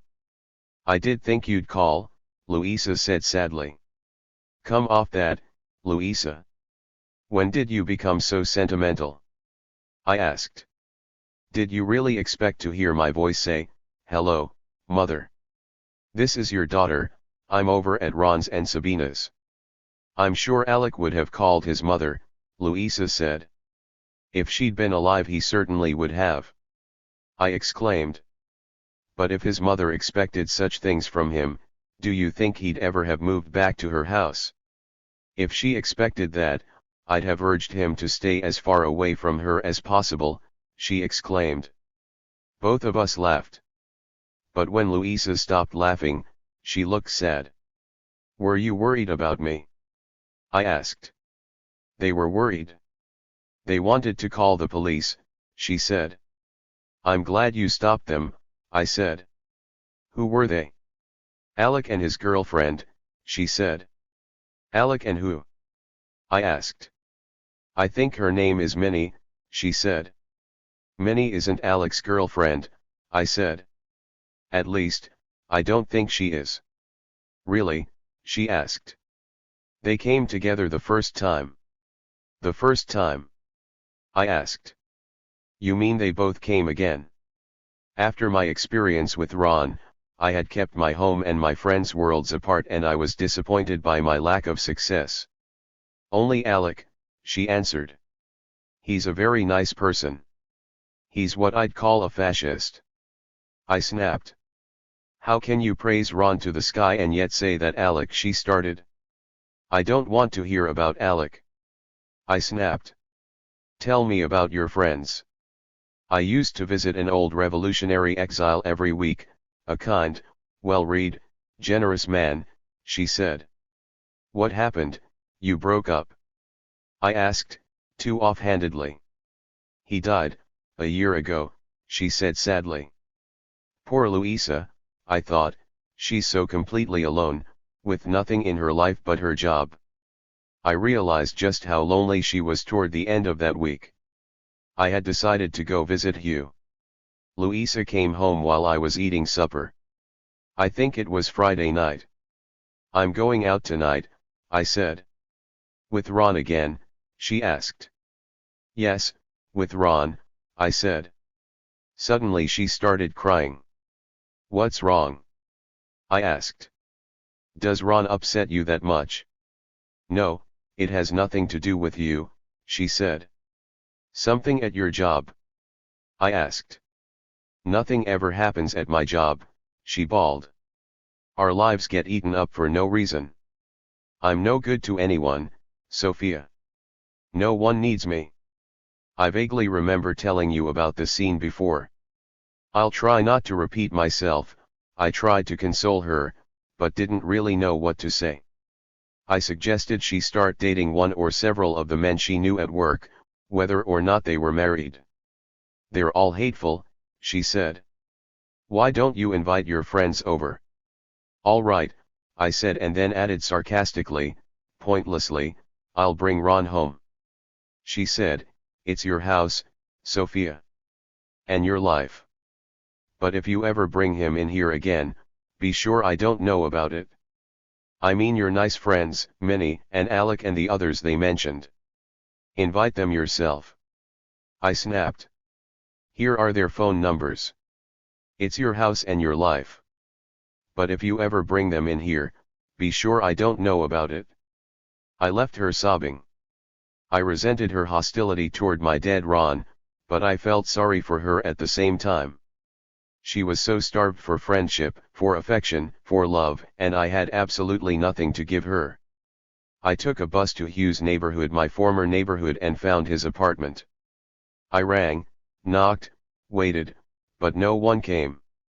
I walked around the streets. I had stupidly put on one of Louisa's dresses and I regretted that now. It was a rough neighborhood. I had never noticed just how rough. I returned to the apartment and still no one answered. I went out again the following night, Saturday night, to look for Hugh. But as soon as I walked out of my house I noticed a familiar car across the street and a familiar face inside it, Alex. He got out of the car as soon as he saw me and started to head toward me. I turned and ran back into the house. Luisa was in the kitchen, eating. I tiptoed through the house and slipped out by way of a back window. I failed to find Hugh and I left him a note, begging him to call me. I waited the whole next week for his call. On the following Saturday I resolved to look for him again. That day I had another surprise. During that week I became increasingly depressed as I waited for Hugh to call, whereas Luisa became increasingly exhilarated. Finally on Saturday morning I asked her what had changed so suddenly in her life. "I have a date tonight," she said. "And I invited him to come here. Do you mind?" "Mind?" I shouted. "I think that's great." "Are you going anywhere tonight?" she asked apprehensively. "Oh, don't worry about me," I said flippantly. "I'll probably be out all night." "Is he someone from work? Is he nice?" "I'd rather not tell you," she said. I didn't ask. Luisa spent most of the day preparing a very special meal, and the rest of it dressing. I helped her clean the whole house. She put candles in the kitchen and candles in the living room. Before I left that evening I taunted her, "Why have you kept yourself in a closet all these years, Luisa?" She blushed. "You hussy. Do I look all right?" she asked, twirling in front of me. "You're beautiful," I exclaimed. "You're ravishing. Why, if you and I walked the streets together, you could quit your job and we could." "Sophia," she said indignantly. Shocked. I asked. "Coming from you, yes." "Are you seeing Ron again?" she asked. "No," I said. "I'm going to a movie." "Alone?" "And you're staying out all night?" she asked sadly. She was shocked. I'd forgotten what I had told her earlier. "I'd rather not tell you," I said, imitating her. "But don't mind me. Whenever I come in, I'll run straight upstairs without looking left or right." I kissed her to apologize for my inconsistent lies and whispered, "Have a good time, hussy." I walked out of the house in my jeans, denim shirt, and Luisa's leather jacket. I looked back and saw her standing in the doorway. She smiled. She really did look ravishing, and so happy. When I reached Hugh's apartment my heart missed a beat. The note I had left him was still under his door. I bit my lip for having spent the whole week waiting for the phone to ring. I could have come the day after I left the note and learned that he no longer lived there. I kicked myself for not having come for the first time until so many days after he'd given me his address. But then I started to wonder if he'd ever lived there, if for some mysterious reason he'd given me the wrong address. I rushed away from Hugh's unoccupied apartment. I had an intense desire to return to my room, but remembered Luisa's date. I went to a movie, but the film was so awful I couldn't sit through it. I took a bus home. Less than 2 hours had passed since I'd left Luisa standing in the doorway. She and her date would just be finishing her special supper. Perhaps he'd take her out. I stopped caring about Luisa's date. I wanted to reach my room. I opened the door quietly, and as soon as I closed it I sensed that the two lovers were locked in a tight embrace on the living room couch. I tiptoed to the staircase and stopped. I heard a terribly familiar voice whispering, "Jesus Christ, Luisa, I thought she wouldn't be coming in." I ran up the stairs.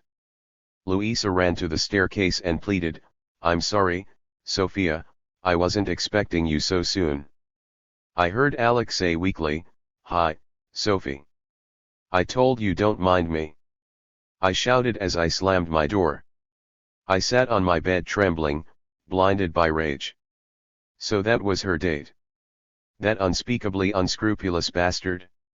To gorge himself with all those years of that love-starved woman's pent-up desire solely out of spite against me. Only a week earlier she'd described herself as a useless old rag, squeezed drier every day. "I'm no good to anyone," No one needs me. With what blind, what mindless hunger had she become a willing instrument of Alex's revenge? With what deluded longing had she given away so much love to requite his mere spite? Poor Louisa. She had wanted me to bring my nice friends home. I knew I wouldn't be able to face Louisa again. I knew I'd kill her if I told her the truth, and if I said nothing she'd read it on my face. As soon as I heard the door of Louisa's bedroom close, I started to pack a small bag. I had so pitifully little to pack. I walked downtown and napped uncomfortably in the bus station. In the morning I found a cheap room and paid a week's rent with almost all the money Louisa had given me. The room had roaches as well as mice. I couldn't stand to stay in it during the day and went back to the bus station. Nor did I sleep well in my room that night. But I was definitively on my own, for the first time in my life. I could forge my own life, guided only by my own lights. And what did I make of myself on my own? Exactly what almost everyone else does. I got up early Monday morning, bought a newspaper and read the job advertisements. The only ones I circled were the ones that said no experience required. If I'd told anyone I was a crack mechanic or a welder, he would have laughed and I couldn't have proved it. I walked until my feet were sore. I filled forms and answered ridiculous questions. By mid-afternoon I had found a job which I would start the following morning. Since I wouldn't get my first pay for 2 weeks, I asked for an advance, telling the personnel man that I was out of food money. He pulled a bill out of his wallet, saying, "Pay me back in 2 weeks, miss." I worked in a fiberglass factory. It was awful. If I've ever had a bad experience in my life, it was that job. I don't understand why people put up with that. I won't describe it to you now. It was only then, after my first week of wage labor, that I was really a zombie, a vegetable. By the following Sunday I was so tired that I slept until mid-afternoon. My whole body ached when I dragged myself out of bed. I left my room, walked mechanically to the bus stop and rode to my former neighborhood. I approached the address Hugh had given me as sullenly as I'd walked toward the fiberglass factory every morning that week. I knocked and rang, from habit. I perked up with expectation when a woman opened the door. I asked about Hugh. She'd never heard of him.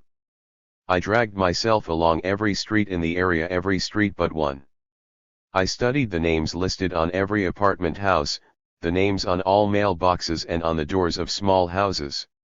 I walked into every open store and looked through the display window, mail slot, or keyhole of every closed one. It had been dark for at least 2 hours when I reached a door that said Project House in roughly painted letters. I tried the door, it was open. The room was full of boys and men, my age, or younger, all rough-looking, all street people. With my jeans, my hair in a cap and Louisa's leather jacket, I didn't attract any attention, I was merely another one of them, maybe younger and not quite rugged enough. I looked from one unfamiliar face to the next, and recognized Hugh's. I realized that Hugh had seen me the minute I'd walked in but hadn't taken a step toward me. He just stared at me, his face expressed disbelief and profound disappointment. I walked up to him and asked, in a whisper, "You don't recognize me?" "I'll meet you outside in 5 minutes, he said, and turned his back to me. I shuffled through the crowd and waited. He came out, grabbed my arm and marched me rapidly away from the project house. "How did you find me?" he asked. "You?" I exclaimed. "I've been looking for you since you carried me out of the garage." "I'm sorry I did that," he said. A gun was pointed at me. "You can't know how badly I've wanted to be with you," I said, almost pleading. "You're wrong," he said. "I knew. I made a bad mistake when I gave you my address." "You mean you left that room because I might find you there?" I asked. "Yes, Sophie, because you might find me there," he said. "Didn't you care at all what happened to me?" I asked.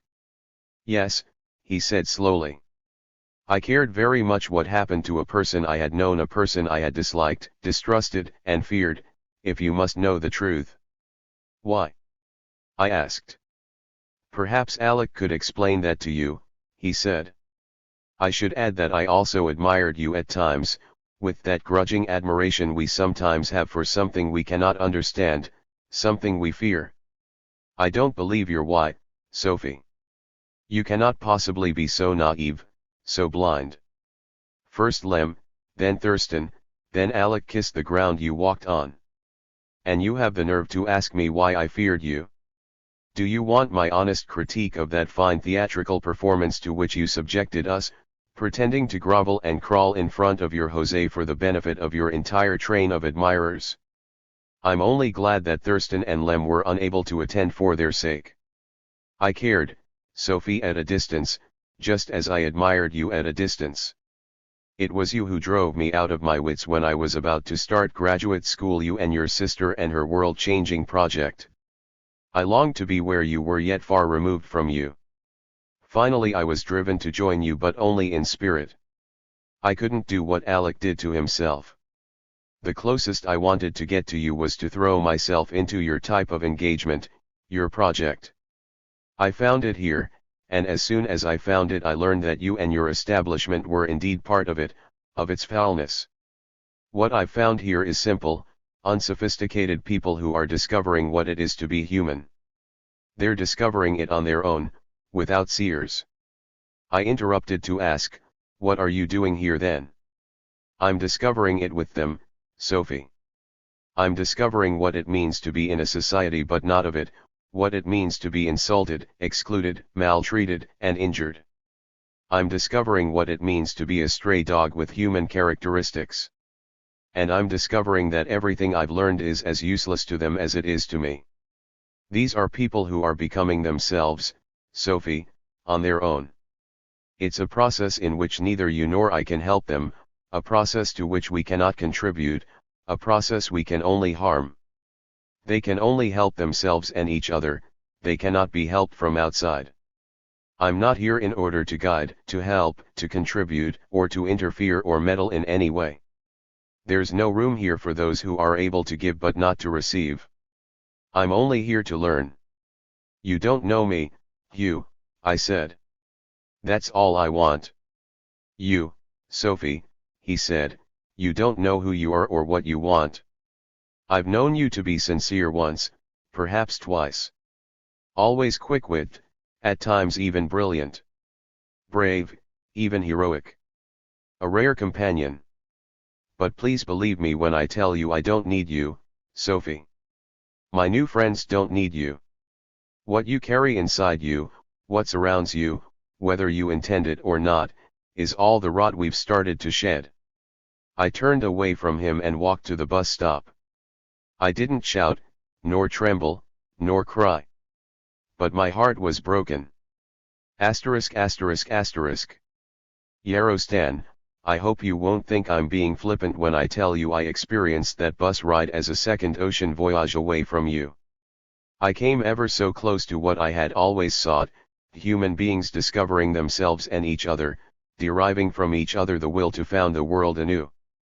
I came ever so close to what I've learned to call a human community.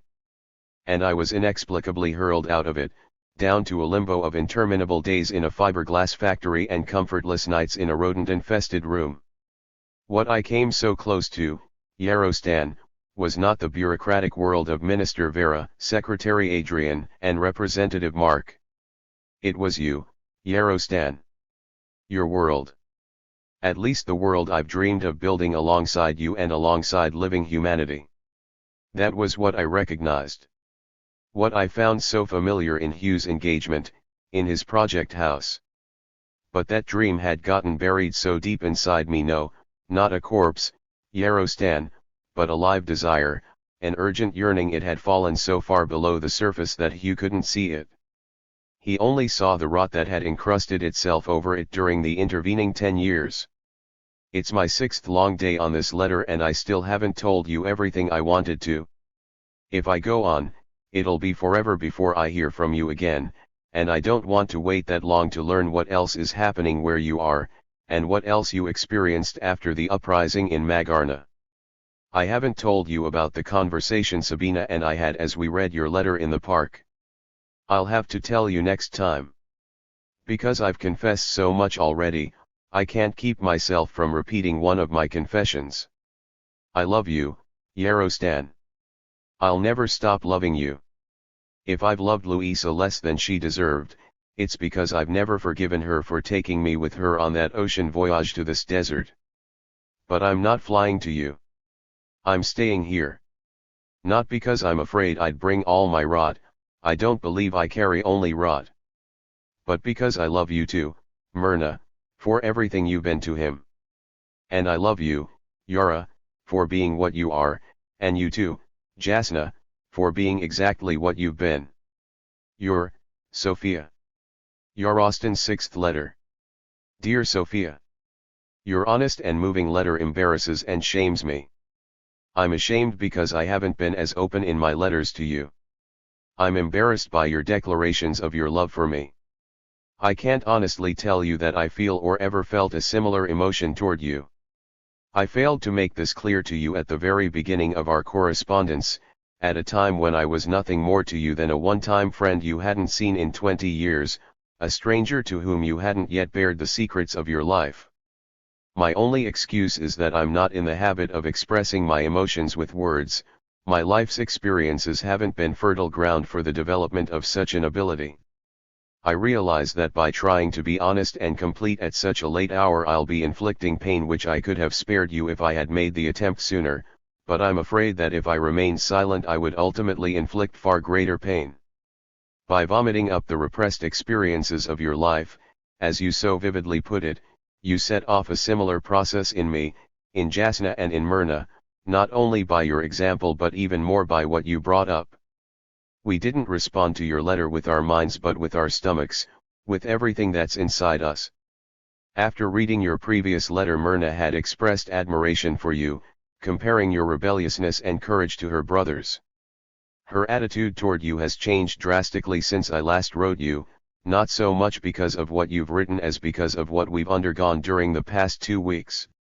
After I last wrote you we experienced one of the happiest moments of our lives, at least one of the happiest in my memory. That happy moment came to an abrupt end 3 days ago. Your letter arrived the day before yesterday. If it had come 2 days sooner we would have responded to it very differently. For the past 3 days I've been moving in an atmosphere of hostility and fear the like of which I haven't experienced since the days immediately after my release from prison 3 years ago. The arrival of your letter didn't create that atmosphere but simply coincided with it. I can't account for this fear and hostility in terms of a single event. An event did take place, we heard it announced over the radio. But this event isn't new, it's one of the constants of the world we live in, it's common knowledge. The radio reminded us that now that we're no longer watched by the national police we're still being watched by the international police. No one had doubted this. Such a reminder could immobilize us only because immobility is already engraved in our being, only because our interminable and continuing past taught us to immobilize ourselves. I don't fully understand what happened to us 3 days ago but I'm convinced it had less to do with the radio announcement than with what we've become during the past 20 years. 3 weeks ago, a few days after Jasna and I attended the lecture given by your and our former comrades, Jasna came to our house again. Yara invited her, ostensibly to read the letter in which you described your dismissal from school, your eviction from the dormitory and your arrival at Sabina's garage, but actually so as to pursue her speculations about the love affairs of Minister Vera and Commissioner Adrian. Jasna read your letter. Before she finished it she started crying. "Don't you think she's wonderful?" she asked. "Think of being beaten down so often and so hard and still having the nerve to reach for more." When she finished your letter she said, "It must take a lot of nerve to be a prostitute. Please do let me know when you hear from her again." She left our house with tears in her eyes. When Jasna was gone Myrna whispered, "You're certainly no Sabina, teacher. A lot of nerve to be a prostitute. It takes doing, not just reading about it." Yara ran to Myrna's lap shouting, She's not altogether like that, mommy. I used to think she was until the last day of school. Remember I told you we danced in the yard? One of the teachers played an accordion. Jasna just sat by herself and watched the kids dance. I could tell by the way her eyes and her whole body moved that she was dying to dance, so I begged Slobodan to ask her. You should have seen her. She was wilder than anyone else in the yard. Slobodan wanted her all to himself, but I cut in and even the principal danced with her. The principal wore out after 2 rounds, but Jasna just went on dancing. Mommy, let's give a dancing party for Jasna.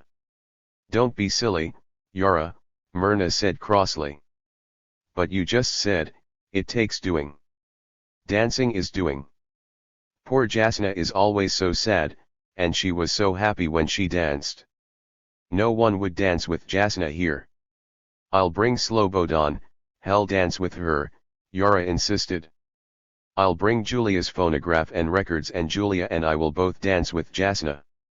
Besides, she can bring her own friends. Does Jasna have any friends? Are you thinking of Commissioner Povrishin? Myrna asked sarcastically. Yara turned to me. You'll dance with her, won't you, father? I've never danced in my whole life, I told her, although her idea appealed to me. Yara stomped her foot on the floor in front of Myrna and said angrily, but you told me he danced. Myrna smiled absently. Yara saw the smile, reached for Myrna's hands and shouted excitedly, you remember? You said he'd take both my hands in his, pick me up in his arms and spin me round and round the room. While Yara talked, Myrna picked her up and both of them spun together like a top. Faster and faster, Yara continued, until we fall from dizziness. When Myrna and Yara reached the ground, I laughed and shouted, I'd love to dance with you, Yara, but I swear to you I never danced with your mother or with anyone else. They didn't hear me, Myrna and Yara were completely absorbed by their performance. And then we roll on the ground, still spinning, dizzy, laughing and happy, and father kisses me. Before the performance ended I noticed that Myrna carried out every one of Yara's instructions mechanically, as if in a trance. When Myrna raised herself up after the kiss, her smile was gone, her face was covered with tears and it had the same absent look. What happened then, Yara? Yara's joy ended abruptly. With an expression of terror on her face, tears running down her cheeks, she turned toward the door and wailed, Vesna, she saw us. And then, Yara? Myrna asked with the same expressionless tone. Yara started bawling, but she suddenly snapped out of the trance. She got up and ran toward the door shouting, Don't, Mommy. I can't think of Vesna every day for the rest of my life. I can't and I won't. It wasn't our fault. She died because of what they did to her and you know it. Yara ran to her room sobbing. Myrna became aware that I was staring at her. She wiped her face hurriedly, still kneeling on the spot where she'd kissed Yara. Why do you have such a strange look on your face? She asked matter-of-factly, as if nothing had been strange except the look on my face. Myrna, I don't understand. What don't you understand, Yarostan? About the dance? My father danced with me when I was Yara's age. Myrna got up and went to the bedroom, leaving me alone in the living room, bewildered. It was very late. I wanted to ask her a lot of questions, but the only one I was able to formulate was why she had been so hostile to Yara's idea of having a party. Yara doesn't want very much, and I've never before known Myrna to refuse anything Yara wanted. I didn't have a chance to ask Myrna the following evening either. That was Thursday because we had unexpected company, and by Friday Myrna herself became the ma'am advocate for a dancing party. The unexpected guest was Zdenek Tobarkin. He dropped by just before we sat down to eat to tell us his plant had gone on strike that morning. He was full of life. You didn't think it could happen, did you, Cassandra? He asked me, laughing vigorously. A full-fledged strike. Ousted all managers, supervisors, and functionaries. Elected workers are to fill the necessary offices and their mandates are revocable. And all of it carried out in General Assembly of the workers themselves, without politicians or any repressive apparatus. Then it's the first time in history, I said. At least in our history, he corrected. Myrna invited him to join us at dinner. I was hoping you'd ask me. Zdenek exclaimed. It's not a night to return to my room alone, and the bar depresses me. Besides, I wanted to hear about the coming strike in your plant. Mine? Myrna asked. There isn't even talk of a strike. Only a few whispers. It's now or never, Zdenek said, taunting her. Then it's never. Myrna snapped. There was talk of a strike once 12 years ago. And everyone who talked was fired. Most of the fired women never got jobs again, and 2 of them disappeared, like Jan, they never returned. Myrna was referring to the agitation at the time of the Magarna uprising.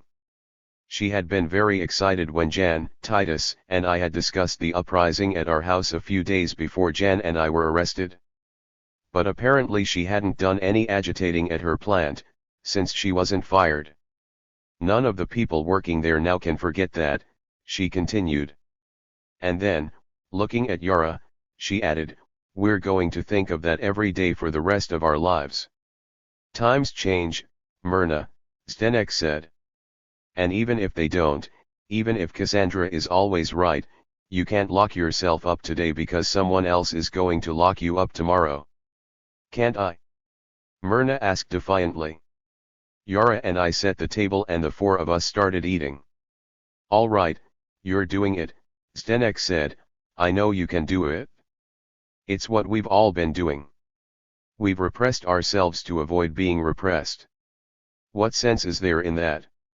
Shrewd, peasant sense, Myrna answered, winking at me, obviously referring to my characterizations of Myrna and her father in my letters to you. In a few years there'll be no peasants left, so what good did it do them? Zdenek asked. Those who stayed out of trouble lived longer, Myrna answered. You mean they didn't live at all? Zdenek shouted angrily. Yara added, there are some kids who stayed out of the demonstrations in my school. No one talked to them after that and they weren't even invited to next week's outing, so what good did it do them to stay out of trouble? Exactly. Zdenek shouted, although it seemed to me that Yara's example did not exactly support Zdenek's argument, since nowadays, at least at Yara's school, it takes more nerve to stay out of demonstrations than to conform by taking part in them. What's life to you, Zdenek? Strikes and demonstrations? Myrna asked, shifting the context of the argument. Then I never lived. A few times in my life I had the nerve to abandon myself to my desires, I felt intensely alive and paid dearly with the lives of those I loved. But that doesn't count in your philosophy. You're wrong, Myrna, Zdenek pleaded, seeming hurt by her comment. That's all that counts in my philosophy. The strikes are only the first step. If they don't lead to what you're describing, they're nothing. In a strike we only announce that we've had enough of this repression of life, this non-life, we express our refusal to continue being chained to machines and cowed by police. But it's obviously not enough to announce that we're coming to life, we have to do what we've announced, we have to find the nerve to live, to dance on the tomb of the repressive apparatus. We danced on the last day of school. Yara exclaimed. Zdenek and I burst out laughing. Yara smiled, but pretending to be angry she planted herself next to Zdenek and asked him, why are you laughing, silly?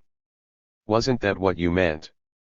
Zdenek picked her up, placed her on his lap, and still laughing told her, because you can say what I mean much better than I can, you little devil. Are you going to dance on the last day of your factory? Yara asked. Zdenek roared. I dream of nothing else. I haven't danced for over 20 years and I'm bursting with the desire to dance. Yara twisted Zdenek's mustache and said coyly, I like you, Mr. Tobarkin. But I don't like your name. Can I call you something else? How about just calling me Zdenek? I can't call you that. You're too old. Myrna grinned, leaped out of her chair blushing, swept Yara off Zdenek's lap and carried her to the kitchen, asking in a whisper, "Too old for what, you little goose?" The following evening Myrna came home from work an hour later than usual, throwing her arms around me and spinning me around the room. She shouted, "We spent the whole day talking about our strike." "At your plant?" I asked. "And we're going to talk about it all next week before voting," she continued excitedly. "We'll talk and talk until every single one of us is convinced." "Is the vote going to have to be unanimous?" I asked with dismay. "It's the only way we can avoid what happened 12 years ago." "But it'll be possible." Today the talk spread like a disease. In the morning there were only a few whispers, by the end of the day we were embracing in the aisles, throwing spools across the room. Those women went crazy. That's not the disease but the beginning of the cure. It's a disease, you oaf. We're sick, we've gone crazy, she shouted, tripping me so that we both fell to the floor. It's exactly what happened 12 years ago. Please, disease. Where's that bewitched daughter of yours? Yara. Yara came running out of the kitchen. As soon as she reached us, Myrna pulled her down to the floor between us, her arms wound around both of us. Myrna whispered to Yara, "No one is too old, Yara, ever, for anything." Yara, with tears in her eyes, threw her arms around Myrna's neck and whispered, "I love you when you're like this, mommy." "You devil, you're going to win," Myrna whispered. "When are we going to have that dancing party?" Yara covered Myrna's face with kisses. "How about Sunday?" "No, Julia can't come then." "A week from tonight. Your father and I will set the stage, you bring the characters." "Fair. You're fair, mommy. You're always fair. You won't change your mind." "And if I do?" "We'll have the party anyway." For a whole week Myrna was a person I had never known. She's always been energetic, but on that Friday 2 weeks ago Myrna seemed to acquire the energy of a girl Yara's age. She reminded me very much of a girl I knew briefly 20 years ago, your energetic 12-year-old sister. Myrna seemed to shed 20 years of her life, to become a girl who hadn't lived through her husband's imprisonment, her brother's murder, her father's death, her mother's insanity, her firstborn daughter's death. Setting the stage meant transforming our living room into a ballroom. On Saturday Myrna ran all over the city looking for appropriate decorations. We spent all day Sunday as well as Monday and Tuesday evenings removing all the furniture as well as the rug, and then scrubbing and finishing a floor that hadn't been cleaned since Myrna bought the house 13 years ago. Wednesday night we decorated our ballroom and Thursday we installed Julia's record player. Myrna insisted that Yara bring only records with real dance music, and not those noisy things. Meanwhile Yara spent the week collecting the cast. 2 days before the big event I asked her whom she'd invited. Yara enumerated, "First of all there's me because I'm giving the party. Then there's you and mommy because you did all the work. Then there's Julia because the music is hers and Slobodan because he's our boyfriend. Finally there's Mr. Tobarkin because he wants to dance and Jasna because she's so sad." I wanted 4 couples, but Jasna wanted me to invite Mr. Zabran, so I told Jasna I had my reasons for wanting exactly 3.5 couples. And I do. I'd rather have 3.5 couples than someone who might spoil everything. But I told Jasna not to worry, I said you couldn't wait to dance with her. "Devil. Please don't call me that, Father," she shouted, running off to her room. The dancing party took place a week ago. If our neighbor Mr. Ninovo had been home he might have thought the revolution had broken out in our house. Music blared out of all our doors and windows, which we kept open because it was a warm spring night with a perfectly clear sky and a full moon. Someone kept running in and out and around the house. Mr. Ninovo would have been subjected to the experience of seeing and hearing happy human beings. Of course we wouldn't have been as happy if Mr. Ninovo had been home, his mere presence would have depressed us and muffled our joy. But Mr. Ninovo wasn't home, he hasn't been home for months. Maybe he died. Myrna completed her stage-setting tasks by placing a record on Julia's player. I saw Yara pinch Slobodan's behind, and the two girls' boyfriend dutifully walked up to Jasna and asked her to dance. Jasna graciously accepted her pupil's invitation, and the moment she placed her left hand on her hip, snapped the fingers of her right hand and jumped, all of us were magically transported to another planet. Meek, skinny Jasna, who in real life is well over 40 and probably close to 50, was transformed on the dance floor into a stunningly beautiful child. She outdid her partner in grace, agility, and speed. She was unmistakably the younger of the pair. Her usually sad and troubled face was an expression of pure joy covered only by her long hair, which she periodically swept back like a fan by swinging her head in rhythm to the music. I could have spent the rest of the night leaning on the wall, watching Jasna dance.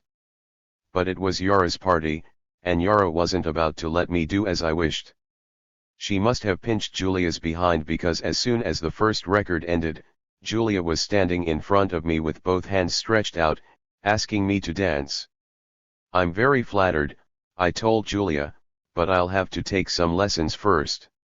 You don't need lessons, Mr. Vochek, Julia shouted. Yara showed me how you danced, it's such fun that we both taught Slobodan to dance the way you do. Oh, she did she? I asked, annoyed by this information.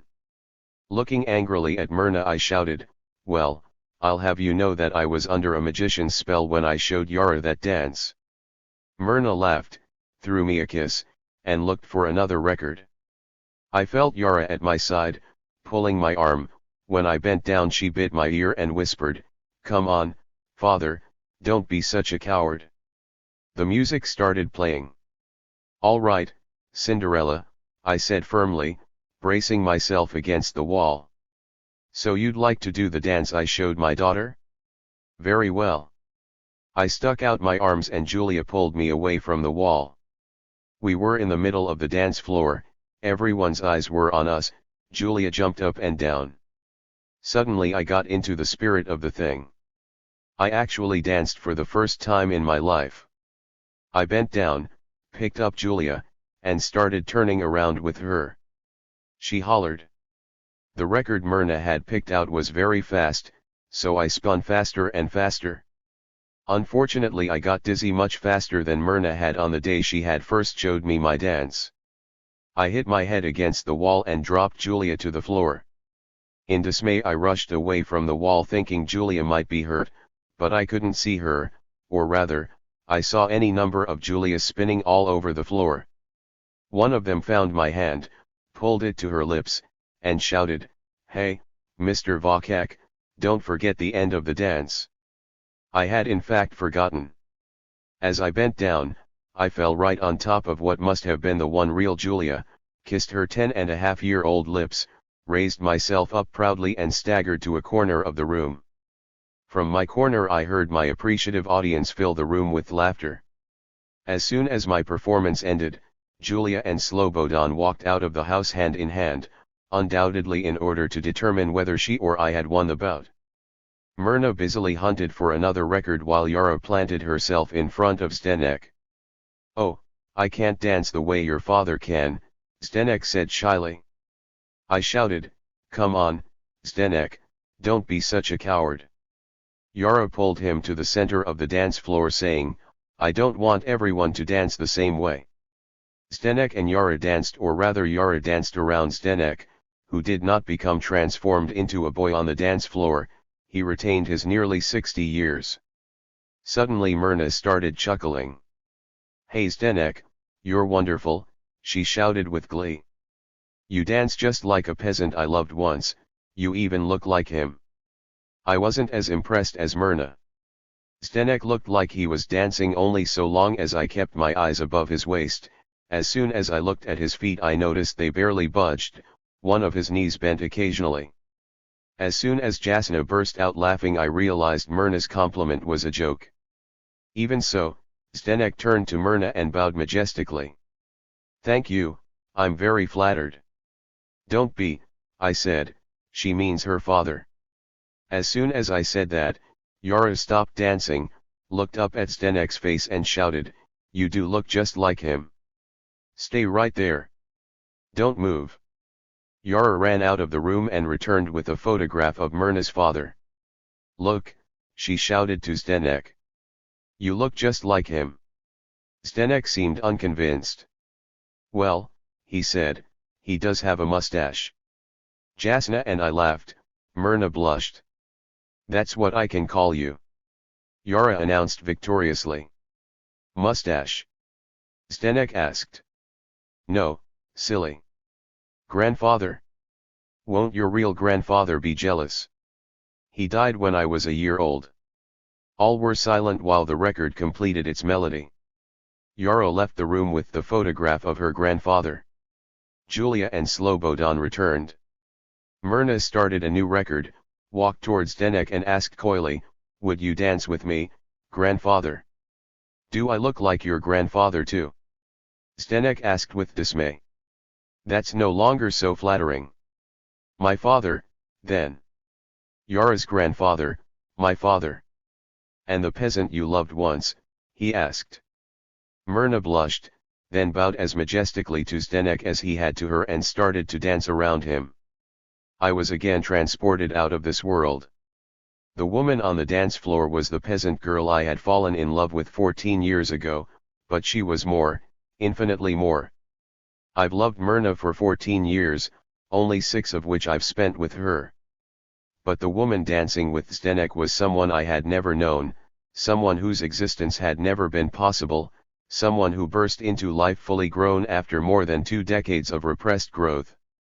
Her motions weren't agile or light, like Jasna's, but slow, deliberate, almost willful. Instead of Jasna's grace, Myrna's dance expressed a certain dignity, the dignity of a stubborn human being determined to reach her goal. Yara and Julia planted themselves next to the dancers and tried to imitate them. Julia did an excellent rendition of Myrna's deliberate, calculated, almost mechanical motions, only her facial expression was wrong.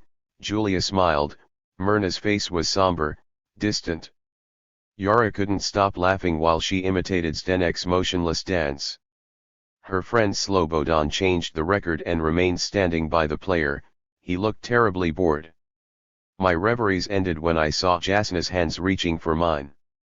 She looked sad, old, and skinny again. "Your daughter promised," she said. "I know," I said apologetically. "But you've already seen the only dance I can do." A generous, beautiful smile flashed across Jasna's face. I suddenly wanted to pick her up as I had picked up Julia. "Would you like to be spun?" Jasna flushed. "That's not exactly what I had in mind." Myrna shouted, "Go on, Jasna, don't be such a coward."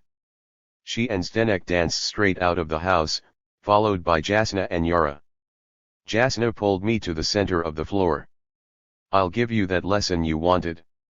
You just dance," I insisted, "and I'll stand still like Zdenek." "You have to have known how to dance very well to stand still the way Zdenek does. Put your right arm out, jump on your left foot, kick with your right, don't be so stiff, yarostan." I was quickly exhausted. Zdenek was covered by sweat when he returned. Slobodan was about to start another record but Myrna stopped him. "Let's rest for a while. Isn't anyone hungry? We have all that food and beer." Yara helped Myrna cover the dance floor with food.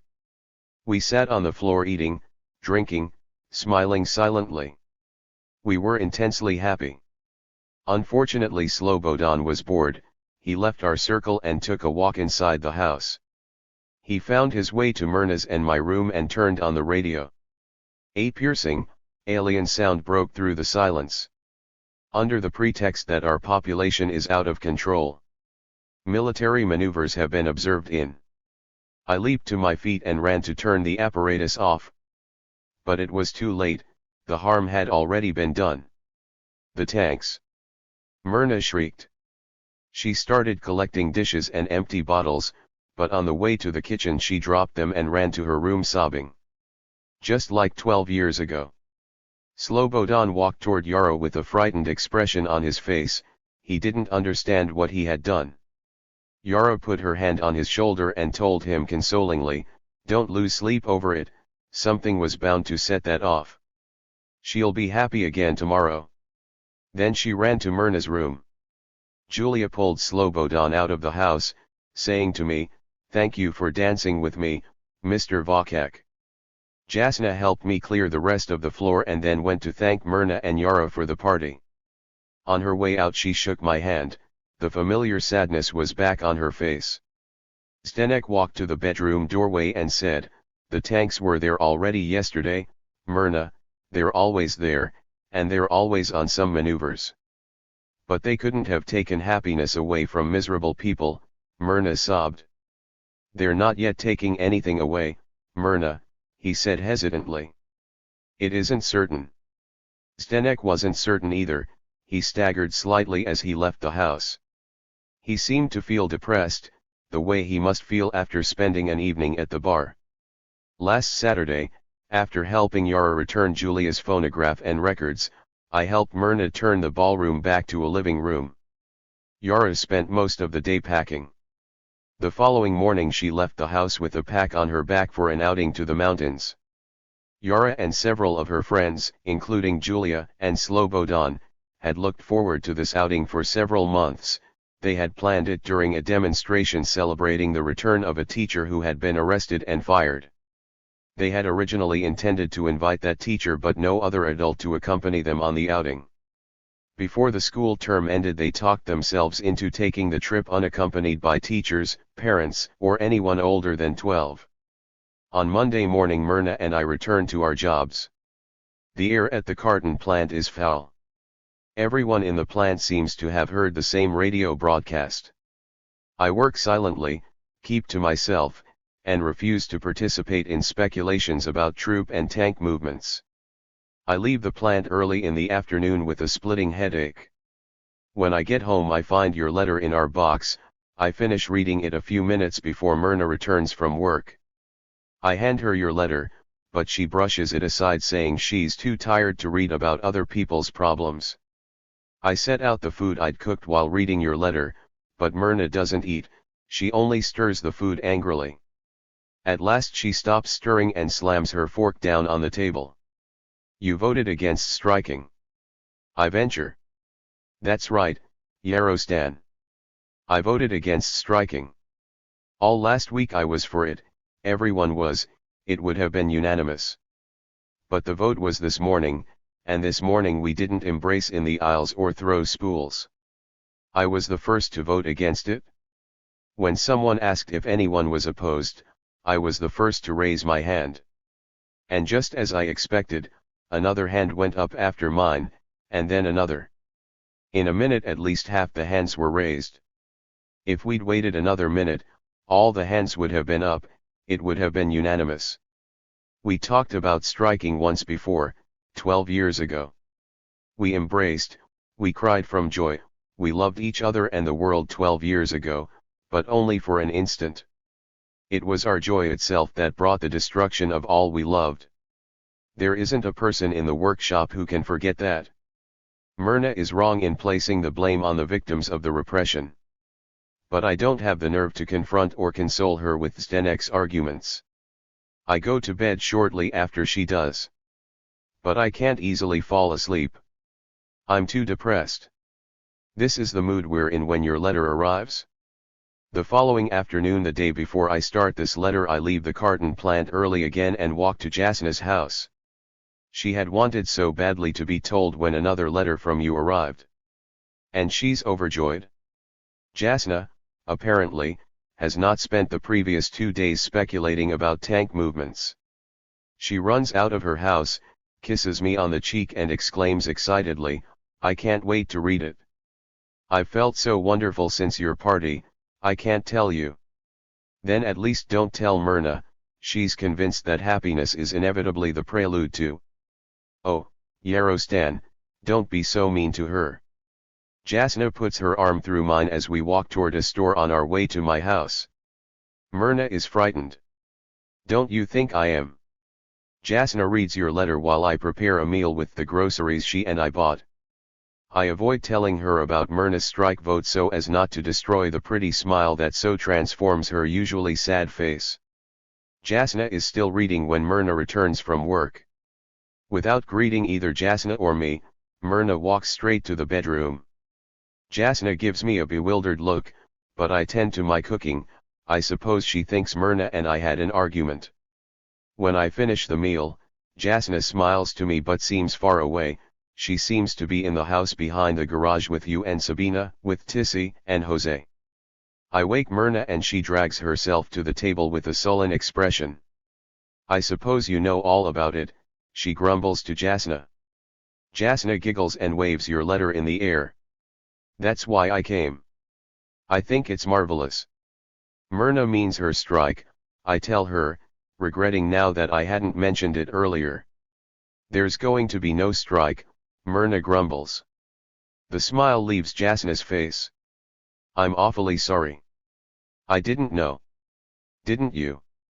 Myrna asks bitterly. Zdenek is wrong, all wrong. Of course we lock ourselves up to stop them from doing it.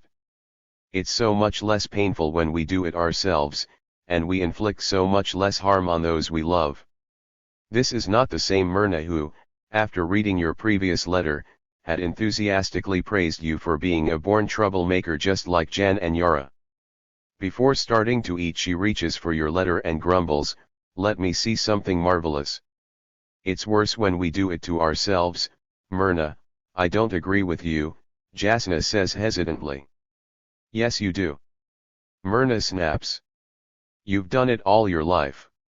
She reads the beginning of your letter while eating, turning the pages impatiently, angrily. Suddenly she stops reading, pushes your letter away and stares at nothing, into space. Her eyes have a glassy look, not sad, but removed. Jasna's eyes already have tears in them. Don't judge them, Myrna, please. They never stopped, never retreated, never gave up. I know them, both of them, but I never knew what fires burned in them. I knew Sabina was a devil, all of us knew. But all the other devils I've known were tamed before they left elementary school. She was hardly older than Yara then. And who could have imagined what passion was concentrated inside Sophia, that prim, polite, exaggeratedly correct young lady? I don't have a vantage point from which to judge them, Myrna. I can only gasp with admiration for such unquenchable desire, such burning passion. It's something I've never. Some of us suffered the consequences of that passion, some of us paid the devil's price, Myrna grumbles. Jasna, apparently unable to control the flowing tears, objects. I suffered only the consequences, Myrna, never the passion. I lived my whole life with my mind on the consequences and I ended up paying with my life and getting nothing in return. You're terribly wrong, Myrna. There's nothing more painful than to look back on a life which had no satisfied desires, a life that hadn't ever been lived. How I admire Sophia and Sabina. How I envy them. If I had been only a little bit like them. If I had only had a little courage to reach for what I desired. And the courage to run away from the consequences, Jasna. Let them be, Myrna, those consequences, let the devil take them. The devil never takes the consequences. Myrna, please. You don't know them. You haven't finished Sophia's letter. You don't know what courage. Myrna rudely cuts Jasna short. Don't keep repeating that I don't know them. And don't you talk to me about courage and passion. You, who've never let yourself be driven by passion, who've never in your life had the courage to reach out and satisfy a desire. How sorry I felt for you the night you told us you'd let every desired being slip by you untouched. Yet you talk about courage and passion. How pitiful. How many lovers have you embraced only in your novels, Jasna? Titus, Yarostan, that Adrian, and how many others? Myrna, that's terribly, terribly cruel. Jasna cries like a child. I beg Myrna not to go on, but she seems not to hear me. Her eyes are glassy, Her expression is cold and distant, she seems to be talking as much to herself as to Jasna. Meek Jasna, spineless Jasna advised me to let the devil take the consequences. Isn't that cruel, terribly cruel? Where was Jasna when the devil refused to take them? I took the devil into my blood, the devil's passion flowed in my veins. I reached out, touched, grasped and embraced those the devil drove me to desire. But the devil didn't take the consequences. My brother, my father, and my mother took the consequences. Vesna took the consequences. Yarostan and I suffered the consequences. The devil ran.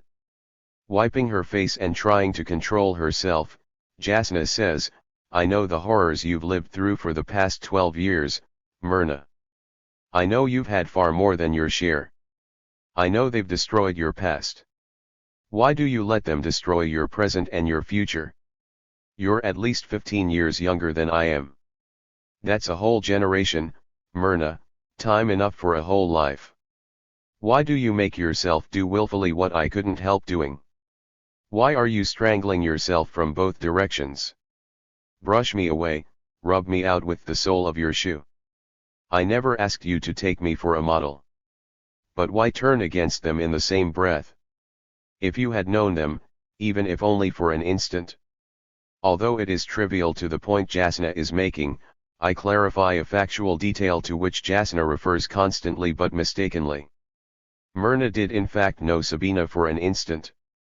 You probably remember that Sabina was Jan's companion during those few days before our arrest. One day Jan introduced Sabina to his parents and to Myrna. What do you mean by introduced, Yarostan? Myrna asks. Jan brought you to the house together with Sabina. I didn't intend to give a full description because I don't see what it has to do with. You didn't see then, you don't see now and you never will see. Myrna snaps. Jasna pursues her argument a step further. However briefly you knew her, Myrna, didn't she communicate something to you, something I could never act on, something having to do with the passion to live, unhindered, uninhibited, unbounded? The glassy expression returns to Myrna's eyes as she drones, yes she did, Jasna. That devil communicated her passion to me, just as she communicated it to Jan, to Yarostan, to you. And where was she when the three of you were in jail? Myrna. I plead. That's really out of place in this discussion. Where was she when you were taken from me? Where was she when Jan disappeared, when my father died? That's so unfair. Jasna exclaims. Myrna turns her glassy eyes toward Jasna and asks, without anger, almost in a monotone. Why have I had to suffer more than my share of the horrors, Jasna? Why didn't you share some of them with me, at least one? Where were you when Vesna was dying? You had been Jan's friend as well as Yarostan's. With tears rushing to my eyes, I walk behind Myrna and place my hands on her shoulders, trying in vain to make her realize how cruel, irrational, and misplaced her attack is, but Myrna won't be stopped. Vesna was a pupil in your school. You knew she was ill. I needed your courage then, Jasna. Where was it in your novels? That courage might have saved my Vesna, she might still be alive today. The devil might not have taken her from me. Jasna backs away from the table with a look of intense pain, even horror. Let her go on, Yarostan, she sobs. It's all true. I'm a coward, and cowards are the worst of all the criminals. It's because of all the cowards that we've lived through so many horrors. I read my novels and let it all happen. All of it. Including Vesna's death. Jasna leaves our house crying. I run after her, afraid of what she might do. I'm terribly sorry, Jasna. I couldn't have imagined she was going to throw that in your face too. Please don't be sorry for me, Jasna says, trying to smile through her tears. She's so perfectly right about me. I've never faced consequences, and I won't face them now any more than I ever have. That also takes a certain kind of courage. That kind is called cowardice, she says, smiling. It doesn't make you a monster. Jasna hugs me and rests her wet cheek on mine. If I were only a bit of a monster, Yarostan. If I only had the nerve. If I were at least vengeful. But I'm not, and I don't have the nerve. Can't you guess what I'll do now? I'll go home and read another novel. She smiles as she walks away. When I return, Myrna sits at the kitchen table, staring. I feel mad at her. I consider her attack on Jasna irrational, unprovoked, and heartless. I don't understand, Myrna. You're blaming that poor, harmless woman for everything this police state did to us, to our lives, to those we loved. You're making Jasna a scapegoat. Why? Myrna stares at me but doesn't say anything, so I continue. Because that's the way you see it, is that why? Have you ever thought you might be seeing it wrong? I admit you're not inconsistent.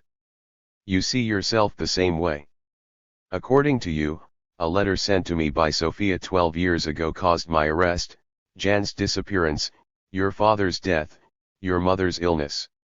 Is it really impossible for you to imagine that there are places where people receive letters from all parts of the world without being molested by the police? Can't you understand that the cause of the arrests, the deaths, the suffering, is one and the same? It's that abomination we put up with for the past 20 years. Vesna didn't die because of you or Jasna or Yara. She suffocated in the rot. She was too sensitive to ignore it and too fragile to withstand it. Do you want to drive Jasna to suicide by throwing Vesna's death in her face? Suicide? Myrna asks coldly, cruelly. Jasna? Suicide takes courage. Myrna, I've never seen you like this. Have you ever seen me, Yarostan? You've seen a shepherdess whose only passion was to buy a pair of curtains and a baby carriage, a pretty peasant girl whose desires were limited to displaying herself in the city park wearing city clothes. Then she adds, with a trace of contempt, I've never been near a sheep in my whole life. While saying this, she picks up your letter and goes to the bedroom. Myrna had told me more or less the same thing over 2 weeks ago, but in a much friendlier way. After reading my previous letter to you, she had said, it's a very pretty portrait, this Myrna of yours, but it's not someone I'd recognize if I met her on the street. I had responded by saying, I apologize for the distortions, you've never been very eager to tell me about the real Myrna. Obviously not, she'd exclaimed, throwing her arms around me, you might not like her as well as you like your shepherdess. Myrna is still awake when I enter the bedroom. She has apparently finished your letter. All right, I've never seen you, I admit, sitting down on the edge of the bed. I simply assumed you herded sheep in that village you came from. That's not the same as holding Jasna responsible for Vesna's death. Myrna's response is, I did throw corn to the chickens in our yard, so you weren't so far off. Calling someone a shepherdess isn't the same as calling someone a murderer. I didn't call her a murderer but a coward, she says, yawning. Suddenly she forces me to forget my anger and drop the whole topic. She sits up and asks, with evident concern, Yarostan, how is it possible that Sophia loved you for all these years if you loved her mother? I had told Myrna something about you several months ago, a few days before I wrote you my first letter. Yara had taken part in the first demonstration at her school, Mr. Ninovo had reported me to the police, and the police had come to our house to warn us about Mr. Ninovo. For several days Myrna was filled with affection. I should learn to use the right word, passion. It was one of the rare times in Myrna's experience when trouble had not been followed by fierce and unbearably painful repression. Although we had barely touched each other since my release from prison 2 years earlier, we now made love passionately every night. On one of those nights she asked me, who is Sophia Nachalo? I was obviously stunned. I knew she hadn't ever known you and I couldn't imagine where she'd heard of you. How in the world do you know about her? I don't know about her, she said. Sophia Nachalo was the name of the sender of the letter that came for you at the time of the Magarna agitation. I remembered Myrna's having told me about a letter when she'd visited me in prison. But I didn't know the letter had come from Sophia, I told her. Then Sophia Nachalo is a real person, she asked. Of course. What makes you think she isn't? Myrna said, I could barely understand the messenger who brought the letter, but I did understand that he'd delivered a similar letter for Jan to my parents' house and that the letter came from someone who'd known you and Jan. So I was sure the letter came from someone else, someone who knew where my parents lived because she'd been there, someone whose name wasn't Sophia but Sabina. I told Myrna, that's Sophia's younger sister. She exclaimed, then I wasn't so far off. But what makes you think of that letter now, 11.5 years later? I asked her. Myrna answered, because I'm happy now, as happy as I was then, and because I know I'll have to pay for that happiness, just as I did then. I knew that letter from Sabina was the devil's bill of charges, and I still know that's what it was even if your Sophia sent it. I asked, the devil's what? You sound just like your crazy mother when you say things like that. Myrna said, I don't care what I sound like. My mother wasn't as crazy as people thought. 2 hours after that letter arrived, the police came looking for it. That same instant other police were at my father's house, beating him because he refused to give them a letter for Jan. That night Jan disappeared and you didn't come home. I responded angrily, but that's ridiculous. You're making the so-called devil responsible for events that have no connection with each other. You know perfectly well that Jan and I were arrested because of what we were doing in the steel plant. And your father couldn't have been beaten because he received a letter that no one ever read from a Sophia Nachalo he'd never met. Your father was probably beaten because he was Jan Sedlak's father. Can't you see that those events were pure coincidences? Myrna was silent for a while, then she said, caressing me gently, all right, lover, I'll pretend to see they were pure coincidences if you tell me how much you loved your Sophia. That was when. Told Myrna, she wasn't my Sophia, and I never loved her. I'm not going to pretend you're right if you don't tell me, she said. But it's true, I insisted. You've never really known me, Yarostan, she told me, you've never known that jealousy isn't something that flows in my blood. If you brought your Sophia to my bed I'd only love you all the more. I said, I don't believe you, but I'm not hiding anything from you. Anyway, it all happened when you were still in elementary school, so why would you be jealous? I slept with Sophia 3 or 4 times, just before our arrest, but I didn't love her. If you want to know the truth, I was madly in love with Sophia's mother. I dreamed of Sophia's mother during my whole first prison term and I was still in love with her when I met you, when we were married, when I was arrested the second time. Myrna pressed me to her and exclaimed excitedly, her mother. That's wonderful. I'll pretend anything you want if you tell me about her. Was she anything like Sabina? Why don't you write her? She was a devil in her own way, I told her, but I don't love her anymore. And how could I write her?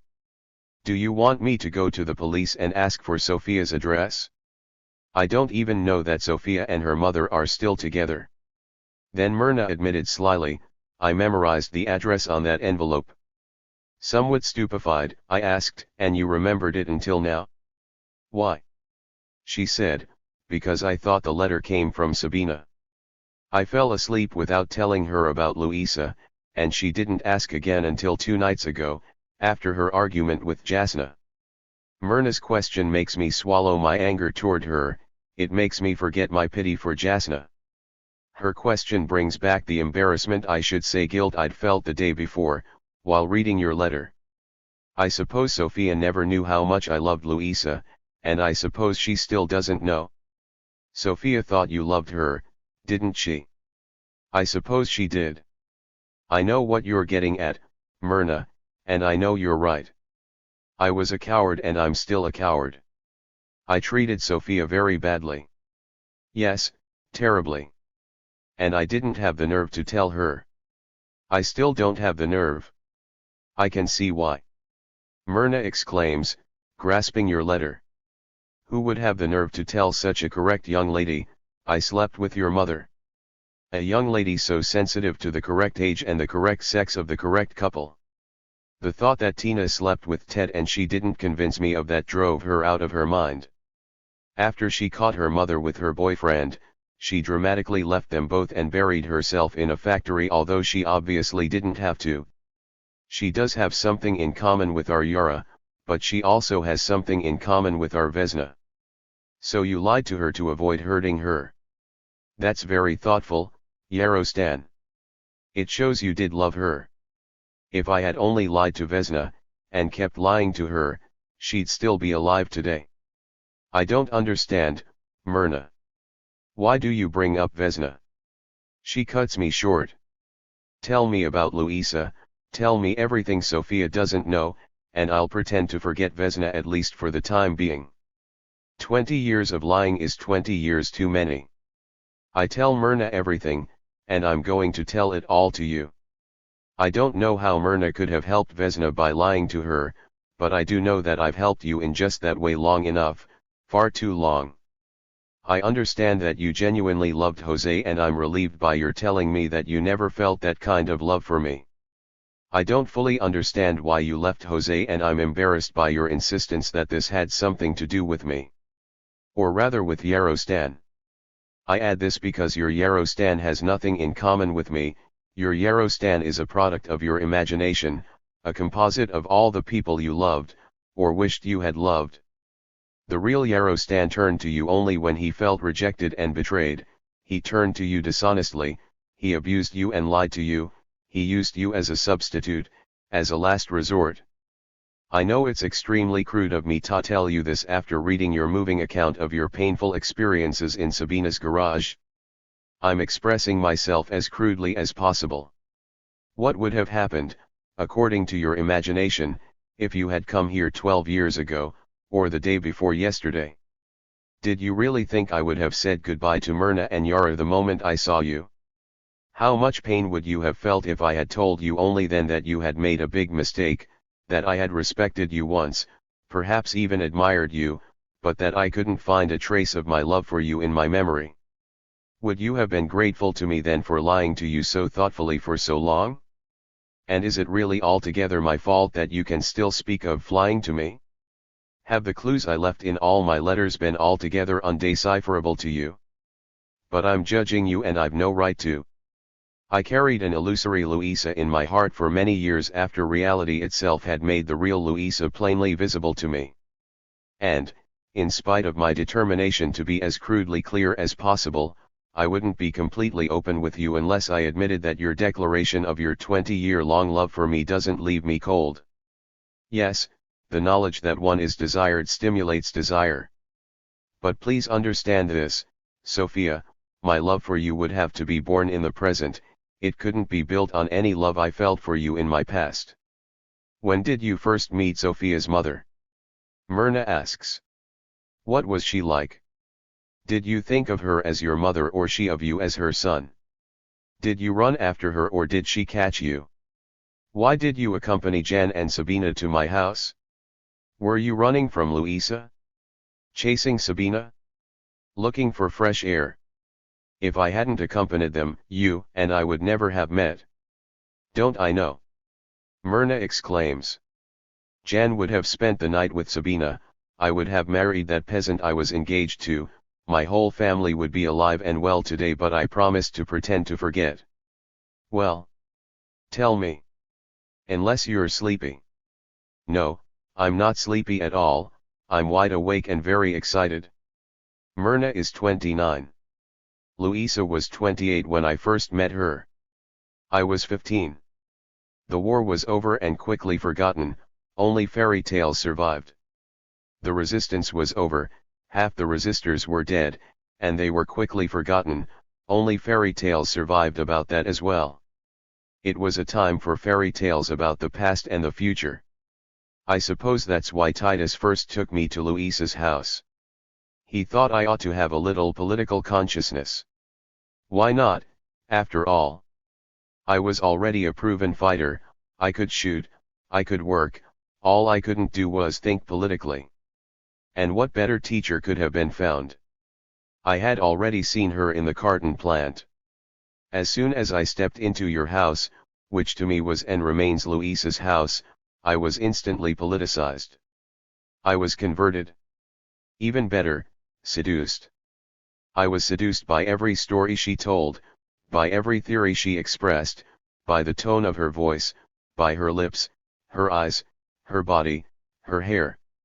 I believe you were in that house too, Sophia, but I don't remember your presence there because I wasn't aware of it. All that existed for me was Louisa. I wallowed in Louisa, swam in Louisa. I became Louisa. I memorized everything she said and even copied her manners. I tried to think what I took to be her thoughts. Did I think of her as my mother, my imaginary mother? I don't know. I did think her the most daring, courageous, intelligent, imaginative, and beautiful human being in the world, and in a sense I was her son, certainly intellectually. But I didn't think of her in personal terms at all, in terms of her physical relationship to me. I thought of her in terms of barricades, in terms of the workers' own genuine union, in terms of the struggle we were preparing ourselves for. I thought of her in terms of the revolution. Louisa and revolution were synonyms to me. You learned Sabina's outlook in her friend's bar, you seem to have learned it then for the first time and to have been somewhat shocked by it. Yet Sabina couldn't have chosen better words to describe what I experienced in Louisa's house. All relationships were open, nothing was left unsaid, there were no secrets, no taboos, nothing was forbidden. Did I desire Louisa already then? Yes, I did, desperately, with all my being. But I didn't run after her. She already had two lovers, or husbands, George Alberts and Titus Zabran, and I didn't consider myself a likely candidate for a third, not so much because of my age as my political backwardness. Besides, Titus had been a friend to me since the war, almost a brother. He had introduced me to Louisa and I didn't want to stab him in the back for all his kindness. For almost 2 years I loved Louisa in the shape of the revolution. I did everything to prepare myself for her. I read, concentrated, talked. I ran after the revolution. It was Louisa who caught me. Show me how she caught you. How old was she then? She was a year older than you are, but I can't show you in the dark, Myrna, because she did it in broad daylight. As she did everything else. She was 30, I was 17. I suppose relations weren't as open as I thought, not everything was said, and there were secrets, since you never knew about us. But I couldn't have known at the time that you, who lived in Louisa's house, didn't know about our love. I couldn't have known that in your eyes two people separated by more than a decade didn't constitute a correct couple. But I admit I wouldn't have acted differently if I'd known. It happened in the carton plant, during work hours. Louisa was carrying on a heated argument with Claude Tamnik. I obviously don't remember the subject of the argument, but I do remember both of them quite clearly and I can easily imagine what they were arguing about.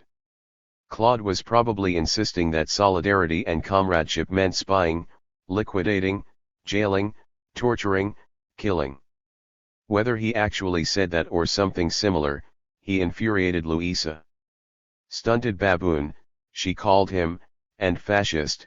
Louisa stomped around the shop muttering, I'll show you what workers mean by union, by comradeship, by solidarity.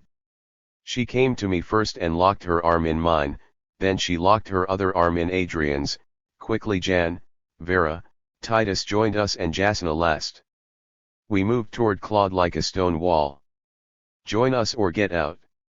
Louisa shouted. Claude was undecided at first, then he turned and walked out of the room. We roared with laughter as we returned to our machines.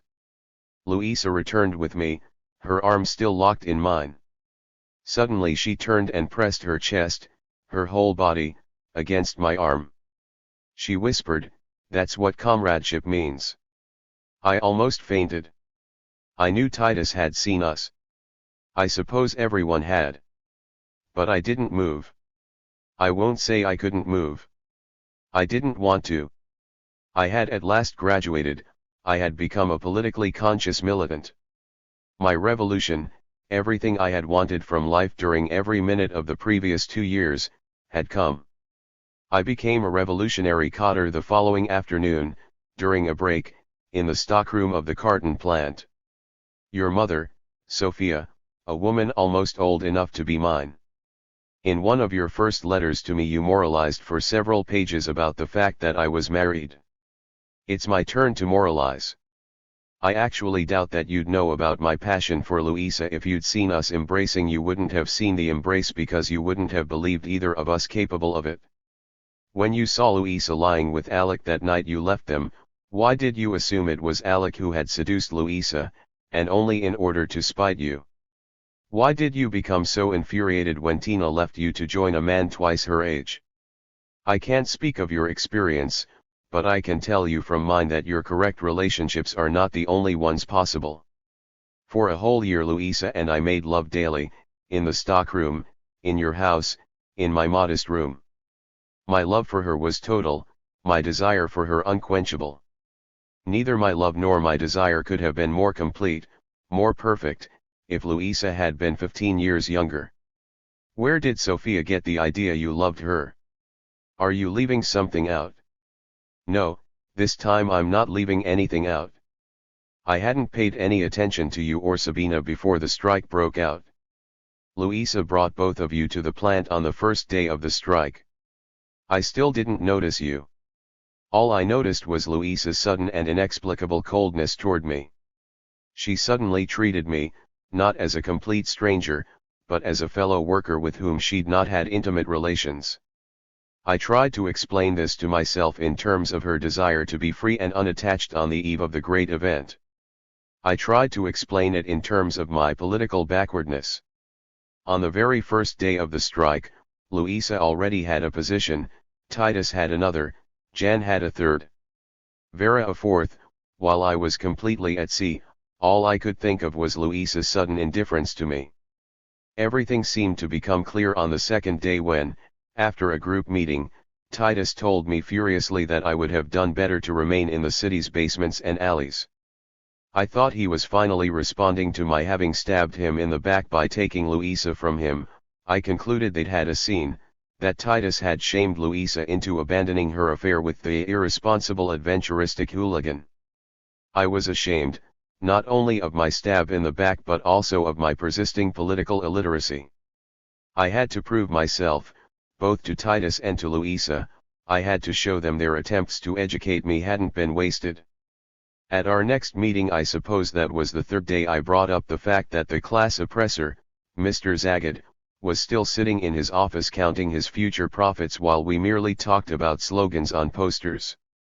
I was only stating what everyone knew, yet everyone, even Claude, responded as if I'd discovered a new planet. I grinned with pride. I thought that in Louisa's and Titus' eyes I had become a strategist. You bothered to remember my strategy for 20 years, in one of your first letters you told me you admired me, you fell in love with me, when I proposed my plan. Yet all your admiration, as well as all my pride, were badly misplaced. That strategy wasn't really mine, nor was I the one who implemented it. I merely stated the obvious. Zagat was still in his office.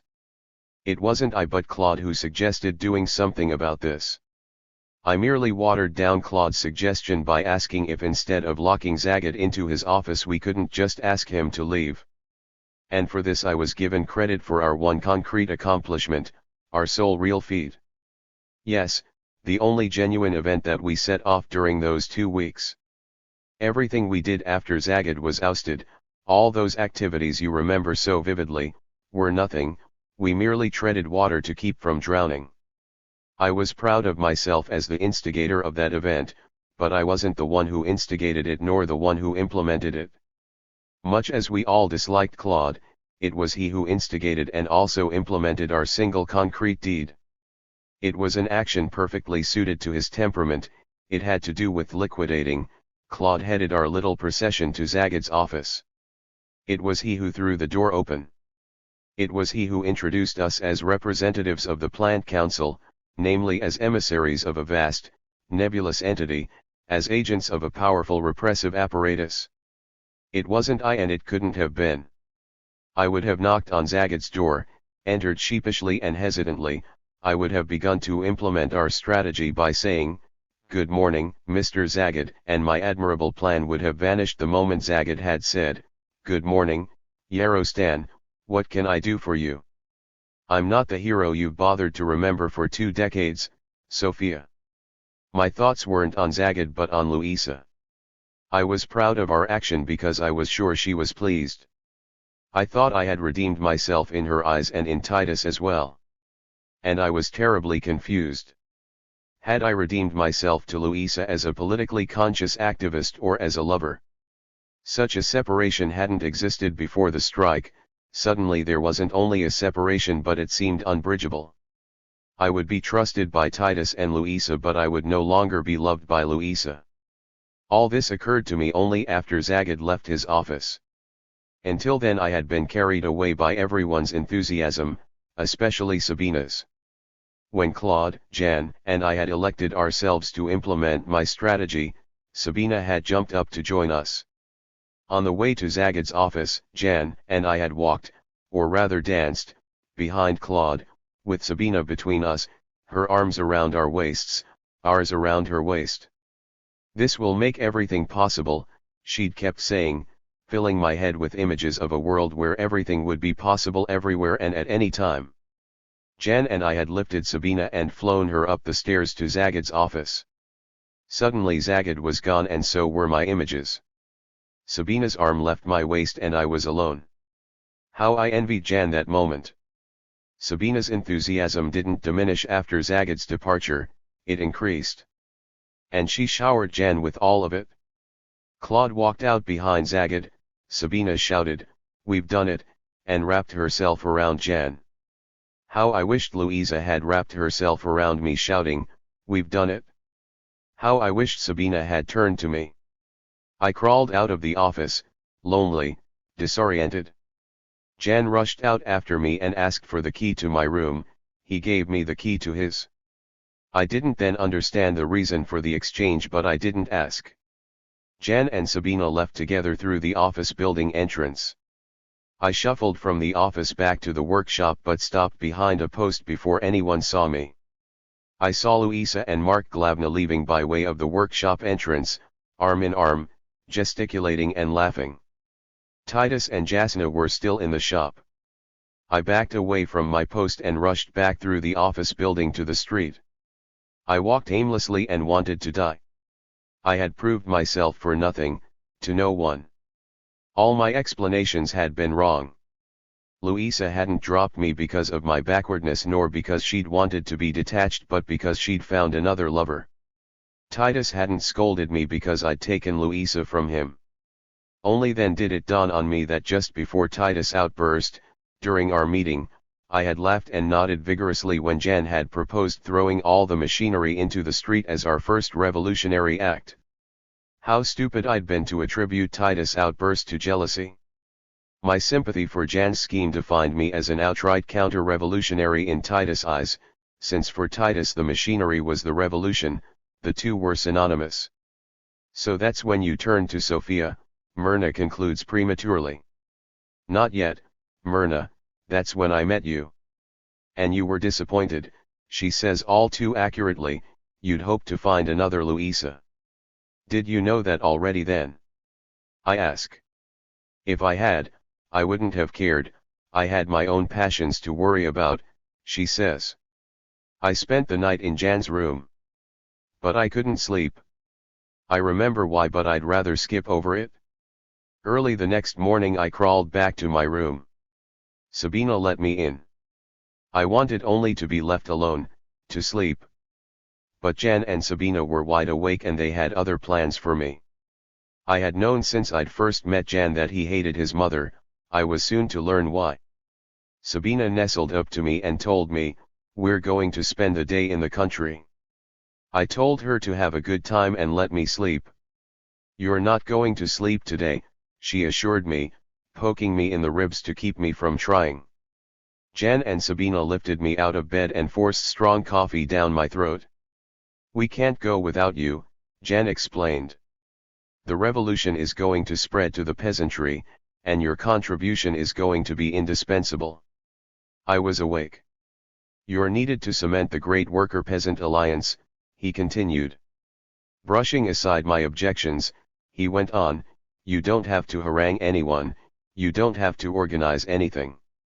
All you have to do is make love to the queen of the peasants, a woman slightly older than Louisa but less experienced. That single act on your part will destroy religion and morality, the family and the state. That single act will set the fires of hell to all the peasantry's precious traditions, all their sacred bonds. Tomorrow peasants leaving their burning villages will mingle with workers leaving their burning factories, and they'll all migrate across fields and over mountains, fulfilling every wish, satisfying every desire and every whim on the way. Myrna laughs. Did Jan really tell you that? And did you actually come looking for a woman slightly older than Louisa but less experienced? I obviously don't remember his exact words, but I swear what he said was very close to that. And I believed him. I actually thought he and Sabina felt sorry for me and intended to introduce me to someone like Louisa. That's marvelous, she exclaims. Now I remember why he had us all go picking berries. Why didn't you go through with it? Don't you see how right he was? All hell would have broken loose in a single instant, instead of cracking a little this year, a little the next and again the next over such an endless expanse of time. I didn't think it was marvelous at the time, and I still don't think so. I think Jan and Sabina had devised a mean trick. Jan knew that the mere mention of Louisa's name would set me moving. He dangled Louisa in front of me during 2 tram rides. And a substantial walk. We reached his house. He introduced me to his father, mother, and sister. I looked for the nearest chair. I had a splitting headache and felt like vomiting. I hadn't gone without sleep for so long during the entire war and resistance. A headache. Jan said, well, isn't that too bad? You won't be able to join us on our berry picking expedition. I got up in spite of my headache and my nausea. I didn't want to miss my promised rendezvous. Oh no, you can't go in that condition, Jan insisted, you stay right here in the house, where my mother can nurse you. Then he whispered, she's a real queen, Yarostan, every bit as regal as the Queen of Heaven and as pure as the mother of her Lord Jesus Christ. I vomited. Jan and his father helped me to the couch. Myrna and her mother cleaned up the mess. Then Jan left with his father, Sabina, and Myrna. I was alone in the house with the queen of the peasants. She brought me a wet cloth for my head and crossed herself when she handed it to me. Some time later she handed me a newly dampened cloth and crossed herself again. She crossed herself every time she entered the front room to look in at me. She was deathly afraid of me. She seemed convinced I was either a thief or a murderer who had just escaped from prison. And one time she tiptoed through the room I was in and went to another room where she wailed prayers. I hated myself for having let myself be tricked into leaving my comfortable room and bed. I was nearly unconscious with pain when the berry pickers returned. And I was nauseated. I had no interest in eating the meal the queen of the peasants had spent the day preparing. Jan, Myrna, and Sabina helped put me to bed in Jan's room, or rather the guest room, since Jan explained, they call it my room although I haven't spent a single night in it. You're the first person in this bed. My mother started building that room onto the house 2 years earlier, Myrna explains. Until then Jan and I had always slept in the same room and in the same bed. One day she came into our room before we were up and saw us sleeping with our arms around each other. She saw us sleeping the way we'd always slept as far back as I could remember, and she yanked us both out of bed and beat us with a broom, calling us the names of all the devils in hell. Jan left. I never shared a bed with him again. I cried for weeks. I hated her until she died. Then I understood why she beat us. So that was why Jan wanted me to help destroy religion and morality, the family, and the peasant community. I suspected this at the time, from much that Jan had told me, from much that he had done. 2 years earlier Myrna had been 8, namely the same age Tina was when you watched over her in her bedroom. You described yourself as Tina's apprentice, you considered her old enough to teach you lathe turning, machining, but that's your problem. In any case, I didn't think about it that night or the following night or during any of the hectic days before our arrest, and in time I forgot why Jan had invited me to meet his family. While they carried me to bed, Sabina angrily whispered in my ear, "Coward. Counter-revolutionary. Everything depended on you, and you spoiled it all." I was too sick to respond. I woke up once during the night, my head was bursting. Jan was sound asleep next to me. The next time I woke it was morning. Jan was shaking me. "Come on, let's get out of here." When I sat up he added, "Planned revolutions inevitably fail, isn't that their very nature?" But our trip wasn't a total failure. Anxious to keep the blessed young virgin out of Beelzebub's paws, the Mother Superior placed the virgin directly into Satan's. Jan left the room laughing victoriously. Understanding nothing, I dressed hurriedly and rushed out of the room and then out to the street. I couldn't believe what I saw and heard. Myrna's mother stood near the doorway grasping a broom which she kept trying to raise, but which Myrna's father kept lowering. She was screeching at Sabina. "You'll roast in hell, you shameless gutter snipe. You'll burn for all eternity." Sabina, her back arched like a cat's, stood right in front of the woman and shouted just as loudly, "You'll freeze where you're going, you dried up carcass, you vampire that sucks life out of the living because there's none left in you." "What happened that night?" I asked Myrna. "She brought my brother's destruction," Myrna says bitterly, "my father's death, my mother's." "I mean that night, Myrna," I interrupt impatiently, "would you rather forget? Doesn't this letter tell you what happened?" "How could I ever forget? My mother was right. Sabina put the devil's blood into my veins. The hypocrite. For 20 years I'd thought she'd done it for me. But the fiend has no kindness, no heart, her deeds are for herself alone. Your brother loves you, she told me. You're his only girl, she told me. And then she asked, would you like me to pretend to be your brother? I begged her to pretend and I lost myself pretending. I drowned in happiness pretending. And my happiness drowned everyone I loved, Jan first of all. Now you're contradicting yourself. I thought that letter Sophia sent was responsible for all that happened. If your logic could bring Jan back I'd have more faith in it, she exclaims angrily. Mimicking Jasna she goes on, didn't Sabina communicate something about the passion to live? And where was Sabina when we drowned in that passion? Why did we have to suffer all the consequences? Your brother loves you. I knew it was true. So did you. Everyone knew. We didn't hide our love. The devil. I thought she was going to help us the way she did that morning. That morning Sabina made herself the object of the superstitious old woman's wrath, provoking Myrna's mother with taunts and insults while Myrna's father kept the broom from leaving the ground. Jan and Myrna were a few houses away. I walked toward them in a bewildered stupor. Myrna, her arms around Jan's neck, cried desperately. Take me with you, Jan, take me to the city. Please don't make me stay here. Jan told her, it's not possible yet, Myrna. She wailed and pleaded. But it may soon be possible, he told her, wait a few more days, at most a week. Wait in the clearing. Years later Myrna took me to that clearing in the forest. I'll be there every day all day long, I'll sleep there, she said. Jan told her, smiling, don't do that, silly, you'll get sick. Be there in a week. A week from yesterday. If the rest of us do better than this spineless friend of mine, a lot is going to be possible, everything's going to be possible. With an expression whose pathos I still remember, the 10-year-old girl pleaded, promise, Jan. Promise. He said sadly, I promise. I'll take you away from here.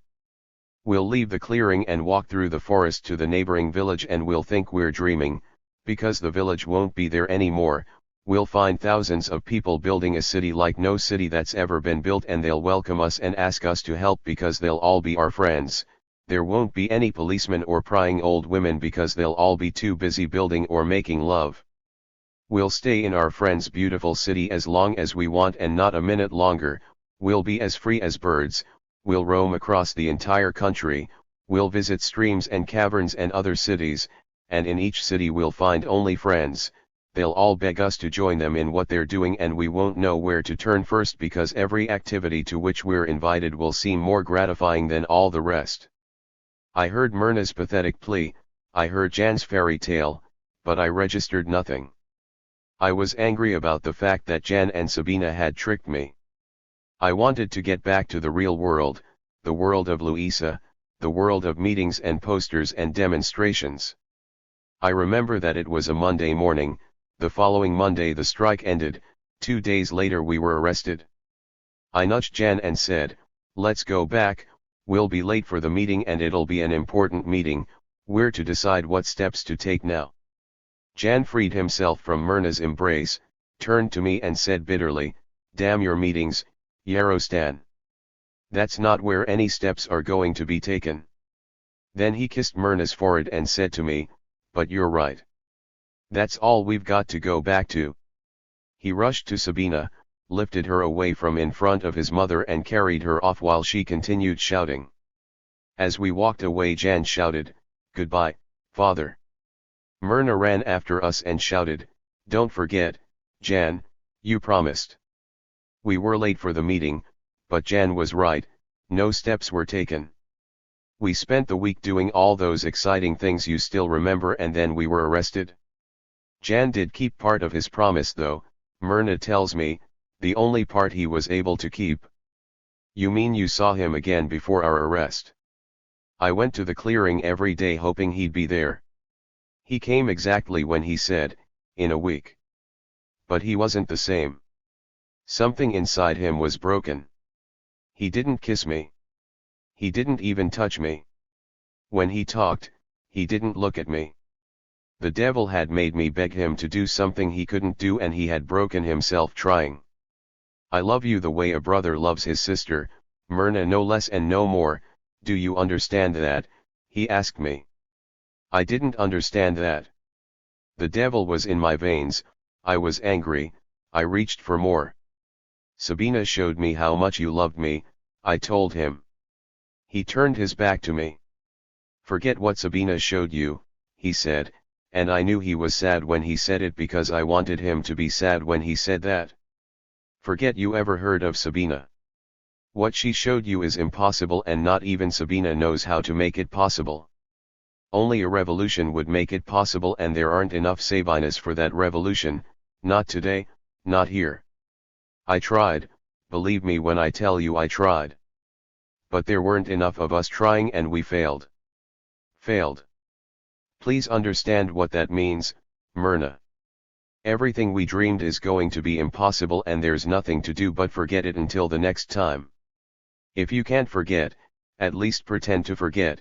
Lock your feelings into your heart and keep them locked there every minute of every day. If you let them out, that old vampire and all the vampires of this world are going to tear your heart to shreds. Do you understand that?" I didn't understand anything. He sounded sincere, but I didn't believe a word he said. I got on my knees and prayed to him. I begged him to take me to the city. Nothing would be possible if he left me in that house with those peasants, that horrid mother. In the city I'd be just like you and Jan and Sabina. In the city everything would be possible. Sabina would be there, she'd know, she'd show me. Why did I have to pretend not to be what I was, not to feel what I felt, not to love those I loved? Who would tear my heart to shreds? I didn't believe Jan. I didn't believe him until the vampires tore my heart to shreds. Jan left me in the clearing, alone, angry. I returned the following week, and the week after that, but he didn't come for me. One day my father told me Jan and all his friends were locked up, far away. Then I believed what he'd told me. I learned to pretend. I pretended for 4 years, and when he returned I went on pretending. I was engaged to a peasant I knew in school. I pretended I'd never loved Jan and he didn't even remember he'd told me to pretend. He was upset about the peasant, but for my sake, for the sake of my future, not for his own sake. When you came I pretended you were Jan. And I've pretended ever since. How does that make you feel? What difference does that make, Myrna? What if I pretended you were Louisa? I still loved Louisa when I first made love to you. Does that make any difference to you? Would it have then? Is that what you did to Sophia? Did you pretend she was Louisa when you made love to her? No, Myrna. If I pretended you were Louisa it was because I loved you the way I had loved Louisa. I didn't pretend Sophia was anyone I had ever loved. I only used her. That's why I could never tell her. Couldn't she tell? That's what I'd like to know, couldn't you tell? I had seen you at Louisa's, I should now say your house, the house in which Louisa and I had made love countless times. How could you not tell? I saw you again at that meeting after Jan and I returned from his family's house. I saw you exactly as Jasna still remembers you, as the prim, well-mannered, perfectly correct young lady, amazingly well-informed and incredibly naive. I read your description of your passion for Jose with disbelief. I can't imagine how Hugh could have characterized you as he did. It was I who was wrong, I know that now. My picture of you was as false as your picture of me. It was nevertheless that picture I saw, it was that person I seduced. I don't want to insult you, Sophia. You were very pretty, even beautiful in your own delicate way, I'm sure you still are. But for me your beauty wasn't the beauty of flesh and limbs, it wasn't a beauty that stimulated passion. It was the beauty of a porcelain statue, cold, fragile, hollow. You were no Louisa, not then, not to me. With what passion Louisa had expressed herself at that meeting. It was that passion that hurled me into frenzied activity. Yet you remember only the words. When she shouted, "The workers have to run the factories by themselves. We have to make all of life ours and run all of it." I didn't hear only words, I saw the desire in her eyes and on her lips, I felt the passion in all her movements. That's why I agreed with Louisa while simultaneously agreeing with Jan. Their words seemed to contradict each other, but I thought their passions were identical. Louisa talked of running the factories, Jan of burning them, but both communicated the same thought to me, the thought of a life we've dared only to dream, and only those of us who've dared to dream. What I felt and heard had to do with willful, passionate human beings whose biographies were to consist of realized desires and not of paid instructions, whose factory aisles, if they must have factories, were to be carpeted with the mattresses Sabina described to you. That's why I worked with passion to put Louisa's slogans on posters and on walls and inside other factories. Those slogans were all I retained of Louisa's love. After the meeting she kissed Mark Glavny on his lips and walked away with her arm around him. It was only then I turned to you, Sophia. That was when I asked if you wanted to help me print posters. That was when I gave you a tour of the plant and rode with you the following day distributing the posters. It wasn't love or passion or desire that drove me to you, Sophia, but only frustration and resentment. You tell me that my caresses didn't equal Jose's, yet you loved me.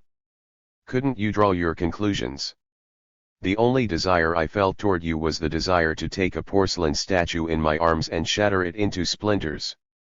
Yet you responded to every request I made with the same, polite, "Yes, Yarostan, it would please me very much." When we returned to the plant after distributing our posters I asked if you'd like to spend the night with me in the plant. "Yes. Yarostan, it would please me very much." I slept. I dreamed of Louisa. You didn't rouse a shadow of desire in me. You shyly placed your arm next to mine, but ever so politely. I couldn't make myself pretend you were Louisa. I did desire you once, Sophia, for an instant. You politely consented to spend the following night with me. That night's love is undoubtedly the love you've remembered for 20 years, that's the night I've tried to make myself forget. But if I'm going to expose the falseness of your feelings toward me, I can't continue hiding the foul root from which they sprang. I intentionally placed our blanket near the street entrance to the workshop. You responded politely to my caresses. I was sure you said everything you thought you should say, and you turned exactly as you thought you should turn. It was only the following morning that my desire for you grew. You were nervous, you knew how late it was. But you remained in my arms, smiling your polite, fragile, nervous smile. Suddenly the workshop entrance was wide open, sunlight streamed in. Louisa shouted, "Oh, excuse us," as she and Mark scurried past us into the shop. Titus arrived a second later. My satisfaction was complete when, red with shame, you ran to the stockroom with a blanket draped around you. I had broken the porcelain statue. I did it out of resentment toward Louisa and toward Titus, out of frustration, out of spite. How you hated Alec when you saw him embracing Louisa for what you took to be similar motives. I loved you, desired you, Sophia, during one instant, the instant when you turned red with shame, the instant when Louisa, Titus, and Mark looked at the correct young lady having intercourse on the workshop floor right by the street entrance in broad daylight. The devil put that into your head. Myrna exclaims. I don't want to hide behind the devil, Myrna. What I did to Sophia was monstrous, and I feel I should tell her that her love for me is built on rot. You'll be boasting. Do you think any such idea could have come into your head on its own? Don't you recognize its author? Only 3 days earlier Jan had asked you to do exactly the same thing at my house, to my mother. Did you think that was Jan's idea? The two pranks are identical, Yarostan, and neither you nor Jan were such ingenious pranksters. It has the devil's signature on it, don't you see it even now? The prank was designed to drive my mother out of her wits. By making Sophia the queen of the peasants, you merely made the prank useless to Jan and postponed the completion of the devil's plan until a time when Jan could no longer derive any satisfaction from it. That's terribly garbled, Myrna. I insulted Sophia. She revenged herself twice over. She told you she left jail in 2 days, abandoning you and Jan to 4 years in prison. Then she went on to take everything you hadn't given her, and she thanked you for all of it from spite. That prank would have served Jan's aims far better than it served yours. Did you ever regain Louisa's love? Was she waiting for you at the prison gate when you were released 4 years later? Yet you still loved Louisa then. It's you I feel sorry for, not Sophia. The 3 of them took 12 years from your life and the heart out of mine, yet you're groveling, apologizing. I'm sorry, Sophia, for having played your sister's prank on you. I should have played it on Myrna's mother. That's all constructed with your mother's superstitious logic, Myrna, and it doesn't refer to what actually happened. No, I didn't regain Louisa's love. Yes, I did love her long after that. But that has nothing to do with the fact that the police arrested us. And why were you and Jan arrested? Tell me that. Tell me why the 3 of them were released 2 days later. Did they try to release their comrades when they were out? Tell me that. I can't tell Myrna that. I don't know why. Myrna's superstitious analysis is garbled, but her questions are perfectly clear, and they raise more problems than I'm willing to face. The day after I played my prank on you, the rumor spread among us that Louisa's companion George Alberts had been expelled from his plant. The following day Claude and Adrian told me Alberts was a spy who had worked for the enemy during the war, and that Louisa was in some way his accomplice. I knew these were lies manufactured by Claude's police mentality, and I also knew that Claude had waited long for his revenge against Louisa. I dismissed Claude and Adrian as repressive maniacs. Claude later worked with the police, and it's obviously because of him that the police added espionage and collaboration with the Alberts spy ring to their list of charges against us. In prison I was shown a foreign newspaper clipping according to which George Alberts and his family were settling abroad in the comfort provided for them by the government they had served. These typical police maneuvers didn't shatter my trust in or admiration for Louisa. Nothing was odd to me until you told me 2 or 3 months ago that Luisa's prison term had only lasted for 2 days. The slanderous rumor spread by Claude, the elaborate scheme invented by the police, the fact that Luisa was gone when I was released, none of that bothered me. But the knowledge that she'd been released after 2 days in jail would have bothered me. I knew the police regularly bungled their own elaborately concocted schemes by giving shorter terms to those they designated ringleaders than to those they designated mere accomplices. But I couldn't have made myself believe they had bungled so far as to release the entire center of the ring after only 2 days while leaving the accomplices locked up for 4 years. I didn't even believe the clipping I'd been shown in prison. The day I was released, I went directly to Luisa's house. Complete strangers lived there. They'd lived there for 4 years and hadn't ever heard of a Nachalo or an Albert's family. I concluded she was either in jail still or that the clipping was authentic. When I brought this up to Jan a week or 2 later, he told me he'd seen the same clipping, hadn't ever doubted its authenticity, and hadn't been bothered by it. "Did you expect them to stay here?" he asked. "Obviously not. I no longer doubted the authenticity of the clipping and I wasn't bothered by it. There was nothing odd to me about the fact that Luisa had settled abroad after being released from prison into an environment that offered no release from prison. Once I accepted her absence, I even felt stimulated by it. She had left me behind to continue her work. I wondered how proud of me she'd have been if she'd heard me repeat every one of her stories and every one of her theories to Myrna and her father. "So you didn't pretend I was Luisa?" Myrna exclaims. "I didn't say I did, I only asked what difference it would have made." "No, I obviously didn't pretend you were Luisa, you had nothing at all in common with her. But you had everything in common with her. You became Luisa and I became you. There's a great deal of truth in that. Myrna became my political pupil, just as I had once been Luisa's. Even the content of the lessons was the same. The workers had done it once and they could do it again. They had defeated a whole army, taken hold of the land and the factories and started to forge their own world, and we were going to forge it again, arm in arm. But I didn't communicate my project to Myrna as successfully as Luisa had communicated hers to me. What Myrna heard was totally unrelated to what I said. I gradually realized that she wanted life while I was offering her politics. I became Luisa, but only in my own eyes. You became someone else in my eyes, Yarostan, someone I wanted very badly. Every word you spoke expressed what I most longed to hear. You were my brother as I had known him before his prison term, you fulfilled his promise to me, you satisfied the desire Sabina had roused in me. And in the end you were the instrument that destroyed my family because Sabina devised a prank. You've been obsessed with that superstition ever since Sophia's letter arrived, Myrna. Sabina had nothing to do with my coming to your house after my release. She'd been gone during all 4 years of my imprisonment. I came because Jan was my best friend. I knew where his parents lived and I hoped they'd know his whereabouts.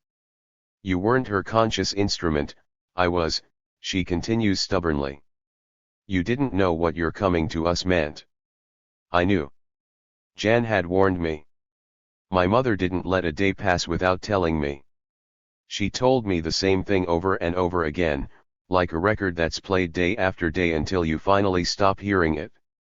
How she had single-handedly tried to bring us up in the way of the Lord, but the Lord had sent a scourge on all of us because my father had transgressed the Lord's way and trafficked with the devil. To you she was always just a crazy old woman with crazy explanations, but she wasn't as crazy as you thought.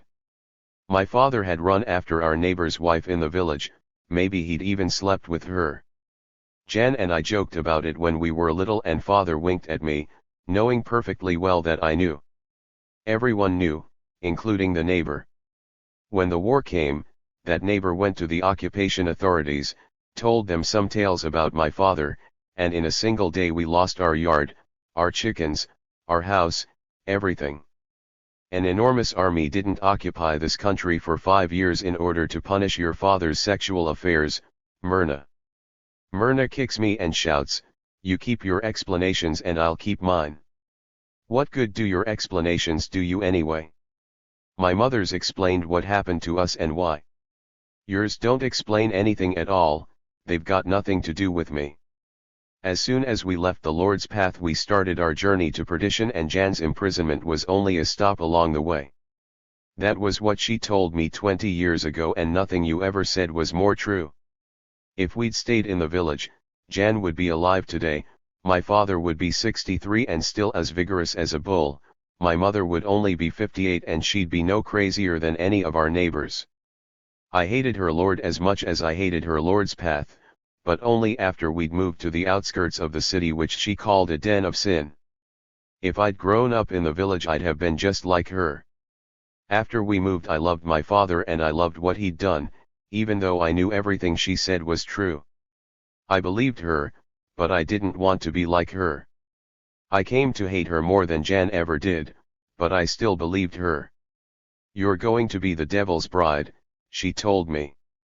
The devil possessed your father first, then he visited your brother, he came to you last, but you're going to be the one who drives the devil's sword into our flesh. She pointed her finger at me with such hatred, she actually saw the devil in me.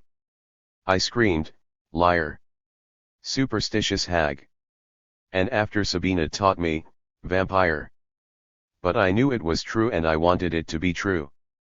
My arms, my lips, my whole body ached for the devil. I longed to be the devil's bride and I dreamed of driving the devil's sword into her flesh. The devil's bride, Jan's bride, my father's bride, everything she said I'd be, I wanted to be. But I didn't have the nerve. I only had the nerve to do it as Sabina had taught me, by pretending. And pretending was good enough, the devil doesn't know the difference. I no longer know the difference either. I've already driven that blood-stained sword into all but 3 of us, and I'm still holding it. Myrna. Don't interrupt, Yarostan, you don't understand anything. I had my second encounter with the devil, at long last, a year before you or Jan were released. He came in the shape of a boy I knew in 7th grade, we were both 13. It was with him that I tried to complete what I'd never carried through with Jan, what I'd completed only once, the night Sabina pretended to be Jan. I don't remember his name because I called him Jan. Everyone else in class thought me strange, they knew I had the devil in me and they were afraid. But the peasant boy I called Jan liked me because I was strange, he spoke to me, touched me, walked me home. One day I didn't walk home after school, I pulled him to the clearing in the forest where Jan and I had played when we were little. We were all alone. I removed all my clothes and started to tear his off. He was frightened. I begged him to pretend to be the devil, my brother, but he didn't know how to pretend. I was so hungry, so terribly hungry. I pushed his naked body to the ground and shouted, "Take me, Jan, take me. I'm your bride, the devil's bride." When I was on him he sobbed and shook with fear. He jumped away from me and ran off with his clothes, leaving me alone in the clearing. If you were a monster to Sophia, what was I to that peasant? A few days later I learned the devil doesn't care if the deed is pretended or real, nor even if it's carried through to its consummation, all he cares about is the desire, the devil's passion. The boy's father was killed. The fathers of several other students in my class were arrested. They had all worked in a neighboring town where there had been a confrontation with the police. The day I had taken the boy to the clearing a strike had broken out. It wasn't just a strike. It was Jan's strike. What those workers wanted was the revolution, the world where everything would be possible, and they were all arrested, every last one of them, some were killed. My peasant's father had only worked there for a month. I heard about that rising during my first term. The fact that it broke out when you were having your affair was a coincidence, Myrna, a trivial coincidence. Those workers had tried. My whole life's meaning is built out of such coincidences. Myrna snaps, and then proceeds to silence me definitively. Marbles experience coincidences, Yarostan. People experience meanings. Don't you know the difference? I knew what I had done, and so did the boy. He was terrified, death itself couldn't have frightened him more than I did. He avoided me as if I carried the plague. Not because of what I'd done to him in the clearing but because of what we had both done to his father. If he were here now I'd make you ask him. His fear made me afraid, afraid of myself, afraid of that devil's sword my mother had already seen in my hand. For the rest of that year I tried hard to be like everyone else. But I had communicated to the peasant. Don't you see she was right? Once you step ever so briefly into the devil's path, you'll never ever leave it no matter how hard you try. He had stepped into it, only for an instant, and by the end of the year the same passion started to burn in him. He spoke to me again, he walked me home. He had learned to pretend, he pretended we weren't responsible for what had happened to his father. One day he pushed me against a wall in a dark corner and asked me to marry him.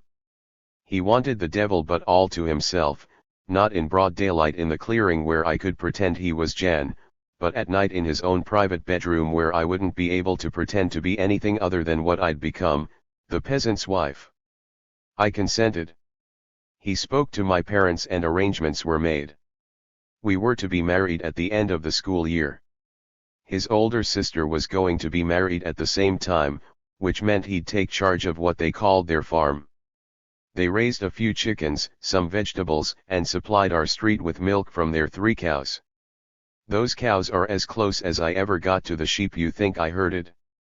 On one of my visits his sister showed me how to milk them, to prepare me for one of the chores I'd be doing until I died. A month later Jan returned, completely changed.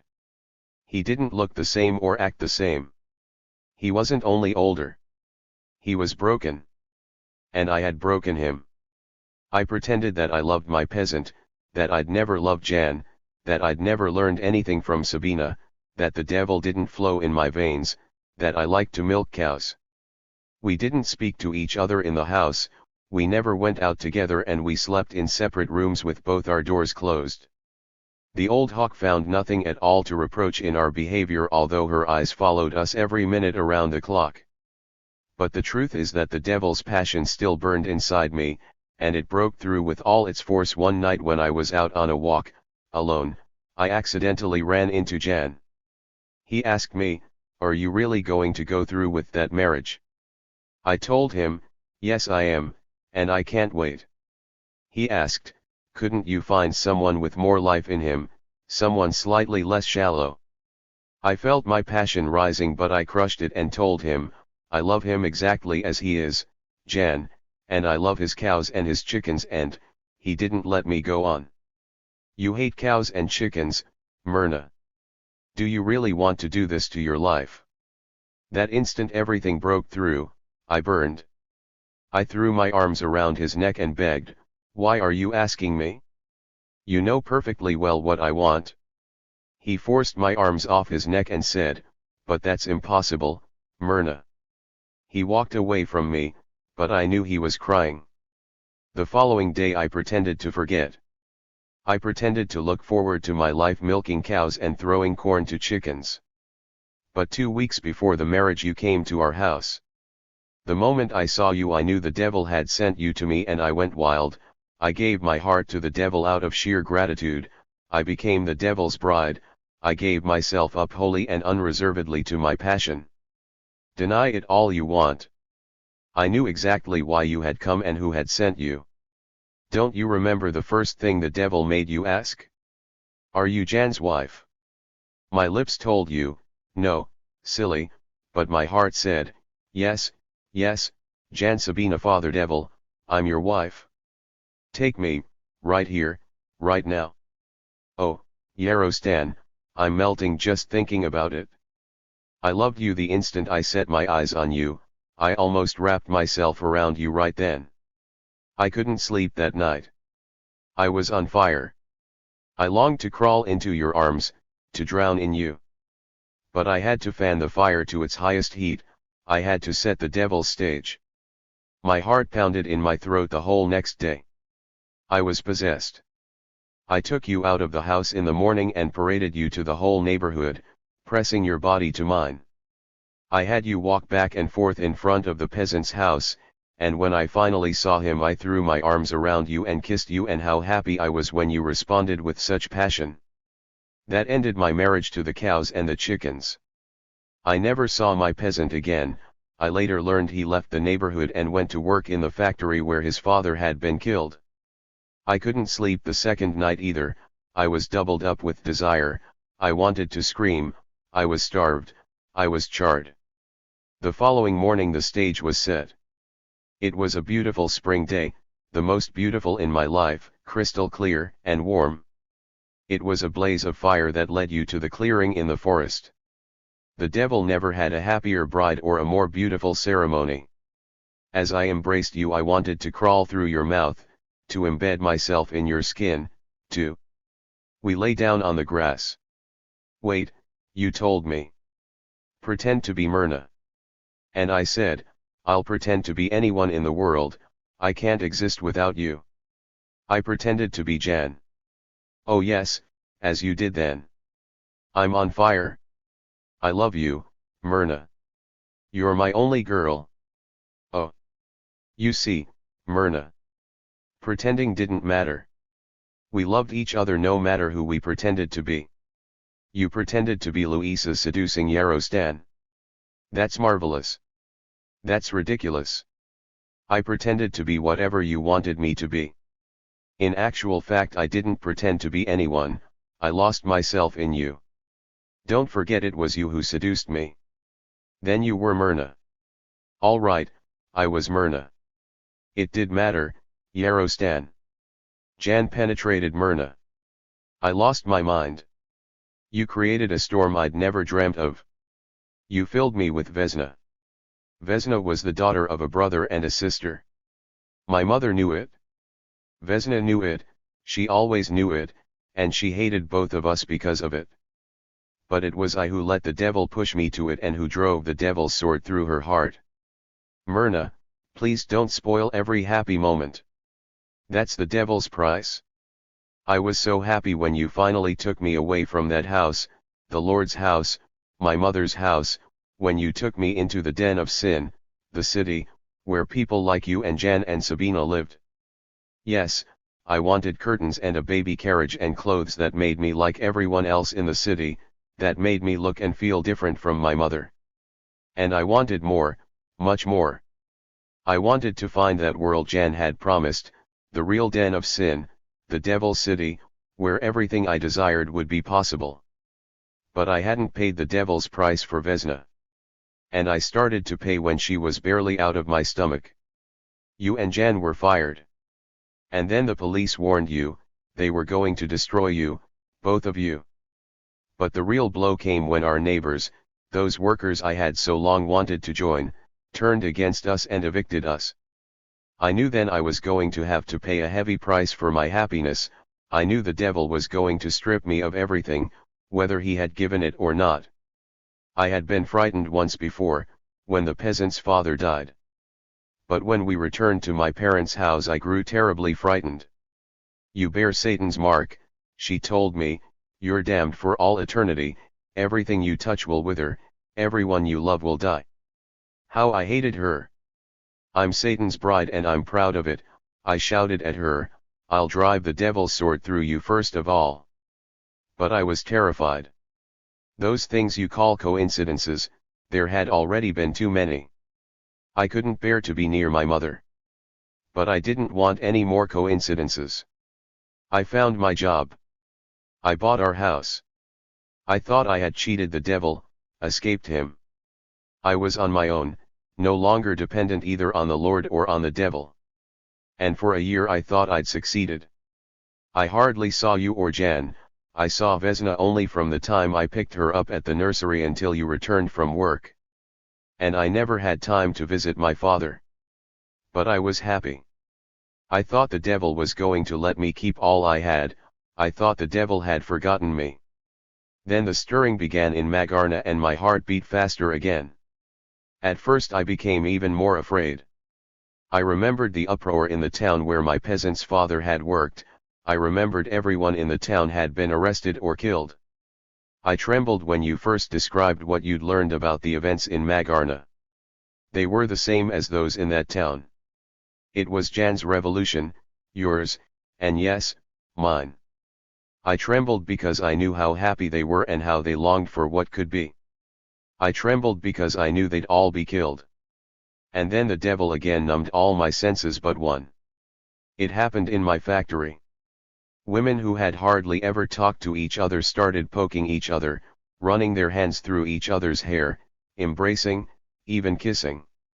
I longed for that revolution, I wanted it for all of us. I couldn't restrain myself, I was possessed again.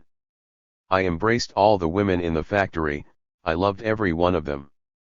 Do you remember that last Sunday when Jan and Titus came to our house early in the morning? I didn't know which of you I desired most, Titus, the fatherly stranger, Jan, the brother I had loved since childhood, or you, the combination of both, you, who had been Myrna and could therefore be Sabina as well as Satan himself.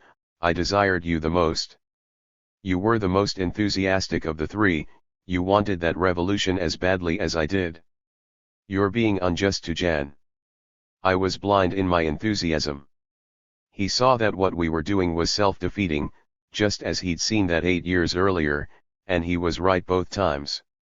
Titus and I were stuck on the question of a free press. We kept insisting that an ignorant working class cannot possibly chart its own course and build its own world. But Jan was telling us, and no one heard him, that the press was part of that ignorance. He kept pointing out that Magarna workers were already creating forms of human communication which freed the people, not the press. Jan knew they were all going to be killed or jailed. He knew that everything was going to remain impossible. Jan wasn't only his father's son. I knew too, but the devil was in me and I didn't care. Titus said the press had brought the spirit of Magarna to workers who had lost their ability to act, and I loved the press for that as I loved Titus for saying it. The press was the devil's instrument, it did the devil's work, it put life into shriveled carcasses, it transformed the frightened women in my factory into reckless maniacs, it filled you with life, it filled me with unquenchable desire. I'll never forget, Myrna, you took me to that clearing again, I dreamed of that for the next 8 years. That time I didn't pretend to be anyone other than Myrna because I wanted you, all of you, every one of you, everyone I had ever thought you to be, my brother, my father, Titus, yourself, Sabina and all the workers in Magarna. I gave myself to all of you without shame, without pretending. And I suppose you think that's why Yara. I don't suppose. I know. Yara would pick up the devil's sword the moment I dropped it. But I'll never drop it. I can't. It's part of me, part of my flesh, it's in my heart. The devil sent 2 bills of charges only 3 days later. They weren't just bills for those few days of happiness but for all the previous years.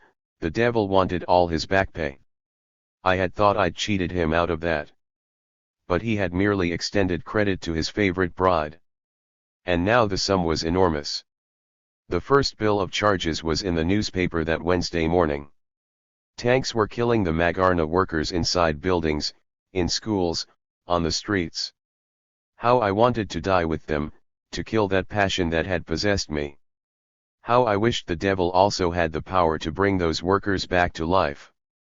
The women in my factory might as well have died that morning, all their love was gone, they were lifeless, as still as the dead. Hell is the silence of the graveyard. A week later those who had come to life first, vanished. We've been still ever since, until last week, and we're still again. We remembered the tanks. How can Jasna speak of courage in those who never faced the tanks? The devil sent his second bill by special messenger. It came in the form of a letter from Sophia Nachalo, but I knew who the letter was from as soon as he told me he'd left an identical letter for Jan at my father's house. I knew you wouldn't come back and Jan wouldn't come again. I knew even before the police came for the letter 2 hours later. I knew I had to pay for Vesna, for my passion, for my happiness. Don't tell me the letter arrived the same day the tanks entered Magarna by coincidence. Don't tell me it was a coincidence that the messenger arrived at my house the very minute when you and Jan were being arrested 100 kilometers away, not an hour sooner or an hour later. Don't interrupt, Yarostan. I took the trouble to find that out. 2 years after your arrest I got a day off to visit you in prison. They wouldn't let me in, they said I had the wrong permit, the permit had been changed. I took the train to the steel town and waited for the workers to come out. I ran to the first group and told them who I was, they all knew both of you. I told them I had found you and asked if they knew where Jan was. They were silent with that silence of death, their faces answered, they didn't know but they all knew. Then I asked about the day when you and Jan were arrested. They told me lots of workers had been arrested. When? I asked. A week later.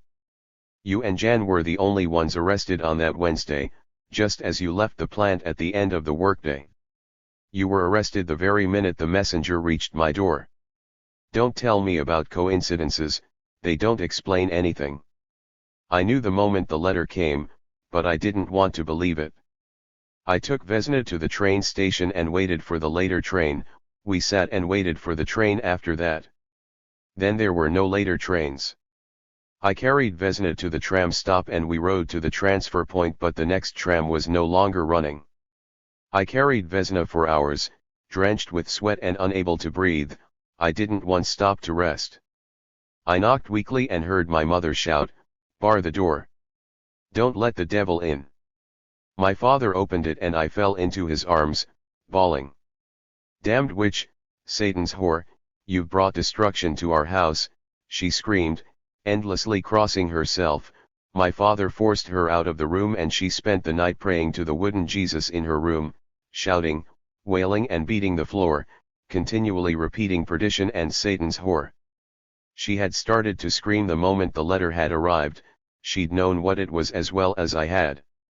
When the police came, she immediately gave them the letter, but my father snatched it out of their hands, they had no right to take a letter addressed to his son.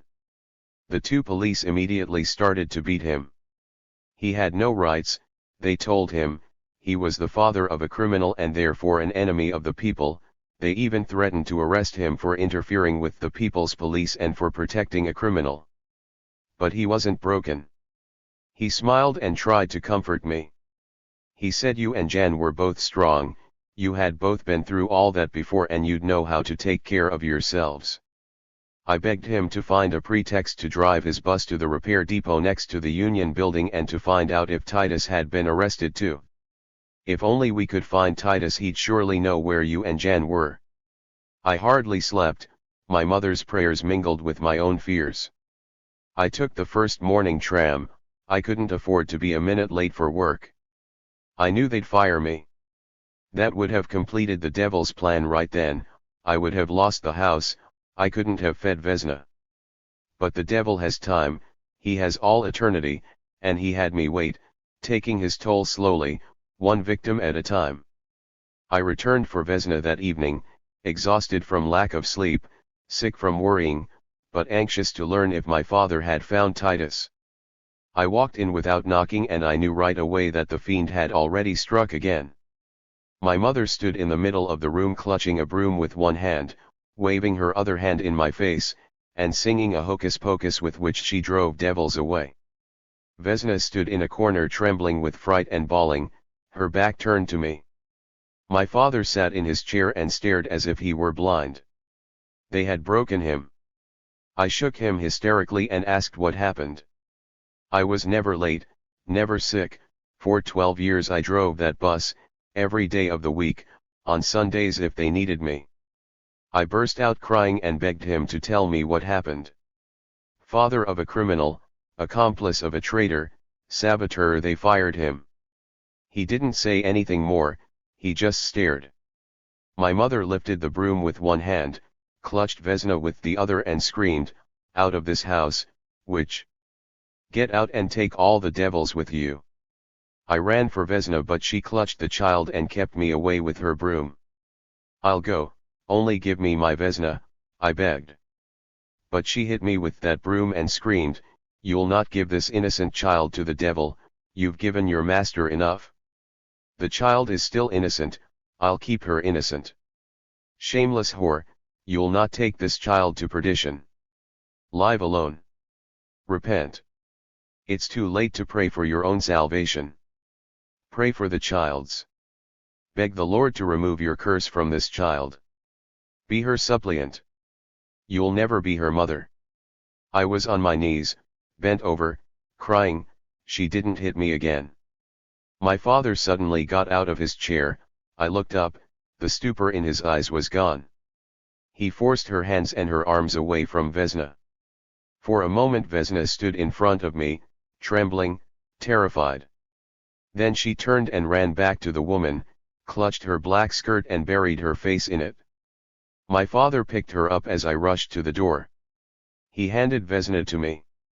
Tears streamed down his withered, wrinkled cheeks. I ran to the tram stop, hurting from Vesna's kicks, deafened by her screams. She was only 2.5, but she already had a will of her own. I carried her off against her will. I knew what the consequence would be. But I had to have Vesna, she was mine, she was all that was left to me of my love, my desire, my passion. Do you know what time it is? Why didn't you tell me sooner, she exclaims angrily, I'll be late for work. It was Thursday morning. That night I started this letter. I hadn't known Myrna's father had been fired from his bus driving job. When Titus visited me in prison I learned he was ill, and when Myrna visited me later, 3 years after my arrest, I learned he had died. It's Saturday night now. I'm tired and I don't have anything more to tell you. Yara is to return from her outing late next week. I haven't seen Jasna since she left our house crying Wednesday evening.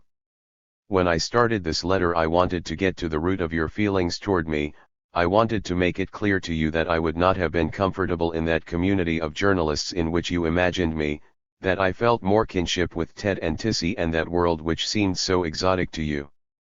But I'm falling asleep. Yarostan. Sophia's 6th letter. Dear Yarostan. I couldn't wait to write. I haven't heard from you since I last wrote you because I haven't been home for a week, not even to pick up my mail. I've spent the past week in the commune inside the occupied university, and I love it here. I've been dying to find time to tell you about it and also to finish my previous letter. It got so long that I skipped half of what I wanted to say and I didn't deal with any of the questions you'd asked me. I'll tell you about the commune first. Everything I've ever wanted seems to be happening all around me. Thanks to Tina I got into the midst of it all just as it began. I pinch myself several times a day just to make sure I'm not dreaming. And I'm still not completely sure. What's happening here at this moment is exactly what I longed for, but I never really believed it could happen here.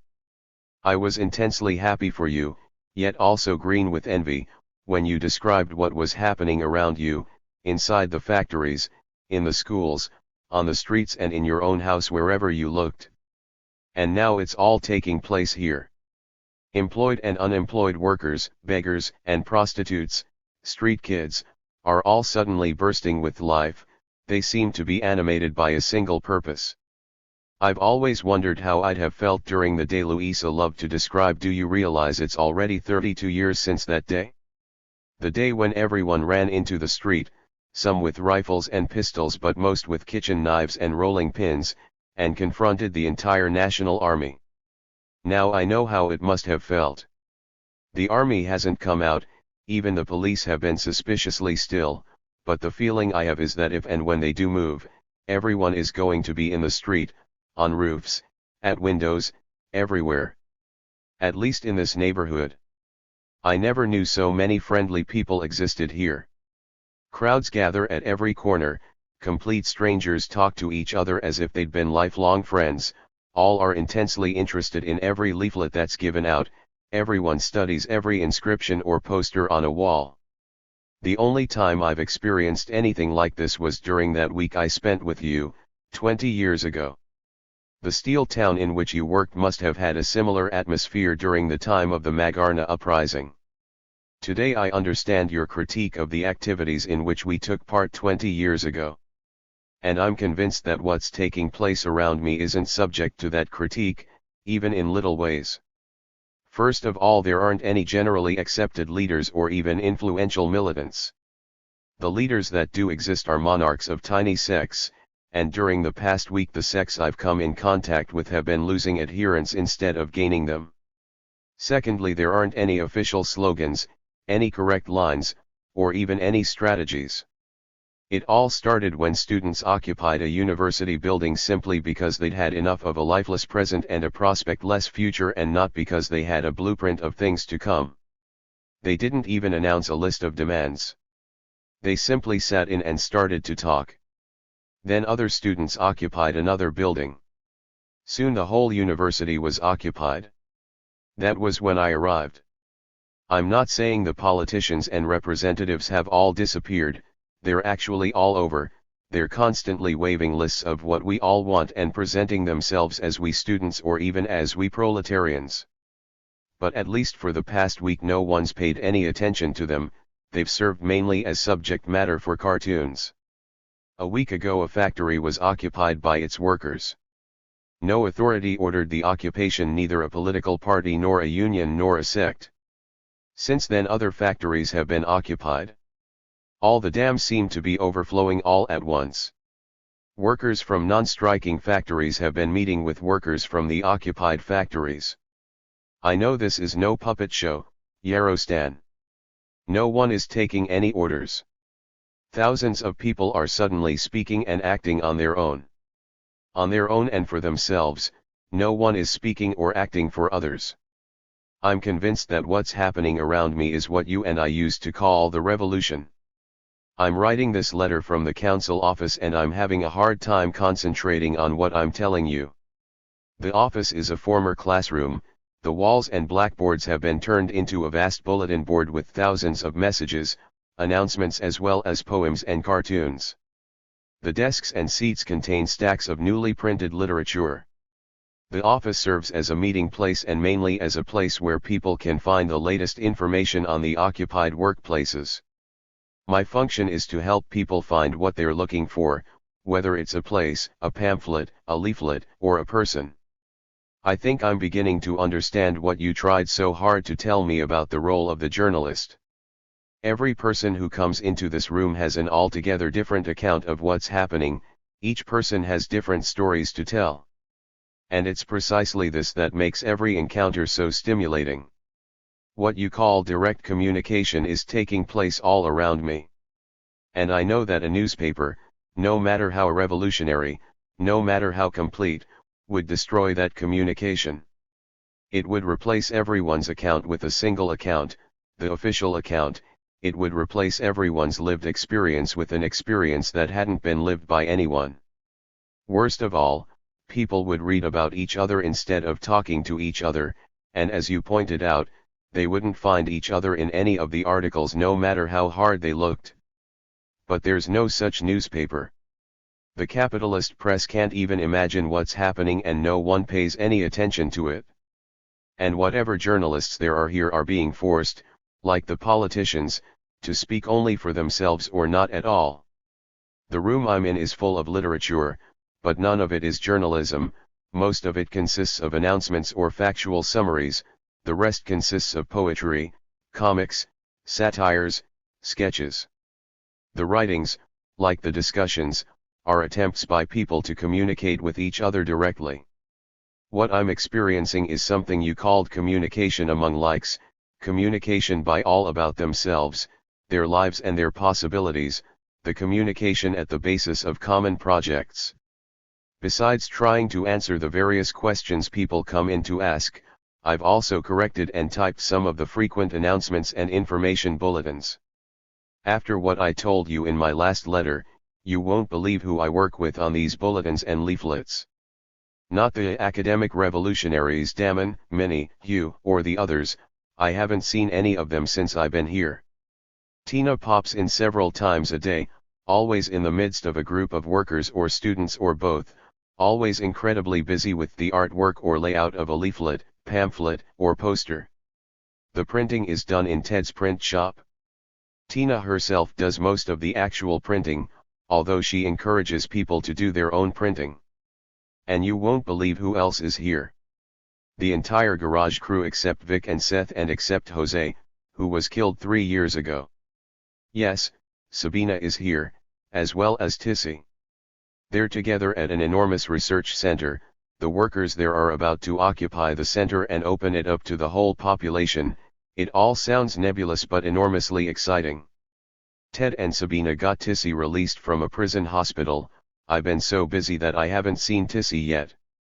In my previous letter I insisted that my world as well as yours was the world of Hugh, Damon, Minnie and, yes, the world of Louisa. She's not here either. I told you that I left the garage in order to return to the world that was so familiar to me, the world which I identified with projects I had once shared with you. Isn't it ironic? Now that I'm engaged in precisely those projects, I'm with the very people I'd left in order to engage in them. Does this mean you were right when you said my descent to Sabina's world was a descent to yours? I don't think so. I rather think all the people I knew have changed in ways that couldn't have been predicted. In several of your letters you argued that such enormous changes were impossible. You seemed convinced that once Veronese, to take just one example, got on the bureaucratic train, there was no way for her to ever get off. But what's happening here right now disproves that type of fatalism if nothing else does. Who'd ever have imagined Sabina or Ted in any way connected with a student commune, or Tissy in a research center? I don't see where your fatalism comes from. You've told me that during your second prison term you became disillusioned with Louisa's frequently obsessive optimism. I don't blame you for that. But don't you see that your fatalism flatly contradicts the very possibility of events like those that took place in Magama, like those you've been experiencing during the past 2 months, like those I'm experiencing now? If people were all locked into trains headed toward predictable destinations, who would ever give rise to those unpredictable and unforeseen events we call revolutions? I don't think I was wrong about the people I knew in the garage 10 years ago. I think they're different people now. I think they've all changed in completely unpredictable ways. I've seen such changes before. Jose, for example, became totally transformed 2 or 3 years after I left the garage. It could happen to Vera too, as well as Adrian and Mark. One or all of them may yet respond to the atmosphere that first stimulated Yara, then you, then Jasna. You may yet find yourself storming the prison walls alongside your former comrades. In case that happens, be sure you tell me what you did with your fatalism. No, I don't think I was wrong about the nature of the activity in the garage and the bar. When Hugh described it, he merely gave words to my innermost thoughts. That wasn't the project I had sought all my life. It was a capitalist operation existing on the fringes of society and exploiting those least able to defend themselves. I had to leave the garage in order to live my own life, in order to launch my own project. The funny thing is that when I finally did find a project that had something in common with the one I had shared with you, it was with Jose, of all people, a totally transformed Jose. But I'm rambling. A meeting is taking place and I'm trying to listen and write at the same time. 2 postal workers are talking excitedly to a group of workers from an occupied factory. I'm trying not to be guilty of Louisa's uncritical optimism, but yarostan, if postal workers can be affected by the spirit of the occupations, everyone can. Do I dare imagine where all this could lead? How I wish you were here. It's relatively quiet here again. Yes, I wish you were here, but not because I'm miserable without you. I've rarely been happier. I want to share that happiness with you. I also longed for you 10 years ago, after I left the garage, but then my longing didn't come from a desire to share happiness with you. I wanted you to help me out of my misery. When Hugh asked me not to join him in his activity at the project house, my heart broke. How similar that activity must have been to the activities I shared with you in the carton plant. How similar that project house must have been to the council office I'm in right now. How I longed to work with Hugh, to be loved by him, to be accepted by the street people. The most exploited, the most dehumanized started to stand up, refusing to accept the life into which they were born. They started becoming themselves, on their own, as Hugh put it. And today many of those very people are occupying factories. I wanted to be part of that movement, part of that community, but in Hugh's eyes I could only be a leech on that community. I could only push it back down, suck its strength out of it and incapacitate it at the very moment when it was trying to raise itself up on its own. I could only be part of the cancer that annihilates every possibility of life and puts an end to every period of ferment. I may be profoundly deluded about who I am, but I really don't think I deserve your or Hugh's descriptions of me. I had already started working in the fiberglass factory when I found Hugh. At the very moment when he called me a leech, I was already discovering what it meant to be exploited, maltreated, injured. I was already one of the units of human flesh on which the Leviathan feeds. I was already exchanging my life for a lifeless survival. You told me you felt a certain satisfaction, I think you called it resignation, during the hours you spent in that steel factory and during the hours you spent traveling there. I came closer to feeling defeated. I don't remember everything you said about your resignation, and I'm not sure I can really pinpoint the difference between that and defeat. I think by resignation you meant to say that you didn't really accept your condition but that you put up with it because you didn't see any prospects for abolishing it. As soon as such prospects appeared you'd be among those fighting to abolish the condition. Many people must feel that way. The proof is that today they're destroying the jobs to which they were resigned only yesterday. But I didn't feel that way. My attitude was infinitely more cowardly, even slavish. I was resigned, yes, and I dreamed of getting out of that factory exactly as I'd gone in, by myself. The liberation I dreamed of was my liberation from that factory, not our liberation from that condition. I wasn't resigned but defeated. For me there were no prospects other than for me to leave, letting all the other me's remain there. Was I spoiled, as you suggested? Was I unwilling to share the conditions of my peers because I aimed for a social position like Vera's? I really don't think so. Yet I can't really justify having left that factory the way I did. I can tell myself such factories wouldn't exist if everyone left them, but I know perfectly well that not all the people in that factory had college educations on which to fall back or rich sisters who'd come to their rescue. I think the truth is that I didn't have the physical or moral strength to feel resigned. I was dying on that job, literally dying. I wouldn't have survived until the day when prospects appeared. My resignation wouldn't have been an acceptance of a temporary setback but an acceptance of certain death. I was defeated in the face of a condition I really couldn't cope with. My only prospect was to escape from it. That was the only factory job I ever had. I'm sure all factory work isn't as horrible as mine was, but I never had the slightest desire to find out. The mere thought of doing anything even slightly similar to what I did there sends shivers down my spine. I was one of 4 people, 3 women and a man, who pulled a continuous blanket of fiberglass from one set of rollers and pushed it into another set. Although we wore long rubber gloves, boots, and masks, minute particles of glass found their way into every pore of our skin, into our hair, our mouths, our nostrils, our lungs. It had a peculiar, horribly offensive smell. I still get nauseated whenever anything reminds me of it. I felt perpetually as if pins were sticking me. The smell followed me wherever I went. I lost my appetite because everything tasted like glass. That job didn't only consume my time, my energy, my human possibilities, like the bus you described so vividly. It literally consumed my very life. One of the women I worked with described our situation with the most bizarre sense of humor. "It's not really so bad once you figure out what it's all about," she'd say. "At first you hate it so bad you can't wait to get out of it. Then your lungs go. They can fix you up the first time if you've got one strong lung. When you come back you know the wait won't be so long, one lung can't take as much as 2. That's when it becomes fun. You want to see how long you can hold out. They always fire you the second time you go to the hospital. They know you've made it. You're out of it. There's no more waiting." She went to the hospital, for the second time, a few weeks before I left that job. In order to prepare oneself for a day when there are new prospects on the horizon, you have to assume you'll survive until that day. I couldn't assume that. My only prospects were escape or death. Your worst 3 years in prison couldn't have been as empty or as painful as the 3 years I spent in that fiberglass factory.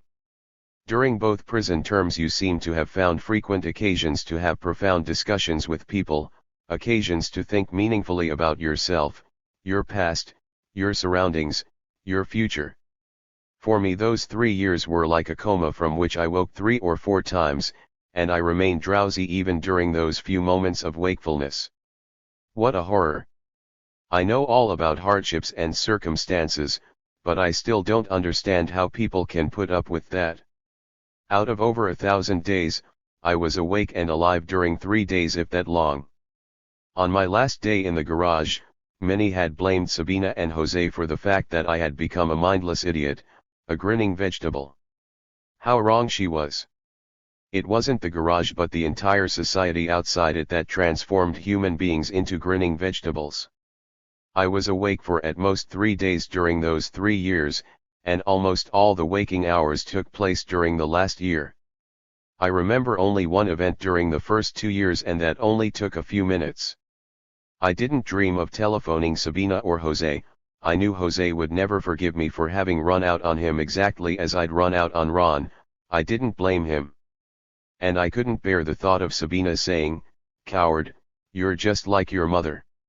I did telephone Luisa once, several months after I'd left her.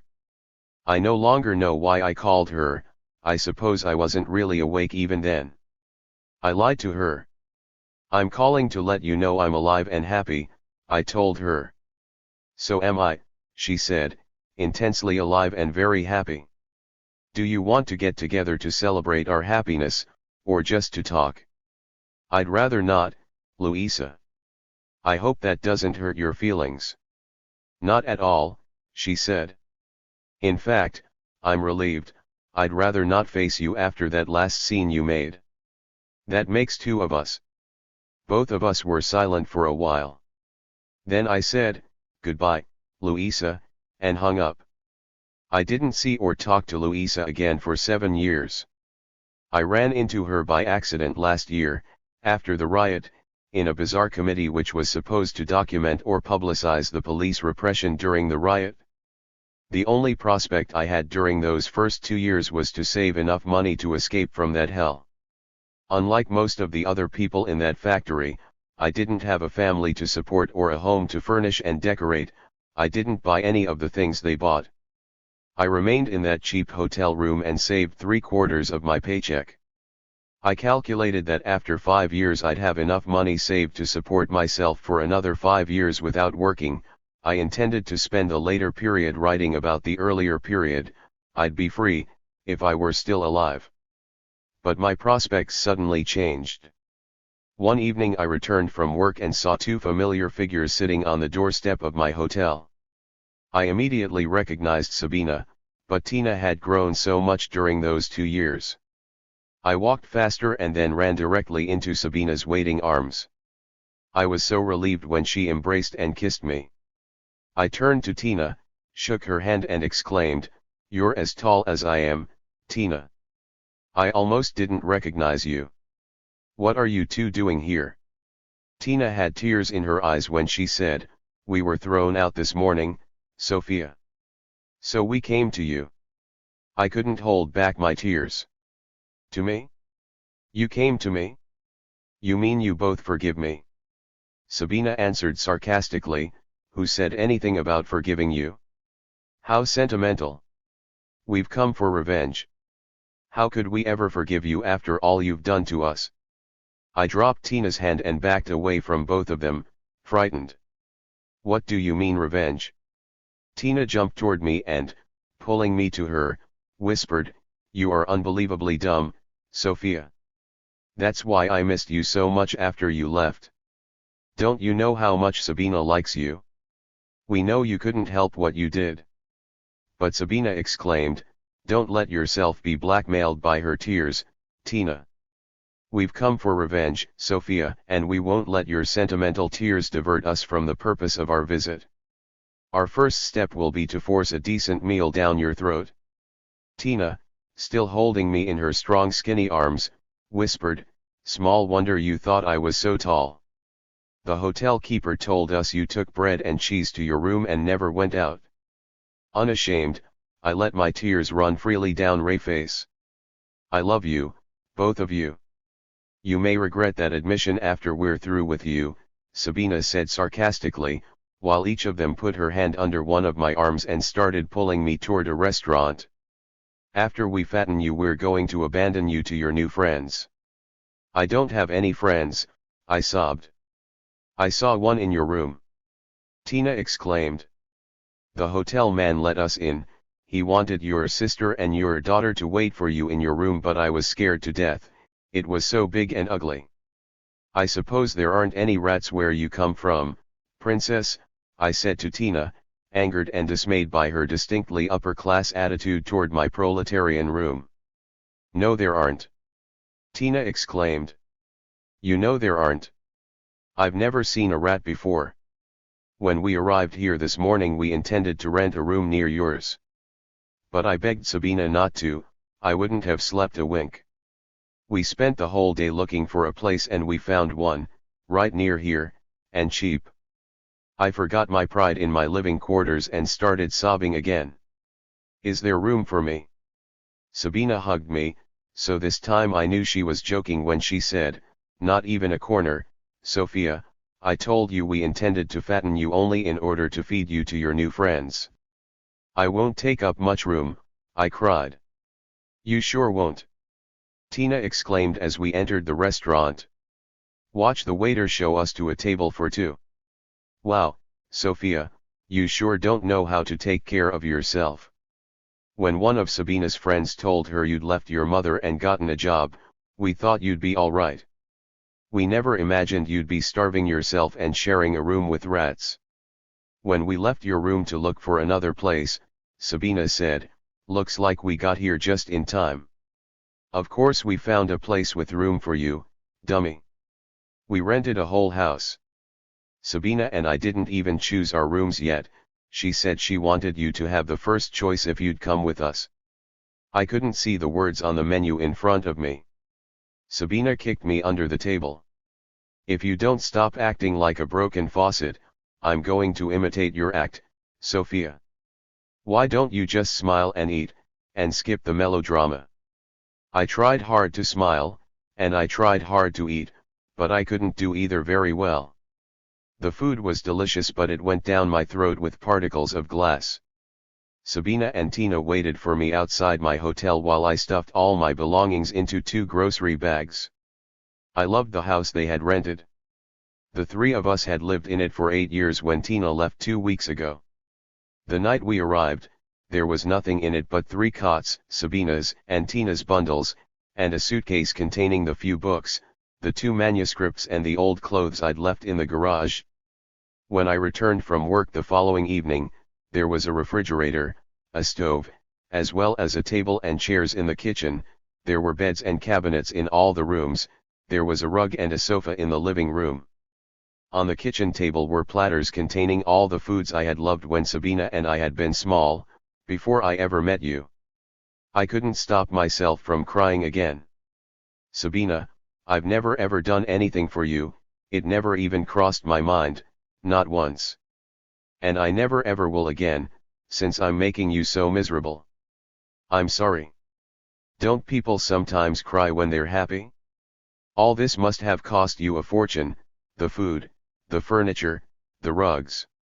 "They were all gifts," Sabina said. "I saved a lot of money during the past 2 years. I'm not penniless anymore. I can pay for the food and furniture. I think I should at least pay the rent." "And be our landlady?" Sabina asked angrily. "Not on your life. Each of us pays 1/3 of the rent. But you've spent so much already. All this food and..." Sabina turned to Tina and asked, "How much have we spent?" Tina then turned to me and asked, "Sophia, do you mean you actually go to the supermarket to buy groceries?" But surely you didn't stuff the refrigerator and beds into your coats. Tina said, we were thrown out of the garage but Sabina didn't lose all her friends. I couldn't believe it. Everything matches so well. It's all so tasteful. How could it all have been stolen and in a single day? One of her friends works as a truck dispatcher. She had the contents of an enormous mansion delivered here. The neighbors must think we're millionaires. 3 moving vans came. We only took the things we wanted, they probably weren't even missed. I ate the meal they had prepared for me, but I enjoyed their thoughtfulness more than I enjoyed the meal. Even my favorite foods tasted like glass. Sabina, as if she'd sensed my feelings, told me halfway through the meal, it is clear to you, isn't it Sophia, that you don't have to go back to that job?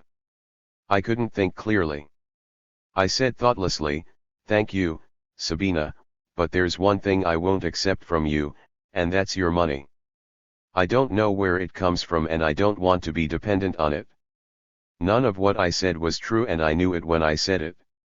Sabina turned her face away angrily, but only for a second, then she was friendly again. She acted as if she hadn't heard. I obviously knew where her money came from, every penny of it. She had told me, she hadn't hidden anything from me. Snatches of what Alec had told me in the garage, snatches of what Hugh had said flew through my mind. But Hugh's and Alec's critiques weren't the real reason for my refusal. During the previous 2 years I had acquired another reason, an unbelievably crude one, for not wanting to be dependent on Sabina or on anyone at all. I'm ashamed to tell you what it was. I had gotten into the habit of counting my money. Every week I calculated the money I had earned, the amount I'd need for rent and food and the amount I'd deposit in my bank account. I told you before that I intended to use this money later to live more comfortably and to write. That's not completely true. The life I'd live and the works I'd write were contained in my bank account. Whoever it was who said capitalists and workers had nothing in common hadn't ever worked for wages. Accumulate. Accumulate. That's Moses and the prophets, not only in the bureaus of capitalists but in the mind of every worker.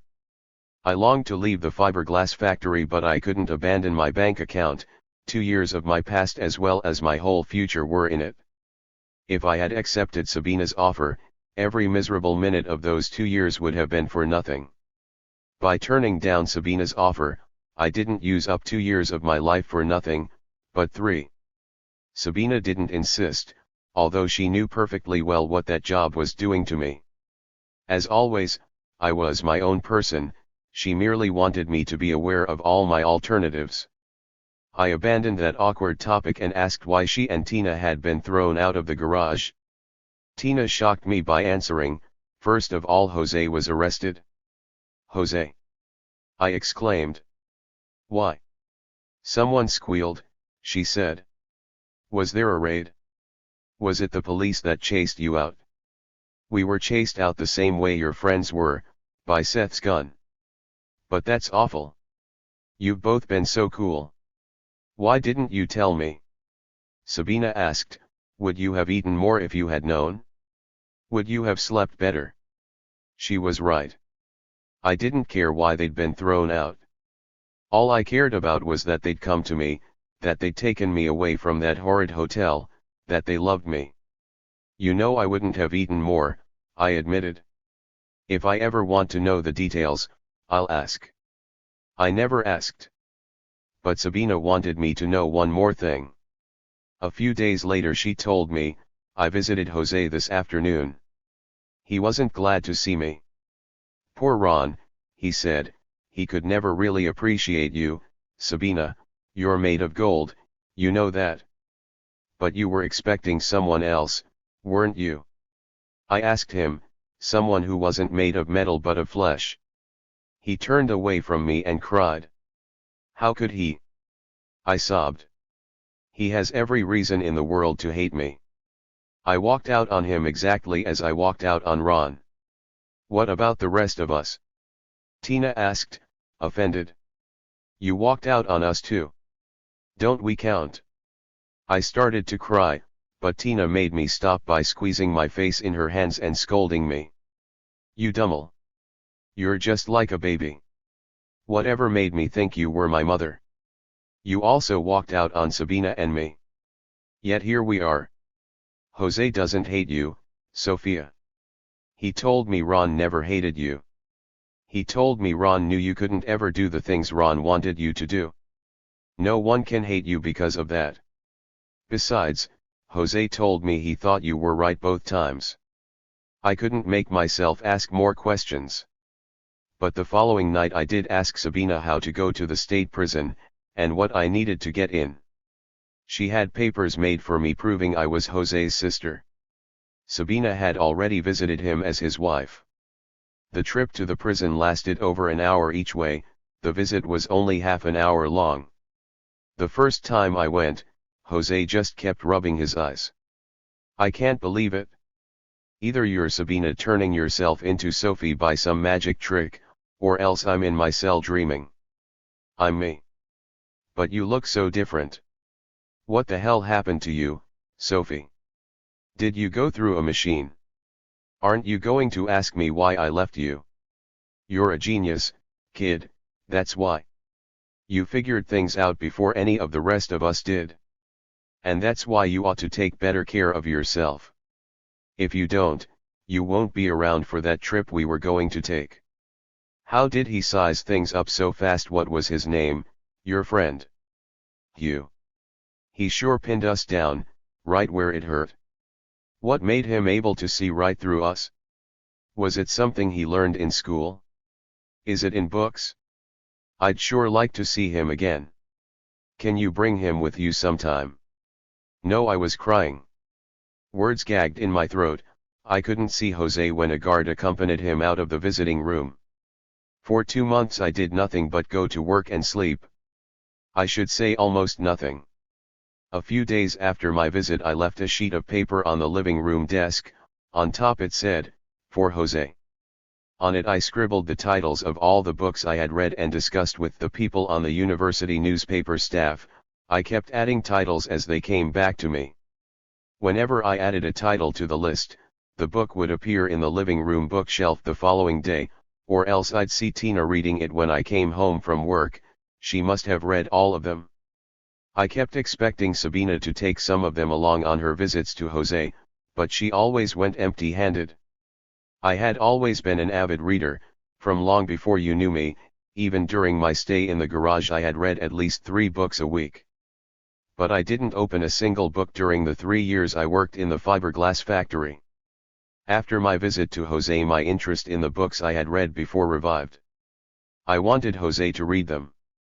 It was the only way I knew to tell him what had made Hugh able to see right through us. That obviously wasn't an adequate response to Jose's question, but I couldn't deal with his question. The closest I could come was to deal with the books I'd read, the books Hugh had read. 2 months after my first visit I went to the prison with a bag full of books. They didn't let me in with all of them, but they did let enough through to take up all of Jose's reading time between my visits. I went once a month. I came to life during those visits. Jose devoured the books. He couldn't wait to discuss them with me. He was no longer the Jose I'd known. He wasn't anyone I'd ever known. Our relationship wasn't a continuation of any relationship that had existed before. Our love had never existed. During those visits I came to life as something you unflatteringly called me in your letters, as a pedagogue. I came to life as Jose's teacher, as his guide, his mentor. What came to life, Yarostan, was my relationship to you. What revived was the week I'd spent with you, the tours you had given me, the discussions, the long, patient explanations. Only with Jose it was I who did the guiding and the explaining. You've admitted that you yourself were a pedagogue after your release from your first prison term. When you first met Myrna, you taught her everything you'd learned from the resistance, from Luisa, from the prisoners you'd met. I came closest to my relationship with you by becoming to Jose what you had been to me and to Myrna. Isn't it ironic that this happened with Jose of all people? The Jose who devoured my books and waited impatiently to discuss them with me wasn't the person to whom I'd abandoned myself in the garage. He became the person I had dreamed of meeting ever since I left you.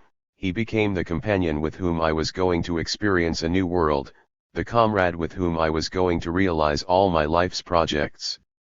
I dreamed again, of the day when Jose would be released, of the day when I would no longer have my job.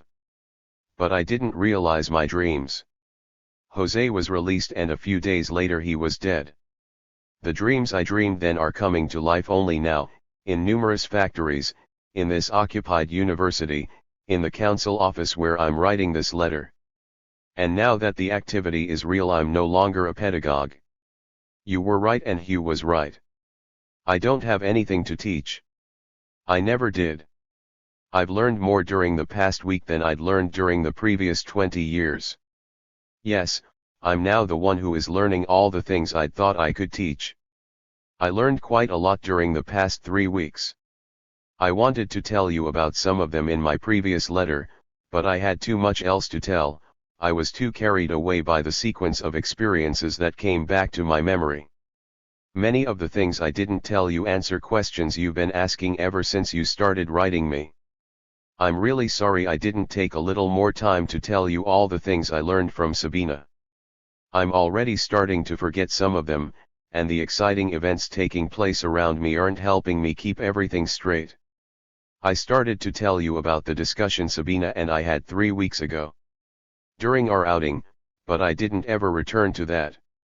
It was a beautiful day, it looks beautiful out right now, but I've hardly been outdoors for a week. We were all alone by the river, listening to quacking ducks, watching passing boats, talking about your letters and the questions you had raised. Sabina was unusually talkative. Your questions stimulated her to travel further and further back in time, all the way to the time of her birth, 32 years ago. Sabina often intimidates me, but despite that I think she's really fantastic and I wish I had some of her qualities. That day, as we lay on the grass sunning ourselves, she told me stories George Alberts had told her over 20 years ago. I'm having a hard time remembering them only 3 weeks after I heard them. It's funny that Yarostan keeps referring to the time and place of my birth, she said. He wasn't even there. It's as if his memory were an extension of Luisa's. What's so funny about it? I asked. You weren't exactly there either. Your memory is an extension of Albert's. I was every bit of 2 when you were born, but I wasn't really there either, and my memory doesn't have any extensions. I can hardly remember the few things I learned from Luisa. You know what? She asked. I wouldn't be surprised if that Manuel character Yarostan met in prison actually knew my grandfather. Everything he told Yarostan has such a familiar ring to it. Manuel must at least have heard of him. Too many of the incidents are identical to incidents Alberts described to me, only the interpretation is different, and by now my interpretation is closer to Manuel's than to Alberts. Sabina pointed to the passage where you said, according to Sabina, workers fought a revolution in order to give power to people like Alberts and people like Jan, Manuel, and I had to be swept out of the way. Sabina's response to this was, Alberts told me exactly the opposite. Yet they both referred to the same events. In his own eyes, Alberts was the one who fought for a popular revolution, and he was the one who was pushed aside by those opposed to the revolution. They can't both be right. Yet I think neither Alberts nor Manuel were lying, although I do think Luisa lied most of the time. I think Alberts and Manuel both fought for something on opposite sides of the same battleground. They both described that battleground, though each of them saw something completely different. I know what Alberts fought for, but I still don't fully understand Manuel. Try to get Yarostan to you still more about him. I told her I'd try, but I'm trying only now. Sabina told me about those events as if she'd experienced them herself, and as if they'd taken place only yesterday. When she was small, Alberts never tired of telling her that she was born right after the greatest revolution that ever took place, during one of the darkest nights in all history. The army attacked the city. Everyone was in the street. Nachalo, Luisa, and Margarita were behind barricades. Alberts stayed indoors minding 2-year-old you. He told me how he pleaded with Margarita not to go out, she was about to give birth. But Margarita couldn't be kept indoors. According to him, she was the revolution.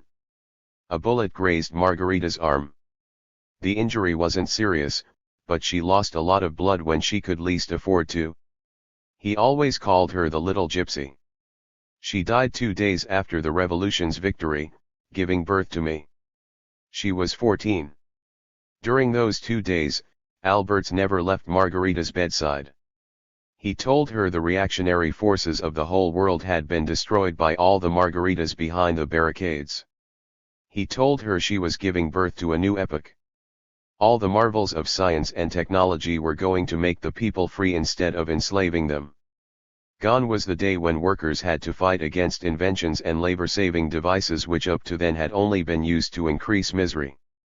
Gone was the day when workers cursed science because it was used mainly to torture and kill them. He told her she was giving birth to an age of unfettered creativity, an epoch of unprecedented scientific and technological innovation carried out by the people themselves and for themselves. Margarita died giving birth to another little gypsy. That was the dark night. She wasn't ever going to enjoy her creation, neither she nor any of the other Margaritas who gave birth to it. Alberts told me I was all that remained of the revolution he had told her about. I couldn't take my eyes off Sabina as I listened. It dawned on me that her whole life has been an attempt to realize Albert's hopes in herself, that she has tried to embody in her own being the revolution to which Margarita gave birth. Tell Yarostan his friend Manuel was right. The brightest of all days was followed by the darkest of all nights. The incredible victory on the streets and in the factories was immediately followed by an incredible defeat on the same streets and in the same factories. Luisa thought the defeat took place on the front, in the battlefield. She was wrong. The defeat took place in the rear. Alberts knew that by the time he told me I was all that was left of the victory. But he never figured out what role he played in that defeat. After Margarita's death, Nachalo left for the front, Luisa drove a streetcar and nursed both babies. Alberts was transformed. He wanted revenge. He ranted about destroying the reactionary forces that had taken Margarita's life and were destroying the world she had fought to create. He joined a military brigade consisting mainly of foreigners. He was told the aim of the brigade was to join with the revolutionary population to destroy the reactionary forces. And he believed that. He thought that after the liquidation of the few remaining nests of reactionaries the field would be clear for the realization of his dream, Margarita's dream. He never admitted that this was a pack of lies. That popular army he enlisted in had only one aim, to impose itself over the population. In its view, the main nest to be liquidated was the revolutionary population itself. The campaigns against the reactionary army were nothing but a pretext, a justification for its existence. It was the popular army he joined that wiped out every trace of Margarita's victory, every possibility for the realization of her dream. He never admitted that. He blamed the population itself for the defeat. His view of the population always remained identical to that army's view: hoodlums, adventurists, and saboteurs. According to him, all the revolutionaries had been killed on the barricades or died after that battle. There were no Margaritas left. But that wasn't what he thought when he joined the popular army. He thought he was joining a revolutionary population in a struggle against reactionaries. He thought that army actually had the population's support. When it finally dawned on him that it didn't, he ran. He was always a Democrat first of all. Once he convinced himself that the entire population was reactionary, and not just a few nests, he ran. He never figured out that it was the popular army itself that was the central nest of reaction, but he did have enough principles to refuse to fight in an army that opposed the entire population. I asked Sabina when she figured all this out. When I met Ron, she told me. Actually, when Ron moved in with me in Albert's house. Alberts called him a hoodlum, an adventurist, a petty criminal. That was when I started to figure out who that army had fought against, whom Alberts blamed for that defeat. The reason I liked Ron was that I thought Margarita must have been a little like him, the same mixture of fury and humor, the same visceral rejection of all morality, both were accomplished pranksters, unself-conscious thieves, and fatally romantic, except that poor Ron never found his barricades. Albert's was the diametrical opposite of both. He stayed indoors during the day of the barricades. He didn't move off his ass to join the fight until all the adventure and romance were gone, until an apparatus had replaced the fighting people. Inside that apparatus, Albert's experienced only one campaign, and it wasn't at all heroic. His brigade unit reached the front in a village which was terrorized by a small, poorly armed enemy unit. A villager was frequently killed if he wandered off alone. Occasional showers of shells caused numerous injuries. Before the arrival of Albert's brigade unit, the village had supposedly been defended by a loosely disciplined militia unit. According to Albert's, this militia unit didn't protect the village from the enemy but was in fact an extension of the enemy beyond the front and was itself responsible for the terror reigning in the village. The sole activity of that militia was to sabotage weapons, shoot at their own troops, encourage desertion among the soldiers, demoralize the village population. Some weeks before Albert's arrival, a military commander had arrived in the village to coordinate the militia's moves with those of the rest of the popular army, and the commander had been murdered. The first task of Albert's brigade unit was to liquidate the enemy agents who had infiltrated and taken over the militia unit. The infiltrators were known, there were 8 of them. But the villagers were so demoralized and the militia unit was so rotten that the infiltrators carried on their activities in broad daylight. Part of the militia even tried to prevent Albert's popular army unit from arresting the infiltrators. Albert's accepted an assignment to the firing squad which was to liquidate the infiltrators.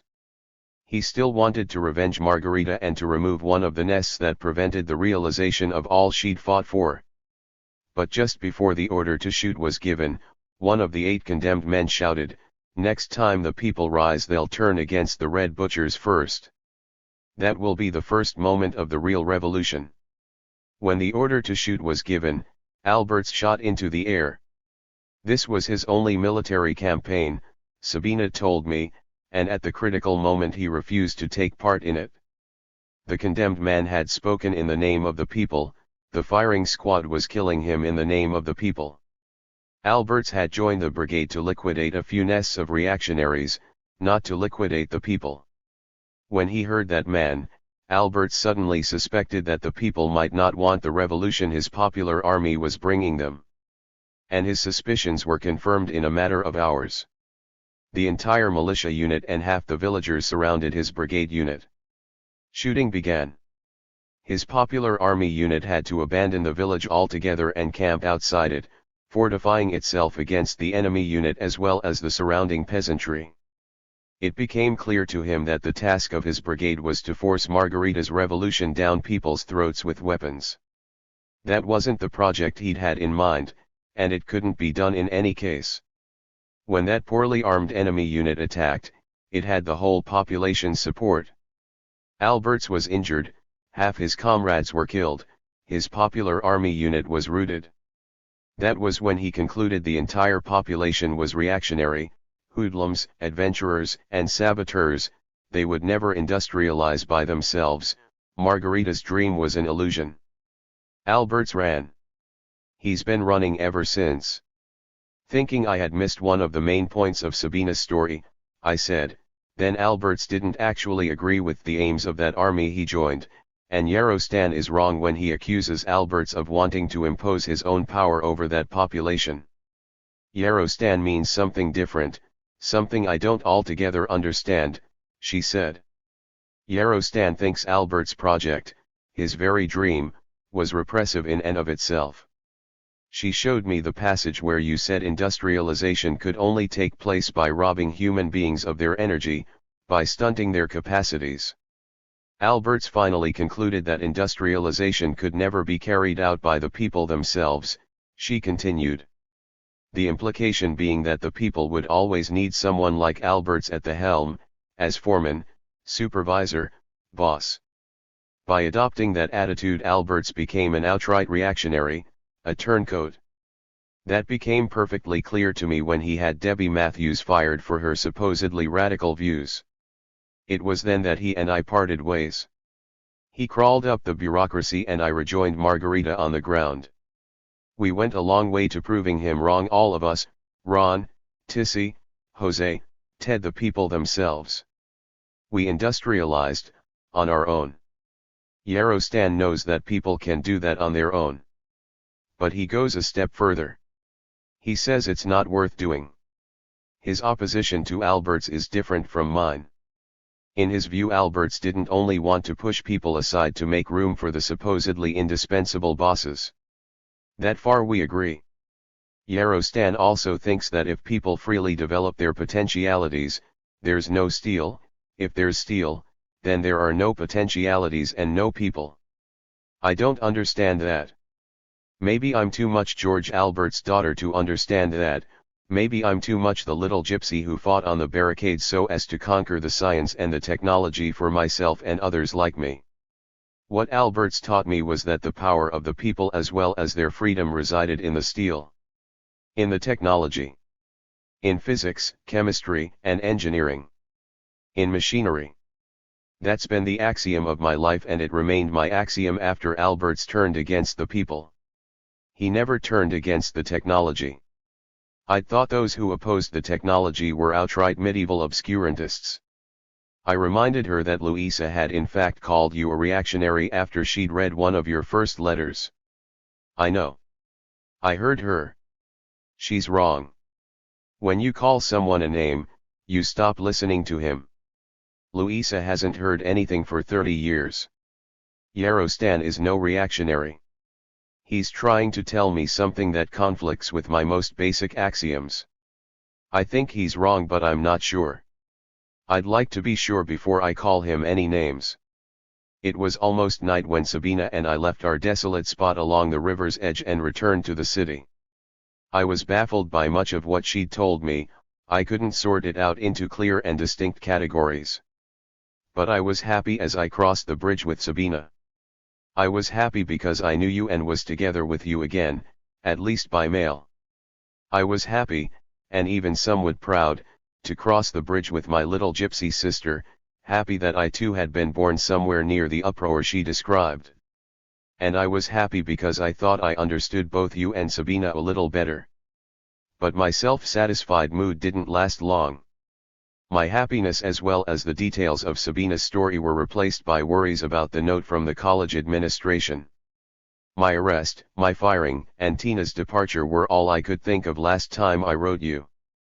It took me several days to get used to the fact that I was unemployed again and that Damon wasn't going to help me get another job.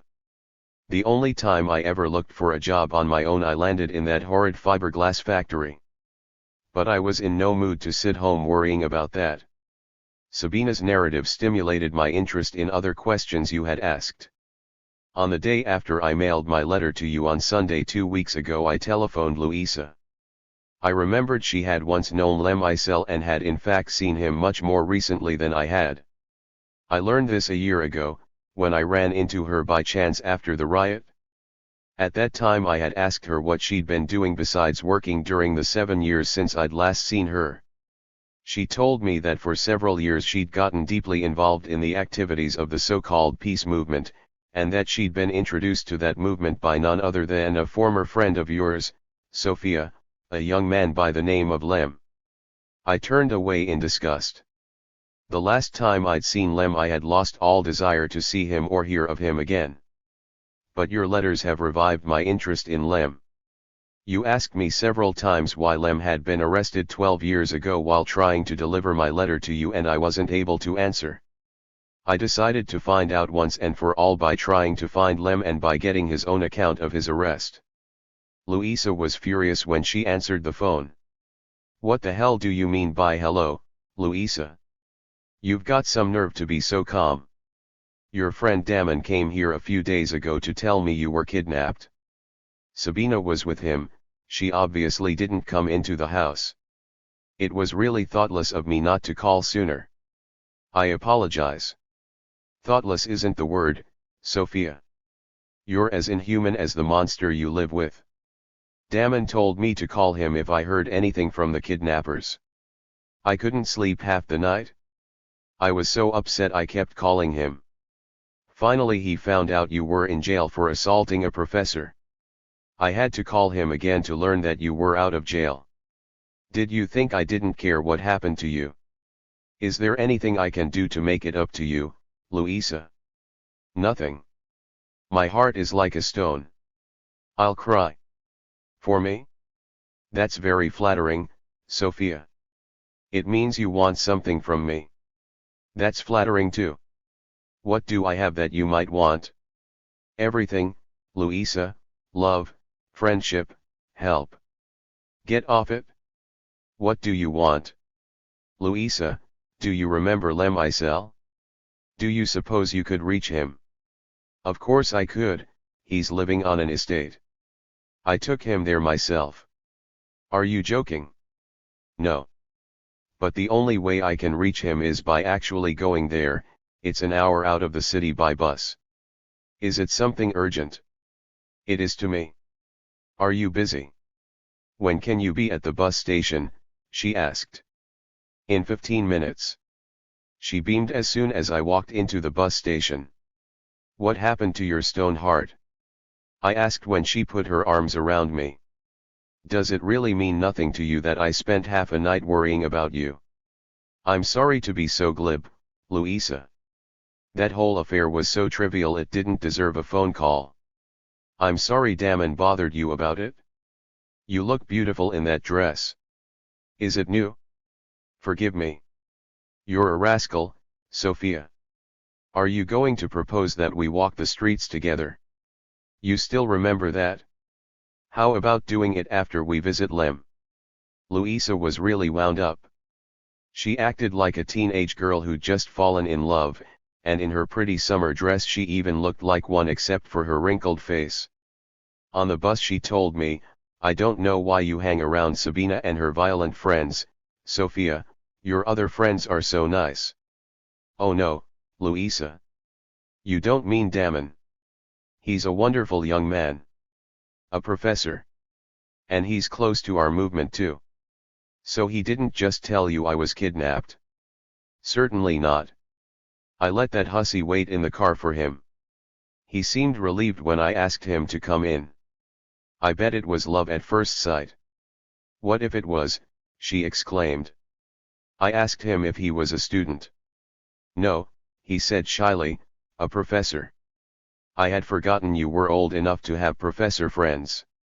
He told me he'd known you for more than 10 years, and that he'd also known Lem and Alec. I asked if you and he were more than just friends, and he said, not lately. When he left I told him I was sorry you hadn't introduced me to him 10 years sooner. I was lying when I told you I spent half that night worrying about you. I did worry about you that night a little. Louisa. There are a few other things I'd like to tell you, Sophia. Right now. Tell me tonight, while we're walking the streets. How does Lem come to be living on an estate? And what did you have to do with taking him there? That was one of the things I wanted to tell you before we got there. Lem didn't only introduce me to the peace movement. Lem and I became very good friends 4 or 5 years ago. He had suffered a great deal because of an errand you sent him on. Is that how he told it? He suffered because of me. He told me he had been very active politically until he was arrested over there while trying to deliver certain messages you'd sent with him. He spent 2 years in prisons and camps. When I met him he was still politically conscious but he was terribly confused. He said the prison experience had opened his eyes, but I'm convinced it fogged his mind. I tried to keep his political interests alive, and for a year I almost succeeded. Almost. I couldn't get him to separate his activities in the peace movement from his growing interest in mysticism. He became irrational, he called it contemplative. He just sat, with one leg propped on a table, and stared into space. I was disgusted and of course he sensed that. He started talking about wanting to get away from what he called civilization, about wanting to be alone with nature. He even started to accuse me of depriving him of what he called freedom, of keeping him locked up in a prison of steel and concrete, of separating him from his beloved nature. Fortunately a friend of his found precisely the thing Lem was looking for, the estate, beloved nature. Do you remember Art? Art Sinich? I asked with amazement. I had known Art during my brief involvement with the peace movement. I saw him again last year in that committee against repression where I also bumped into Louisa, but I didn't know he'd had any previous dealings with Louisa and I certainly hadn't thought of him as Lem's friend. There are, after all, at least 2 million other people in this city. Art was Lem's friend? And he owned an estate. He didn't, but some relatives of his owned one. It had once been the country estate of a famous actor and his equally famous sister. They both died a quarter of a century ago, and the house and grounds have been totally abandoned since then. Weeds and trees have all but hidden what must once have been lovely paths and gardens. There are even weeds growing inside the house. When Art described the place, Lem begged us to take him there. He accused us of having kept him ignorant of the paradise the gods had created especially for him. So 3 years ago we took him to paradise. And good riddance. But you'll see. It didn't take me long to see. The country estate was literally abandoned.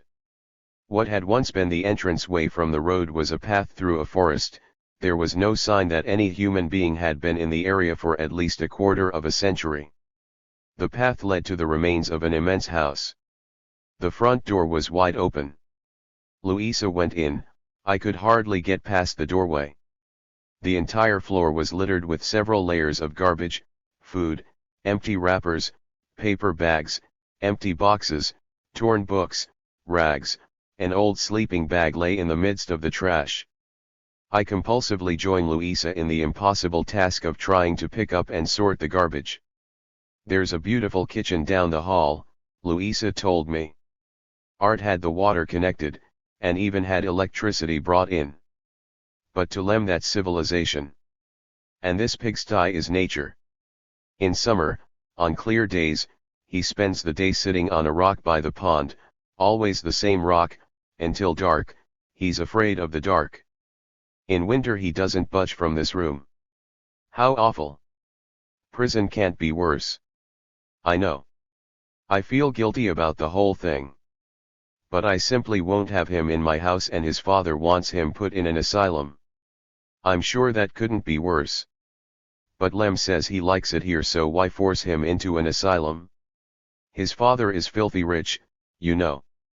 Art had a disagreeable correspondence with Lem's father and finally got him to agree to send just enough money to cover the cost of food and electricity plus the cost of hiring a young man to deliver the food once a week.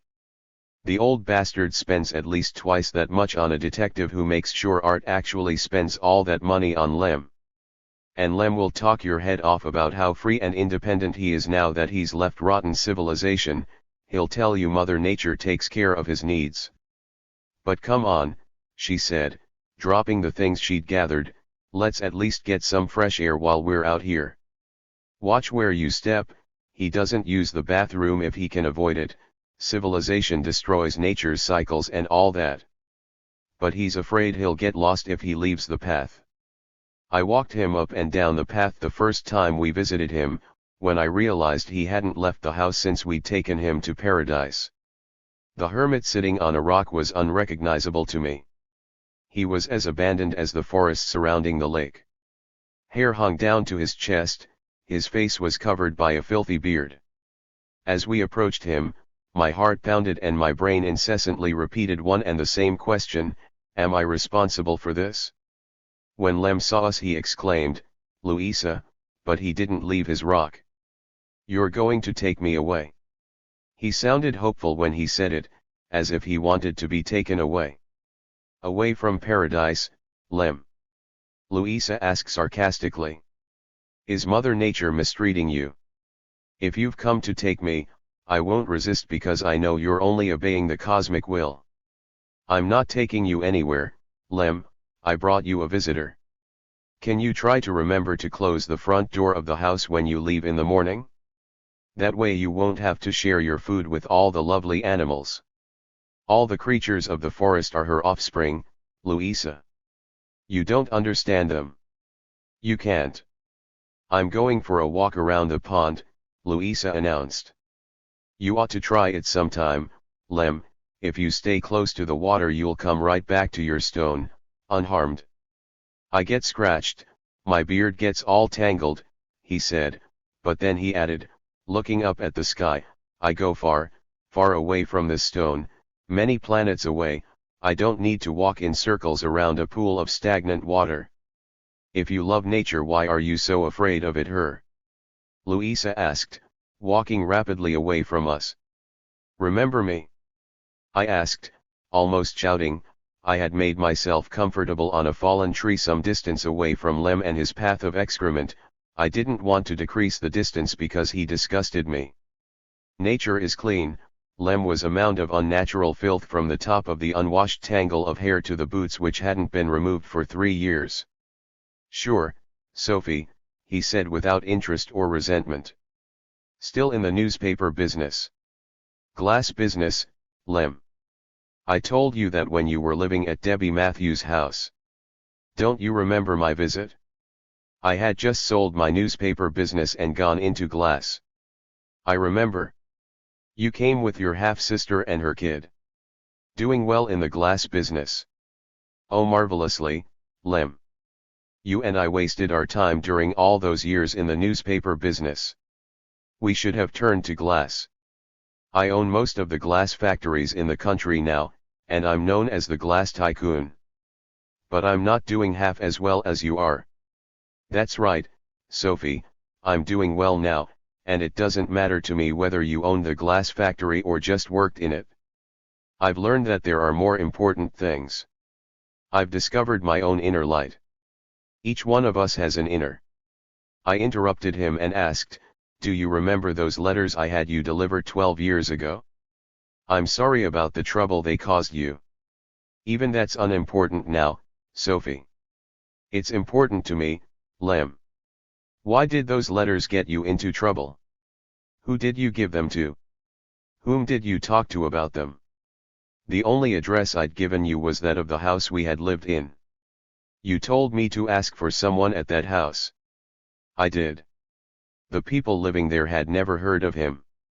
They told me to ask the police. You didn't take my letters to the police. Of course I did. It was the people's police. At that time they were comrades. I had nothing to fear from them. I identified with them.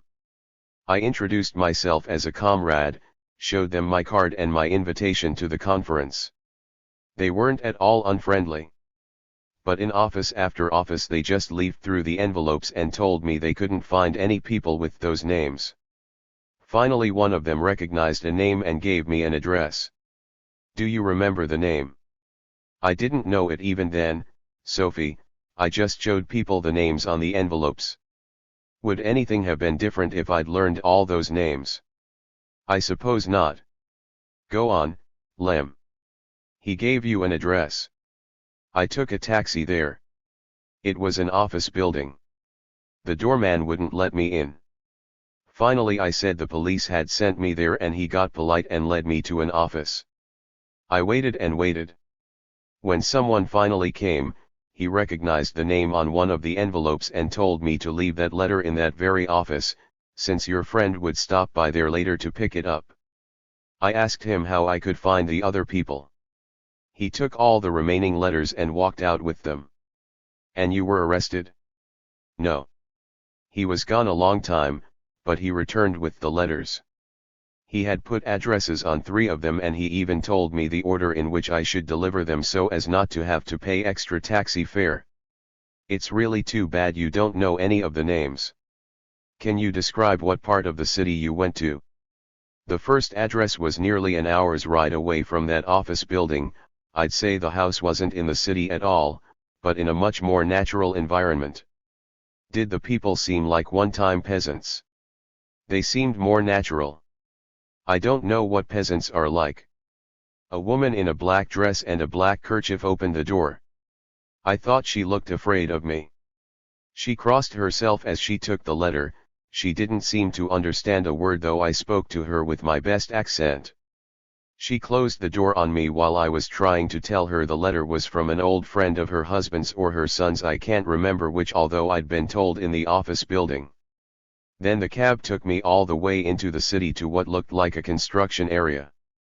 There was a row of finished houses, but I had to walk a couple of blocks through mud to reach them. It was a woman again, with a baby girl. That was Myrna. What was she like? She wasn't friendly either, although she didn't cross herself when she took the letter and she understood me and heard me out. She told me her husband returned from work very late. She also said she knew who I was and what the letter contained, and she didn't seem very happy about it. 5 minutes later I knew why. As soon as I got back in the cab, 2 plainclothesmen got in beside me, one from each side. What did you tell them, Sophie? Why? It wasn't I who excluded you from that omissions.